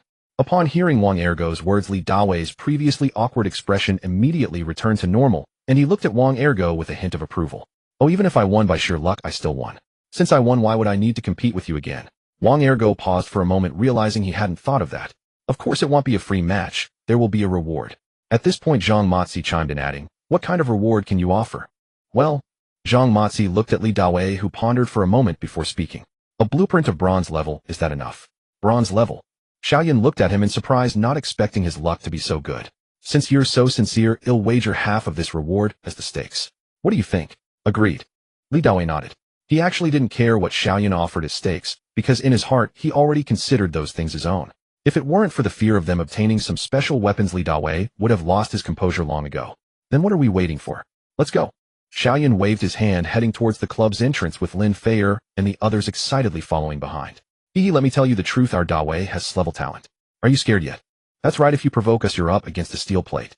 After betting the stakes, Wang Ergo and the others couldn't wait to reveal Dawei's talent level to Lin Feier and the others, eager to see their panicked expressions. But they didn't expect that upon hearing this news, the women not only didn't feel scared, but instead yawned in boredom. Hey, didn't you hear what we just said? We heard S-level talent, very impressive. If you provoke us, it's like hitting cotton, right? You guys are truly ignorant. Just wait and see how you beg for mercy later. Wang Ergo and the others were somewhat speechless, planning to properly teach those women a lesson after Li Dawei defeated Xiao Yun. Li Dawei naturally heard the ensuing conversation. Looking at the calm-faced youth beside him, he pretended to be surprised, saying, I say, you must have heard right. S-level talent, aren't you scared? It's just 2 eyes and a mouth. What's there to be afraid of? You're right, there really isn't anything to be afraid of. Li Dawei secretly sneered and followed along. Hey, look, brother Xiao Yun and the others are coming out. At the Wan Huating, Lu Yin, Su Qingyue, and others who had been watching the entrance immediately alerted the others in the car upon seeing Xiao Yun come out. So soon? Have they finished searching for rewards? Not sure, but that Li Dawei also came out. Wait, what does he want? Brother Xiao Yun, be careful. No, what was I worrying about? How could that be you? As soon as the two finished their conversation, the moment they stepped out of the club, Li Dawei, positioned at the back, immediately launched a sneak attack on Xiao Yun, aiming to take him down quickly. But unexpectedly Xiao Yun seemed to have anticipated it, not even turning his head as he caught Li Daoi's attack. Surprised, Li Dao immediately activated his talent high-frequency oscillation, intending to turn Xiao Yun's body into blood mist like those wandering corpses before. However, to his astonishment, his once infallible talent had failed. No, it didn't fail. It simply didn't penetrate his body at all. To achieve that means his physical attributes are more than double mine. However, by the time Li Dao realized this, it was already too late. Your turn is over, now it's my turn. Xiao Yun still did not turn his head, merely gripping Li Daoi's hand and forcefully throwing him down onto the ground like Hulk slamming Loki. Ugh! Li Dao was momentarily stunned by the fall. In a daze, he seemed to hear a voice beside him. From the moment you coveted my woman, you've already set yourself on a path to death. Gather strength and strike. Immediately after, it felt as if his heart had shattered and he completely lost consciousness. You have killed player Li Dao. This player's bag contents have automatically entered your bag, and due to this player's level talent, you have additionally received a fragment of its level breakthrough card. Hearing that something new appeared, Xiao Yun felt curious. However, he didn't rush, instead turning to look at the four who had already been subdued by Lin Feiersing. Don't come over. Upon seeing Li Dao killed with a single punch, Wang Ergo and the others were already scared out of their wits, and the ground was already soaked. Xiao Yun, what should we do? Lin Feier looked at them with disdain and inquired, send them down to accompany their— No, don't, please spare us. I have elders above and juniors below. Bang! The four of them lay on the ground, pale with terror, blood and urine mixing together, emitting a foul smell. Ugh, so disgusting. Alright, send a message to let Qing Wei and them get off. Oh, we haven't moved our stuff out of the club yet. Alright, what about you? Me. Xiao Yun kicked Li Daoi's corpse aside, locking his gaze on the silent vehicle. I'm going to their vehicle to get our supplies. Attention passengers of the Dao number, due to the death of the owner, Li Dao, the position of the owner is vacant. Please select a new owner as soon as possible. As this announcement echoed in the minds of Zhang Xining and everyone on the Dao number, they finally stepped out of the scene where Li Dao had just been killed by a punch. He's dead, he's really dead. I knew it, ha ha ha. Woe with sisters, that demon is finally dead. We are unlike those in the carriage who had suffered humiliation from Li Dao. Qiangzi and Zhuzi, who stayed behind to guard the vehicle, were now almost scared to death. Especially when they saw that person kick aside Li Daoi's corpse and walk straight towards them, they couldn't even stand and collapsed on the ground. Qiangzi, what should we do? That person is coming over. Zhuzi tightly grabbed Qiangzi's arm, his eyes. How would I know? If even Brother Dao died, do you think we can fight him? I think the odds might be 91 to slap. Zhuzi received a slap on the head. What the hell are you talking about at this time? What should we do? We can't fight, and without the owner we can't drive the car. Should we just abandon the vehicle and run? I think that might get us killed even faster. Wait, Xiangzi, can't we just not open the door? Slap. Zhuzi received another slap on the head. Are you really stupid, or just pretending? If we don't open the door, won't he attack? We can't fix the door, can we defend ourselves? Then what should we do? In the carriage, Zhang Xining listened to their fearful voices, his heart racing with excitement. Seeing that they had no time to pay attention to him, he quickly signaled his wife to untie the rope around him. Knock, knock, knock. Is anyone inside? Please open the door. Hearing the voice outside, both of them shivered, as if something was about to burst out. What else can we do? Open the door. Oh, then help me up, my legs are weak, I can't get up. I'm weak too. Knock, knock, knock. Oh no, dead legs, move quickly. After 30 seconds, the door finally creaked open, and a pungent smell rushed toward Xiao Yun. Xiao Yun frowned as he entered the carriage. As he scanned the environment, he found it filled with a group of bound weak men and a bunch of huddled women along with two oddly shaped men. Tisk Li Dao really went all out.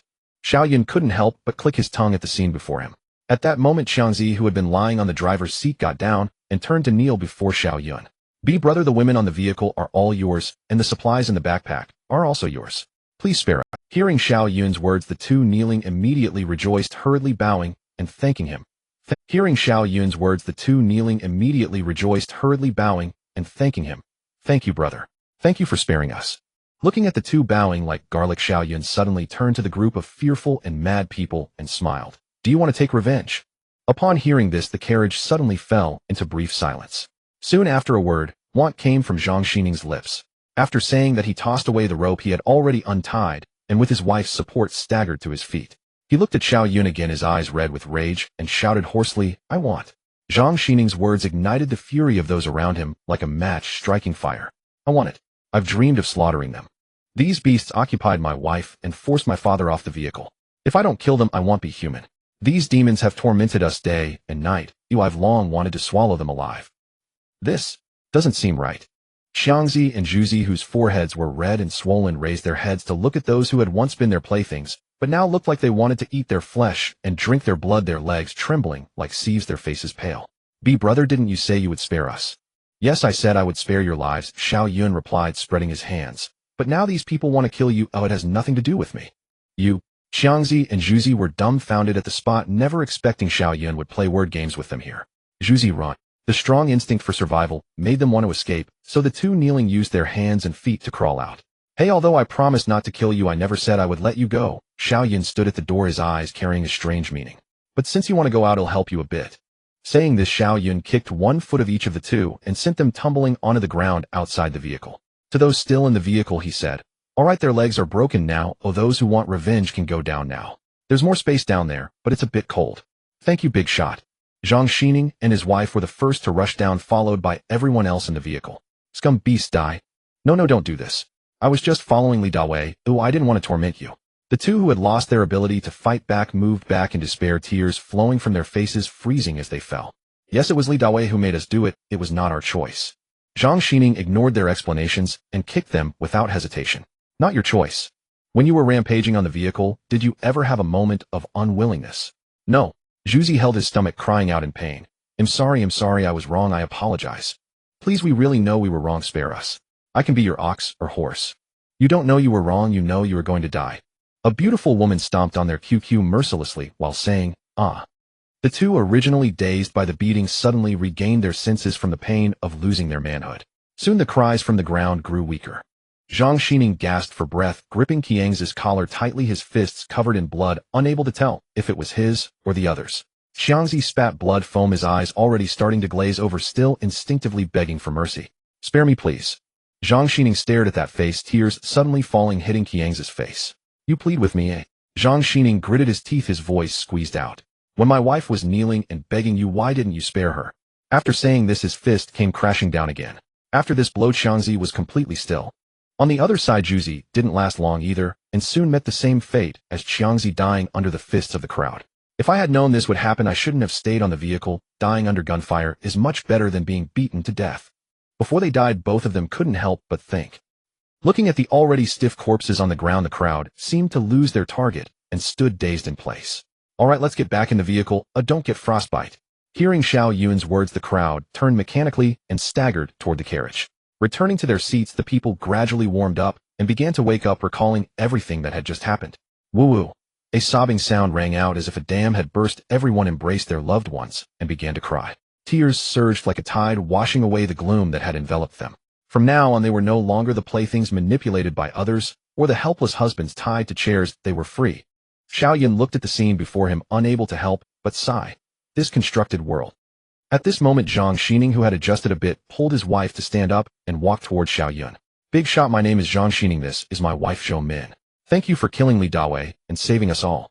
After saying this, he and Zhou Min deeply bowed to Xiao Yun together. "Thank you for removing the demon."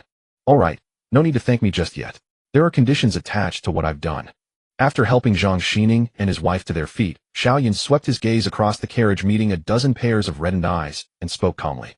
"I understand." Zhang Xining took a deep breath and retrieved all supplies and materials from the communal backpack. "Senior, this is everything we have right now.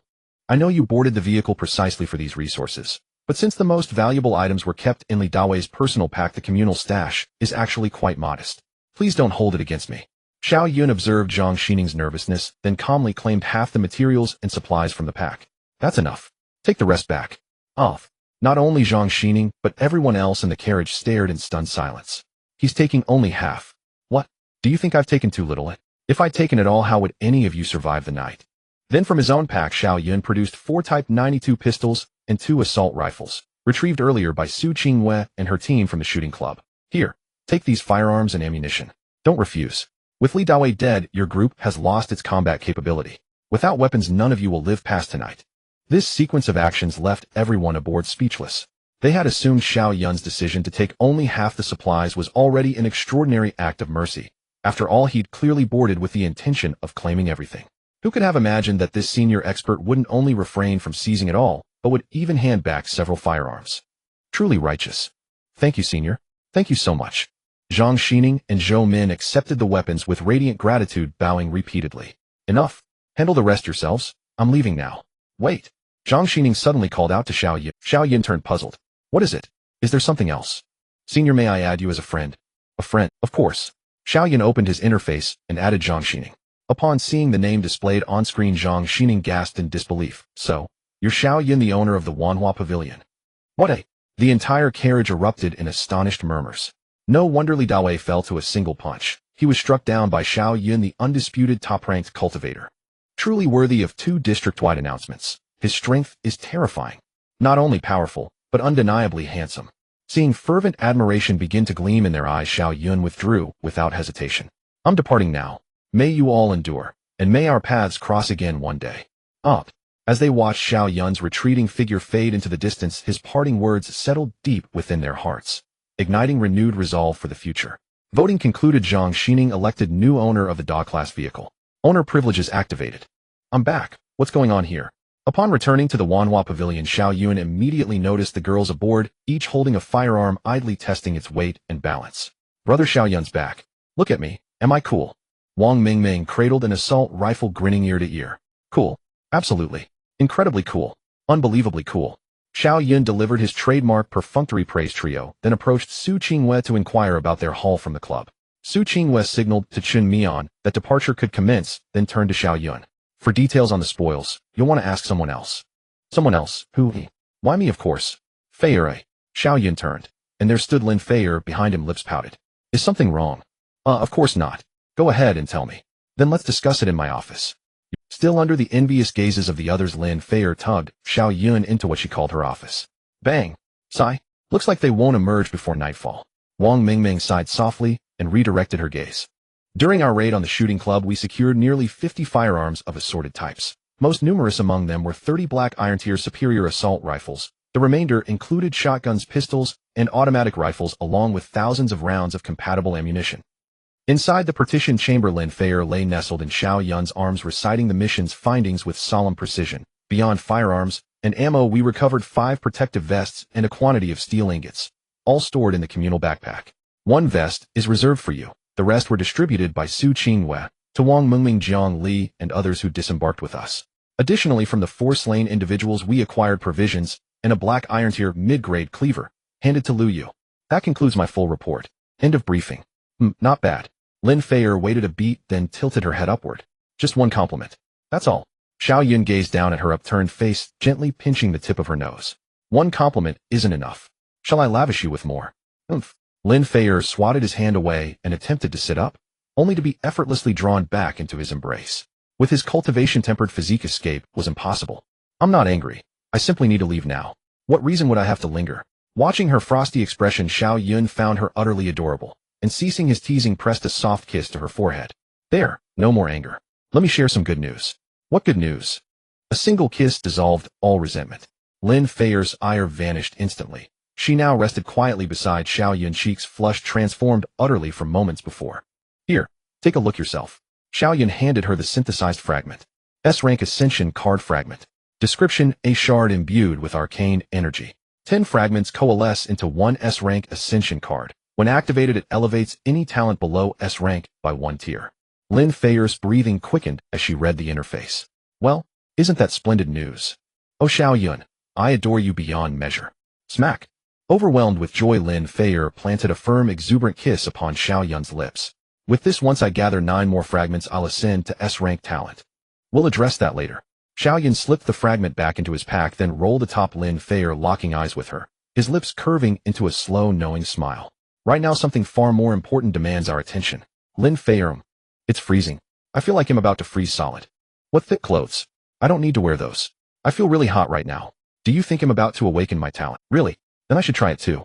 Everyone, I've found a site where we can gather resources without feeling cold. It's a site called the Mysterious Mine. Inside, there are many ores that yield various items like treasure chests. We're all mining in there now. Wait, there's such a great place. How come I didn't come across it? Actually, it's not that great because there's a chance of monsters appearing from those ores. We've already lost some companions to the monsters that emerged from them. If that's the case, I won't go. As a seasoned miner, I have some mining tips to share with you. What tips? Tell me. First, the first step in mining is to clear the surface forest to prevent disturbances while mining. Secondly, mining tools shouldn't be too sharp or they will damage the ore vein. Thirdly, don't dig too deep or water will gush out. Finally, it's essential to control the frequency of mining to avoid over-extraction, which can lead to loose soil and discoloration. Do you understand? I can't comprehend it, but I'm deeply impressed. No wonder I was wondering why it turned black. Ooh, I realize now that I was doing it wrong. In the past, were you also a miner? Could it be that this mine is different from that mine? Taking notes clear first, not too sharp, may cause water to gush, will turn black. The knowledgeable little master finished her informative session and casually took out a bag of cucumber-flavored chips from her backpack, inadvertently glancing at her saved battle robes and toys, sighing. In fact, she's no longer as eager about that matter as before. Now she would prefer to delay eating chicken, as this boss is truly terrifying. After a few hours, she fears her little body might not withstand the strain. So even though she is very eager to defeat it, she decides to expend some of the boss energy and wait for the right moment. No rush, take it slow. Wang Mingming grabbed a handful of chips and popped them into her mouth, displaying a satisfied expression. Delicious. Xiao Yun, holding the limp Lin Feier, was breathing slightly heavily. Feier, do you want to wash up first? I'm tired, I don't want to wash. Lin Feier mumbled. She thought that with her nearly 100 points in physical attributes, she could at least exhaust him if not defeat him, but unexpectedly, she was utterly defeated, only able to lie on top of the culprit and groan helplessly. All right then, let's rest for a bit before washing up. Before Xiao Yun could finish speaking, a soft sound emanated from his embrace. Looking at Lin Feier's flushed, sleeping face, Xiao Yun couldn't help but rub his waist. So what is the meaning of life? After a brief contemplation on the origins of humanity and cosmic truths, Xiao Yun opened his backpack. Previously, he had only managed to glance at the information on the breakthrough fragment and hadn't examined the other supplies in Li Dawei's backpack yet. However, since those supplies had already mixed with his original belongings, he could clearly see that his food and water had increased by several slots, especially the water. The remaining items, apart from a blueprint and a wolf fawn club, were various bits of debris, like rubber sticks with particles, plastic balls with tails, a string of beads and clips. Ignoring those toys, Xiao Yun focused on the two items he cared about most: attack position quality, high-quality brass building materials, wood 2,000 brass-grade iron blocks, 600 brass-grade steel, 300 brass-grade components, 200. Primary energy core 3 description: build a circular platform on the roof that can accommodate one person, which will receive additional bonuses when shooting or releasing ranged attacks. At the same time, a transparent shield will activate around the platform, capable of resisting brass-grade attacks and unaffected by the vehicle's high-speed movement. Construction time, 5 minutes. Note: dignity exists only at the edge of a sword, and truth exists only within the range of firepower. After reading it, Xiao Yun's eyes lit up. If he could build this, whether to go up and shoot, or have Chun Mian stand on it to unleash wind blades, or even use various ranged skills in the future, it would be a proper mobile cannon. However, aside from the wood and primary energy core, he was still far from acquiring the other materials. But that's okay, with the blueprint the materials would eventually be gathered. If I can gather the materials before the day of slaughter, our survival capabilities will significantly increase. Xiao Yun thought happily, then turned his gaze to the Wolf Fong Club. Bone-crushing club quality, low-quality brass description: a heavy blunt weapon forged from brass-grade materials. It automatically has armor-piercing effects when swung, especially adept at smashing bones and armor. The higher the physical attribute, the stronger the effect. Note: strike where rebellion exists. Wow, Li Dawei is so lucky to have a brass-grade weapon. Xiao Yun's eyelids jumped, exclaiming in surprise, while also feeling fortunate that Li Dawei didn't take out his weapon during the ambush, or it would have been troublesome. After hanging some unusable items on the trading channel, Xiao Yun checked his panel data: player information name, Xiao Yun, area, Zone 13, vehicle, Wanhua Garden No. 00544. Identity: vehicle owner, talent master of Wanhua SSS, grade unique, physique 126, stamina 728, agility 45, spirit 76, charisma max, free attribute points 23, skills, charge strike warriors, wool badge, maple leaf badge, guardian badge, overall assessment brass grade, current state desireless. Xiao Yun calmly looked at the slowly recovering stamina on the panel and the free attribute points increasing to 21. After reasonably distributing the accumulated attribute points, Xiao Yun's attribute panel updated as follows: physical constitution 126, 150 energy 828, 30 agility 45, 50 spirit 76, 84.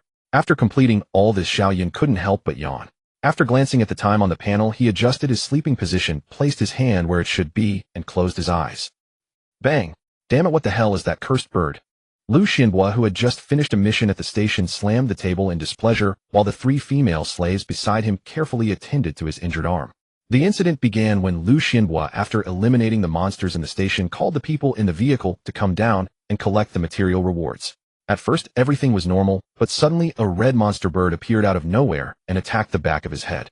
If it weren't for a female slave's instinctive scream that made Lu Xianhua turn in time and block it with his arm, he might have been done for. What infuriated him even more was that the red monster bird flew away like an assassin after failing its attack.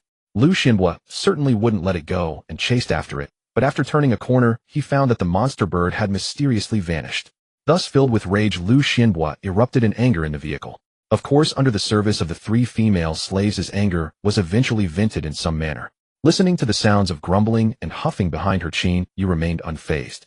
She tucked her hands into her coat, gently stroking the red spirit that was absorbing materials.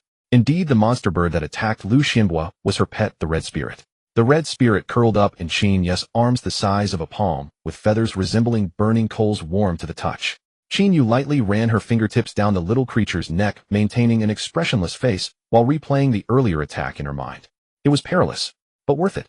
Although the red spirit had only just hatched after persistent absorption of materials from the public backpack over the past few days, its strength had already approached the mid-grade of the corpse level. That's why Qin Yu decided to send the red spirit to ambush Lu Xianhua during the material collection, aiming to test his current strength. Of course, if it could kill him directly, that would be even better. Unfortunately, it ultimately failed, leaving only a shallow wound on his arm. However, from the red spirit's performance, Qin Yu could confirm that first, the red spirit's speed was already faster than Lu Xianhua's. Secondly, judging by the wound on Lu Xianhua's arm, the red spirit's attack power was still far from sufficient. Just thinking about Lu Xianhua's pale face, which looked like he had been through a few days of torment, made Qin Yu's lips curve upward, nearly breaking her composure.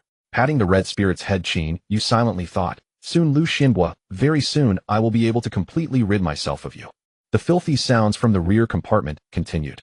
It must be said that the A-grade talent amplification could sometimes be deemed an SS-grade talent for men. After a moment, Lu Xianhua, having vented his anger, leaned back in his chair and began to think calmly, where did that monster bird come from? Why did it only attack me, and it was so intelligent? It was as if it was being controlled. With this thought, Lu Xianhua's body jolted, sitting upright, as a terrifying hypothesis suddenly struck him. "Qin Laosher." Lu Xianhua's voice was calm, devoid of any emotion. "Is something the matter?" "It's nothing, I just wanted to ask, has your talent not awakened yet?" "Not yet."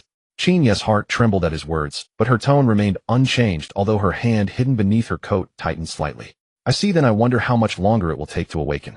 After all, you haven't grade talent. If it awakens, it would be a significant boost for our Xianhua." "Yes, Qin Laosher, it's been almost a week since we crossed over. When will your grade talent finally awaken?" Exactly, we always rely on the director to kill those monsters. It's hard work for him."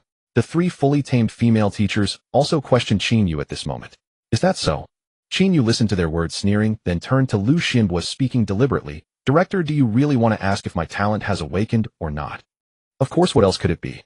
Lu Xianhua chuckled. "Oh, I thought the director wanted to ask if that bird that attacked you was controlled by me." As soon as Qin Yu's words fell, the carriage suddenly fell silent. The few who had just spoken realized what had happened, too afraid to make a sound. Looking into Qin Yu's beautiful, untainted eyes, Lu Xianhua, who had been suspicious, immediately changed his mind and burst into laughter. "Ha ha ha, Qin Laosher, are you joking with me? How could I doubt you?" Seeing Lu Xianhua's jiggly laughter, the oppressive atmosphere in the carriage instantly dissipated, and everyone breathed a sigh of relief. "Director, I'm genuinely concerned about you. After all, it's been so long since you've mentioned your talent has not awakened. If we didn't know you well, and that you never lie, we might think you were actually trying to deceive us." Listening to Lu Xianhua's earnest explanation, everyone noticed a hint of guilt flashing across Qin Yu's face, who never lies. "Regarding the talent, I truly don't know why. I'm anxious too, and want to share some burdens with you, but..." As she spoke halfway, Qin Yu seemed to suddenly realize something, and abruptly shut her mouth. However, those in the carriage were not deaf, and they naturally heard what Qin Yu had just said. "Qin Laosher, you just said you wanted to help me share the burden, right?" "No, you misheard." Qin Yu turned around in a fluster, her tone somewhat hurried. This scene fell into Lu Xianhua's eyes, and the illusory progress bar in his mind seemed to sprout legs and start running, almost reaching full value. The thought that had emerged from who knows where was long discarded. At this moment, he really wanted to slap himself a few times. How could he have suspected Qin Yu? "I truly deserve to die." But then he thought, if it weren't for his sudden brain cramp, how would he have realized that Qin Yu's progress was increasing so rapidly? With this in mind, the anger that Lu Xianhua had just released flared up again. He grabbed a female slave ready to vent his frustrations, and then he seemed to remember something, stood up from his chair, pulled the female slave into the restroom, and shut the door. Soon a seductive melody echoed from the restroom, showcasing the terrifying nature of the SS-grade talent amplification. Qin Yu automatically blocked out these sounds, focusing on feeding the red spirit. Indeed, the once innocent Qin Yu never lied, but they forgot that after 6 days of travel, not only had they changed, but the formerly naive and kind Qin Yu was also quietly undergoing a transformation. As the day drew to a close, Xiao Yun and Lin Feier awoke from their slumber, and after having dinner they headed to the shower room together for a wash. Of course, during the shower there were inevitable intimate encounters. Xiao Yun initially wanted Lin Feier to try a bubble bath like in the movies using a solid ball to scrub herself, but under the precarious water flow they ultimately hastily rinsed off and changed their clothes before stepping out. Xiao Yun thought to himself, this shower room really needs an upgrade. As he walked towards the driver's seat replacing Su Qing, who has a stronger presence between us. Hearing Su Qingyu's whisper, Xiao Yun felt a bit dazed. You little enchantress, how can you say such things? Hey, you still haven't answered my question. You go silent whenever faced with a tough question. Su Qingyue rolled her eyes and was about to sit on the chair beside her when Lin Feier suddenly pulled her up saying, Sister Qingyue, you've been driving for so long, you must be tired. You should go lie down in the compartment and rest, I'll keep watch here. Su Qingyue, surprised, turned her head. When she saw Lin Feier's sincere, yet shy gaze, she understood that Lin Feier was trying to be friendly, because she realized the boss was quite formidable. Alright, but you look a bit exhausted too, Feier. Why not come back with me to rest in the compartment? No, huh? After being led by Su Qingyue, Lin Feier glanced back at Xiao Yun hoping he'd say something. But when she saw the eagerness in his eyes, she realized this man couldn't be relied upon, so she allowed herself to be dragged back into the compartment by Su Qingyue. Xiao Yun looked at the closed door with regret in his heart. Should I let Chen Mian take over for another night? He glanced at Chen Mian, who was preparing to rest, and this thought crossed his mind. But he quickly shook his head, dismissing that wicked thought. No, if I do that I'd become a slave master. Besides, even if she were to take over I wouldn't dare let her. With that in mind, Xiao Yun sighed, his goals increasing by 2. First, he wanted to upgrade the compartment into a deluxe room, preferably with a double bed, and second, he wanted to find a way to increase the number of driver seats. 4 drivers were still too few. Thus in the vast night, Xiao Yun sat alone in the driver's seat, engaging in a battle of wits with the monsters outside. No, he wasn't alone. After all, there were night watchmen, and tonight, it was Lu Yan's group on duty. So Xiao Yun naturally called Lu Yan to his side. Speaking of which, he had been revolving around Su Qingyue and Lin Feier these past few days, and hadn't enjoyed a nice steamed bun in a long time. Although Lu Yan didn't say it, Xiao Yun could tell from her expressions and actions that she was very happy. Xiao Yun, I'm sorry for neglecting you these past few days. It's alright, I know you have me in your heart. You're really great, Xiao Yun. Let me touch. Hey, stop messing around and focus on driving. Just a little touch, it's fine. Like this. They'll go brush my teeth. A night without a word passed. As dawn broke, everyone in the vehicle awoke from their dreams. After several days of travel, the once disrupted biological clocks of everyone due to irregular living patterns were forced back to normal. But this also raised another issue. There was only one toilet, yet there were over a dozen people needing it. Watching everyone in the vehicle frowning and holding their stomachs, Xiao Yun added the upgrade of the toilet to his mental agenda. After finally solving their physiological issues, the subsequent washing up became much more convenient, as half the group could now use the shower room instead of crowding around the single sink. After yawning, Xiao Yun turned to look at Lu Yan, who was drooling against his shoulder, and gently said, glutton, wait, slurp. Lu Yan opened her sleep-laden eyes and instinctively licked her lips. The cool sensation instantly woke her up significantly. She sat up abruptly and wiped her mouth with her right hand, her eyes unconsciously glancing towards the shoulder she had just been resting on. When she saw the wet patch on Xiao Yun's shoulder, her face instantly flushed. Awake? Lu Yan nodded shyly, then asked, I was supposed to be on night watch. Why didn't you wake me when I fell asleep? What if Xiao Yun smiled, I saw you sleeping so soundly that I couldn't bear to wake you. But speaking of which, did you dream of You're drooling like this. As he spoke, he shrugged exaggeratedly. Look, it's all soaked through. Hearing Xiao Yun's words, Lu Yan's face turned even redder, especially when he mentioned delicious food, as her mind filled with images of drinking milk the night before. Glug, it's nothing. I'm going to wash up first.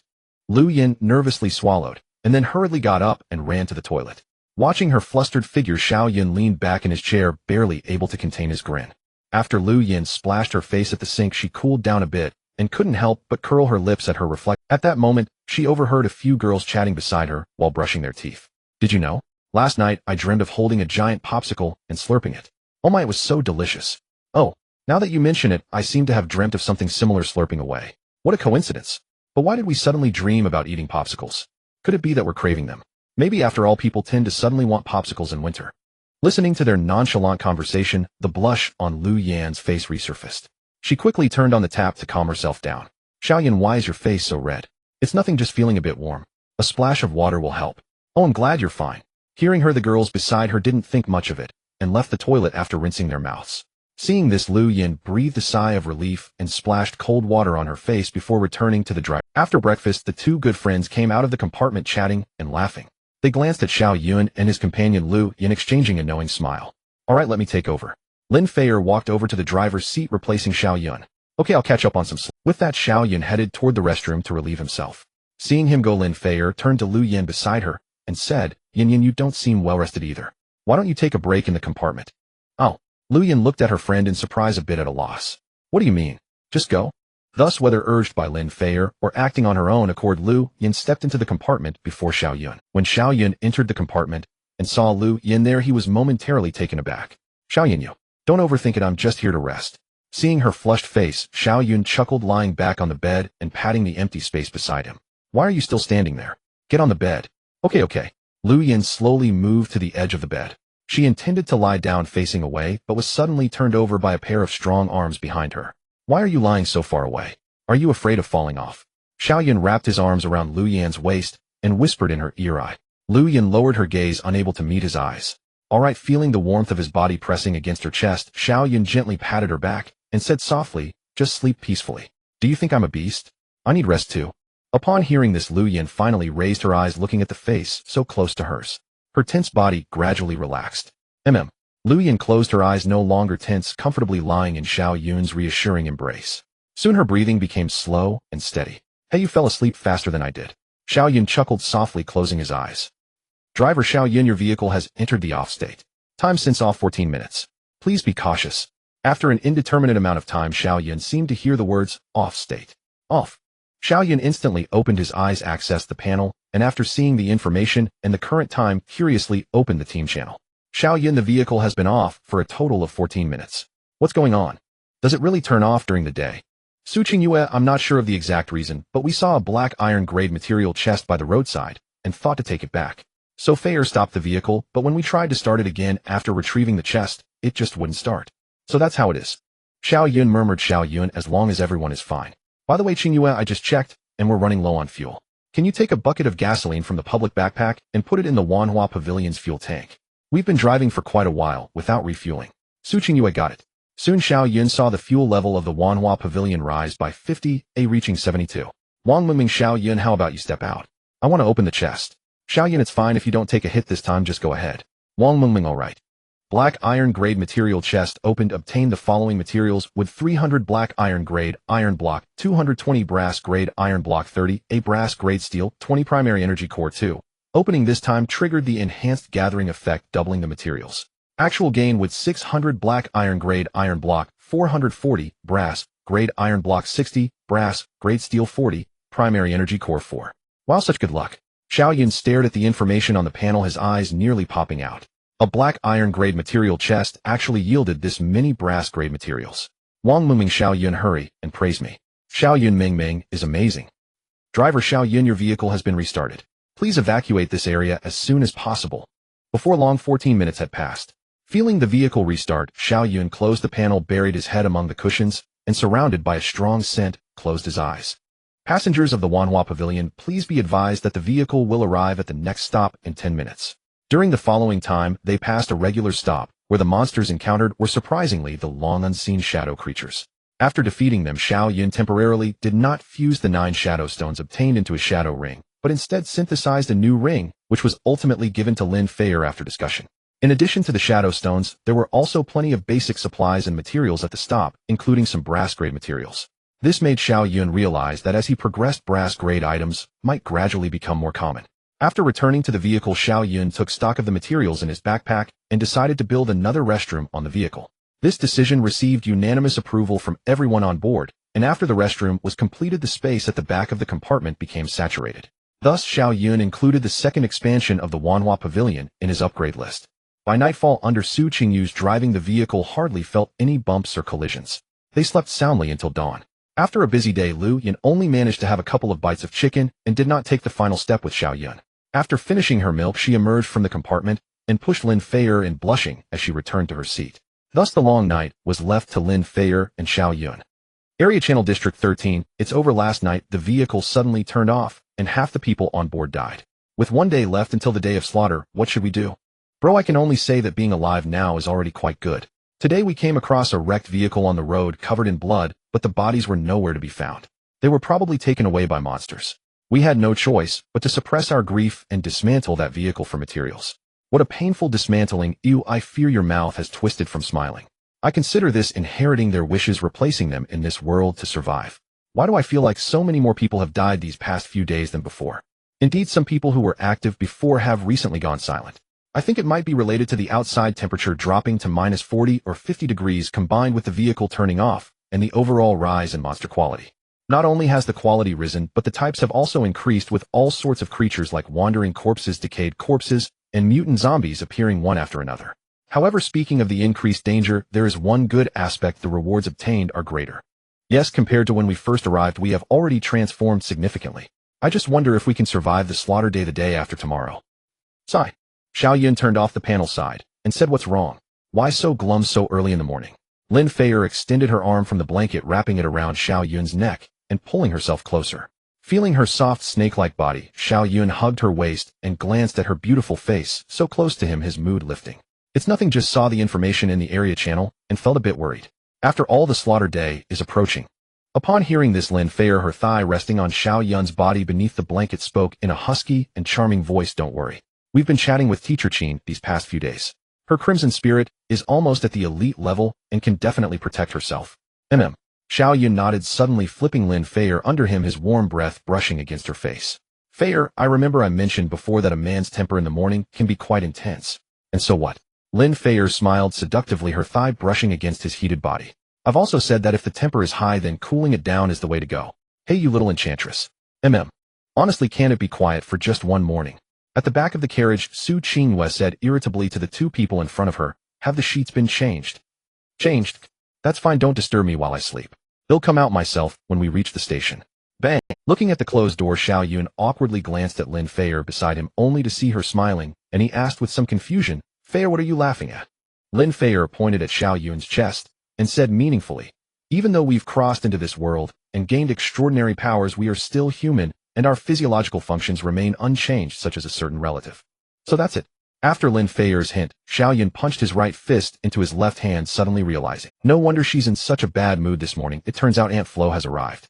Seeing that Xiao Yun understood, Lin Feier leaned in and whispered, "By the way, I should tell you something else. Actually, my time is only one day apart from Qinghue." "Oh." Xiao Yun's eyes widened. "Does that mean I have to go vegetarian? What do you think I acted like that in the morning?" Lin Feier licked her lips and continued, "Alright, you should go take care of Qinghue now. Oh, she must be feeling very uncomfortable and could use some experience to take care of me." With that, Lin Feier turned and returned to her seat. After she left, Xiao Yun did not rush to push the door open. Instead, he sat in the last empty row, opened the communal backpack, and said, "I remember there should be." Found it. Though some female-specific items were in their personal backpacks, general items were shared in the communal backpack, such as the brown sugar ginger date tea in Xiao Yun's hand, which they had found at a grocery store. After placing the tea bag into the cup, Xiao Yun suddenly realized a new problem. There was no hot water on the bus. Water condenser quality: inferior brass material requirement 150 black iron blocks, 50 brass steel, 50 black iron parts, 20 brass parts, 3 primary energy cores. Description: absorbs moisture from the air to condense in the container, producing up to 15 liters of pure water daily, and can store up to 30 liters with a heat circulation system to freely control water temperature. Upgrade time 60 seconds. Note: I do not produce water. I am merely a water transporter. Current materials are sufficient. Oh, do you want to upgrade? Upgrade. Fortunately, the upgraded water condenser can produce hot water. Oh, otherwise I wouldn't know what to. Watching the water condenser transform into a hot and cold outlet, Xiao Yun felt relieved. Meanwhile, the people in the carriage cheered again upon seeing the water condenser had a heating function. Finally, we have hot water. Now, we can have instant noodles. Exactly, I've been going crazy eating bread and instant food every day. Why are you all thinking about food? Didn't you see what Xiao Yun is holding? Of course I saw it. Speaking of which, my time is also coming soon. Ew, I wonder if Xiao Yun can take care of me like taking care of you in bed. Ha, little flirt. What? You dare say that's not what you're thinking? Xiao Yun ignored the discussion in the carriage. At that moment, he had already pushed open the compartment door and walked in. Hearing the sound of the door opening, Su Qinghue didn't even lift her eyelids, pretending to sleep with her hands over her stomach, but soon after she smelled a familiar scent. She thought it was a hallucination, but when she opened her eyes, she really saw a cup of steaming brown sugar water. "This is... I know you're uncomfortable, hurry up and drink." Then she was helped up by Xiao Yun leaning against him. Su Qinghue took the cup and sipped it slowly, quickly finishing the entire cup. The warmth flowed down her throat, and her complexion eased significantly. Feeling better. Emma much more comfortable. Seeing this, Xiao Yun took the cup back and placed her back on the bed. "That's good, you should rest while I'll stay with you." Su Qinghue softly responded and said, "You come up too, hold me." "Okay." After Xiao Yun got onto the bed to serve as Su Qinghue's human pillow, she tightly embraced him, burying her head in his chest and speaking softly, as if to herself. Xiao Yun, it's really nice to have you here. Xiao Yun gently stroked Su Qingyu's hair, remaining silent. Soon Su Qingyu's breathing became gradually steady. Watching Su Qingyue sleep peacefully in his arms, Xiao Yun felt no drowsiness at all. He could only open the regional channel to pass the time. Unaware of how much time had passed while Xiao Yun was chatting in the regional channel, he suddenly heard a prompt sound in his mind. Passengers of Wanhua Garden, please note the vehicle will arrive at the next station, Cold Frost Research Institute, in 10 minutes. Please note this station is a mandatory joint exploration station, and the vehicle will automatically stop upon passing through. A mandatory joint exploration station. Xiao Yun's heart jolted, and he closed the panel. With such a long name, it must be something unusual. Let me take a look. He lowered his head and found that Su Qingyue had woken up, examining the information about this station. As Su Qingyue activated her talent, the carriage outside began to stir with curiosity about this unknown news station. After a while, Su Qingyue blinked and came back to her senses. Did you find any clues? She nodded, looking at Xiao Yun with a serious expression. The distance is too far now, so I only saw a little content. First, this mandatory station is similar to the confrontation station. There will be more than one vehicle involved. As for how many specifically, it's still unclear. Secondly, there will be beast-level monsters, that is bronze-level monsters, appearing in this exploration task. After hearing Su Qingyu's account, Xiao Yun's expression also became serious, but not because of the beast-level monsters, but rather the other players that might appear. With the prior experience of Li Dawei, Xiao Yun understood that these unknown players were the ones he should be most cautious of. Let's go, we need to head out. At this moment, Su Qingyue sat up from the bed and said to Xiao Yun, but your body. It's fine. Su Qingyue smiled and shook her head. After resting for a while, I feel much better. Seeing her color was indeed much better now, Xiao Yun no longer persuaded her. All right then, let's go. Entering the carriage, Xiao Yun and Su Qingyue sat in the last empty row, and Xiao Yun recounted the information Su Qingyue had seen earlier. Lin Feier's eyes lit up upon hearing about the beast-level monsters. Beast-level monsters, it's just the right opportunity to test my knife. After obtaining Li Dawei's bone-crushing stick, Xiao Yun gave the tang knife to Lin Feier, and after she took the knife, she had been eager to try it. Now she finally had the chance. Meanwhile, Lu Yin looked worried. So does this mean we have to face other players again? I wonder if they'll be like Li Dawei. Upon hearing this, everyone couldn't help but think of that disgusting guy, and for a moment they felt a bit anxious. At this moment, Xiao Yun's reassuring voice echoed in the carriage. Don't worry, no matter what happens, I will protect you all. After saying this, Xiao Yun suddenly noticed a message on the panel that had arrived. When he opened it, it was from Qin Yu. Xiao Yun, the station we are going to today is a mandatory joint exploration station called Cold Frost Research Institute. Since Xiao Yun contacted Qin Yu, she asked Qin Yu to send her the names of the stations she needed to reach, each time suggesting that this might help her locate Qin Yu. After experiencing the confrontation at the station, he told Qin Yu that perhaps they could meet at the same station. However, Xiao Yun was aware of how difficult it would be to encounter each other among thousands of vehicles in District 13. Surprisingly, that day had truly arrived. Seeing Xiao Yun suddenly fall silent, yet wearing an excited expression, everyone was a bit puzzled, wondering what good news had made her so happy. Su Qingyue glanced at him, faintly guessing, is it news from Teacher Qin? Exactly. Xiao Yun nodded as expected. From the person who knows me best, it is indeed a message from Sister Yu. She just texted that the station for the next vehicle is called Frost Research Institute. Frost Research Institute. Isn't that the station we are heading to? After a brief moment of silence, the carriage was suddenly filled with exclamations. Yes, yes. Does that mean we are finally going to see Teacher Qin again? Finally, the day has come. That damn Lu Fatty, I will make him feel what a fist the size of a sand pot feels. Su Qingyue glanced at the excited crowd in the carriage, her gaze landing on Xiao Yun with a hint of teasing. Looks like someone's little secret is about to be exposed. Never mind. Anyway, I can't duo with you these 2 days because of Feier. You want to bring Xiao Yin or Teacher Qin, it's up to you. But once my relatives leave, just watch how I squeeze you dry. Listening to Su Qingyu's gentle whispers, Xiao Yun awkwardly twitched his mouth and remained silent. Stop dawdling. You haven't told Teacher Qin this good news yet, have you? What are you waiting for now? Sayu. Xiao Yun helplessly shook his head and sent a message to Qin Yu. Sister Yu, I have news for you. Besides you, there will be other vehicles participating at the station you are heading to. I'm not sure about the specific number, but I do know that one of them is me. On the Xinbo vehicle, Qin Yu looked at the information on the panel, her eyes instantly lighting up. Really, Xiao Yun? Is what you say true? Xiao Yun replied, of course it's true, Sister Yu. We are about to meet. Upon seeing this message, Qin Yu's anxious heart finally settled. As if sensing her master's joy, the red spirit peeked its little head out from inside her coat, its dark eyes blinking at her. No, it's not the end yet, I can't expose myself. After stuffing the red spirit back, Qin Yu glanced at the time on the panel, took a deep breath, and suppressed her joy, quietly waiting for the arrival at the destination. Attention passengers of Wanhua Pavilion, we have arrived at the station Frost Research Institute. Because Wanhua Pavilion is faster, when Chun Mian stopped the vehicle at the entrance of the Research Institute, there wasn't a single vehicle around. Meanwhile, the prompt continued. Current exploration vehicles 13 of vehicles not yet arrived. The entrance to the Research Institute is temporarily closed. That means besides us and Lu Xianhua, another vehicle is on the way. The only information the group could gather from the prompt was this.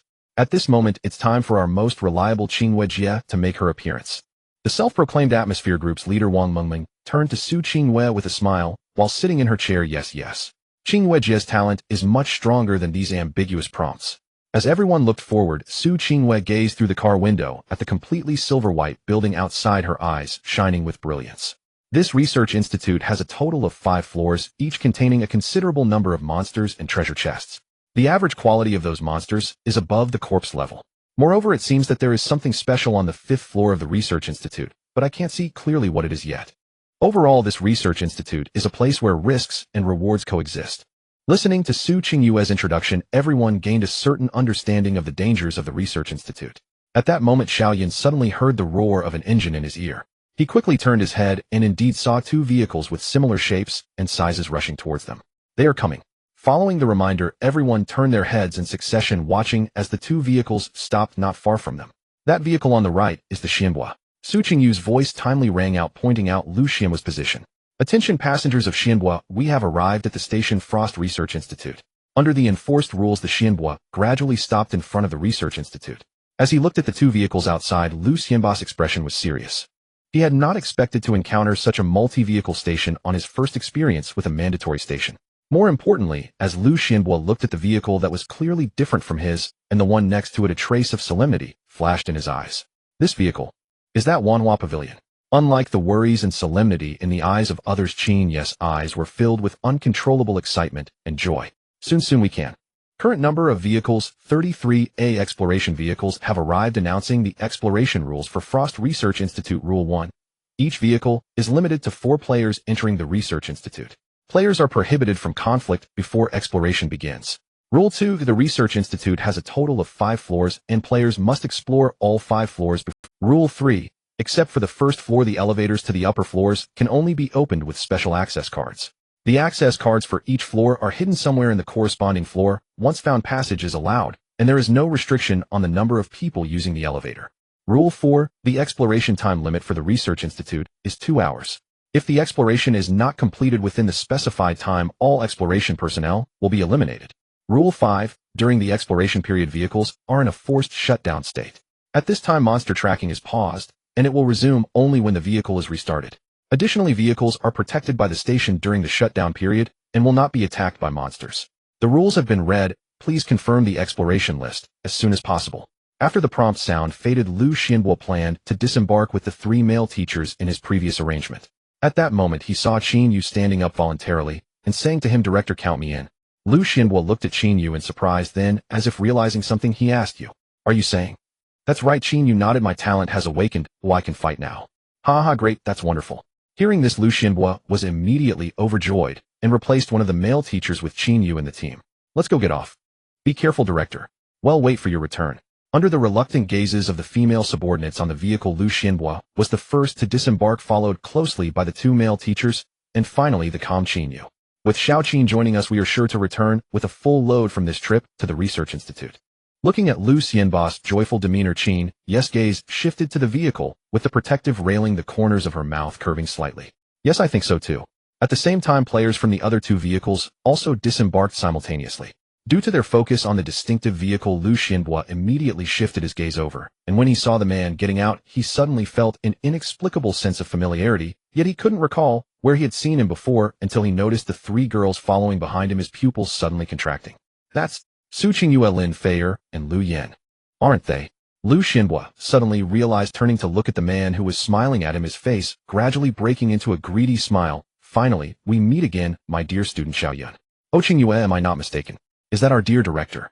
Watching Xiao Yun's exaggerated performance, even with the rich stage experience of Su Qingyue and her companions, they nearly lost their composure. Seeing that the 3 were silent, Xiao Yun quickly gestured with his eyes, urging them to speak up. "No, that's right, it really is the director." Su Qingyue twitched her lips, playing along with Xiao Yun, but after saying this, she felt her stomach start to hurt again. "Ha, isn't this my most proud student Xiao Yun?" Lu Xianbo walked over to Xiao Yun with an equally exaggerated smile. Considering their performances, one could say they were truly cut from the same cloth. Under the gazes of nearly 100 people from 3 vehicles, Lu Xianbo and Xiao Yun shook hands vigorously, as if celebrating a victorious reunion. Director, we finally see you. Yes, Xiao Yun, we finally meet. If it weren't for both teams knowing what was truly on their minds, they would have thought, just like the third team that was already dumbfounded nearby, that they were indeed old friends reuniting after a long separation. Whoa, I miss my Tsuehua. Shut up, Xiong, you fool. In this cold weather, aren't you afraid of freezing your face off? But Changgu, I really can't help it. Changgu, I also miss Tsuehua. Xiong, do you too? Enough, settle down, don't let the Wu got a Changgu. Seeing that these two lively treasures finally calmed down, the bald man, known as Changgu, also sighed in relief. He then turned around only to find that the two who had just been so excited had somehow separated and were now staring at him with their team, their mouths twitching slightly. I'm sorry for making you all laugh. Changgu held back his embarrassment and forced a smile at Xiao Yun and Lu Xianbo. No problem, we understand, we understand. Lu Xianbo waved his hand with a smile and continued, after all, we all have people we miss in our hearts. Xiao Yun nodded, his gaze subtly shifting to Qin Yu, who was standing behind Lu Xianbo. All right then, I won't be pretentious anymore. Upon hearing this, Changgu relaxed and flashed a hearty smile at the group. Then he looked at Xiao Yun uncertainly, saying, little brother, I just heard this elder brother call you Xiao Yun. Could it be that you are that mysterious owner of the Wanhu-aiding vehicle, the man announced by the system, twice the great Xiao Yun? Xiao Yun smiled shyly. I don't dare to be called a great one, but the Xiao Yun you mentioned is indeed me. It really is you. Changgu was overjoyed upon Xiao Yun's confirmation. With a great one like you around, isn't this site secured? Haha, brother, you think too highly of him. At this moment, Lu Xianbo interjected from the side. This kid is my student. He just had a bit more luck than others, which is why he ended up in this position. He really doesn't have any strength. No way. Changgu looked at the two skeptically, somewhat incredulous. This elder brother, what the director said is true. I just got a bit of luck and have a healing talent on the vehicle, which is why I got here. I really have no strength. So that's how it is. Changgu and the others looked at Xiao Yun and the 3 delicate beauties behind him, nodding thoughtfully. Since that's the case, let's briefly discuss our strengths so we can better complete the exploration task. Agreed, Lu Xianbo said with a smile. I am Lu Xianbo, the owner of the Xianbo vehicle, with a great talent of multiplication. Besides me, there is also one with great combat talent. As he spoke, he pointed at Qin Yu behind him, a proud smile curling on his face. Unexpectedly, when Changgu heard Lu Xianbo's name, his eyes widened instantly. Oh, so you're the swindler. Lu Xianbo was taken aback, having forgotten about that matter. He paused, and then smiled again. That was all in the past. The most important thing now is the site task. The director is right. Let's handle the important matters first. Xiao Yun added from the side. So it's a bunch of thieves. Hearing their words, Changgu snorted coldly, and his impression of Xiao Yun also worsened. Xiong scratched his head and muttered softly, Xiong, what does a bunch of thieves mean? You don't know this. It just means a bunch of thieves in one hill. Oh, I see, Xiong, you're so smart. You two shut up. Changgu turned his head and shouted, then continued, my name is Lu Chang, a great talent, Steelbones, and these 3 are my brothers Xiong and Fei Bo. Xiongda and Xiong have great combat talents, while Fei Bo has a great support talent. Oh, just like us, all 4 of us have talents. Xiao Yun thought to himself, but in terms of quality, they can't compare to his group. I have a great combat talent, and there is also one with great support talent. Looking at Xiao Yun, pointing at Lu Xianbo's eyes filled with greed, as if these people were already his to command. After exchanging information, the 3 teams proceeded along the path leading to the research institute. When they reached the entrance of the institute, a mechanical sound rang out, followed by the slowly opening silver-white doors. Click, click, click. Soon the doors to the research institute were completely open, and a prompt sound played. The Frost Research Institute has been opened. Exploration countdown 2 hours. The task has begun. Let's go, don't waste time. Without further ado, Changgu entered first, followed closely by Xiongda and the others. Let's go in 2. Upon entering the Research Institute, everyone realized that its area was much larger than what they had seen from the outside. The entire institute was also primarily silver-white, and under the illumination of the ceiling lights, it gave them a sense of coolness. Right ahead stood an electronic guide board with words slowly scrolling.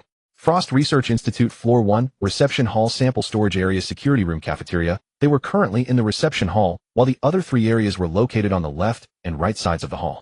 As for the elevator to the upper floors, it was behind the guide board, also situated at the center of the entire research institute. I think we might need to split into 2 teams to find that access card in the shortest time possible in such a large place. Changgu rubbed his bald head and grinned. Lu Xianbo's small eyes twinkled as he smiled and agreed with Changgu's suggestion. That's right, we only have 2 hours. This is the fastest way. Then it's settled. We don't need to split people up. You 2 teams can work together and we'll be our own group. Right, we don't need any more people.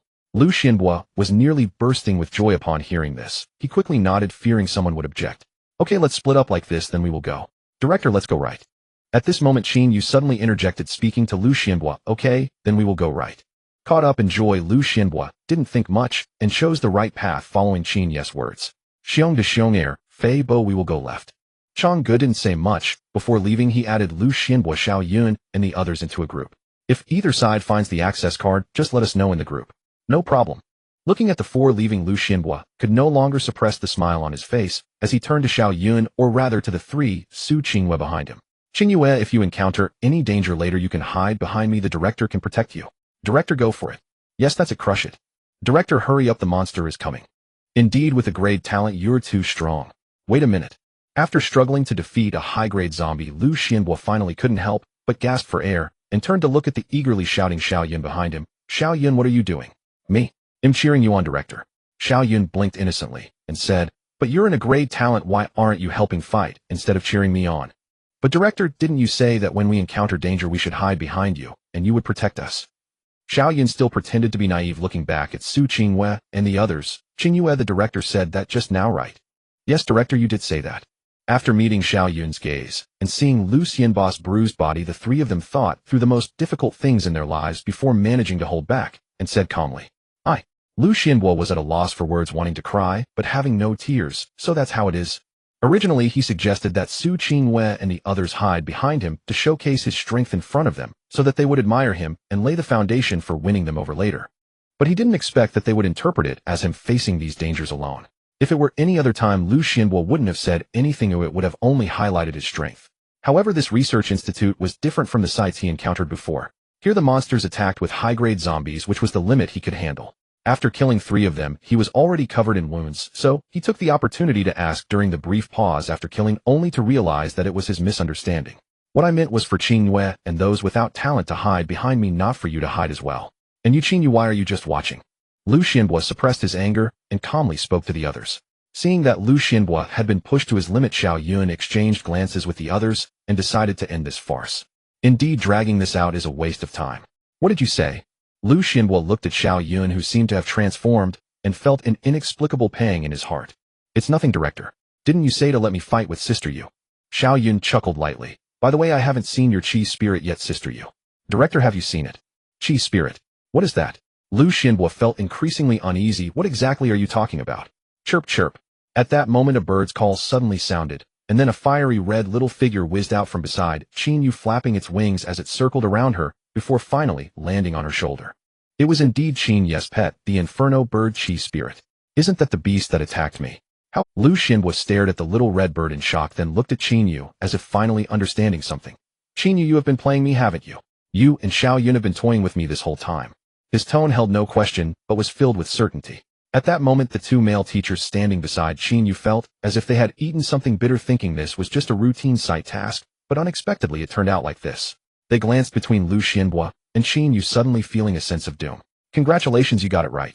Hearing Xiao Yun's voice, Lu Xianbo's eyes darkened like they were poisoned, his body quivering with rage. He thought he was the one in control, but realized he was merely a fool being toyed with. Good, very good. Xiao Yun, I was planning to play with you slowly. I didn't expect you all would dare to make a fool out of me. You can stay here, I'll take good care of Su Qingyue and the others. As for Qin Yu, I've tolerated you for so long. Soon you'll know what happens to those who betray me. Amplification. Right arm. After finishing his words, Lu Xianbo immediately activated his ability. His already stout right arm expanded instantly, veins bulging, and the already torn sleeve fabric completely burst away. He then swung his enlarged arm towards Xiao Yun, intending to swat this ignorant brat down like a fly. Die, Xiao Yun. Chi spirit, hurry, and... Qin Yu's expression changed in alarm, but as she was about to speak she was stopped by Su Qingyue. Teacher Qin, just watch, a Xiao Yun will be fine. Yes, Teacher Qin, just relax and watch. Lin Feier casually knocked down the 2 male teachers, and calmly said, seeing them remain unfazed made Qin Yu calm down too, looking towards the battle between the 2. No, it shouldn't be called a battle, it should be a one-sided beating. As Lu Xianbo swung his right arm at Xiao Yun, he found Xiao Yun hadn't moved at all, thinking he was scared stiff. Just as he was about to deliver a finishing blow, he saw Xiao Yun extend a pinky finger. Smack! How is this possible? It was caught by a pinky finger. Lu Xianbo's sinister grin froze instantly, and his eyes nearly bulged out. Is this all you've got? Xiao Yun looked up at Lu Xianbo, grinning. He then bent his pinky finger as if flicking something, lightly flicking against the giant palm. Bang! A very light sound echoed, and everyone watching saw Lu Xianbo spin away like a single leaf in a fan flying off. Bang! His obese body slammed into a row of metal sample cabinets. The cabinet doors burst open, scattering the contents everywhere. Blue and green liquids flowed across the ground, filling the air with a sharp odor. The fat man was embedded in the cabinet, blood oozing from the corner of his mouth, unable to free himself for a long time. Aside from Su Qingwei and the others, Qin Yu and the two male teachers lying on the ground stared in disbelief. Is this a human? A pinky finger sent and a grade talent flying. Xiao Yun shook his hand as if he had merely swatted away an annoying fly, his gaze falling on the debris. Director, do you need my help? Uft. Lin Feier laughed out loud, and then pressed the male teacher who was trying to sneak away back to the ground. Behave or you'll twist your head off like a top.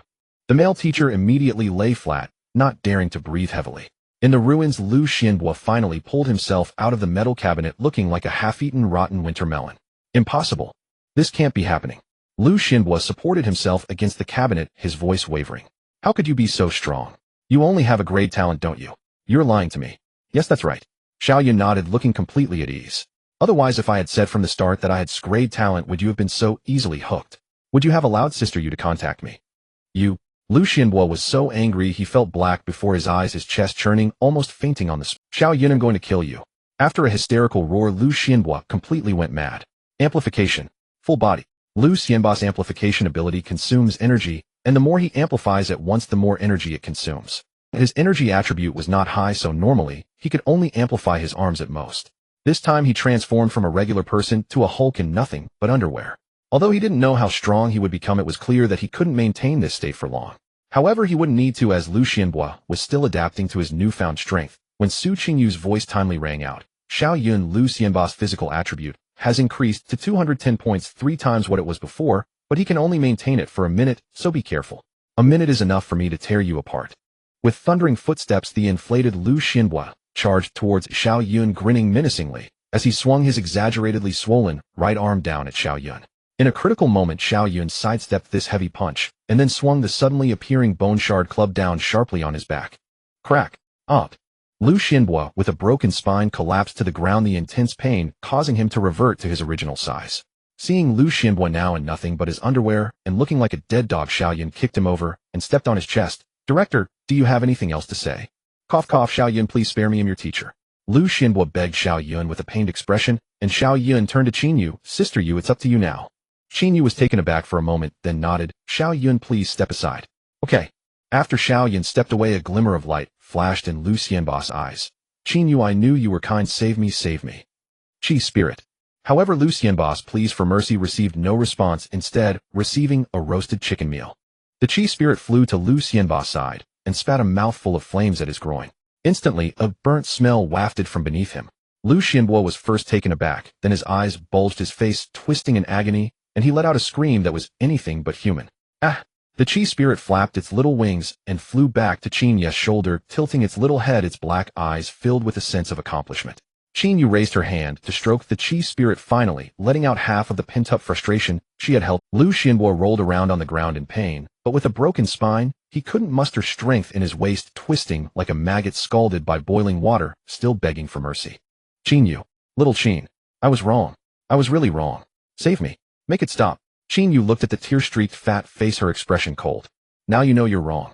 Back when you treated those people in the car like livestock, how come you didn't know you were wrong? When you forced them, how come you didn't know you were wrong? When you threatened me, how come you didn't know you were wrong? When you plotted against the one who waiting, how come you didn't know you were wrong? I know I'm wrong now. I apologize to you all. It's over. You don't realize you're wrong. You realize you're going to die. The flames continued to spread, and Lu Xianbo's cries grew more intense. At Qin Yu's gesture, Xiao Yun swung the bone shard club down onto his chest. Bang! The screams abruptly ceased. Player Lu Xianbo has been killed. The player's backpack items have automatically entered your backpack. Since this player has a grade talent, you have also received an additional grade synthesis fragment. Although the quality of the Qi Ling was currently low, the flames it emitted were extraordinarily hot, and in no time only a thin layer of white ash remained on the ground. Qin Yu quietly gazed at the ashes on the ground, suddenly feeling weak as she stumbled back. Xiao Yun promptly stepped forward to support her, gently patting her shoulder, and reassured her. Sister Yu, it's all right, everything is over now. I'm here to take you away. As he spoke, Xiao Yun distinctly felt Qin Yu tremble, and she turned around to tightly embrace him, tears soaking his. Perhaps it was because relatives had arrived, but Su Qingwei let out a soft hum from the side, which was unexpectedly caught by Lin Feier's keen senses. She glanced at Su Qingyu's slightly furrowed brows, and then at the two embracing not far away, a thought gradually rising in her mind. No way could it be. Scumbag, Lin Feier silently thought, and then, as if venting her dissatisfaction, she looted the supplies from the two former teachers, knocking them out with a kick each. Hearing the commotion caused by Lin Feier, Qinyu, who was relishing in Xiao Yun's embrace, instantly came to her senses and lifted her head. I'm sorry for holding everyone up. It's okay, Sister Yu. Xiao Yun gently wiped away her tears from the corners of her eyes and said softly, and welcome to the Wanhua Pavilion. At that moment, the voices of Su Qingyue and the others also rang out in unison. Teacher Qin, welcome to the Wanhua Pavilion. Lu Yan added, Teacher Qin, we've all missed you very much. Qinyu looked at the four people in front of her, her eyes welling up again, but she held back her tears and smiled. No, we can't waste any more time because of me. Let's hurry and find the access card. Chirp. As if sensing its master's emotions, a sudden call from Qi Ling echoed from deep within the story. It seems Qi Ling has also found it. Su Qingyue said the access card is in that small room over there, but there's a corpse-level elite zombie guarding it. Leave it to me. Lin Feier exclaimed excitedly, pulling out her Tang sword and charging inside. That's a corpse-level elite monster. Can Feier handle it? Don't worry, Feier is very strong. Listening to Xiao Yun's words, Qinyu nodded. It was then she realized she was still in Xiao Yun's embrace, her face turning slightly red as she pushed him away. Xiao Yun, I'm fine now, you. Oh. Xiao Yun seemed to just realize, hurriedly letting go of her. Sorry, it's all right. Qinyu mumbled as she lowered her head, and Su Qingyue exchanged a glance with Lu Yan, smiling helplessly. At that moment, a few loud noises came from inside, and soon a red figure charged towards the group, finally, settling comfortably on Qingyu's shoulder. Chirp. Following that, Lin Feier's figure slowly appeared alongside her voice. All done. Besides the access card, there's also a black iron elite material treasure chest inside. Great, let's notify Lu Chang to gather. Understood. Xiao Yun put away the card and walked towards the hall with the others closely following. Qinyu looked at their decisive demeanor and couldn't help but sigh. These students have really grown so much. Lu Yan, following beside Qinyu, heard her sigh and quietly said, Indeed, all this is thanks to Xiao Yun. If it weren't for him, we might not have survived to this point, and our changes are far from just these. Once you get in the car, Teacher Qin, you will understand. Really? Qinyu looked at Lu Yan, noticing the light in her eyes when talking about Xiao Yun, muttering to herself. When they returned to the hall, Lu Chang and the others limped back in.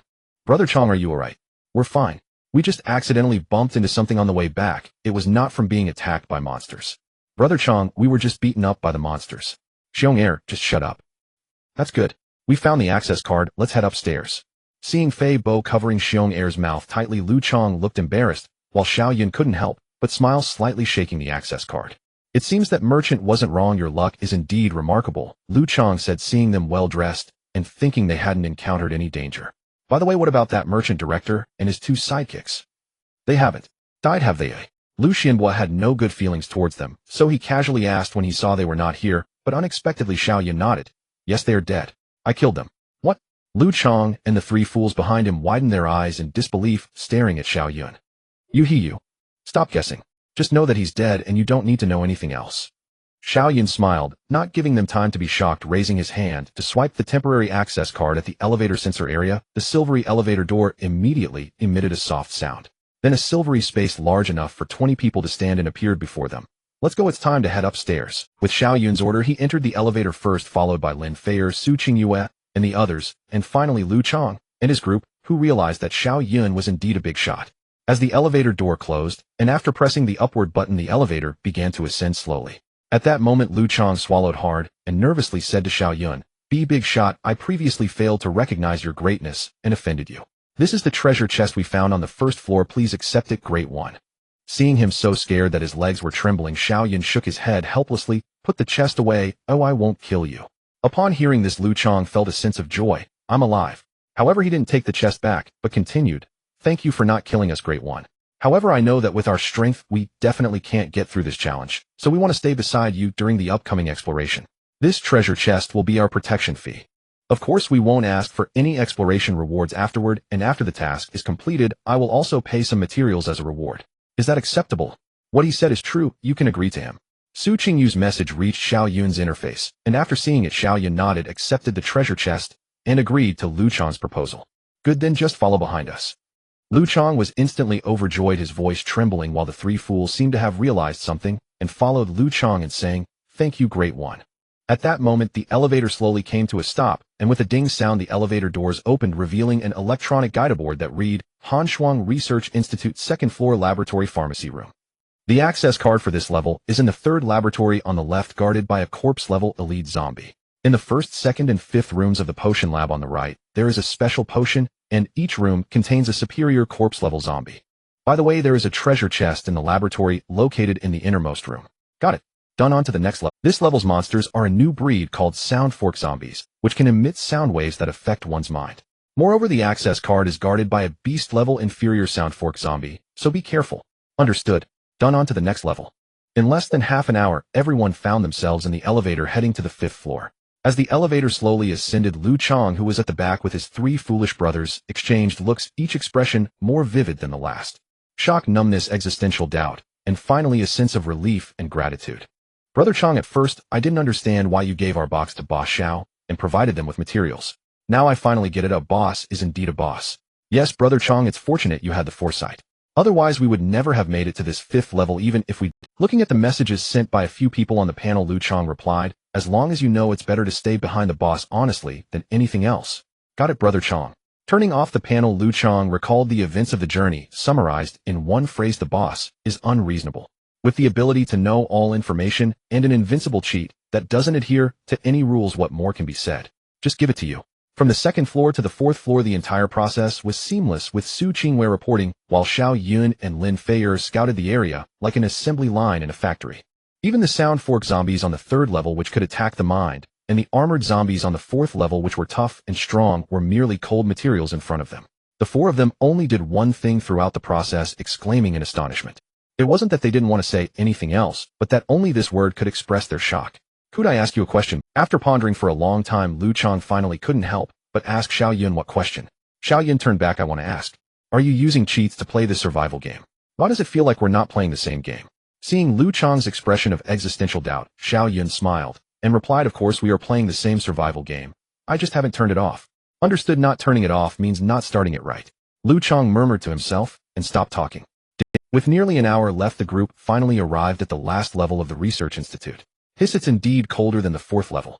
As soon as the elevator doors opened, the physically weaker Su Qingwei and Lu Yin shivered and quickly took out coats from their backpacks to put on. However, Qin Yu was not affected by the environment due to the warmth of the red spirit. In fact, this was already the 3rd coat they put on. Starting from the sudden drop to 0°C on the 2nd floor, the temperature would drop by about 10 to 20 degrees with each level ascended. Now on the 5th floor, the displayed temperature on the guide sign showed a chilling 64. Frost Research Institute 5th floor Director's Office, Core Research Laboratory. Core Research. Hiss, I wonder what good things are there. No matter what it is, I just want to leave this place quickly. It's so cold. Listening to the complaints, Su Qingwei frowned slightly, secretly holding her stomach as she began to gain insight. After a moment, she said, I know why the Research Institute is getting colder. Why? Su Qingwei slowly narrated, digesting the information she had gained. The core research laboratory of the Frost Research Institute has actually been focused on a single project. They aim to create an infinite furnace capable of absorbing and transforming any material. An infinite furnace. That sounds like a valuable item. Upon hearing the term infinite furnace, Lu Chang and the others' eyes lit up, only to quickly dim again. Because they knew that no matter what, it had nothing to do with them. So did they succeed? Xiao Yun asked. Yes. Su Qingwei continued. However, although the furnace was successfully researched, the researchers found that activating it required a massive amount of energy, so they began studying the energy sources that could power the infinite furnace. But after they created the energy source and placed it into the furnace, an accident occurred. The activated furnace began to absorb the surrounding heat autonomously without anyone controlling it. The researchers wanted to shut it down, but despite all their efforts, they could not turn it off or change its heat-absorbing properties. As the temperature gradually dropped, the institute made a decision. Since they could not let their years of hard work go to waste, they chose to leave the furnace there and evacuate from the research institute. Huh, so they just left it here and didn't care? After hearing this story, everyone was momentarily at a loss for words. Well, it can't be said that they didn't care, but it's just that before they found a solution, the institute arrived in the survival world, becoming a station here, and that furnace became a usable item. So that's how it is. Wait, did you just say the furnace can be used normally? Yes, Su Qingwei nodded. Although its functionality may be slightly inferior to the original, it is at least controllable. Upon hearing this, Xiao Yun became excited. Controllable. Such a magical item that can be controlled normally would excite anyone who hears about it. Is the furnace currently stored in the laboratory? Yes, it's in that laboratory. Su Qinghua pointed in the direction and continued to open the laboratory. You need to obtain a special access card from the director's office to enter. There are no monsters in the office, but there is a beast-level mid-tier monster in the laboratory of Frost Swordsman. It is a corpse-type monster wielding a sword with a physique of 200 points and agility of 80 points, and it can unleash the skill Frost Sword Chi. Be careful. Understood. Xiao Yun pressed his lips together and looked at the laboratory. Boss, please wait a moment, while handle the access card. As Lu Chong spoke, he led his brothers towards the director's office. He'll go with you. Before Lu Chong and the others could leave, Lin Feier stepped forward and said to Xiao Yun and me, I can provide you with healing. Lu Yan also approached with a worried expression. My red spirit can help you too. Chirp chirp. Looking at the three in front of him, Xiao Yun shook his head. No need, I can manage on my own. But, don't worry sister, you doesn't know. Have you all forgotten that I have the skill of fighter's will? As he spoke, he held Lin Feier and Lu Yan's hands and squeezed them tightly. They then remembered that terrifyingly powerful skill, so they stopped insisting. Seeing the two calm down, Xiao Yun gave each of them a kiss on the cheek, then turned to the stunned Qin Yu, smiling as he pinched her cheek. Finally, he approached Su Qingyue. I'm not worried about you, I know you can win. But you need to hurry, my stomach hurts. Okay, I'll resolve it as quickly as possible. Soon Lu Chong and his three brothers ran back, excitedly handing a black card to Xiao Yun. Big shot, we got. Thank you for your hard work. It's nothing, just running an errand. Lu Chong quickly waved his hand and cleared the way for Xiao Yun. Seeing this, Xiao Yun stopped talking and headed straight for the laboratory, pulling out his bone-breaking stick as he walked. Trust me, I'll be back soon. With that, Xiao Yun swiped the exclusive access card on the laboratory door, pushed it open, and vanished from everyone's sight. As the laboratory door closed, the corridor was instantly filled only with the sounds of breathing and heartbeat from a few people, indicating that the soundproofing of the laboratory was excellent. Seeing that her former student was completely unconcerned, Qin Yu walked up to Su Qingyue and said, Qingyue, if you're not feeling well, hold on to the Qi Ling for warmth. Chirp chirp. Thank you, teacher Qin. Su Qingyue accepted the Qi Ling from Qin Yu without refusal. The little creature was not shy at all, standing quietly in her hand, attracting Lin Feier and Lu Yan to come over, their hearts filled with excitement. Wow, the little one is so cute. Chirp chirp. Qingyue, just tuck it into your arms. After the three of them took turns to stroke the bird's head, Qin Yu reminded Su Qingyue, yes, I got it. Su Qingyue nodded, and just as she unzipped her jacket, the originally quiet Qi Ling called out and nimbly burrowed into her clothes, comfortably resting on a tall hill. Noticing where it was nestled, Su Qingyue was a bit dazed and asked Qin Yu, Teacher Qin, is the Qi Ling male or female? Qin Yu understood the question immediately and said helplessly, the Qi Ling is a little female bird, but it has some habits like enjoying sleeping on soft surfaces. Chirp chirp.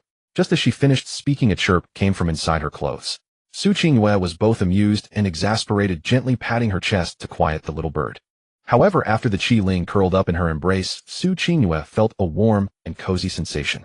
Thank you, teacher Qin, I feel much better, but you now. It's fine, I'll just wear a few more layers. Qin Yu waved her hand dismissively, but then she glanced unconsciously in the direction of the laboratory and casually asked, by the way, Qin Yu Feier and Xiao Yun, are you really not worried at all? Worried about what? Lin Feier said bluntly, of course about Xiao Yun. Qin Yu became anxious upon hearing this, her tone slightly raised, but she quickly realized her emotions were getting the best of her, so she hurriedly added, oh, what I mean is, aren't you worried that something might happen to Xiao Yun inside? The three looked at her unusual behavior and exchanged knowing glances. Don't worry, teacher Qin, Xiao Yun's attributes are close to that of a frost swordmaster, and with his special skill, winning is just a matter of time. Su Qingyue said faintly, Xiao Yun is surprisingly strong. Qin Yu covered her mouth, staring at the three in astonishment. Of course, how could we not be one of the top 3 vehicles in the 13th road? With Xiao Yun as the owner and his strength talent, saying he is the strongest in the region is not an exaggeration. That's right, that's right. At this moment, Lu Chong and the others who had been shrinking back also began to chime in flat. In my heart, Big Shot Xiao Yun is the #1 person in our entire district, and Wanhua Pavilion is undoubtedly the best vehicle. Me too. Me too. Me too.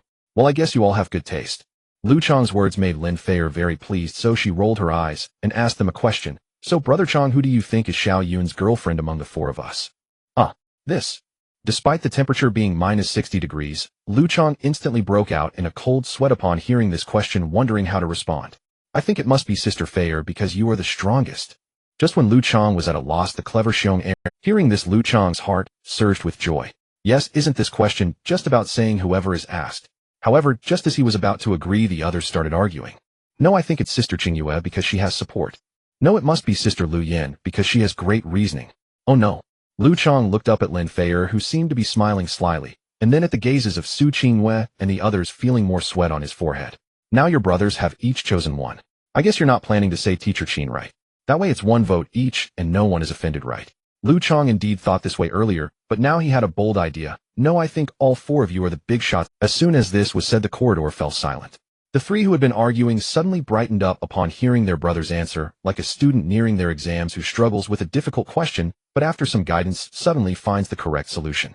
So that's how it is. That makes sense. I was thinking too small before. At this moment Qin Yu was dumbfounded. She had no idea where things went wrong. Weren't they just discussing Xiao Yun? How did I suddenly become Xiao Yun's girlfriend in the blink of an eye? I don't. Just as Qin Yu was about to explain, her hand was pulled by Su Qinghua. She turned to see Su Qinghua looking at her with a smile. Teacher Qin, no need to explain, we all know. Qin Yu thought they knew this was just nonsense, but then she heard Su Qingyu's next words, it's not the case yet, but after we get in the car it will be. Upon hearing this, Qin Yu's face flushed, and she anxiously wanted to explain. Unexpectedly, Su Qinghua leaned in closer and whispered in her ear, Teacher Qin, you don't need to hide anymore, you know my talent, you can't hide it from me. Qin Yu froze for a moment, unsure of how to respond. At that moment, after sending Lu Chong and the others away, Lin Feier walked over to them with Lu Yin and hugged Qin Yu from behind, saying, Oh, Teacher Qin, let me tell you the truth, all three of us are Xiao Yun's girlfriends, and I and Qinghua are already his girls. Ah, you all. Upon hearing this, Qin Yu was somewhat prepared, but couldn't help but exclaim. Afterward, with the unyielding efforts of the three, Qin Yu finally accepted this reality and admitted her feelings for Xiao Yun.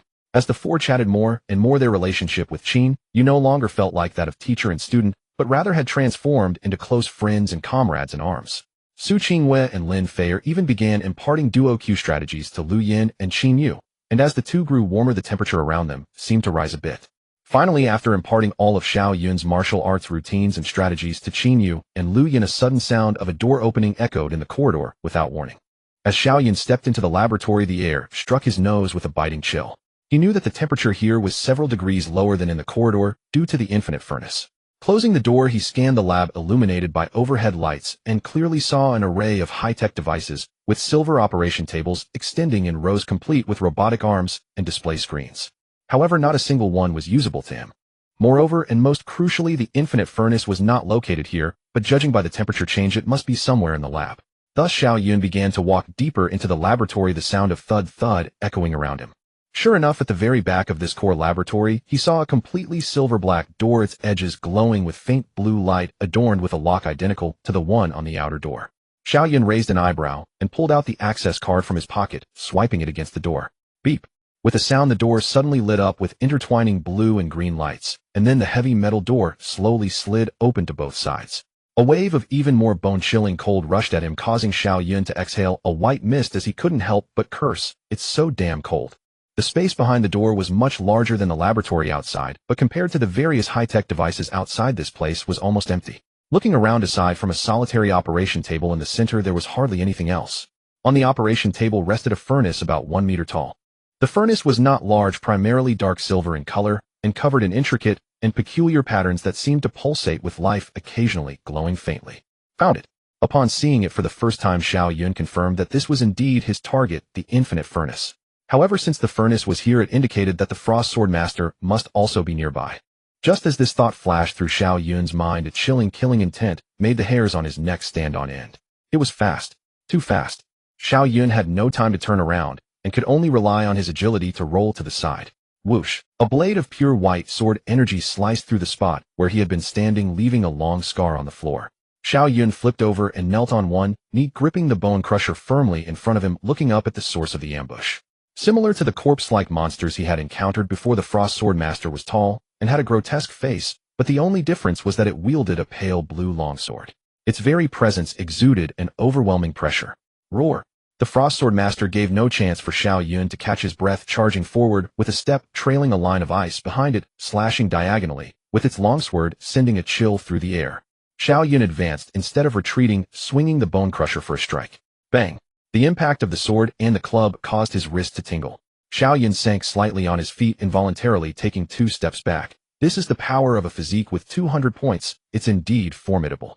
After several exchanges, Xiao Yun, using the recoil to slide back a few meters, gained a general understanding of the monster before him. Due to the attribute suppression, Xiao Yun had been at a disadvantage in their encounters, but it was not to the point of being unable to contend. Moreover, the sword strikes were merely instinctual swings, leaving ample openings. Alright, let's make this quick. Once I take care of you, I need to hurry back to brew some ginger tea for Qinghua. The will, after using the skill, the player was in an invigorated state. For the next 5 minutes, your physique, agility, and spirit attributes will increase by 100, after which there will be a 30-minute period of weakness with attributes reduced by 50.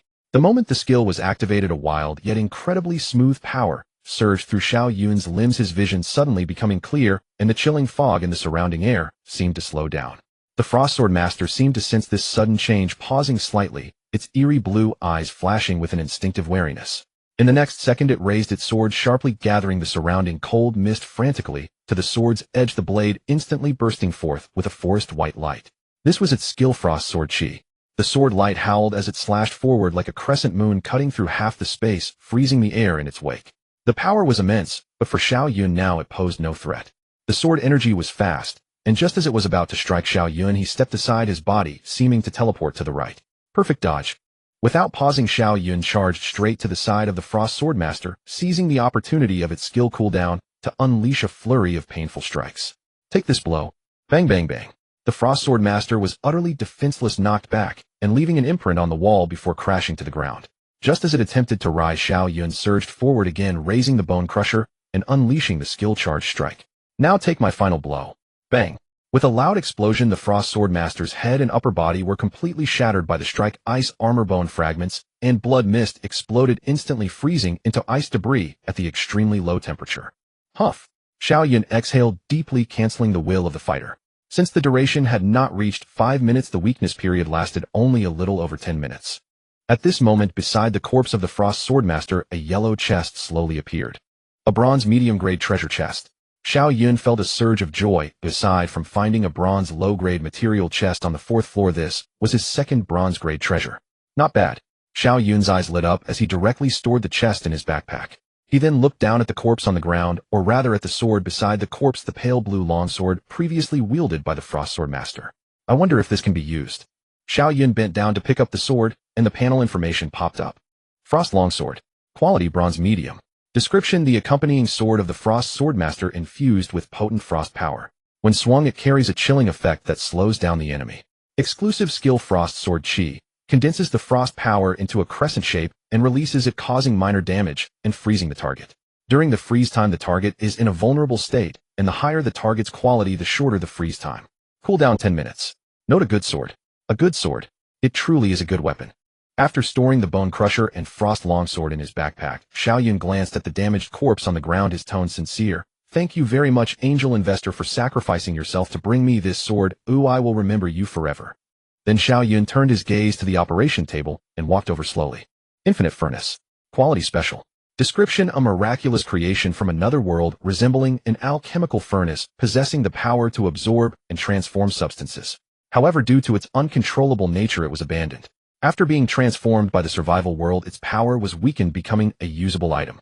Effect 1 can absorb any substance and transform it into usable raw materials. Effect 2 can forge a certain amount of low-level materials into higher-level materials, and also decompose high-level materials into lower-level ones. Note: anything can be thrown in except living beings. After reading the introduction on the panel, Xiao Yun could no longer suppress his excitement and reached out to touch the furnace in front of him. According to the information provided on the panel, he first stored the furnace in his backpack. Then a bind button appeared in the storage slot where the furnace was placed. Xiao Yun clicked the button, and a line of small text appeared above the slot: binding successful. It worked. Xiao Yun couldn't help but exclaim. From then on, this furnace completely belonged to him. Except for himself and the people he designated, no one else. After the binding process ended, Xiao Yun eagerly took out the furnace and began to operate it. After the transformation by the survival world, the method of using the furnace had also undergone some changes. Any substance it could absorb except for the natural energy, without a physical form, needed to be first stored in Xiao Yun's or the authorized person's backpack, then transferred to the furnace's absorbing space through the panel, and finally the furnace had to be activated to complete the transformation. The transformed materials could temporarily exist in the furnace's internal space. Therefore, when Xiao Yun opened the furnace, he immediately discovered 91 primary energy cores stored inside, delightfully collecting this unexpected fortune into his backpack. He looked at the 2 weapons in his backpack, suppressing the urge to decompose them, and walked over to the half-corpse of the angel investor, the Frostblade Swordsman, collecting the body into his backpack and transferring it to the furnace. Release your last heat, investor, and refine it instantly.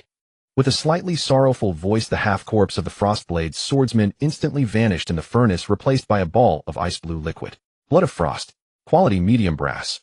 Description: formed from the blood of frost-type creatures, it is a raw material for making certain special items. Note: one sip, and it will chill you to the bone, freezing your insides. Such a large corpse, and I only get this. Xiao Yun patted the furnace, checking if it was stuck. Seeing that the furnace showed no reaction, he sighed helplessly. Well, the essence is concentrated.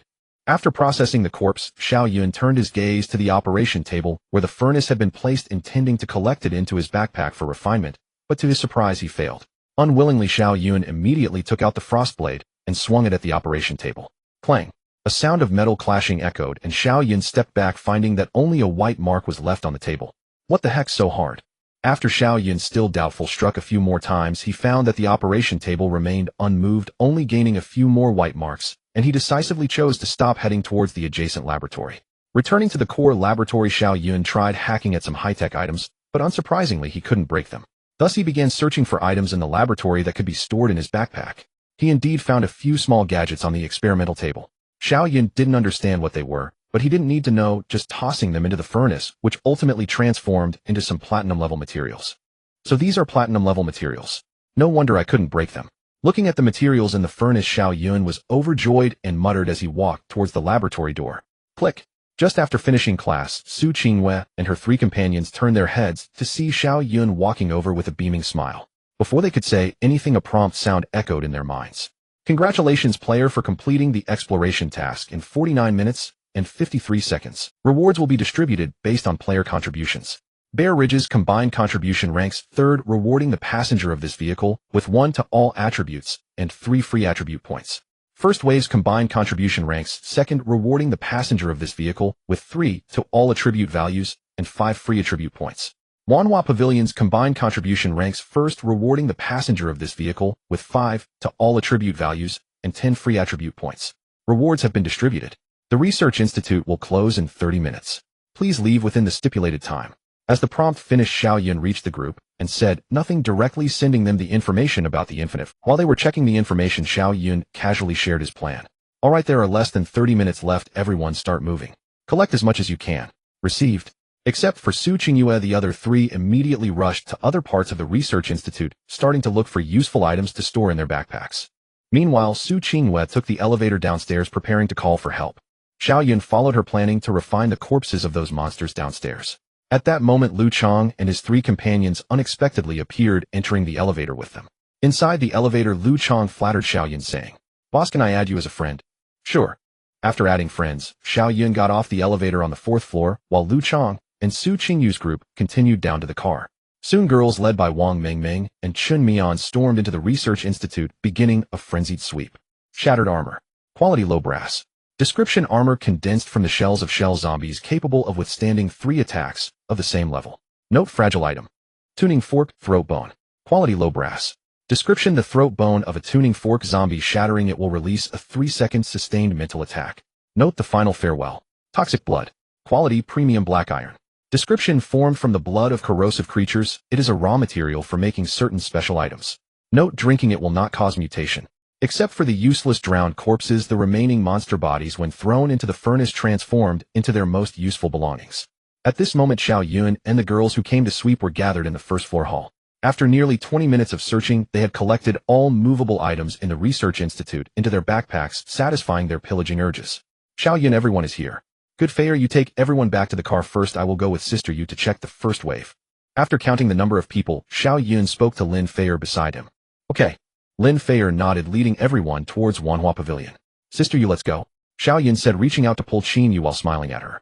Qin Yu blushed and did not resist, allowing Xiao Yun to hold her hand as they walked towards the first wave.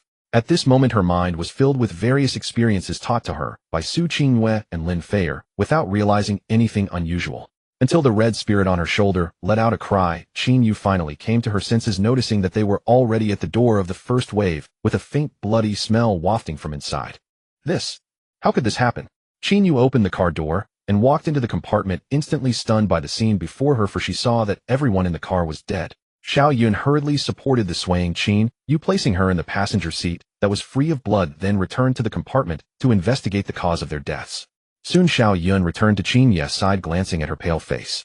After a moment's hesitation, he said, Sister Yu, judging by their wounds, Li Mingfei and the others were likely killed by Wang Man and her companions, and after killing them, Wang Man and the others chose to take their own lives. Li Mingfei was the male teacher who had previously been following Lu Xianbua, and Wang Man was the music teacher. Listening to Xiao Yun's words, Qin Yu closed her eyes, her fingers gripping the edge of her clothes tightly, taking a long while to slowly exhale. Wang Man. Her voice was soft as if afraid of disturbing something. Xiao Yun stood by without responding. After 10 seconds, Qin Yu reopened her eyes, her pale face gaining a hint of vitality, her gaze filled with complexity. She turned to look at the compartment, glancing at Wang Man and her companions who showed relief on their faces, and then at Li Mingfei and the others who were filled with fear. Slowly she spoke. Qi Ling, help me burn their bodies. Chirp chirp. Qi Ling flapped her wings a couple of times, flew to the back of the car, and with a small opening of her mouth, flames landed on those corpses. Although the inferno fire was fierce, the flames did not spread. After burning the bodies to ashes, it extinguished itself, transforming into wisps of blue smoke that gently drifted out the car door. Qin Yu watched quietly, her eyes reddening once more. At that moment, a message appeared on her panel, detected that you are the only remaining occupant of the current vehicle. The organizing unit has disappeared. You now have two choices. 1. Retain the vehicle and invite other passengers to board. 2. Exit the vehicle and join another. This vehicle will be scrapped automatically. Looking at the two options on the panel, Qin Yu decided without hesitation to choose option 2. Just then she seemed to suddenly remember something and turned to Xiao Yun. Xiao Yun, I'm going to scrap this vehicle, but I don't know what will happen afterwards, so before that I'll transfer the items in the public backpack to you to avoid them being lost. Alright, let's get out of the car first. After exiting, Qin Yu took out all the supplies from the public backpack, and Xiao Yun stuffed these supplies into his own backpack and the public backpack in batches. Looking at the already full backpack slots, Xiao Yun nodded at Qin Yu. Seeing this, Qin Yu no longer hesitated and directly chose option 2. Player chooses option 2. Vehicle Xianbua ID 36478 has been scrapped. Please join a new vehicle as soon as possible. At the same time, a line of information also appeared on Xiao Yun's panel. Detected a scrapped vehicle. Do you want to dismantle it for materials? Dismantle it, of course. However, before dismantling, Xiao Yun first opened the vehicle upgrade module and selected the vehicle expansion option. Basic expansion material requirements would 3,000 black iron grade iron blocks, 1,000 brass grade iron blocks, 500 black iron grade steel, 500 brass grade steel, 250 black iron grade parts, 700 brass grade parts, 300 black iron grade leather. Upgrade effect expands the width by 1 meter on each side, increases the length by 5 meters, and adds 5 slots to the public backpack. Upgrade time 60 seconds.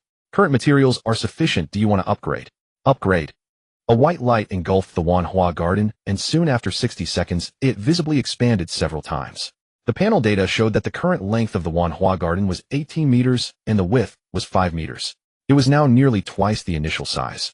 Of course, this was just the first step. Next, he opened the in-car facilities and found a new facility, vehicle storage room. Material requirements would 800 black iron grade iron blocks, 400 black iron grade steel, 200 black iron grade parts, 170 black iron grade leather, 200 basic energy core 10. Construction effect generates a storage room inside the car that is 2 meters long, 1 meter wide, and 2 meters high, with an internal storage space of 333, and the time for goods in storage to change state is extended. Live creatures cannot be stored.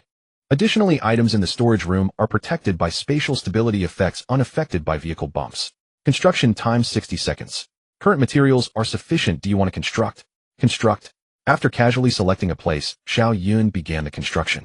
Taking this time, Xiao Yun finally looked back at the scrapped Xianbua, selecting to dismantle it on the panel. Dismantling begins. Countdown 60 seconds. After making the choice under the gaze of Xiao Yun and Qin Yu, the Xianbua suddenly emitted a burst of blue light that enveloped it, and then the blue light grew stronger, obscuring the appearance of the Xianbua. Finally, the light dissipated, and the Xianbua vanished, turning into materials in Xiao Yun's backpack. Alright, now that your vehicle is gone, are you ready to board my stolen vehicle? Qin Yu, who initially had complicated feelings, couldn't help but laugh upon hearing this. Okay, then I will reluctantly board your vehicle. Let's go. Without saying another word, Xiao Yun took Qin Yu's little hand and walked towards the Wanhua garden. Just as the two reached the car door, it was opened from the inside, and a wave of warm air hit them. Under Qin Yu's surprised gaze, Xiao Yun led her into the compartment. As soon as they entered, a burst of warm cheers and applause erupted inside the car. Welcome back, Teacher Qin. Welcome, welcome, warmly welcome. Welcome, welcome, warmly welcome. Everyone. Looking at the smiling students before her, Qin Yu couldn't help but feel her eyes moisten. Alright, if we keep going, sister, you will really cry. At this moment, Xiao Yun stepped forward and calmed the crowd, smiling as he said, Brother Xiao Yun, do you think only Teacher Qin wants to cry? We want to cry too. At this moment, Wang Mingming rubbed her eyes and said with a husky voice, Perfect timing, Mingming. You introduce the car to Sister Yu while I adjust the layout. No problem, guarantee to complete the task. Wang Mingming patted her chest, walked to Qin Yu's side, and hugged her tightly, rubbing her head against Qin Ye's chest. Teacher Qin, I missed you so much. Not knowing how to respond to the sudden embrace Qin, you could only reach out to rub Wang Mingming's head. I miss you. At this moment, Xiao Yun adjusted the seats on either side into 3 rows, and due to width the driver's seat, was moved to the center with a chair placed on each side. After the seating arrangement was completed, everyone took their seats in succession. Chen Mian returned to the driver's seat and started the vehicle. At this time in the compartment, everyone was gathered around Qin Yu, or rather around Qi Ling, occasionally reaching out to touch its little bird head. Qi Ling was also very happy. Although most of them were not as large as its owner, it discovered a gigantic mountain peak, the terrifying scale, making it fantasize about how comfortable it would be to sleep on top of it. Teacher Qin, the rooms in our carriage are designated for resting: 2 toilets, a shower room, and a newly repaired. Do you actually have a shower room? Yes, Teacher Qin. You must be feeling uncomfortable after not showering for a few days. We specifically left water for you so you can take a nice shower now and pick a new outfit from the public backpack. You will definitely dazzle Xiao Yun. Mingming, what are you saying? Qin Yu felt her cheeks flush at Wang Mingming's unabashed words, and she reproached her. Isn't Teacher Qin charming right now?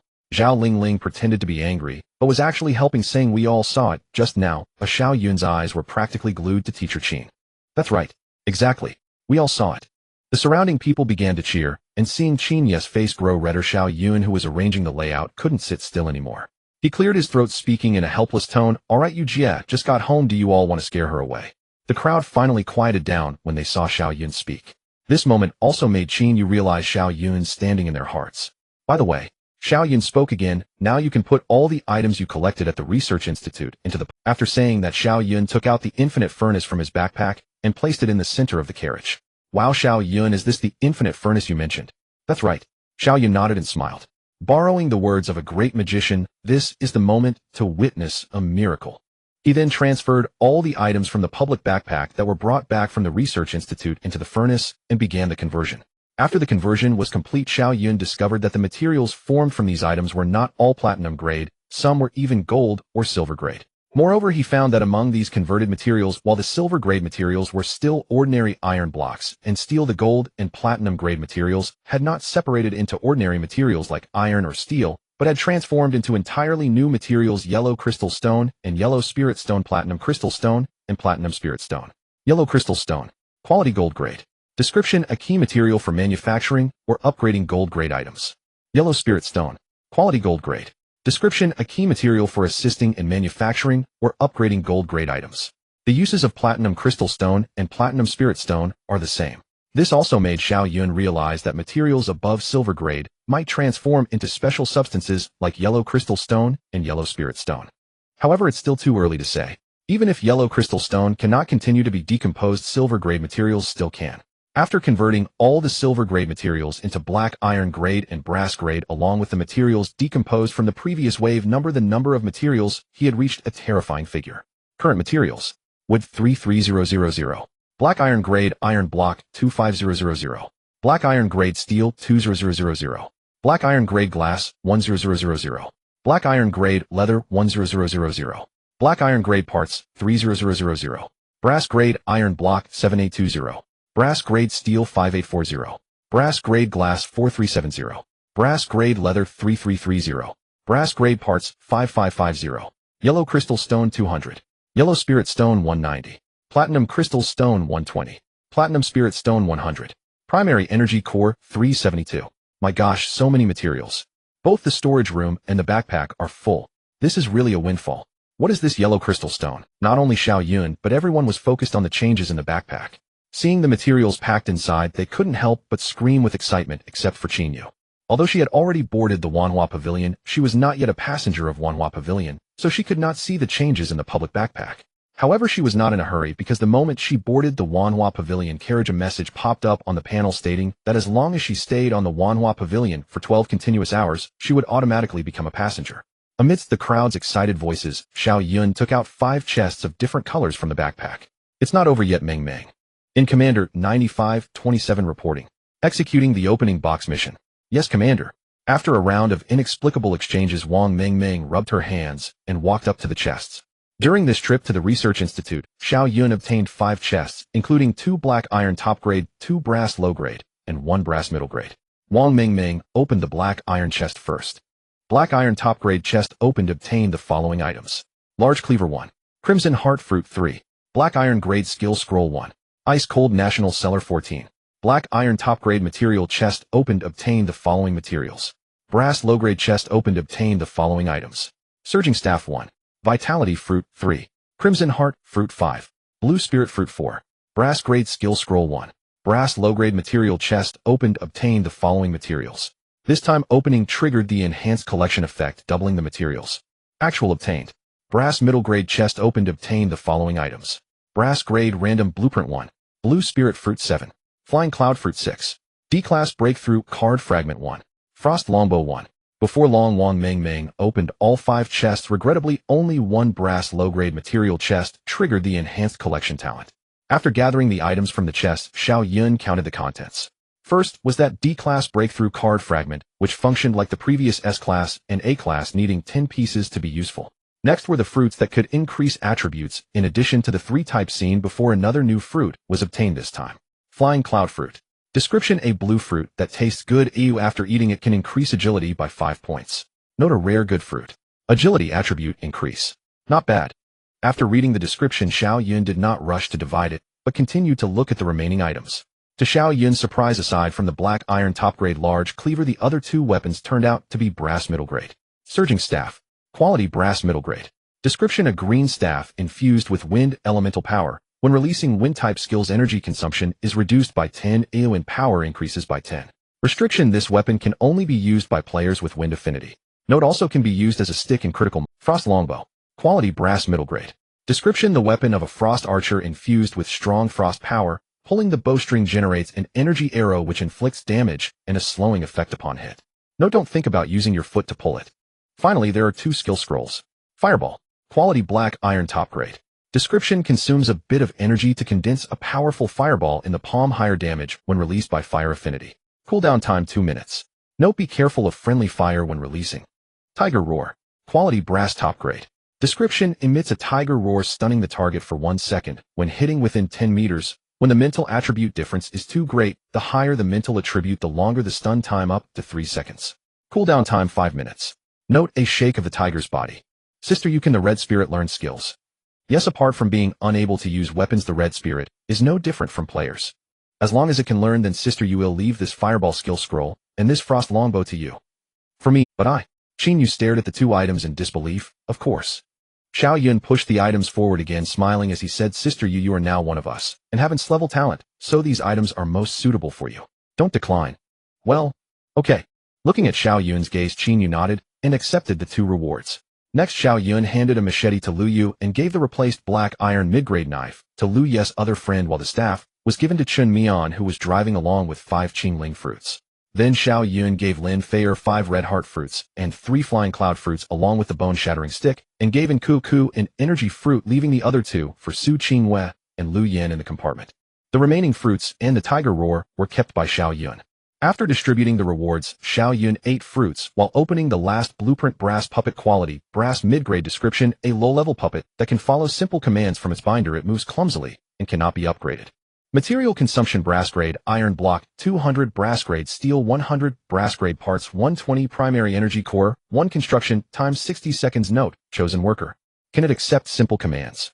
Driving should be a simple command. Just hold the steering wheel and step on the gas pedal right. As soon as Xiao Yun saw this puppet, the first thought in his mind was to have it drive. That way he could save a lot of effort. So Xiao Yun immediately began to create the puppet, also repairing the previous attack position blueprint. After 60 seconds, the puppet was completed, and everyone looked curiously at the more than 2 meter tall yellow iron lump before them. Ding ding ding. Lin Feier reached out and knocked on the puppet's outer shell, looking at Xiao Yun with some doubt. Can this thing drive? I don't know, let's just try it. What if it works? With that, Xiao Yun looked at the puppet and first gave it some simple action commands. Turn left 3 circles, turn right 3 circles, twist its neck, wiggle its butt, jump high, raise its legs, and so on. In the end, he found that the puppet had no self-awareness and could only perform actions based on commands. This meant that after completing the action of holding the steering wheel and stepping on the gas, it would stay in that position until a second command was given. Thus, the plan to have the puppet drive fell through. At that moment, the attack position was also completed. Everyone heard a noise from the top of the vehicle, and then a staircase leading directly to the roof suddenly appeared inside the vehicle. Xiao Yun walked up the stairs to the roof and found himself in a circular position, which indeed, as described, was unaffected by the external environment. He remembered that iron lump and called it up. Alright, from now on your task is to stand here for 24 hours, guarding your post. Do you understand? Not speaking means you agree. Here's a submachine gun for you to guard our position, Comrade Puppet.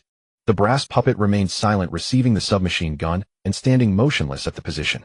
This spirit of selfless dedication deeply moved Xiao Yun. He then returned to the vehicle to continue his upgrade plan. Shower room, 2 upgrade materials with 2000 black iron grade iron block, 800 brass grade iron block, 100 black iron grade steel, 400 brass grade steel, 350 brass grade leather, 300 black iron grade parts, 470 brass grade parts, 270. Primary energy core, 5 upgrade effect. Expand the internal structure of the shower room, add 1 shower device, and increase the daily water storage capacity to 80 liters with a maximum capacity of 150 liters. And a circulation efficiency of 75. Upgrade time 60 seconds. Current materials are sufficient. Do you want to upgrade? Anti-collision guardrail quality brass mid-grade material requirements brass grade iron block 400 brass grade steel 200 brass grade parts 80 description. The strength of the guardrail is further enhanced and spikes grow on the surface of the guardrail, capable of easily piercing mid-grade beast monsters while in motion. Vehicle body reconstruction 3 material requirements black iron grade iron block 1000 black iron grade steel 500 brass grade iron block 300 brass grade iron block 150 black iron grade parts 700 brass grade parts 240. Vehicle body reconstruction 4 upgrade effect comprehensive enhancement of the vehicle's resistance to collision and impact, turning the vehicle body into a brass color. Window reconstruction 2 window reconstruction 3 upgrade effect further enhancement of impact resistance. Tire reconstruction 2 tire reconstruction 3 upgrade effect further enhancement of pressure resistance and wear resistance. Power acceleration 4 power acceleration V power acceleration 6 upgrade effect enhances engine power, increasing the maximum speed by 10 km/h. Primary compartment advanced compartment primary bedroom material requirements with 2000 brass grade iron block 900 brass grade steel 450 brass grade leather 500 brass grade parts 420 brass grade glass 100. Primary energy core 3 upgrade effect expands the internal area of the room, adds a few living facilities, and upgrades the bed to a double bed, further accelerating the recovery of energy. Prerequisite must build advanced compartment already completed. Upgrade time 60 seconds. Current materials are sufficient. Do you want to upgrade? Upgrade. With a series of upgrade prompts, the entire flower garden was enveloped in continuous white light. Everyone glanced at the severely depleted materials in their backpacks, and then looked at Xiao Yun, who was preparing to brew tea, unable to help but swallow. This is too crazy. Yeah, but looking at the changes in the vehicle, it feels so refreshing. Amid their murmurs, Xiao Yun skillfully brewed a cup of brown sugar ginger date tea and stepped into the compartment.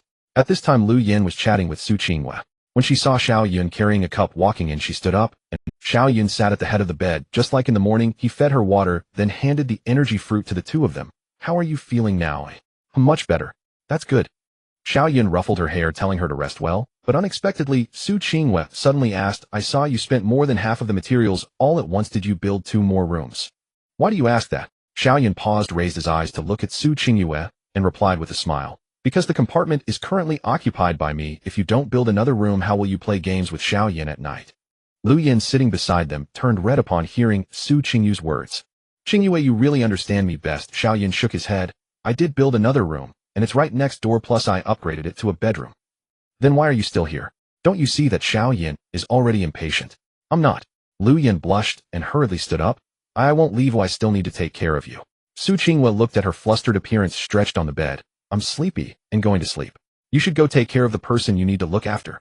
At the same time, Xiao Yun also stood up, holding Lu Yan's hand as he walked. Let's go, Xiao Yun. We shouldn't disturb Qingyu's rest. Now I'm giving you a new task. Go to the bedroom and take care of me. Damn, I miscalculated the time. The bedroom isn't finished. Xiao Yun stepped out of the compartment, glanced at the house, still emitting a pale glow, and slapped his forehead. In that case, I'll return to my seat first.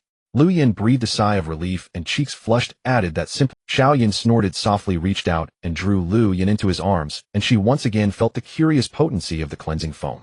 In a single word, soothing.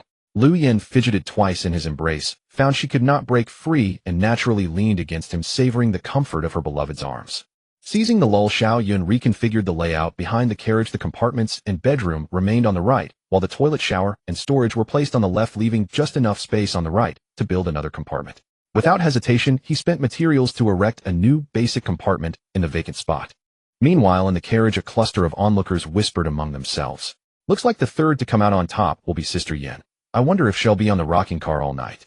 From what I can see, the upgraded Wanhuating has become far more stable in every way. Oh, I doubt the rocking car will be possible. Ah, that means we lose all sense of participation. That's the best you can do. And you have the nerve to say that.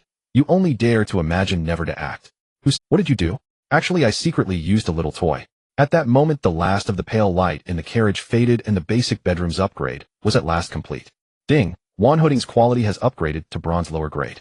All passengers receive 1 to every attribute, and an additional driver slot has been granted. Hearing the notification ring in his mind, Xiao Yun's heart lifted. Another driver slot meant less pressure for Chun Mian and the others. He immediately spoke up in the carriage. Everyone settled down for a moment. I have something to say.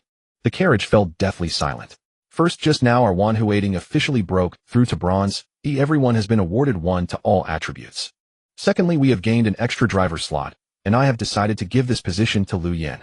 Huh, madame. On hearing her name, Lu Yan, who had been nesting in Xiao Yun's arms, froze. She lifted her head, eyes wide with astonishment. That's right, it's you. So you don't want to be my driver? Of course not. Lu Yan quickly protested. It's just that. I have a license, but I haven't driven much. So what? Xiao Yun held her and spoke casually. You know the situation. Oh, just treat it like a real-life racing game. Drive with confidence. Lu Yan, seeing his tone, no longer refused and agreed. Xiao Yun immediately assigned the driver slot to her. Assignment successful. Current drivers Su Qingyue, Lin Feier, Chun Mian, Lu Yan. Lu Yan received the notification that she had become a driver. With the driver positions settled, Xiao Yun glanced at the newly upgraded bedroom and continued, one more thing, I have built 2 more rooms, a bedroom and a basic compartment. From now on, the bedroom and the superior compartment will be occupied by me and the drivers. The remaining basic compartment is for everyone to use. Work out the roster yourselves. Just don't start fighting over beds. The carriage erupted in cheers. Long live Xiao Yun. Smiling at their excitement, Xiao Yun turned to the blushing Lu Yan in his arms and said, Xiao Yun, now that the bedroom is finished, isn't it time for you to continue your task? At that, Lu Yan's ears flushed crimson. She buried her face in his shoulder and did not utter a word. Seeing her like that, Xiao Yun's lips curved. He hooked her legs with his left hand, lifted her, and carried her toward the bedroom under everyone's gaze. Once the bedroom door shut, the formerly roused crowd fell silent, a trace of envy in their eyes. Qin Yu, holding Qi Ling, stared at the closed door and could not help recalling the scenes from the institute.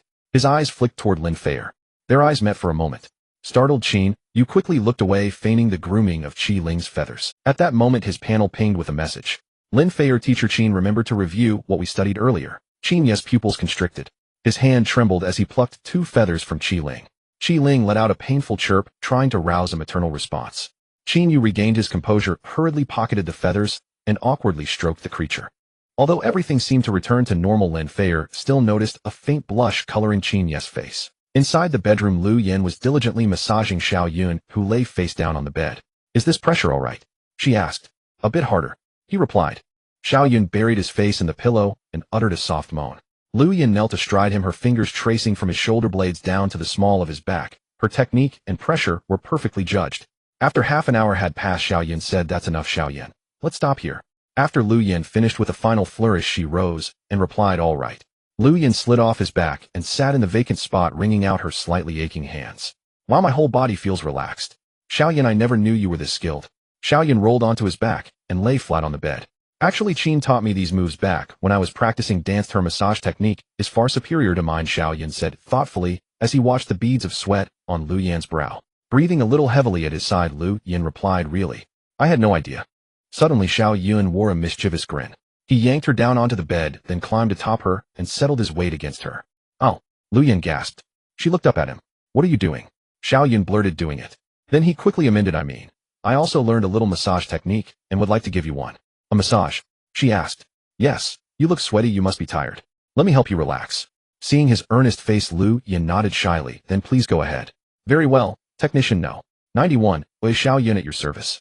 He rubbed his hands and produced a playful, almost lost art of massage, gentle gathers, slow twists, smoothings, and precise plucks. Miss Lu, would you like to extend your session? We can also provide special services. Yes, extend please. How long had passed? Lu Yan stirred faintly, her eyelids fluttering open. Instinctively, she twisted her body, only to be met with a searing ache as though every bone and sinew had shattered. Especially there, a lingering tender numbness escaped her lips in an involuntary soft moan. Xiao Yun, you're awake. A familiar voice brushed against her ear. Lu Yan frowned and turned her head, only to meet a bare, sun-warmed chest. Lifting her gaze, she found Xiao Yun's face hovering above her, eyes crinkled with that unmistakable, mischievous grin. Only then did she realize she was resting her head upon his arm nestled deep within his embrace. And with that awareness, fragments of memory, those from just before sleep, began drifting back clear and vivid. It began with her massaging him. Then he insisted on returning the favor. Their hands wandered closer, garments slipped away layer by layer, until finally, as the full fevered recollection of those hours-long entanglements flooded her mind, Lu Yan's cheeks blazed crimson, so fiercely her earlobes burned scarlet. Xiao Yun gazed down at her, watching the flush bloom across her face like spilled vermilion ink. A subtle curve lifted his lips as he raised a hand and gently pinched her cheek. "So, you remember?" "No, I remember nothing." Her body trembled, she squeezed her eyes shut, but panic and bashfulness shimmered too brightly to conceal.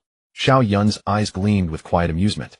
Beneath the quilt his form shifted subtly, causing the fabric to swell once more. "Ah, I see. Since you don't recall, shall I help refresh your memory? Come now, wrap your legs around my waist." "No need." Lu Yan sensed the movement beneath the covers, and snapped her eyes open. Gazing up at Xiao Yun, whose eyes shimmered with liquid warmth, she whispered, voice trembling with shy sweetness. "No need. I remember." "Good. Then tell me, what did you call me earlier?" He held her close, refusing to relent. Her face flushed deeper still as she stammered. I do. Say it.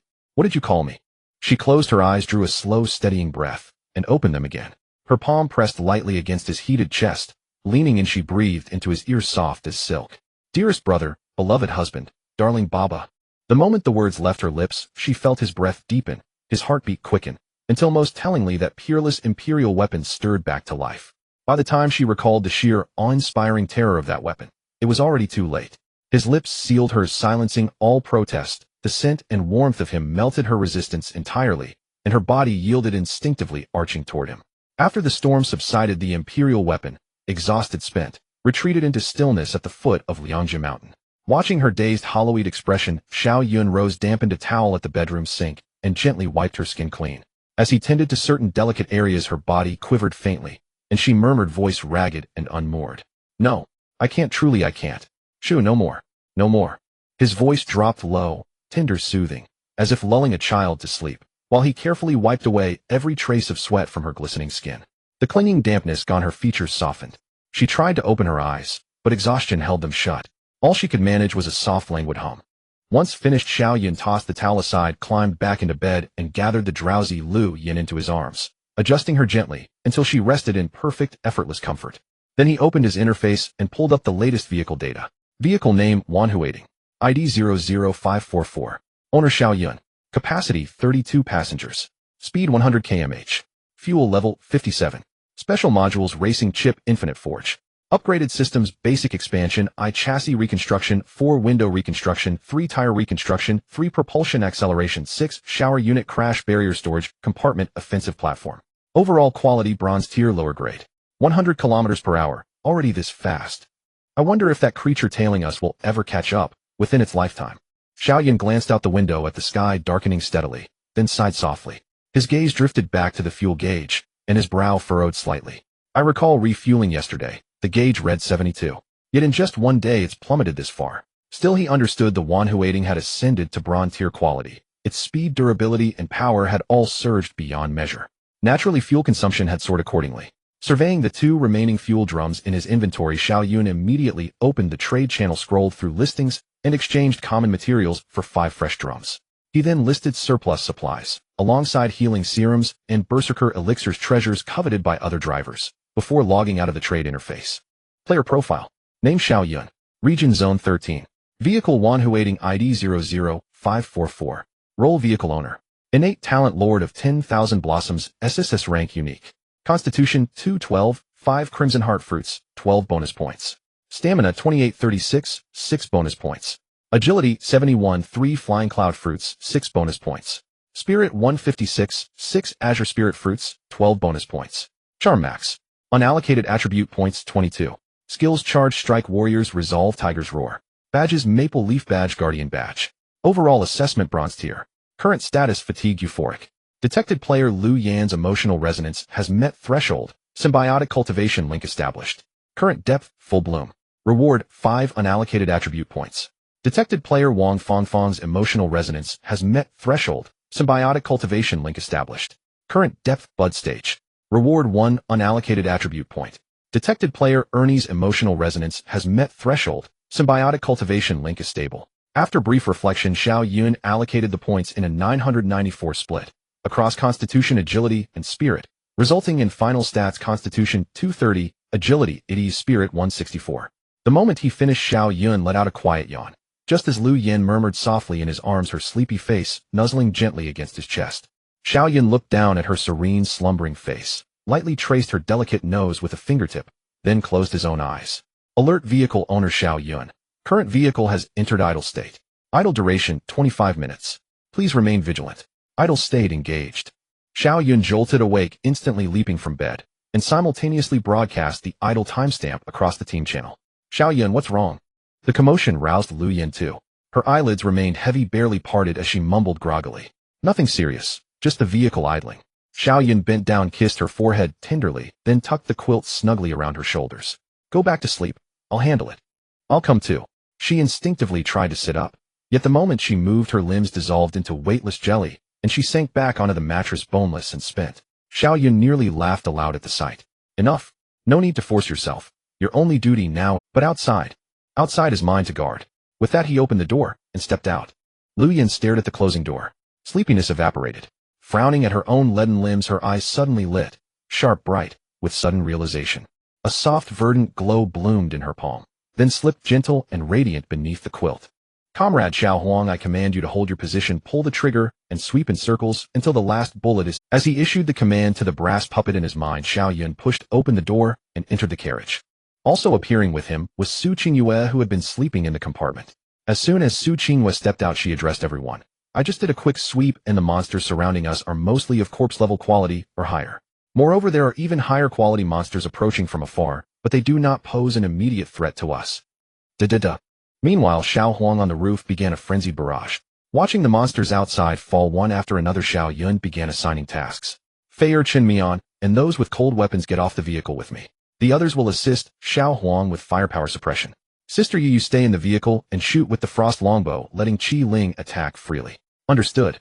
After their training in Dubi village, everyone's responsiveness had improved significantly.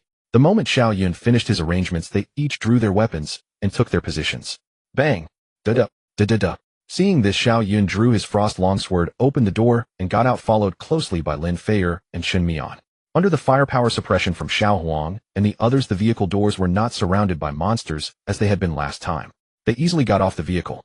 Feier, Chen Mian, let's each take a few people to hunt monsters. Be careful. Okay. The two nodded and led a few girls towards the front of the vehicle and the other side.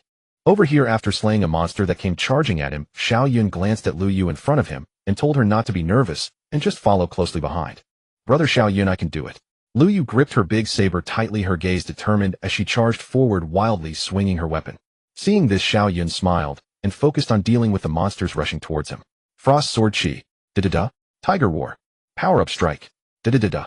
After more than 10 minutes of battle, despite Xiao Yun, Lin Feier, and Chen Mian fighting fiercely, the number of monsters continued to surge, and their quality was gradually rising. Gradually, everyone began to sustain various degrees of injuries. Some ordinary wounds were bearable, but certain monsters like the corrupted corpses which carried toxins inflicted wounds that forced even Lin Feier to retreat to the carriage to receive treatment from Lu Yin, who limped out from the bedroom. At this moment, only Xiao Yun, who possessed the Wanhua body with superior healing and toxin resistance, and the mage Chen Mian hiding behind him along with Qi Ling flying above, remained outside. A few minutes later, Lin Feier got off the vehicle and walked over to Xiao Yun, while Su Qingyu's voice came from behind. Xiao Yun, 3 low-quality brass-shelled zombies are advancing towards you. As long as we kill them, tonight's crisis will be mostly over. Xiao Yun swung his sword to decapitate several wandering corpses beside him. Raising his eyes, he saw 3 heavily armored monsters charging towards them amidst a throng of creatures. Xiao Yun took a deep breath. Continuous battles had made him somewhat fatigued, yet his spirit remained high. While fighting, he told Lin Feier and Chen Mian, when they charge over, I will control them. Be ready with your big moves, release them as soon as they freeze. Understood? Understood. The 2 women nodded in acknowledgement. Gazing at the skills that had cooled down on his panel, Xiao Yun fixed his eyes on the 3 zombies, eager to tear them apart, exhaling a puff of white breath. In the previous battle, Xiao Yun had utilized all his skills except for the will of the duelist. He discovered that the Tiger Roar and Frost Sword Chi control skills could actually complement each other. The Frost Sword Chi had a bit of a wind-up when used, making it easy to dodge against long-head monsters, whereas the Tiger Roar had no wind-up and could be unleashed immediately. Thus he concluded that during actual combat he could initiate with the tiger roar to hold them down, then follow up with a frost sword chi, and finally execute a power-up strike. This way not only would the control time be extended, but the damage could also be maximized. I am truly a genius. As this thought flashed through Xiao Yun's mind, he opened his mouth and let out a tiger roar towards the front. Roar! The deafening roar stunned the 3 armored zombies and the surrounding monsters, and immediately after Xiao Yun slashed with his frost longsword, sending a crescent-shaped sword chi shooting towards them. As expected, the frost sword chi successfully hit, freezing them in place. Attack! While charging his power, Xiao Yun shouted for Lin Feier and the others to strike. Void Slash. Spiral Wind Blade. Chi-Ling Fireball. In an instant, palm imprints, wind blades, fireballs, and ice arrows all surged towards the 3 frozen statues. Families watching on the screen, do you think we still have a way out? Boom.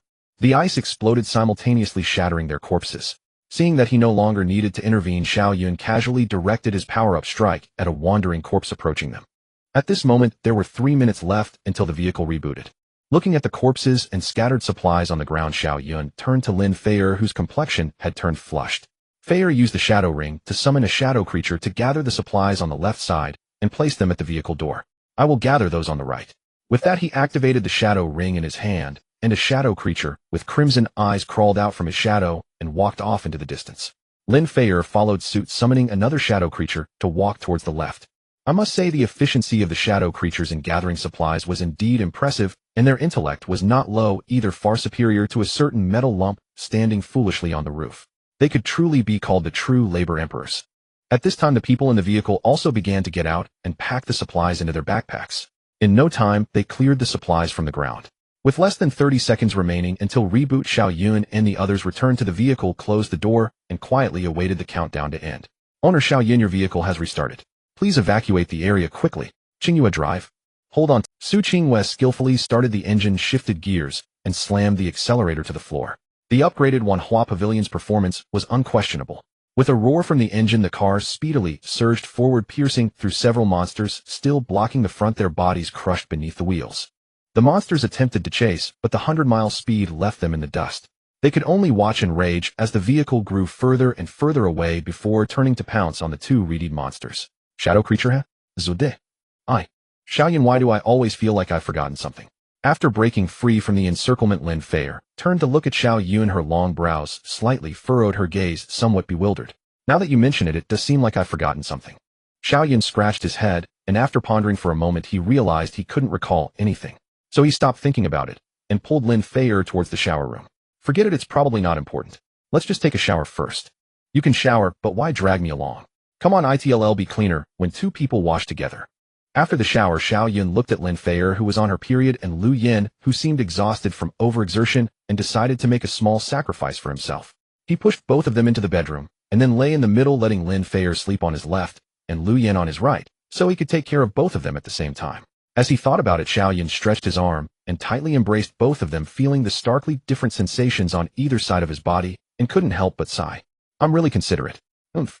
Hearing Xiao Yun's words, Lin Feier let out a soft hum from her throat. However, at that moment, she was already exhausted from Xiao Yun's teasing in the shower, and could only gently pinch his waist with her hand before closing her eyes. On the other side, Lu Yin was quietly curled up in Xiao Yun's embrace. Having just lost her virginity, her body was already weak. Although she had saved herself with her talent, the subsequent treatment for Lin Feier and the others had nearly drained her remaining energy.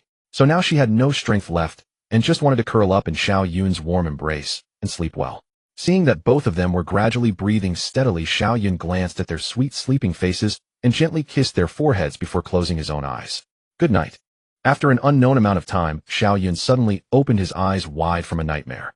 In his dream, he was caught by 2 octopuses and dragged into the sea, unable to escape, no matter how hard he tried.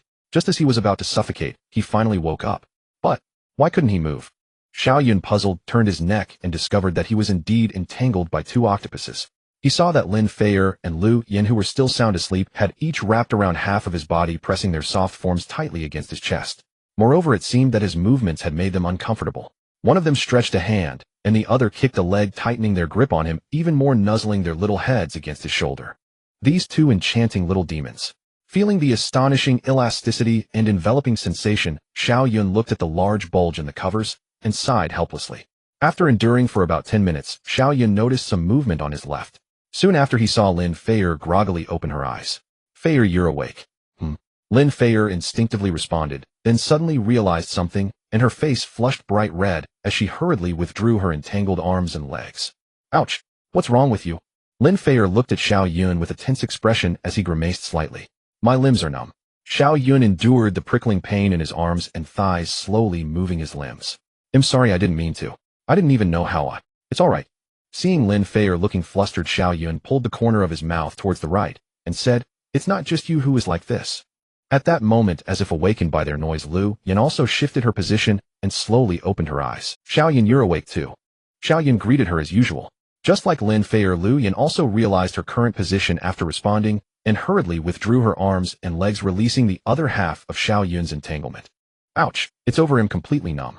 Feeling the prickling pain in his limbs, Xiao Yun felt like crying without tears. Lin Feier couldn't help but laugh, and Lu Yun, who was initially filled with apologies, couldn't hold back her laughter upon hearing Lin Feier's giggle. I'm sorry, hee ouch. Alright, if you want to laugh, then laugh. Looking at Lu Yun, who was covering her mouth and shaking with laughter, Xiao Yun grinned and shook his left arm helplessly. Who told you to insist on sleeping in the middle and said you wanted to take care of us? You asked for it. Lin Feier poked him on the arm and then lay back down on the bed. But thanks to you being a human pillow, I slept really well last night. I did too, Lu Yun chimed in from the side. I slept really well. Is that so? But now I'm feeling really... As the numbness faded, Xiao Yun once again felt the fullness below his tone, somewhat resentful. You two ignited the fire early in the morning, and now just leave me hanging. This. The two girls stared at the bulge in the covers, feeling somewhat at a loss. My period came, so it's inconvenient. Lin Feier immediately replied. Seeing this, Xiao Yun turned to Lu Yun. Xiao Yun, you will help me, right? Lu Yun lowered her head, not daring to look at him. I need to go to the bathroom. Suddenly Lin Feier let out a strange cry, threw on a piece of clothing, and covered her stomach as she walked out of the room. With a bang, the door closed again. Regardless of whether Lin Feier did it on purpose or genuinely needed to go to the bathroom, now the room was left with only Xiao Yun and Lu Yun. After her good friend left, Lu Yun seemed to relax, her tense body loosening up. Then she looked up at Xiao Yun and said, He'll help you. 15 minutes later, Lin Feier still hadn't returned. Lu Yun rinsed her mouth, prepared to get dressed, and Xiao Yun also put on his pants, splashed some water on his face at the sink, tidied up a bit, and pushed the door open to go out. Good morning, brother Xiao Yun. Good morning. After greeting the girls in the carriage, Xiao Yun scanned around, but didn't see Lin Feier, so he asked the girl next to him, Where's Feier? Not in the bathroom anymore. Sister Feier came out of the bathroom a long time ago, and is now lying in the compartment. I see. Xiao Yun nodded. Meanwhile, Lu Yun also came out of the bedroom, walked to the driver's seat, and swapped places with Su Qinghua. Su Qinghua glanced at her rosy lips, but said nothing. After taking a cup of hot water, she headed towards the compartment. Xiao Yun stopped her, took her hand, and pushed Su Qinghua back into the bedroom, telling her to rest well there, and that he would bring Lin Feier back later to keep her company. After saying that, he went out. In less than a minute, he returned carrying Lin Feier, settled her on the bed, went out to brew 2 cups of brown sugar water, set them beside them, and tucked them in before pushing the door open and leaving. Back in the carriage, he sat beside the driver's seat, watching Lu Yun, who was new to driving, while opening his backpack to check the haul from last night. After a cursory glance, Xiao Yun instructed Wang Mingming to open the several boxes in the communal backpack. Wang Mingming immediately jumped up excitedly from her chair, ran to the aisle, retrieved the boxes, and began to open them one by one. Perhaps due to the low grade of the treasure chests, or some other reason, this time the chests contained only some ordinary food and materials, along with a few black iron grade rifles and several hundred rounds of ammunition. The only special items were 2 red heart fruits, 3 qingling fruits, and 3 feiyan fruits. After some thought, Xiao Yun decided to eat the fruits himself to further enhance his strength, for he had a strong feeling that during the upcoming day of slaughter, formidable monsters would emerge. Thus, in a swift motion, Xiao Yun stuffed all the fruits into his mouth, and his attribute panel was updated to reflect a physique of 240, agility of 95, and spirit of 179. After finishing the fruits, Xiao Yun provided some Hansen guidance to Lu Yan's driving skills until she could no longer tolerate it, and pushed him away. He then quietly sat back in his chair and opened the regional channel to see what preparations everyone was making on the last day before the day of slaughter. Regional Channel District 13. Preparing for trade. What preparations can there be? Last night a fire broke out, and I used up all the materials I had painstakingly gathered, injuring several companions in the process. Forget about the day of slaughter, I'm not even sure I can survive tonight. Exactly, it's either hiding from monsters or on the way to hide from monsters all day. We barely gather anything during the day, only to consume it all at night. Thankfully, we haven't encountered a fire yet, otherwise we'd be done for. What luck you guys have. Not a single fire yet. You're not one. Are you short on people in your vehicle? I have a... Hey there, I'm AD. Image of a big D pose. Sorry everyone, our vehicle owner said no recruiting, he believes it will disrupt the feng shui. What nonsense feng shui? It's just a bunch of people hanging on by a thread. That big D girl come to our vehicle. Our exploding sky gang is ranked 5th in the region. 5th place, that's strong. Big shot, are you still recruiting? I can bring our entire vehicle to join you. What's the fuss? It's just 5th place, it can't compare to Big Brother Xiao Yun.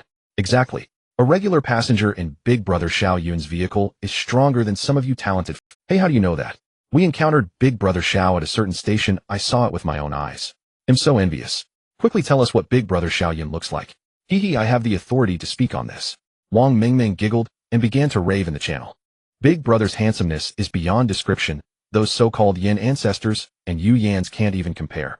Only the legendary readers with an immortal demeanor could barely surpass him. Not only that, if it's a female, the moment she sees Big Brother Xiao Yun, she will be completely captivated. Is it really that exaggerated? Are there any friends from Wanhuating? Can someone secretly take a picture of Big Brother and share it? Seeing someone in the channel actually questioning Wang Mingming, and Zhao Lingling immediately wanted to speak again. At that moment, a cough interrupted the two of them.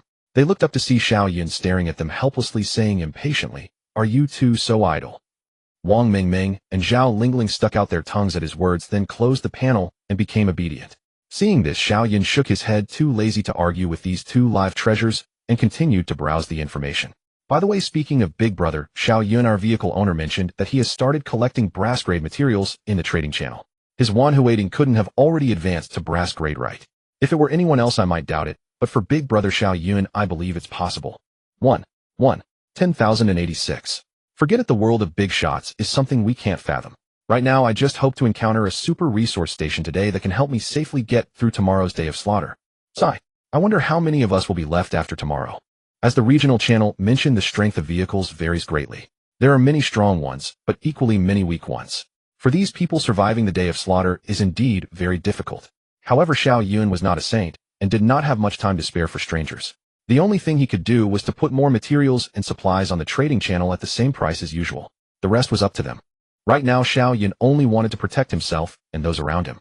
With that thought, Xiao Yun suddenly turned his head to look at the cabin, where Wang Mingming and Zhao Lingling were playing around. Qian Xiaoman was eating chips, Lu Yu was chatting with Jiang Li, Wang Huilin, and others, while Qin Yu was leaning on her chair feeding red spirit materials.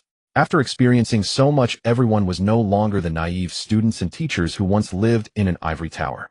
Now Wanhuating could be considered a competent team. This isn't right. Wang Mingming glanced at the darkening sky outside and finally couldn't hold it anymore, saying, "The sun is about to set." Besides picking up a few black iron treasure chests on the road, we haven't encountered a single station today. After Wang Mingming finished speaking, the others in the vehicle began to chatter as well. Exactly. This is too strange. I just checked the regional channel a moment ago, and no one mentioned that they hadn't encountered a station today.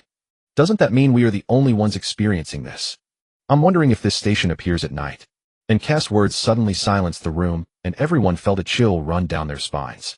Alright, stop scaring yourselves. The sun hasn't set yet. Maybe we'll encounter a station soon. Next to Xiao Yun, Su Qingyu's voice suddenly rang out, calming everyone's fears. On the other side, Lin Feier crossed her arms and snorted. What's there to be afraid of? What's wrong with the night? We've seen monsters before, it's not like there are really ghosts, right? However, as soon as Lin Feier finished speaking, a familiar notification sound echoed in everyone's minds. Passengers of Wanhuating, please note that the vehicle will arrive at the next station, Hanin Village, in 10 minutes. Clatter. It wasn't until Qian Xiaoman's bag of chips fell to the ground that the silence in the cabin was broken. Everyone came back to their senses, and their expressions immediately turned grim. No way. We actually encountered a station at this time. Hanin Village sounds eerie. Is there really a ghost? Not sure, but with monsters around, I wouldn't be surprised if there were ghosts too. No, I'm afraid of ghosts. The smaller and more timid Qian Xiaoman turned pale at the thought of possible ghosts inside, and quickly looked to Su Qingyue. Sister Qingyue, please tell me what's the situation in that village. Bang. Qian Xiaoman fell directly from her chair.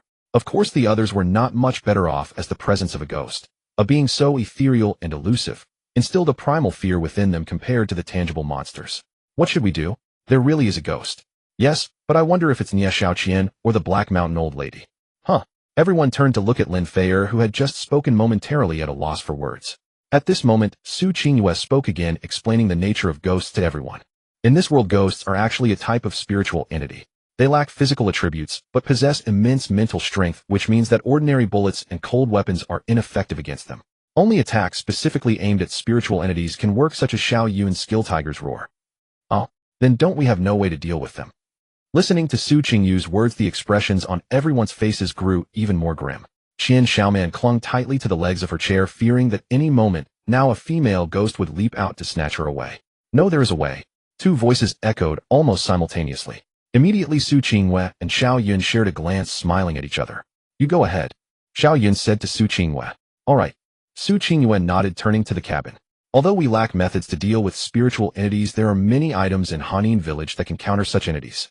As long as we can obtain those items, spiritual entities will no longer be a threat.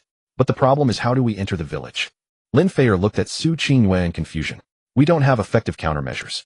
Are we supposed to rely on our mental attributes to withstand it? Such words made it seem that apart from Xiao Yun and Qin Mian, none of us would survive. The others nodded in agreement with Lin Feier's words. After all, apart from Qin Mian and Xiao Yun, who were both mages, the mental attributes of the others were only added through full attribute rewards and were not substantial. Who said we have to enter the village? Unexpectedly, Su Qingyue smiled mysteriously. In fact, there is someone on this vehicle who can be immune to spiritual entity attacks. Really? Who? Upon hearing this, everyone's eyes lit up, looking around to guess who it was. Is it Brother Xiao? No, it's not Brother Xiao Yun. I guess. It's Qi Ling. Chirp A. Qi Ling, who was nestled in Qin Ye's arms, absorbing material energy, raised its little head in confusion. No. Qin Yu gently shook her head while petting the little bird in her arms. Qi Ling's hellfire does have a certain suppression effect on spiritual entities, but it cannot immunize against their attacks. Then who is it? Everyone looked bewildered. Lin Feier was deep in thought, when suddenly she looked up sharply at Su Qingyue. Could it be? And pointed upwards. Exactly. Su Qingyue nodded. It's Xiao Huang. Xiao Huang. Is that the puppet? Only then did everyone recall that there was a puppet named Xiao Huang standing guard on the roof of the car, understanding why Su Qingyue said so. Because the puppet had no mental attributes, the attacks from spiritual entities were indeed ineffective against it. I didn't expect Xiao Huang to have such usefulness beyond just standing guard. I will never say it's useless again. Wang Mingming looked up at the roof of the car, the fear in her eyes dissipating, significantly replaced with a hint of joy. Qian Xiaoman also released her grip on the chair, getting up from the floor, brushing off the non-existent dust on her clothes, her face regaining some color. Meanwhile, the sky grew even darker, the sun's last rays about to fade. A fork in the road appeared ahead, just like the last time they went to Dubi Village. Without a second thought, Xiao Yun turned right towards the sign for Hanin Village. Whether it was psychological or not, even though the vehicle was equipped with a temperature control system, the moment the Wanhua Pavilion turned into the fork, everyone involuntarily shivered and rubbed their arms as if it had really become colder. Strangely, the monsters that would typically appear on the road after dark vanished after Xiao Yun turned onto this path. This series of oddities almost made Qian Xiaoman, who had just regained a bit of confidence, fall again. Fortunately, a nearby girl steadied her in time. Xiaoman, don't be afraid. With Brother Xiao Yun here, we will definitely be safe. Qian Xiaoman nodded shakily. Due to the poor visibility at night, it wasn't until they were almost at the village entrance that they could see through the car window the dark village devoid of any light. Attention passengers of Wanhua Pavilion, we have arrived at the stop Hanin Village. Unlike the previous Dubi Village, which cut off the road, Hanin Village appeared on one side of the road, like an ordinary stop, meaning Xiao Yun could actually just drive away from this stop. However, he still parked the car at the entrance of the village, gazing at the ominous village. On my head. It hurts. Suddenly a chorus of exclamations filled the cabin. Xiao Yun turned his head to see everyone in the cabin clutching their heads in pain. Everyone's mental attributes are too low. Quickly close your eyes and stop looking at the village. Su Qingyue, who was enduring the headache while perceiving the information from the village, quickly closed her eyes and spoke to everyone. Upon hearing this, Xiao Yun immediately reached out and gently massaged Su Qingyue's throbbing temple. After a moment, Su Qingyue opened her eyes, her previously furrowed brow relaxing. All right, I'm fine now. Then taking a deep breath, Su Qingyue said to Xiao Yun, there are many spiritual entities in this village, and their levels vary greatly. The lowest are low-grade corpse-level entities, while the highest are high-grade beast-level entities with mental attributes of 340 points. It's quite dangerous. But don't worry, they can't leave the village, so as long as we don't enter and don't look directly at them, we will be fine.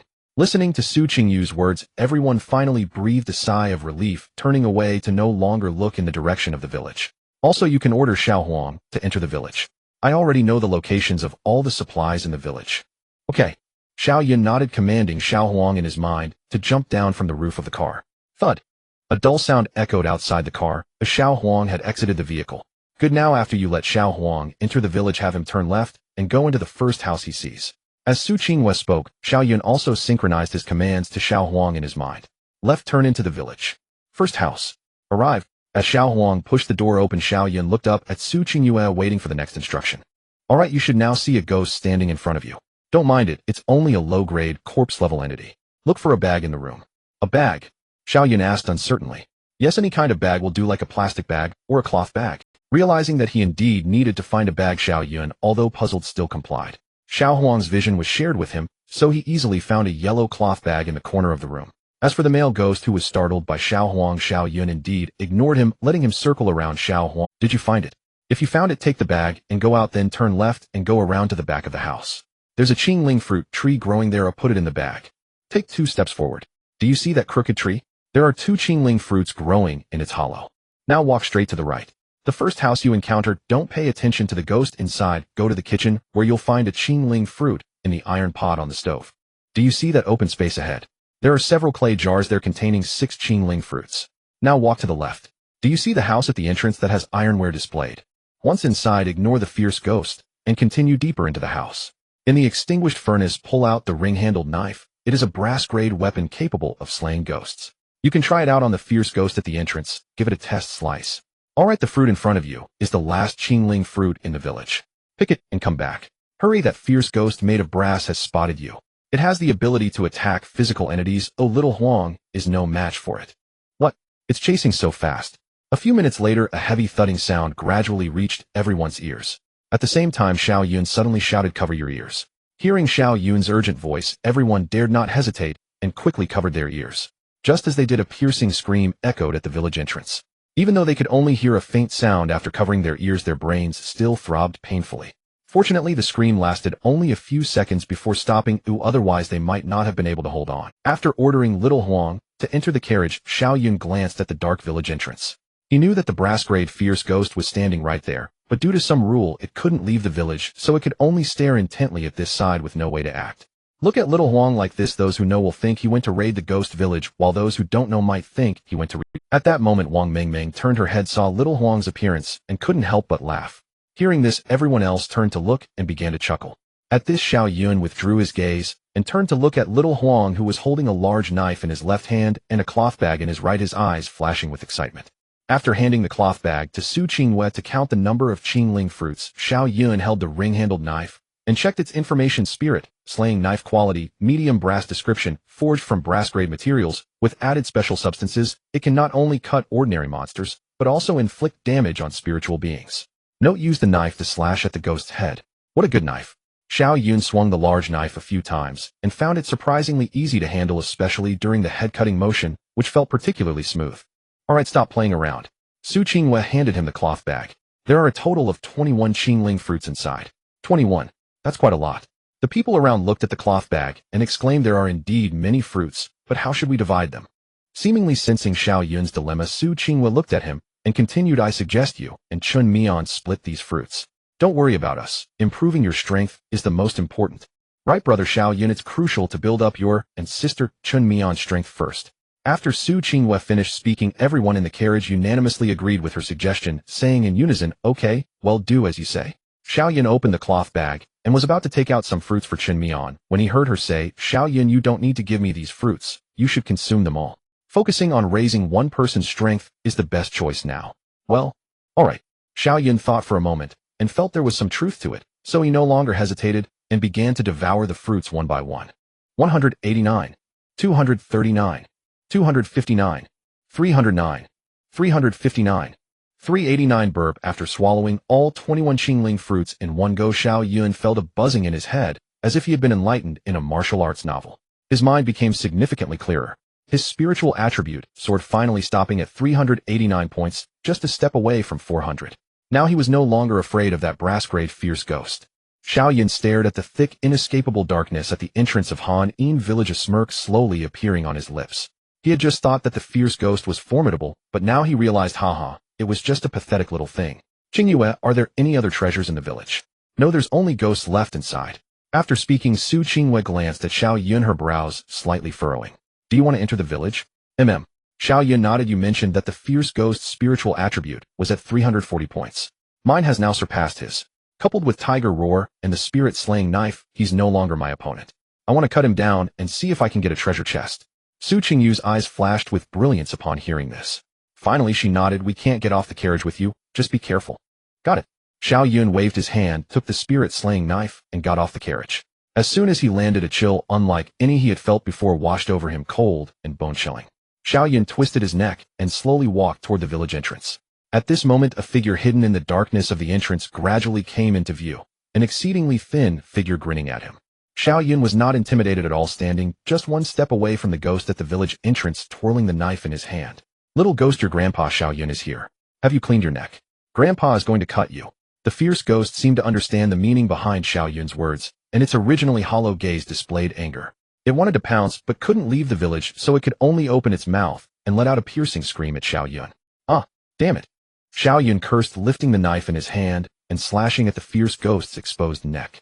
It was as smooth as cutting tofu, and a shriveled head rolled down. Since it was a ghost, there was no blood spray. Standing this close with your head raised, who should I cut if not you? Xiao Yun coldly snorted dismissively, sheathing his knife. At this moment, a brass treasure chest appeared beside the fierce ghost's corpse of superior quality. After collecting the treasure chest, Xiao Yun prepared to enter the village.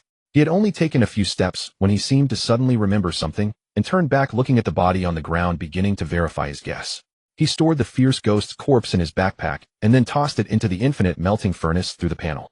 After absorption and transformation, it eventually formed a piece of black crystal ghost spirit crystal quality brass grade description essence condensed from the corpse of a spiritual being. Absorbing it will increase spiritual points by 3. Note, the higher the quality, the better the effect. I knew it. Looking at the description on the panel, Xiao Yun felt a surge of joy. He then lifted his head, gazing at the eerie and terrifying village before him, his smile gradually becoming twisted. In the Wanhua courtyard. Even though it was already late at night, everyone remained wide awake, occasionally glancing towards the village, their faces filled with worry. It's been almost half an hour since he left. Why hasn't Xiao Yun returned? What if something happened to him? Listen to the wailing from the village. It hasn't stopped for such a long time. They must be chasing after Xiao Yun. What should we do? Why don't we drive in? But even Wanhua courtyard can't crash into ghosts. Then what should we do? Look, Qinghua Jie, Fei Jie, and Xiao Yun Jie aren't worried at all. Why are we fretting? The emperor isn't anxious, yet the eunuchs are. It should be that the empress isn't anxious, but the maidens are. Whether you're anxious or not, civility is key. Hearing the sounds from the car, Su Qinghua couldn't help but smile slightly. Lin Fei beside her covered her stomach, knowing that Xiao Yun was definitely fine, so she relaxed. After another 10 minutes, the ghostly cries from the village gradually faded away. Soon everyone heard a faint sound of footsteps approaching. Chirp, chirp, it's Xiao Yun, he's back. Hearing Qi Ling's calls, Qin Yu joyfully announced to everyone that Xiao Yun had returned. As he opened the car door and returned to the cabin, Xiao Yun noticed that everyone was still awake, realizing they were worried about him, which warmed his heart. Xiao Yun, you're back. Xiao Yun, are you hurt? Xiao Yun, we thought something happened to you after such a long time. Everyone rest assured, I'm fine. Listening to their heartfelt concern, he smiled. Xiao Yun, what were you doing in the village for so long? You weren't trying to play the role of Ning Caichun, were you? Wang Mingming blinked her eyes, curiously asking, why do you always think of such unbroadcastable plots? Xiao Yun helplessly tapped her forehead and continued, besides, those female ghosts look increasingly abstract. Even if Ning Caichun were alive, it would be difficult for him to become a ghost knight. Oh, so you think the female ghosts are ugly? Wang Mingming accurately expressed Xiao Yun's implied meaning, receiving another light hit on the head. If you don't speak, no one will take you for a mute. Laughter erupted in the cabin, and Wang Mingming rubbed her forehead, obediently returning to her seat. Seeing her compliance, Xiao Yun finally sighed in relief and took out a ghost spirit crystal from his backpack to show everyone. Everyone, look, this is what I found in the village. It's called a ghost spirit crystal. Just like the Qingling fruit, it can enhance mental attributes when absorbed. Why didn't I know about this? Su Qinghua looked at the ghost spirit crystal in Xiao Yun's hand, puzzled. Of course you wouldn't know. Xiao Yun smiled, handing the crystal to Su Qinghua. Because I refined this using the infinite melting furnace. After checking the panel's information, Su Qinghua looked up at Xiao Yun. So you just performed a reenactment of Yin Shixiao in the village? Exactly. Xiao Yun nodded, appearing calm as he explained. After killing the fierce ghost at the village entrance, I refined it and discovered the ghost's spirit crystal. So I used the spirit-slaying blade to kill my way from the village entrance to the village and then back again, spending over half an hour to eliminate all the ghosts in the village and refine them into ghost spirit crystals, all without even blinking an eye. As soon as he finished speaking, the cabin fell into a brief silence. The next moment, Qin Xiaoman raised her head, looking at Xiao Yun seriously. Xiao Yun, if you didn't blink for so long, wouldn't your eyes dry out? The air was quiet for half a second. Then the cabin burst into laughter. Ha ha, Xiaoman, are you serious? Oh my, Xiao Yun spoke for so long, and you're concerned about. I said I killed ghosts without blinking, and you ask if my eyes are dry. Ha ha, that's too funny. I don't know if my eyes are dry. I only know that Xiao Yun must be speechless right now. Qian Xiaoman's cheeks flushed as she listened to everyone quickly waving her hands at Xiao Yun. Tu didn't mean it like that. I just thought. Not blinking for half an hour is impressive. Xiao Yun looked at Qian Xiaoman's innocent expression side and stepped forward to pinch her cheeks. Xiaoman, I used to never believe that old saying, especially since Qingyue, Xiao Yin, and Yu Jie are all very smart. But today I suddenly understood. Understand? Understand what? Why bring Qingyue Jie Xiao Yin Jie and teacher Qin into this? Qian Xiaoman rubbed her flushed cheeks, looking confused at Xiao Yun. It's fine as long as you're happy. Xiao Yun shook his head, forcing a smile, then took out all the ghost spirit crystals from his backpack. There are a total of 64 corpse-level ghost spirit crystals, which means each person except for me can get 2. There are also 5 bronze-level ghost spirit crystals. Chen Mian, these are all for you. Thank you, Xiao Yun. Long live Xiao Yun. Everyone looked at the crystals in their hands, expressing their gratitude to Xiao Yun. Alright, it's getting late. After absorbing the crystals, everyone should hurry and sleep. By the way, there are no monsters around the village now, and that monster following us still doesn't know how far away it is. I think it's better not to drive tonight. Let's rest in place for a bit. What do you think? Xiao Yun, do you mean we should sleep in the village? Qian Xiaoman still spoke astonishingly. If you want to go, you can. No, I don't want to go. Upon hearing this, Qian Xiaoman turned pale, shaking her head like a rattle. Then let's rest well in the car and think about what I just said. After saying this, Xiao Yun stretched lazily and walked towards the shower room. Seeing this, Su Qingyue and Lin Feier exchanged glances and looked at Lu Yin together. Xiao Yun, it's your turn now. Time to warm the bed. You guys are so annoying. So are you going or not? I thought about it. The compartment bed is too small for the 4 of us. I'll sleep in the next room. Lu Yin couldn't continue speaking and ran into the bedroom, covering her face. The others in the cabin started mimicking the expressions of the emoji, wondering if they wanted to help the mouse boss steal the delicious cat burger. Su Qingyue and Lin Feier exchanged smiles and walked into the high-end compartment, with Chun Mian conveniently pulling Qin Yu in as well. It seemed that the 2 teachers were about to start a class again. As Qian Xiaoman watched the 4 enter the compartment, she suddenly realized the similarity between Su Qingyue, Lu Yin, and Qin Yu and herself. They were all quite reckless. Having figured this out, she instantly understood the old saying Xiao Yun had left unsaid. For a moment, she didn't know whether to be happy that Xiao Yun praised her boldness or to be sad that he called her brainless. After finishing his shower and returning to the bedroom, Xiao Yun saw Lu Yin lying under the covers, blushing as she said to him, "Don't get me wrong, I just thought it was too crowded over there, and I wanted to see if you were hurt. That's why I came over." So that's how it is. Xiao Yun smirked, pulling back the covers and lying down beside Lu Yin. He said, "Then you help me check who I'm hurt here."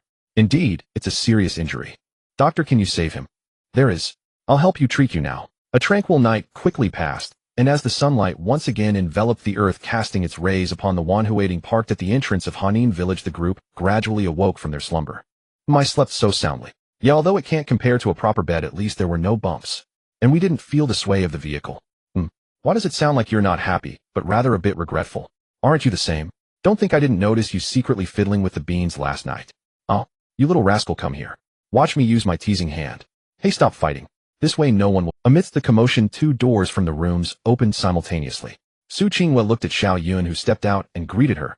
Did you sleep well last night? Not bad, how about you? I'm fine too, and today my relatives are leaving. Oh really? Upon hearing this, Xiao Yun's eyes lit up as he followed Su Qinghua to the driver's seat, watching her skillfully start the ignition. Xiao Yun, what's this yellow button? Pointing at the button that appeared on the control panel, Su Qinghua looked puzzled. Oh, this is a special feature added when I upgraded the space-time engine called Dash.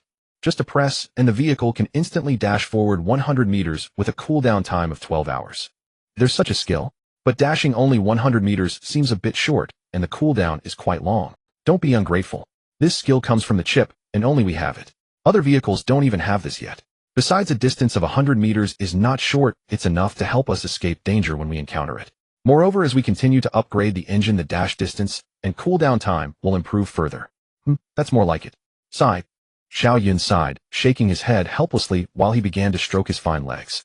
At the same time, he had Wang Mingming open the treasure chests he had collected last night to see if any good items would appear. Just like yesterday, besides the resource boxes, the best item from the treasure chests was just a black iron level AK and a black iron level knife, and the rest were all life supplies, none of which triggered any talents until Wang Mingming opened the last brass grade treasure chest.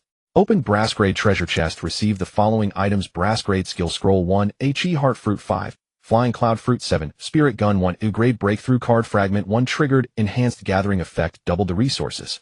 Actual gains: brass grade skill scroll 2, chi heart fruit 10, flying cloud fruit 14, spirit gun 2, Great breakthrough card fragment 2. After opening so many chests, I finally triggered the guaranteed drop sob. It was so hard for me. Looking at the materials in front of her, Wang Mingming couldn't hide the joy on her face. After sitting in jail for 2 days and opening a pile of useless items, she finally saw something good today. Spirit Spike quality brass. Excellent description. Forms an invisible spike through the condensation of mental power to strike at enemies capable of harming spiritual entities as well. The higher one's mental attribute, the greater the damage inflicted. The higher the enemy's mental attribute, the stronger their resistance. Cooldown time, 3 minutes. Note: invisible attack, most lethal. Rising wave quality brass. Medium description. After using this skill, the next 3 normal attacks will enhance the physique attribute by 50, 100, and 150 respectively. Cooldown time, 3 minutes. Note: each successive strike is stronger than the last. Spirit gun quality brass. Superior description. A specially modified gun that can inflict damage on both physical and spiritual entities without the need for ammunition. It can fire 1,000 shots using just 1 basic energy core. Note: even ghosts will take hits. After reading the information on the panel, Xiao Yun's eyes sparkled with surprise. The rewards this time, whether skills or weapons, were quite good. After thinking for a moment, he decided to learn Spirit Spike himself. Handed Rising Wave over to Lin Feier, shared the Chi Heart Fruits evenly with her, and gave the 2 spirit guns to Su Qingyue and Lu Yan. In the vehicle, everyone looked at the happy expressions on the faces of Su Qingyue and the others, revealing a hint of envy. However, they all understood. After all, Su Qingyue and her companions were the closest to Xiao Yun, so good items would naturally be prioritized for them. This also fueled everyone's ambition to rise in status. After learning the skills, Xiao Yun opened the regional channel, wanting to see if anyone else had encountered spiritual entities. Regional channel area 13. It's another beautiful day, grateful to be alive. Yeah, life is so wonderful, waking up every morning to special services. Isn't that too subtle? Where's the obscenity in that? Hee. Tomorrow is the day of slaughter. ID trade 10 years of my brother's single life for a chance to hit a high-quality station today, so I can soar to great heights. ID trade 20 years of my upstairs brother's single life for a chance to open a dragon-slaying sword with a damage of 999. Brothers, I've thought of an effective way to stop the monsters. Really? Quickly tell me, what is it?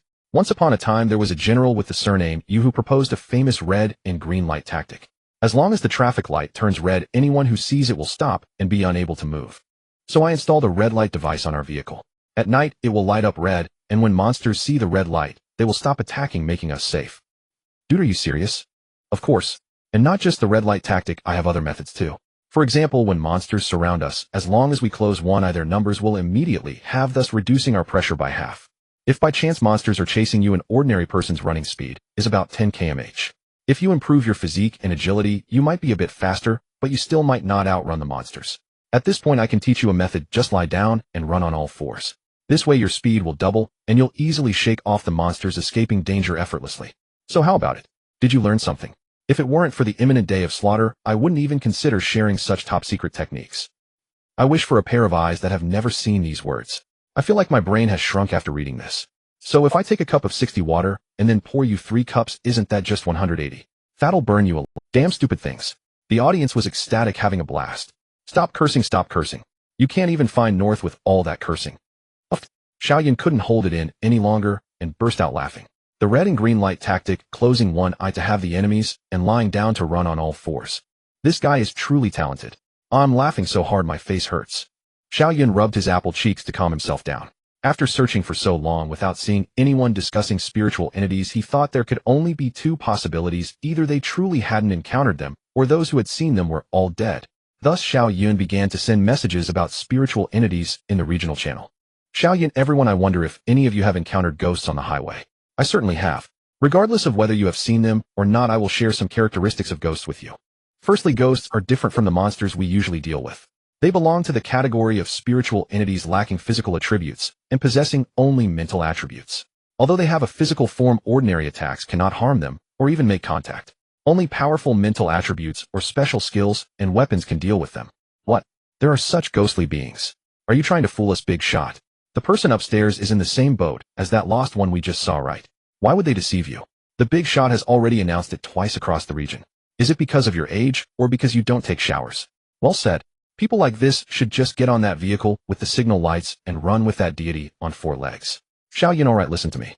If your mental attributes aren't high, you will feel a sharp pain in your brain when passing through areas inhabited by spiritual entities. If you don't have special weapons or skills, it's best to avoid them. Of course, if you have creations like puppets that lack mental attributes on your vehicle, you can use them to scout. Spiritual attacks are ineffective against them. That's all I wanted to say. I hope it helps you. Thank you for the reminder, Big Shot. Thank you, brother Xiao Yun. Do you think my black stockings look good today? Black fishnet stockings. I am Xiao Yun's alternate account. Sister, let's be friends and chat privately. So besides those monsters on this highway, there are also ghosts like these spiritual entities. This survival world really gives no way out. There's a way out. Look, Big Shot, Xiao Yun is showing us the way. If I really encounter one, can I outrun it? You'd probably need 4 legs to run after all your speed would double. I finally managed to forget about those filthy things, and now they've come back to my mind. Ha ha ha. At this moment in the compartment, Wang Mengming, Zhao Lingling, and others who had been in the water channel were laughing so hard they almost fell off their chairs. At this time, Xiao Yun noticed another message in the channel. Shen Qingli, I am the owner of the second-ranked vehicle in the region, the Qingwan. Here I want to share a piece of information with everyone. Besides us players and monsters, there are other people in this world. What? Xiao Yun's pupils constricted sharply, and the people in the compartment were equally shocked upon seeing this message. No way, Big Shot Qingli, don't scare me. Are there really people here besides us? Shen Qingli, that's right, and there are many.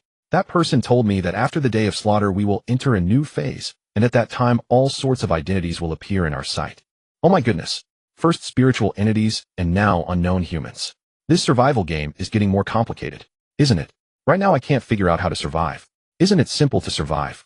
Just set up a traffic light at the front of the vehicle. Looking at the information on the panel, the people who were originally immersed in joy suddenly became serious. Just as mentioned in the channel, knowing that this game has other factions besides players and monsters indicates that the complexity of this survival game has risen exponentially. Because compared to instinct-driven monsters, humans as complex beings are the most dangerous. But didn't Order say that everyone on Blue Star has become a player? Then where do those people come from? At this moment, Zhongli suddenly spoke up and asked such a question.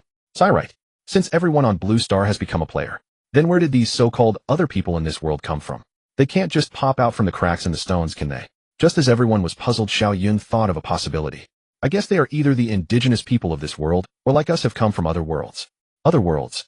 Listening to Xiao Yun's guess, everyone brightened up, recalling the introductions of some stations they had previously experienced. That's right, the multiverse parallel worlds. This setting is quite common in novels. Wang Mingming said, no matter where they come from, as long as they don't interfere with our development, it's fine. Exactly. Xiao Yun nodded lightly, tapping the edge of the seat with his fingers, his expression gradually becoming serious. At this moment, Xiao Yun noticed a flash on his personal channel. Upon opening it, he found that Shen Qingli had sent a friend request. Shen Qingli. Xiao Yun thought for a moment and accepted her request. The next second, a message from her came through. Shen Qingli, Big Shot Xiao Yun, after sending so many friend requests, you finally agreed. Xiao Yun, sorry, I rarely add friends, so I didn't pay attention. Is there something you need? Shen Qingli, not much. I just wanted to ask if you have any spare brass level materials for trade on your vehicle. I want to upgrade the vehicle and am short on some materials. Xiao Yun, I have materials. What do you want to trade? Shen Qingli, how about this induction potion, quality brass level description, throw the potion to emit an aura that can attract surrounding tangible monsters.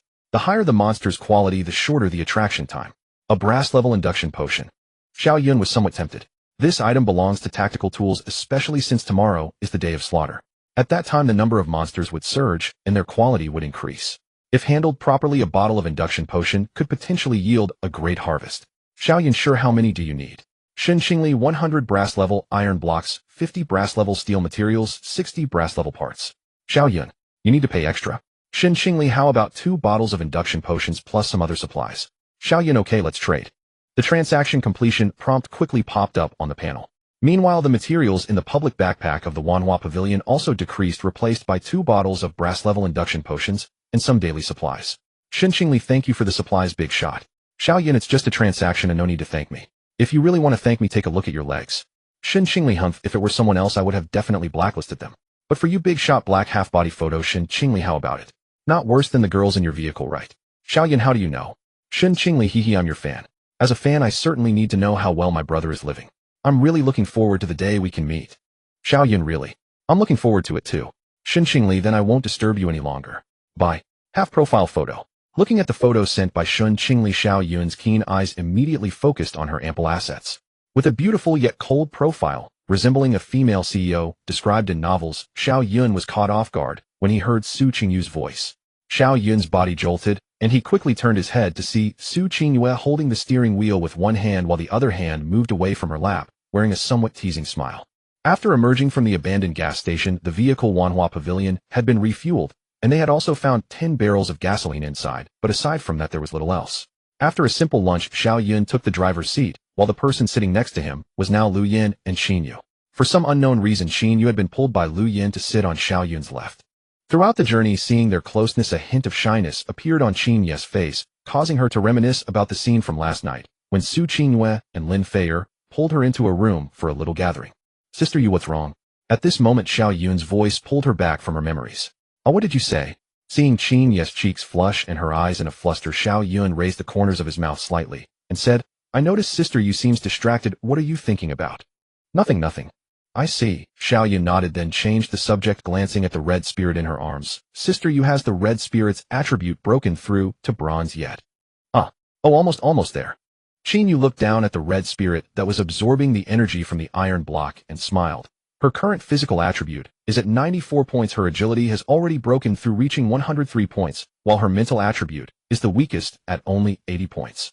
That's still quite fast. The red spirit has now become our fourth combat power in the vehicle. Chirp chirp. The red spirit, hearing someone praise her, excitedly chirped twice. But look, the red spirit has grown bigger again and spends all day lying in your arms, eating and sleeping you. At this rate, she might forget how to fly. Chirp chirp. Saying this, he reached out and gently pinched Lu Yan's arm. Lu Yan immediately understood, stood up, walked over to Qin Yu, took the red spirit from her arms, and returned to her original seat in the cabin to play with Lin Feier. Qin Yu watched the red spirit being taken away by Lu Yan, its obedient demeanor making her inwardly scold the little flirt who seemed to prefer the mighty thunder over her owner. At this moment, she suddenly felt an arm wrapped around her waist, the warmth from the palm seeping through her clothes into her body, causing her to tremble slightly. Then Qin Yu felt her body lean to one side, resting against the man. Xiao Yun Yu. Qin Yu lay on Xiao Yun, her face flushed, her voice as soft as a whisper. What's wrong? Xiao Yun tilted his head slightly, somewhat puzzled. Did you forget what we talked about earlier while chatting on the panel? What? Just as Qin Yu was about to speak, she seemed to recall something, suddenly her body trembling again as she buried her head in Xiao Yun's shoulder. It seems Sister Yu has remembered, Xiao Yun said with a sly smile. I thought you had forgotten all the sweet nothings we shared back then. No, I haven't forgotten. That's good. Xiao Yun gently squeezed his arm around her waist and continued, Sister Yu, I know you're still a bit unaccustomed, but it's okay. I can wait. Xiao Yun. Listening to Xiao Yun's words, Qin Yu looked up, her eyes glistening with tears. Thank you. After saying these three words, Xiao Yun could clearly feel that Qin Yu's body was no longer tense, as if she had shed some shackles, and she began to actively wrap her arms around him, pressing her soft body tightly against him, her voice gentle. Xiao Yun, just give me a little more time. Once the day of slaughter passes, I will give myself to you. No way. Qin Yu looked up at Xiao Yun, who wore a serious expression, somewhat confused. Why not? No, I mean, what you just said sounded a bit like planting a flag, which has a rather ominous meaning. Qin Yu paused for 2 seconds, then suddenly burst into laughter. What are you thinking all day long? This isn't just my fanciful thinking, Xiao Yun said seriously. In the past, while watching those novels, movies, or TV shows on Blue Star, whenever someone said, after this battle I will, or when the sun rises tomorrow I will, or when I return I will, the ending is usually tragic, dead and gone, so this is something to take seriously. Hearing him say this, Qin Yu suddenly felt a bit anxious. Then I won't say it. Can I take it back? No way. Xiao Yun shook his head. Words once spoken are like water spilled. You can't take them back. Besides, I'm waiting for you to fulfill your promise. Qin Yu's face turned red. Then what about what you just said? Although you shouldn't casually plant flags, this isn't a novel, it's reality. If a flag is planted, then so be it. Don't worry with me around. No matter what danger we encounter, we can handle it with ease. Looking at Xiao Yun's confident gaze, Qin Yu nodded and leaned against his shoulder again, her voice firm. I believe. In the cabin, Lu Yin and Lin Feier watched as Qin Yu's head rested on Xiao Yun's shoulder, exchanging smiles, while the red spirit nestled in her arms also raised its head, its eyes fixed intently on Qin Yu. As Qin Yu's beast, she could sense the joy in Qin Yu's heart at this moment. Her master was happy, and so was the red spirit. Thus she flew onto Lu Yan's mighty thunder and comfortably settled down. This is the peak of a bird's life. Lu Yan looked down at the red spirit's blissful little face and gently tapped its small head. Little flirt. Chirp chirp. A tranquil day was about to come to an end as the night gradually fell over the distant end of the road. The last night before the day of slaughter had arrived. Before sunset, Xiao Yun looked at the few remaining black iron-level materials in his backpack, thought for a moment, took out some of them to hang on the trading channel, and limited the trading quota for each vehicle owner, with the trading price remaining the same, neither high nor low. The materials sold quickly, almost all traded within 3 minutes, and Xiao Yun also gained a large batch of valuable supplies. At this time, the driver had been replaced by Chun Mian. Lu Yin and Lin Feier had returned to their compartment, while Xiao Yun lay down in the bedroom with Su Qingyue, who had just left her relatives. However, they did nothing, merely holding each other quietly to conserve energy for the battle to come. Perhaps it was luck or the calm before the storm under Chun Mion's reckless driving. Their vehicle surprisingly did not stall, successfully passing through the night. When the first rays of sunlight appeared in her view, the annoying voice of order once again echoed, and everyone, "Hee, dear players from Blue, started you miss me?" Hearing the playful voice echoing in their minds, Xiao Yun and Su Qingyue opened their eyes almost simultaneously. At that moment, the voice of order continued to ring out. "It seems that many of you have died in these past few days. Fortunately, I have increased your usual rewards, otherwise even more would have perished.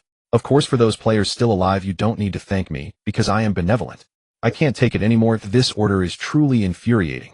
"Exactly. And is it because he is benevolent? Should I thank you for dragging me into this world? I must say you are quite nice." As soon as the voice of order fell, discontented murmurs erupted in the compartment. "I believe all players are already looking forward to this special day. Now I will announce the rules specifically for the Day of Slaughter. It will be really fun, hee hee, you bastard. Rule 1. Under the influence of the slaughter rules, the number of road monsters will increase, and their quality will be higher. Considering the overall level of the roads, the monsters appearing today will be of the lowest quality at the spirit level, and they will only appear at night. Rule 2. Under the influence of the slaughter rules, all vehicles during the day will experience 1 to 2 mandatory slaughter points. The rules at these points are diverse, so please follow the rules. Rule 3. Under the influence of the slaughter rules, if all passengers of a vehicle are annihilated, not only will the vehicle's entire supplies be obtained, but all surviving passengers will also receive an additional 10 free attribute points.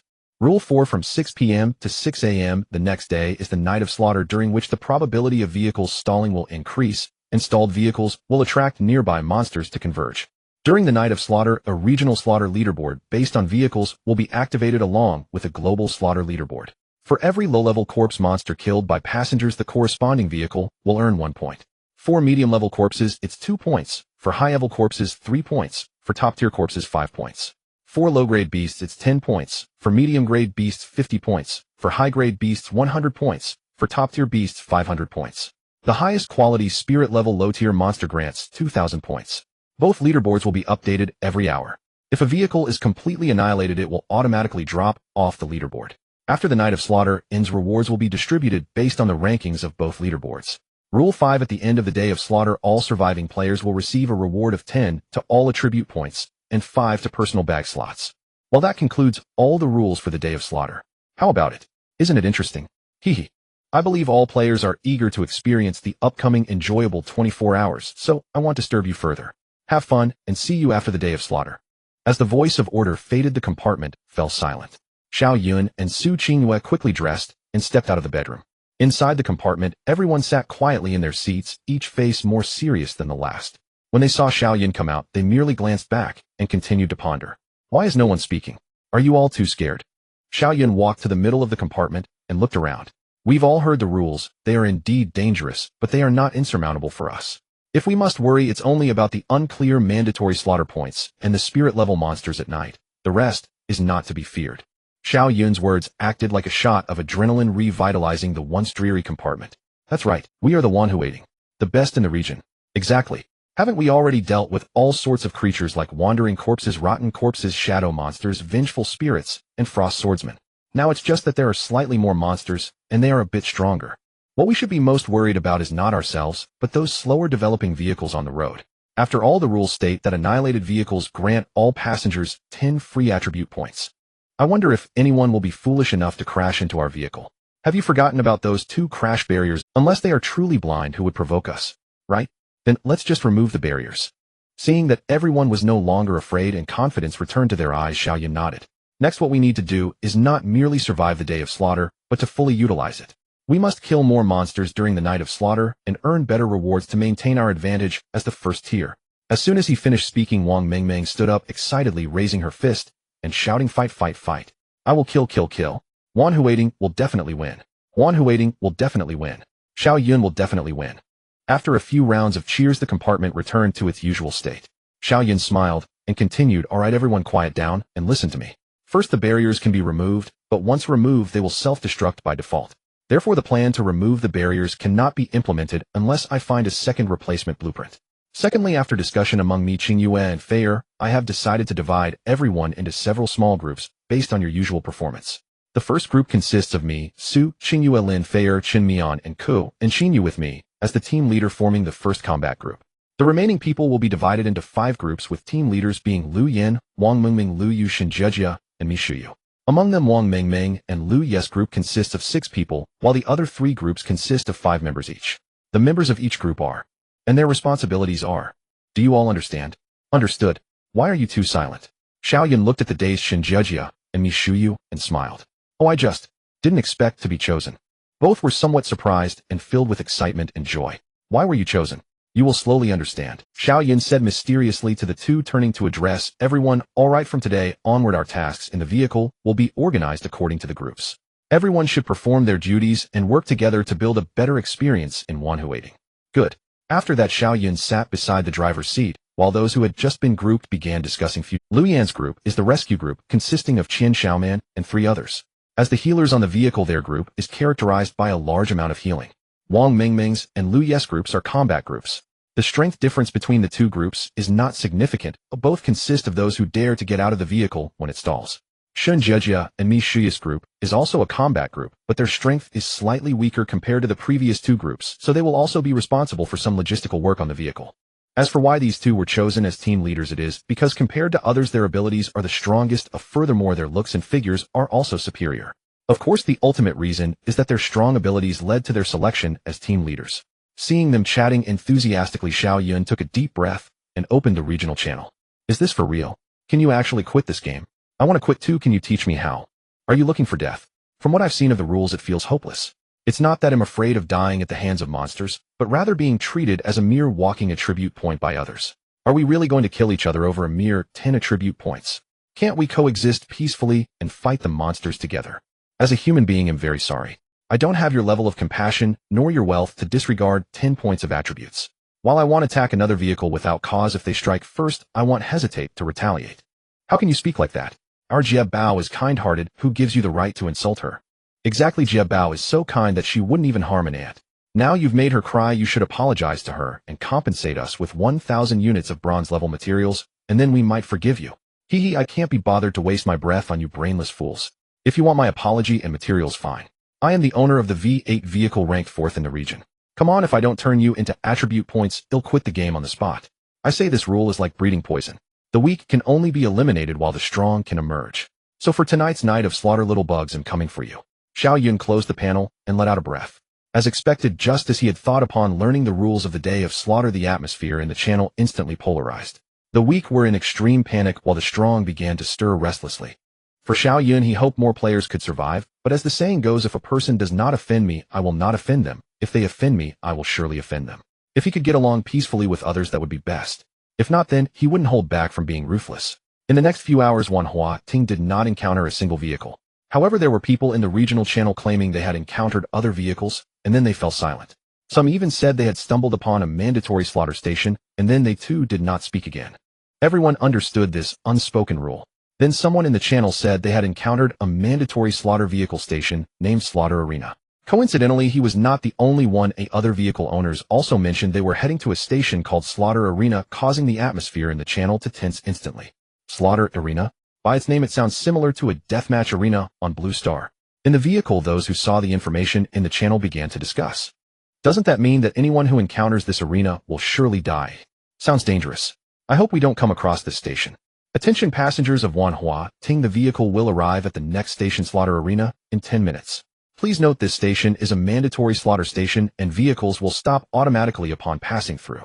As the announcement concluded, everyone's gaze shifted to the girl who had just spoken. Her expression was even worse than someone who had eaten something bitter. Nana, did you say something you shouldn't have? I'm sorry, I won't speak carelessly again. Xiao Yun glanced at the commotion in the vehicle, smiled, and turned to Su Qingyue. So did you see the information about the slaughter arena? Yes. Su Qingyue nodded. Firstly, this slaughter arena only appears on the day of slaughter. The arena is large with 8 parking spots in different directions, allowing 8 vehicles to park simultaneously with no visibility between them. Secondly, the arena will randomly match 2 vehicles for a duel. The winner advances to the next round while the loser is eliminated until the final victor is determined. Lastly, the fighting method is best of 3 rounds with participants randomly assigned by the arena. The vehicle owner designates one person. The only rule of the arena is that the winner lives and the loser dies. That's all the information I have. As soon as Su Qingyue finished speaking, the vehicle fell silent, randomly choosing participants. The winner lives, the loser dies. Hearing this cruel rule, everyone turned pale. It's over, it's over. Randomly chosen participants for the arena. How do we play this? If it's someone like Sister Feier or Sister Chen Mian, that's fine, but if it's us ordinary folks against someone talented, wouldn't that be disastrous? Hearing everyone's concerns, Xiao Yun lightly coughed twice to quiet the noise in the vehicle. Everyone, don't panic. Let me explain. I know everyone is a bit scared of this rule, thinking they might lose, but don't forget you can bring equipment into the arena. So don't worry if the arena selects you, don't be afraid. Just bring the fragmentary armor and the tuning fork vocal bone and pair it with a spirit gun. With full defensive and offensive support, even I would have to fall. Oh, you're right. Xiao Yun's words woke them up. Even if their personal strength wasn't enough, they had not to mention those fragmentary armor and tuning fork vocal bones aren't something ordinary people can mess with, let alone the quality of the spirit gun reaching high bronze level. Wang Mingming slapped her thigh, instantly becoming energized. With so much good equipment, even if we smash it, we can take out the opponent. Yeah, I'm suddenly looking forward to being selected. The gloom in everyone's eyes vanished, and the atmosphere in the vehicle became lively again. The previous fear and worry dissipated, replaced by confidence and eagerness. Seeing this scene, Xiao Yun felt relieved and told Su Qingyue and Lin Feier to take out all the bronze level and above equipment. Frostblade, Frost Longbow, Spirit Slaying Blade, Bone Crushing Club, Spirit Gun, and the one-time items, fragmentary armor, and tuning fork vocal bone. After checking the equipment, they had also arrived at their destination. Attention passengers of Wanhua, Ting, we have now arrived at the station slaughter arena. Following the instructions, Lu Yin parked the vehicle in a parking space. Everyone looked around, and indeed found that besides the massive venue in front of them, there were no other vehicles in sight. Detecting that the number of participants for the arena is complete, 88, this slaughter arena match is about to begin. The following are the rules for this arena match. Rule 1, there are 8 vehicles participating in this arena match. The chief arena will randomly match the 8 vehicles into 4 groups for the competition, with each group using a best of 3 rounds format, where each side sends 3 participants, 1 designated by the vehicle owner, and the other 2 randomly selected by the arena, with the order of appearance determined by the arena. Once 1 participant from either side dies, the next round can commence. Rule 2, participants are not restricted from using any props or equipment, but each piece of equipment can only be used once per match. If they advance to the next round, their usage counts will reset. Rule 3, only the vehicle that wins in the end will receive rewards. The rules have been read, and the arena is now open, about to start the competition for the top 4. After hearing the rules, everyone remained unchanged in expression. Compared to the rules they learned from Su Qingyue, there was only an additional restriction that equipment could only be used once. But that's fine, they had a pile of fragmentary armor and tuning fork vocal bones, and there were also 2 spirit guns, plenty for them to use. At this time the announcement sounded again. Match successful. This time, you will be competing against the vehicle Dragon King returns. In another parking space on the vehicle Dragon King returns, a young man wearing sunglasses was sitting at the back with a strikingly beautiful woman while gesturing with one hand. A nearby lackey, understanding the cue, quickly handed him a cigarette and lit it. The man took a puff and then blew the smoke onto the woman's face. She showed no sign of annoyance and instead deeply inhaled the secondhand smoke. Seeing this, the man nodded in satisfaction, then looked out the vehicle window at the arena. A crooked smile appeared, and he said, "This time I will no longer hold back. No matter who it is, they will be trampled underfoot by me." Upon hearing this, the surrounding people immediately showered him with compliments. "The time for slaughter has come. Welcome back, Dragon King. This time you shall reclaim everything that belongs to you." Hearing these words from his lackey, a glimmer of pride flashed in the man's eyes, and he took a deep drag on his cigarette. Cough, cough, cough. Upon hearing this, the man nearly choked, coughing violently, with even the eyes hidden behind his sunglasses turning red. Seeing him like this, the woman beside him quickly patted his back to help him breathe. Once he finally calmed down, he anxiously asked his lackeys, "Did I hear wrong? Did it just say we are up against the number 1 ranked Wanhua Ting?" The match was successful. Please designate a representative from the driver. Designation successful. Player Xiao Yun has been chosen as the representative for battle, and the next step will randomly select 2 people from the vehicle. Selection successful. The remaining 2 representatives for battle are Lu Yu and Zhao Lingling. Am I the first one up? Then Lu Yu, you won't have a chance to compete. Hearing the battle order arranged by the system, Xiao Yun turned to look at the 2 excited people in the vehicle. "It's okay." Lu Yu shook her head. "I'm just happy to be with you." She then urged Xiao Yun to hurry and get the equipment out of the car.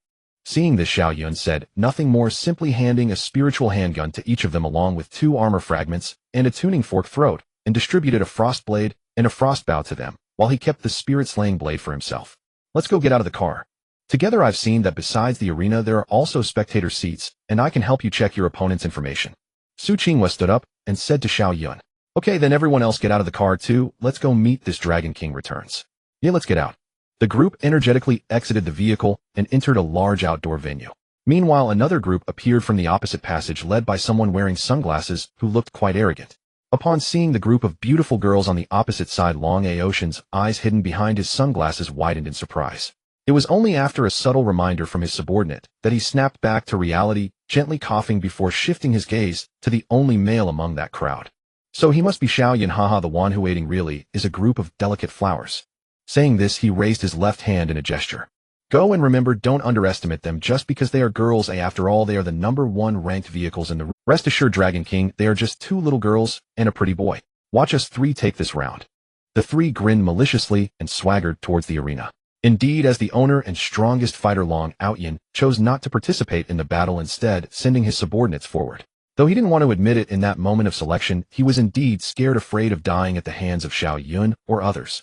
However, when he saw the group of charming girls opposite, he suddenly felt inexplicably confident, smirking as he sat back in the spectator seat, embracing the woman in his arms. Due to the great distance between the 2 spectator seats, Xiao Yun could only see them gesturing arrogantly, with the one wearing sunglasses looking almost giddy. However, this was not important. Su Qinghua said to Xiao Yun and the others, the first 2 to take the stage have talent, one is grade, and the other grade.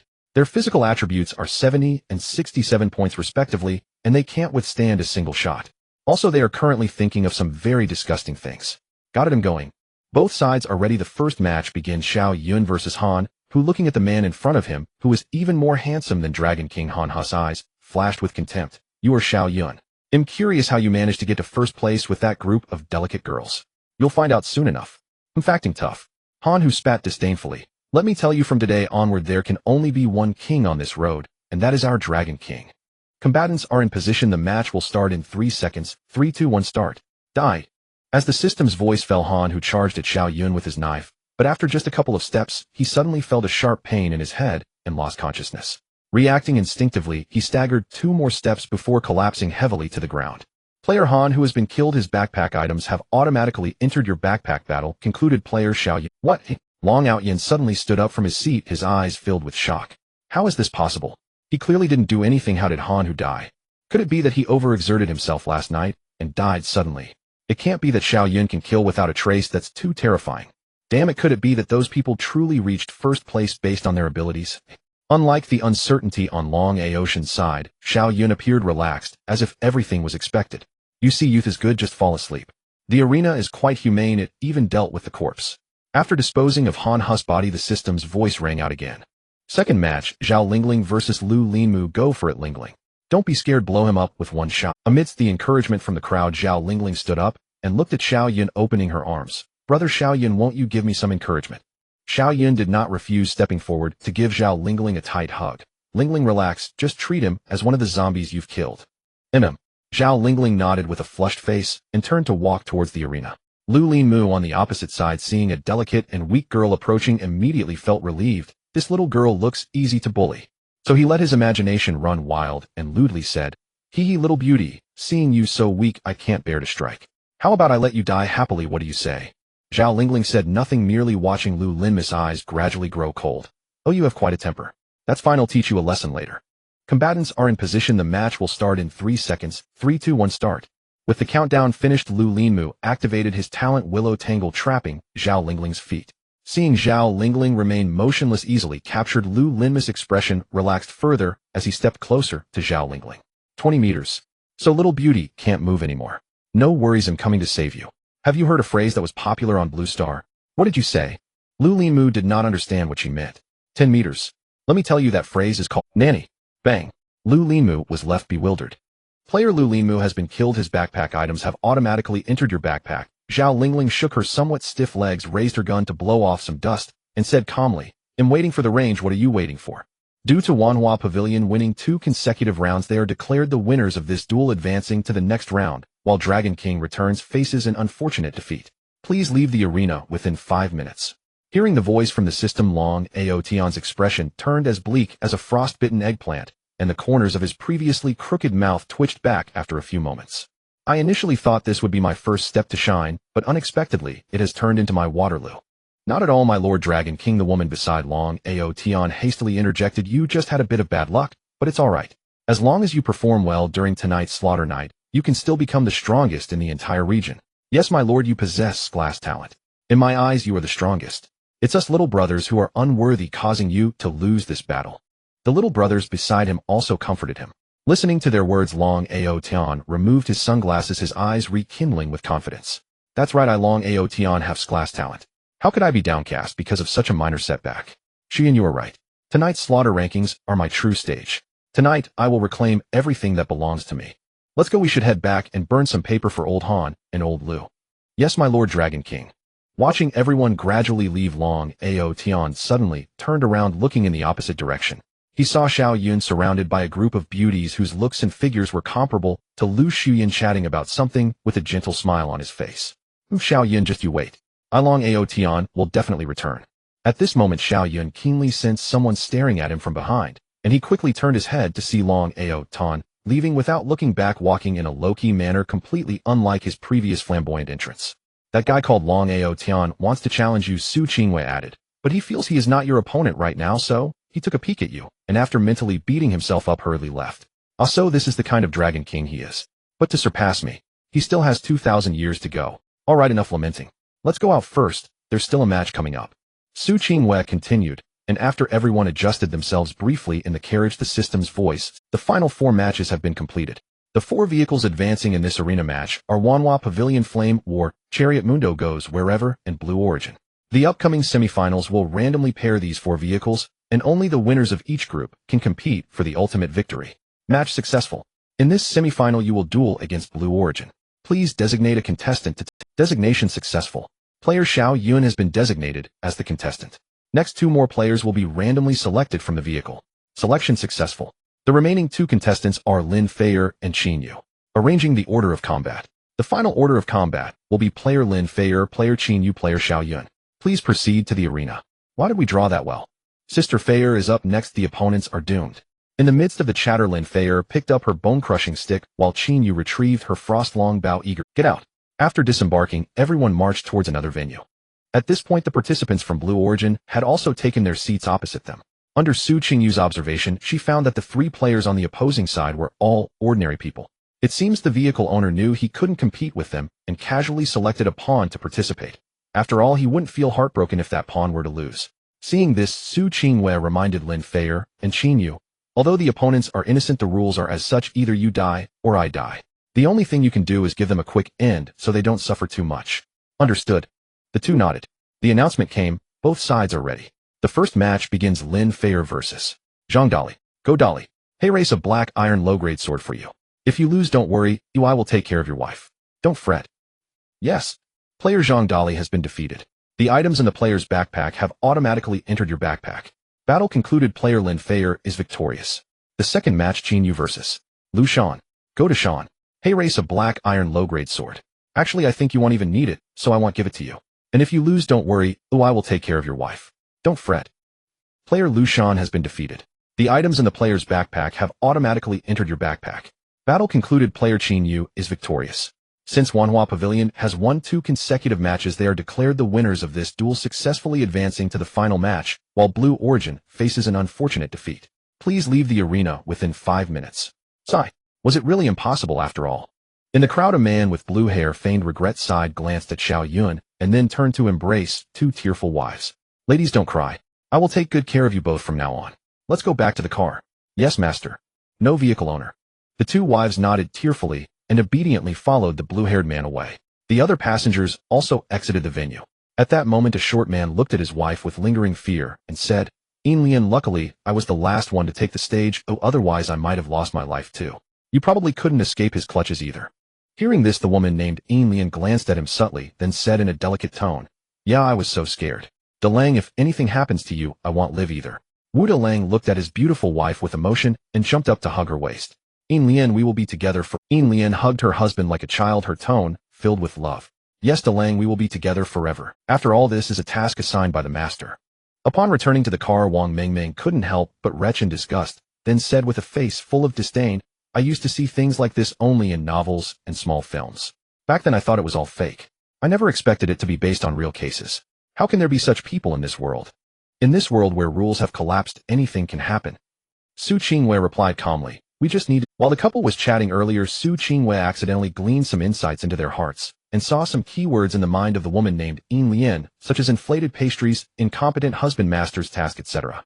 This made her realize that this woman had long been involved with their vehicle owner. It was just that the owner enjoyed creating special plots, which is why she hadn't come clean until now. And it wasn't just Yin Lian, the other women in their vehicle had already become playthings of that vehicle owner, while their husbands remained completely unaware or perhaps too afraid to know. However, none of this concerned Xiao Yun and the others. What they needed to do now was quietly wait for the final arena match. They didn't have to wait long before the system's voice sounded again. After intense competition, the final victors from the two groups are Wanhua Pavilion and Mundo Goes Wherever. Next up is the final match of this slaughter arena. The rules for the finals will have slight modifications, changing from the previous best of 3 wins to best of 5 wins. The vehicle owner will select 2 participants, and 3 will be drawn from the arena. The other rules remain unchanged. Please designate 2 contestants to take the stage. Designation successful players, Xiao Yun and Lin Feier, have been designated as the contestants. Next 3 players will be randomly selected from the vehicle. Selection successful. The remaining 3 contestants are Lu Yin, Zhang Li, and Nkuku. Arranging the order of combat. The final order of combat will be player Lu Yin, player Nkuku, player Zhang Li, player Xiao Yun, and player Lin Feier. Please proceed to the arena. Initially, they thought they could safely survive the day of slaughter and make it to the next week. However, they unexpectedly encountered this killing arena. Since they had met it, they decided to fight. At first, initially they thought they could safely survive the day of slaughter and make it to the next week. However, they unexpectedly encountered this killing arena. Since they had met it, they decided to fight. At first, they easily won the first round and advanced to the top 4. Thus, they began to entertain thoughts of competing for the first place. But soon they abandoned this idea upon hearing the system announce that one of the top 4 vehicles was called Wanhua. After battling nervously with another vehicle, they heard that the other vehicle in the finals was Wanhua Pavilion, and their anxious hearts sank. Especially when they heard the rules change to a best of 5, their faces turned pale. It's over. We could have exited after just losing 2, but now we have to lose 1 more. Are we not just pure idiots? The problem is who is willing to take on this suicidal task. Can we surrender directly and not fight? Surrender is not allowed in this arena. Any surrendering participant will be immediately erased. Please designate a participant for the stage. Listening to the voice from the system, a bespectacled, refined-looking man fell into deep conflict. They were all teachers and colleagues who had experienced life and death together. How should I choose? Shaolin, don't think too much, choose us. At any rate, we are the oldest and have no talent. Ending here is also a good choice. Teacher, stop talking nonsense. Do you want all of us to die? Yes, Shaolin, hurry up and choose. Time waits for no one. The bespectacled man lowered his head, softly hummed in agreement, and designated his teacher to go on stage. The system then randomly selected 3 others and confirmed the final combat order. Coincidentally, both teachers were among the top 3. Upon knowing the order, they remained calm, while the person placed among the top 3 with them turned ashen and collapsed to the ground. No, I don't want to die. I don't want to die. At this moment, everyone in the vehicle was very saddened, but the rules were unchangeable. Thus, the other 2 who were ranked 4th and 5th solemnly helped him up and carried him to the final battle venue. Old Wang, don't blame us for being ruthless. You took the hit for us. We will burn paper for you during the festival. It'll burn your mother. Both sides have gathered. The first match begins. Lu Yin versus Wang Defa. Old Wang, I'm sorry. The 2 directly carried the limp Wang Defa onto the stage, then let go, allowing him to slump onto the stage. Immediately, the 2 turned to Lu Yin. Although the woman appeared delicate, the doctor's instincts made them sense the danger emanating from Lu Yin. Thus they said to her, Miss, if you have the ability, please make it quick for him. Lu Yin looked at the man collapsed on the ground, feeling some reluctance, but still nodded. Don't worry, I will. After saying that, the 2 turned and left, leaving Wang Defa in despair, waiting for the countdown to death. Combatants are in position. The match starts in 3 seconds. 3, 2, 1, 0. If I hit his limbs, he might not die immediately, but if I hit his heart, he might still see his miserable state. So it's better to aim for the head. After confirming the position, Lu Yin took out her spirit gun and aimed at Wang Defa's head, gently pulling the trigger. Bang! Just as Lu Yin imagined after being shot, Wang Defa didn't even let out a cry of anguish and departed peacefully. Player Wang Defa has been killed. The items in this player's backpack have automatically entered your backpack. Battle ended. Player Lu Yin wins. Second match. Third match. The next 2 also gave up, resisting immediately, quietly waiting for death. However, since there were only 2 spirit guns in the end, Zhang Li finished one off with a black iron-level shotgun. After the man died, Zhang Li left the stage and returned to the viewing area. At this moment, the system's voice echoed. Since Wanhua Pavilion has won 3 consecutive matches, this round is conclusively won by Wanhua Pavilion. Mondo can go wherever regrettably loses. Please leave the stage within 5 minutes. Let's go. As soon as the system's voice fell, the bespectacled man Xiao Lin stood up, turned, and walked towards the exit with the others following closely, leaving this sorrowful place. After watching them leave, the system's prompt resonated in Xiao Yun and the others' minds. This station's mission has concluded. Rewards all attributes of the Wanhua Pavilion passengers 10 of free attribute points 5, and due to this arena match being completed with a perfect victory, additional reward, Elite Arena Ticket. Elite Arena Ticket. Quality Special. Description: this ticket allows participation in the next Elite Arena on the day of slaughter, available only to vehicles that achieve a perfect victory in the arena. Note: a pass for the strong where danger and opportunity coexist. Looking at the blood-red ticket in his hand, Xiao Yun squinted his eyes, said nothing more, and stored it in his backpack. How ridiculous! The day of slaughter isn't over yet. Why think about the next one? When that time comes, he'll consider whether to participate. After receiving the rewards, everyone returned to the vehicle, with Su Qingwei in the driver's seat, starting the Wanhua Pavilion. Although Xiao Yun and the others were essentially one-shot kills in the killing arena, other groups took quite a bit of time during their matches. So by the time they hit the road again, it was already close to 6 p.m. Taking this time, Xiao Yun opened his personal panel, intending to enhance his strength one last time. Player information: name Xiao Yun, area District 13, vehicle Wanhua Pavilion No. 00544. Identity: vehicle owner, talent master of Wanhua, unique SSS level, physique 304, talent plus badge bonus 210. Previously forgot to account for that. 10 stamina, 45-48 badge bonus 110. Agility 125, spirit 409, charm max, free attribute points 41, skills charge strike, will of the fighter, tiger roar, ethereal stab badges, maple leaf badge, guardian badge. Overall evaluation: silver level. Current status: inflated. Detected that player Shinjujia's emotional state has reached the standard.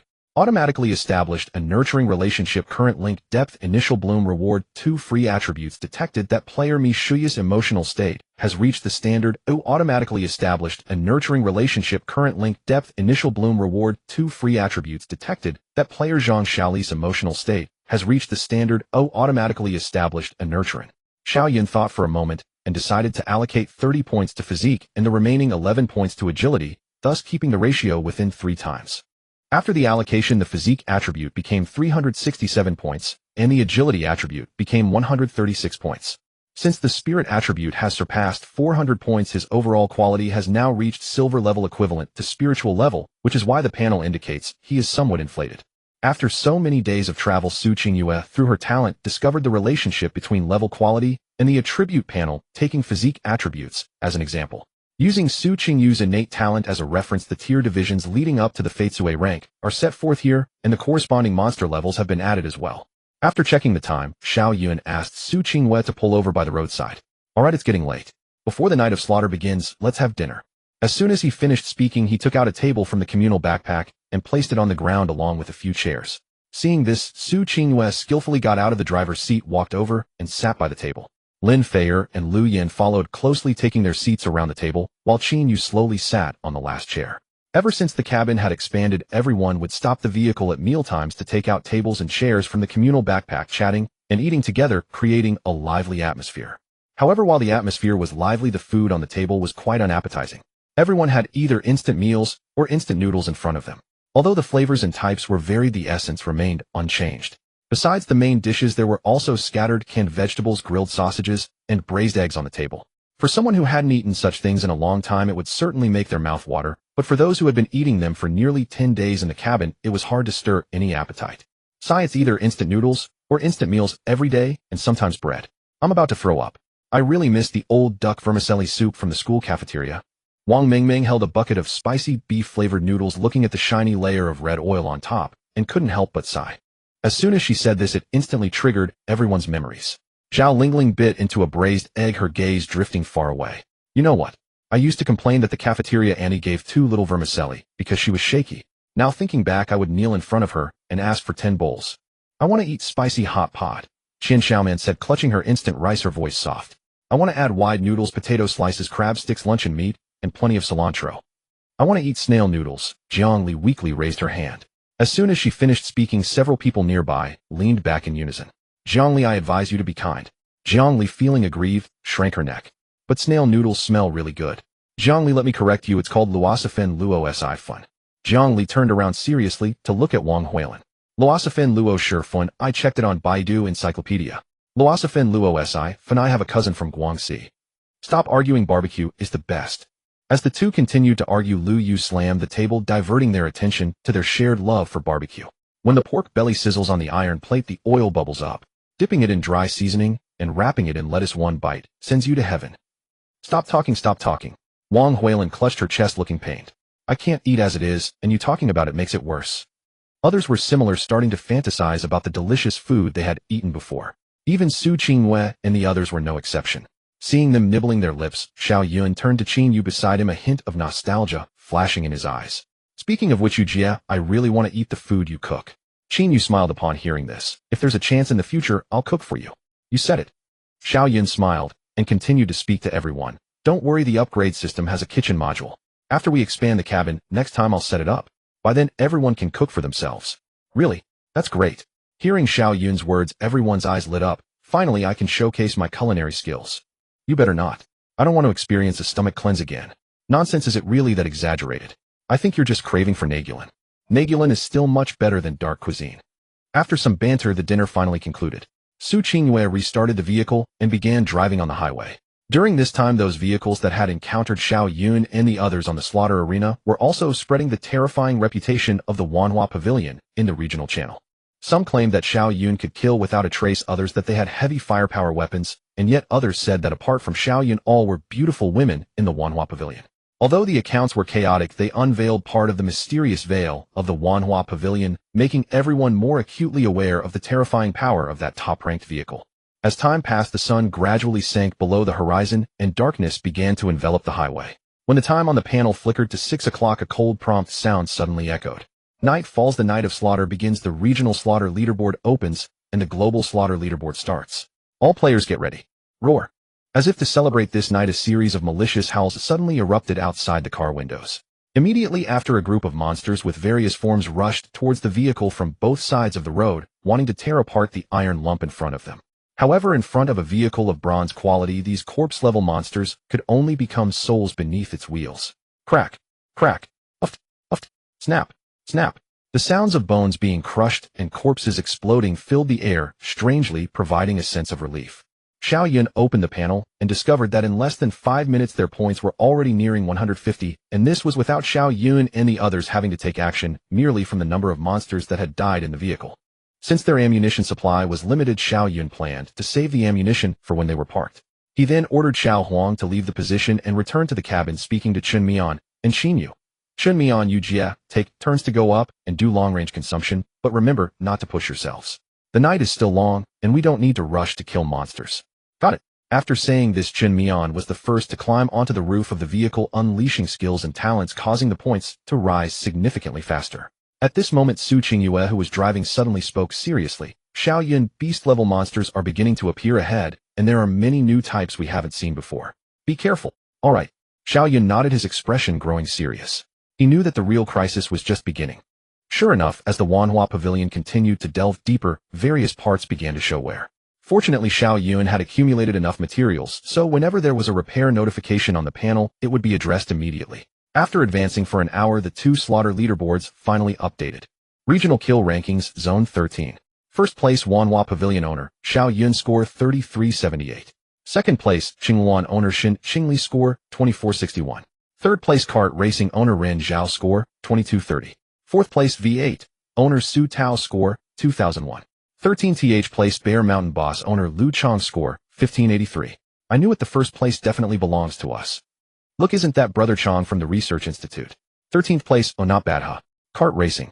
Why not QQ Racing? Listening to the chatter inside the car, Xiao Yun remained silent.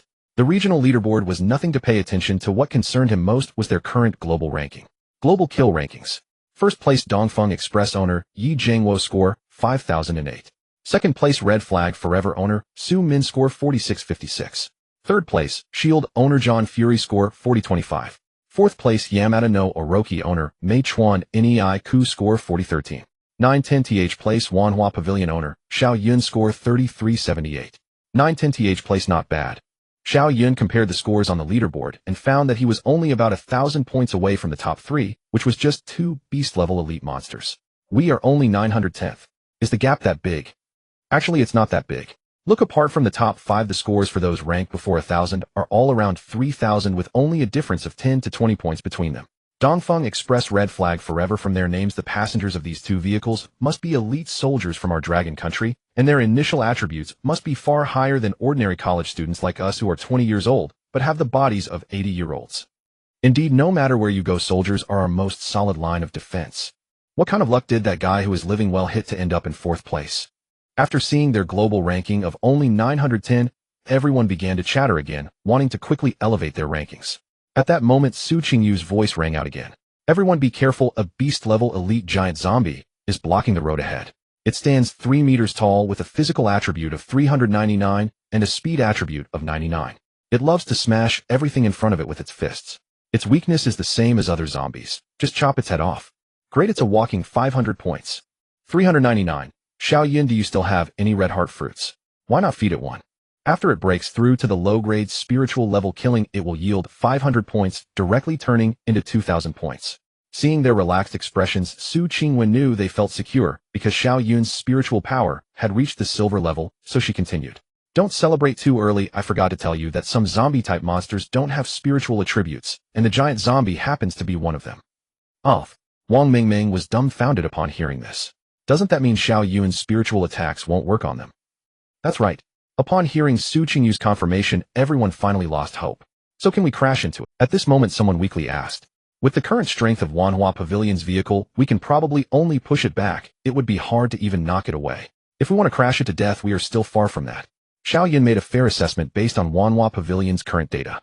But you don't need to worry, my physical attributes have already reached 367 points. Even without the phantom spike, that big fool is no match for me. Wow, 367 points. Xiao Yun, do you have any enhancement channels we don't know about?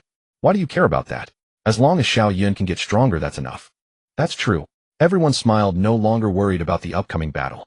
Only Lin Feier looked at Xiao Yun, deeply unsure of what she was thinking. Soon they spotted a massive shadow ahead. Su Qinghua looked at Xiao Yun. Should we crash into it? Forget. Xiao Yun shook his head. Let's not waste materials, just stop the car. All right.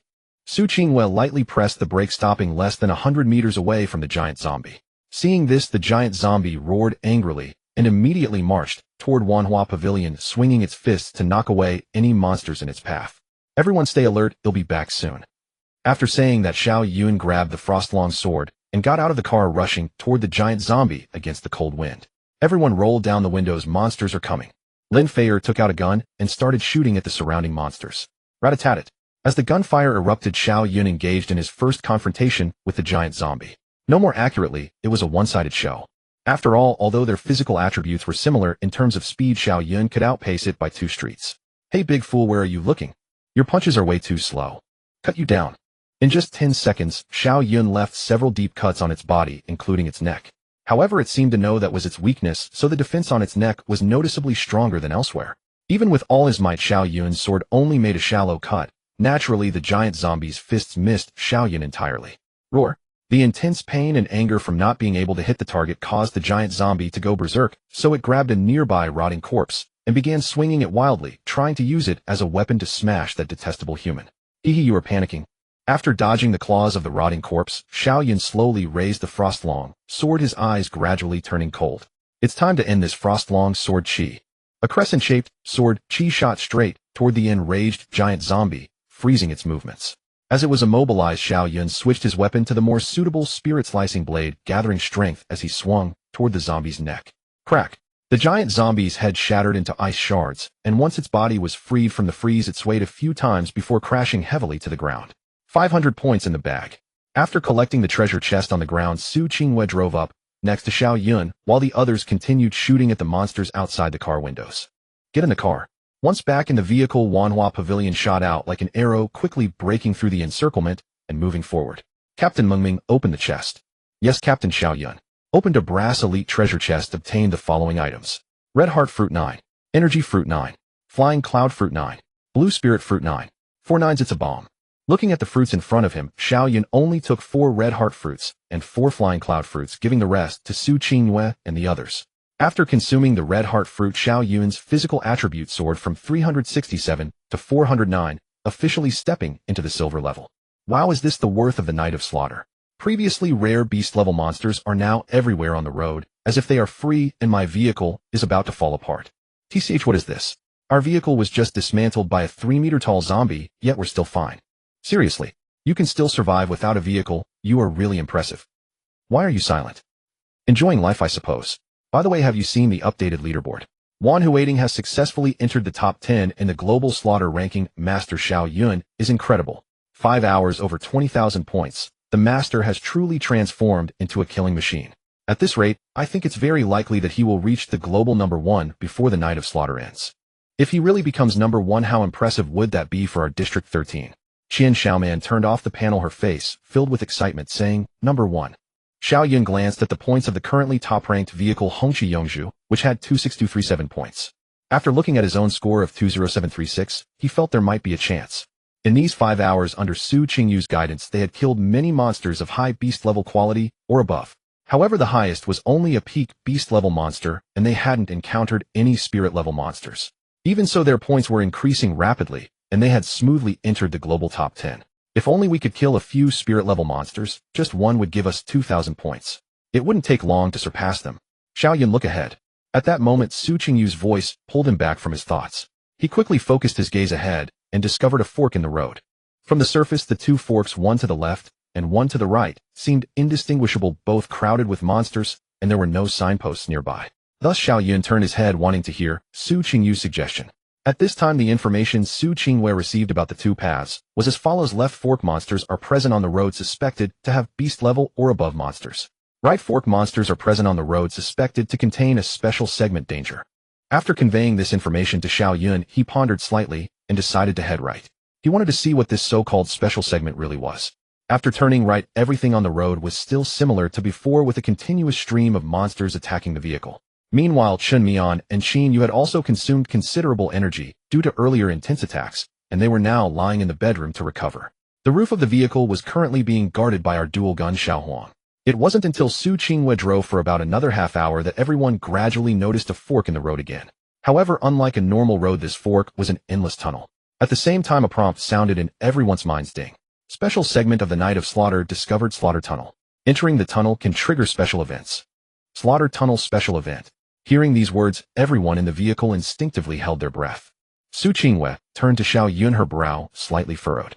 I can't see the specific situation inside. I can only roughly see that there seem to be 3 checkpoints. Let's go in. Xiao Yun's eyes were resolute. He chose the right path precisely for this special segment. Since it had appeared now, what reason did he have not to enter? Huh, are we really going in? What else? We've come this far, it would be unreasonable not to go in. Exactly, fortune favors the bold. Oh, what if there's some treasure inside? In the vehicle, everyone was also discussing whether to go in, but at this moment their opinions no longer mattered, as Su Qingyue had already stepped on the gas, driving Wanhuating into the dark tunnel. Once the vehicle fully entered the tunnel, the previous prompt sounded again: welcome players to enter the Slaughter Tunnel. The tunnel defense battle is about to begin. The rules of the defense battle are as follows: 1. This tunnel is 300 meters long and has 3 defense points to repel monster attacks, each equipped with special weapons. 2. Each defense point has corresponding guarding time and the number of monster waves. If the point is held successfully within the designated time, or all attacking monsters are killed, it will be considered a success, and the players can proceed to the next defense point. Conversely, it will be considered a failure, and they will be torn apart by monsters. 3. If all 3 defense points are successfully held, players will receive a final reward, and all monsters killed during the defense period will count towards points. The first defense point has been reached. Please, players, disembark to begin the defense task. After the prompt disappeared, Lin Feier stood up first, her eyes filled with excitement, saying, what are we waiting for? Let's get out. Everyone did not hesitate. After all, there was no way back now. They had no choice but to disembark. Thus a group of people got out of the vehicle and walked towards a row of fortifications built not far away. The fortifications were long, blocking the entire tunnel, and had 5 black machine guns mounted on them. Black iron Gatling quality. Black iron upper grade. Description: one of the fixed weapons cannot be collected, has extremely high firing speed and lethality, but consumes ammunition quickly, and the barrel overheats after prolonged firing. At this moment, the firearms were unusable and needed to be stationary for 30 seconds. The other 4 were the same model, and next to each Gatling was a pile of ammunition boxes specifically for feeding. 5 Gatlings. Shun Zhejia Mishuyo, from now on the 2 of you will guard the fortifications. One group will shoot, and the other will load bullets until the battle ends. Understood, brother Xiao Yun, we will ensure the task is completed. The 2 replied in unison. Good, except for the medical team, the remaining groups will be responsible for clearing the remaining zombies. We strive to kill all the zombie monsters within the designated time. Understood. Then let's begin the operation. As Shunjia stepped forward to grip the Gatling's handle, the prompt sounded again. Defense begins. Countdown 30 minutes. Current monster wave 110 roar. As the battle began, a large group of small, yet incredibly fast zombies emerged from the mist in the distance, charging towards the fortifications. Everyone be careful, these monsters are grade corpses, a type of zombie that is the opposite of giant zombies. They have high agility but low physical attributes. Su Qingyue timely reminded everyone. Got it, shoot. Shunjia nodded and organized the group members to start firing. Da-da-da. As the Gatling began to spew blue flames, in an instant the bodies of the small zombies exploded into blood mist within the tunnel. Countdown 10 minutes. Current monster wave 1010. Die, you old hag wave breaker. After the last beast-level low-grade corpse was struck down by Lin Feier, the defense task at the first checkpoint was completed 10 minutes ahead of schedule. All monsters have been detected as dead. The defense task is complete. Please proceed to the next checkpoint 1000. As the fog ahead dissipated, revealing a passage, Xiao Yun sheathed his frost blade and turned to the two busy workers on the field, nodding in satisfaction. Indeed, the shadow monsters are incredibly useful, though their numbers are a bit lacking. I wonder when I can collect more shadow stones. After collecting all the materials dropped by the monsters, the group drove to the second checkpoint. Like the first checkpoint, 5 Gatling guns were set up here as well, with their quality upgraded to low-grade brass, while everything else remained unchanged. Xiao Yun, should we take half of these bullets with us like before? Shunjia stood in front of the ammunition, looking back at Xiao Yun. Let's see how it goes. If those monsters are too strong later, we can use them all up. All right. Shunjia nodded and said to Mi Shuyao beside her. Xiao, let's get started. Mi Shuyao responded with a sound, gripping the gun's handle. The defense begins. Countdown 60 minutes. Current monster wave 115. The first wave of monsters is high-grade corpses. Bang bang bang. Watch out for the zombies slipping through. We're coming to help you. You're injured, retreat quickly, I'll heal you. After their cooperation at the first checkpoint, the various teams gradually developed a tacit understanding. Although the quality of the second group of monsters was significantly stronger, with the support of the Gatling guns and spiritual guns along with other melee teams taking out the monsters that slipped through, the last wave of beast-level high-grade monsters appeared with 25 minutes remaining on the countdown. Xiao Jia, from here on your team fires normally. Except for Feier, Chen Mian, and Sister Yu, everyone else should retreat behind the defense line and assist the shadow monsters in collecting the materials on the ground. Understood. Everyone, let's go. A single beast-level high-grade monster is worth 100 points, and just from this wave their points skyrocketed by thousands. Just then the leaderboard refreshed, and Su Qingyue opened the panel to see how many places they had moved up. Global Kill Leaderboard: first place Wan Hua Court, owner Xiao Yun, points 36795. Second place Dongfeng Express, owner Yi Jiangwo, points 32201. Third place Red Flag Forever, owner Su Min, points 31592. Fourth place Arctic Bear, owner Andrei Sokolov, points 30018. Despite having anticipated this, when Su Qingyue saw that name in first place, her heart couldn't help but pause for a moment. Oh my god, everyone look at the leaderboard, we're in first place now. A scream came from behind her, and soon everyone erupted into wild cheers, shouting and yelling. I knew we could do it. Just an hour ago we were in 10th place, and now we're directly in first. I wonder what the others will think when they see this. Haha, we're really amazing. All monsters have been detected as dead. The defense task is complete. Please proceed to the next checkpoint 1,000 meters away. After killing all the monsters, the fog dissipated once again. Xiao Yun retracted his sword and looked at Lin Feier. What's wrong with them laughing so happily? Lin Feier smiled brightly. The leaderboard data has refreshed, and we're now first, surpassing the second place by over 4,000 points. Shouldn't we be happy? Is that so? Xiao Yun raised an eyebrow. I thought we had to kill all the monsters at the third checkpoint to take the top spot. I didn't expect it to be enough now. You're just showing off to me. No, I'm just speaking the truth. Alright, 4,000 points isn't very secure. Oh, we need to head to the last checkpoint now. How pretentious. After driving another 1,000 meters, they arrived at the last checkpoint. Alright, Mingming, since you brought these guns, let's have your team use them first. After getting out of the car, you'll join Jia and Shuyo's teams to suppress those monsters with firepower. No problem, Xiao Yun. Lu Yu, these several brass-grade weapons are for you. The black iron junk you have should be broken by now, all chipped at the edges. Of course, just keep these weapons for now. It's not your time to shine yet. Later you will also stay behind the positions for firepower suppression. Understood. Alright, we're getting out of the car. After getting out of the car, Xiao Yun first walked towards the positions to check the 5 Gatling guns. Energy, Gatling quality, medium-grade brass. Description: one of the fixed weapons cannot be collected, has extremely high firing speed and lethality, and requires only one primary energy core to be installed in the gun's groove for 10 minutes of unlimited ammunition, though overheating remains an issue. Similar to the spiritual gun's principle, it uses a primary energy core instead of regular ammunition. However, the system shouldn't be so stingy as to make us provide energy cores ourselves, right? Xiao Yun muttered, scanning the positions, and indeed saw a box. Upon opening it, he found 15 neatly arranged primary energy cores. Good news, the system provided energy cores. Bad news, there are only enough for 3 uses. Still stingy. Forget it, stingy or not. Xiao Yun shook his head, signaling each team to get into position while drawing his frostblade. Let's begin. The defense begins. Countdown 90 minutes. Current monster wave 120. Fei Chin Mian sister you, let's go. In this final stage, the attacking monsters were clearly of much higher quality, with the first wave being low-grade beast levels. Moreover, the wandering corpses lacking any special abilities were no longer present. All monsters here possessed special abilities.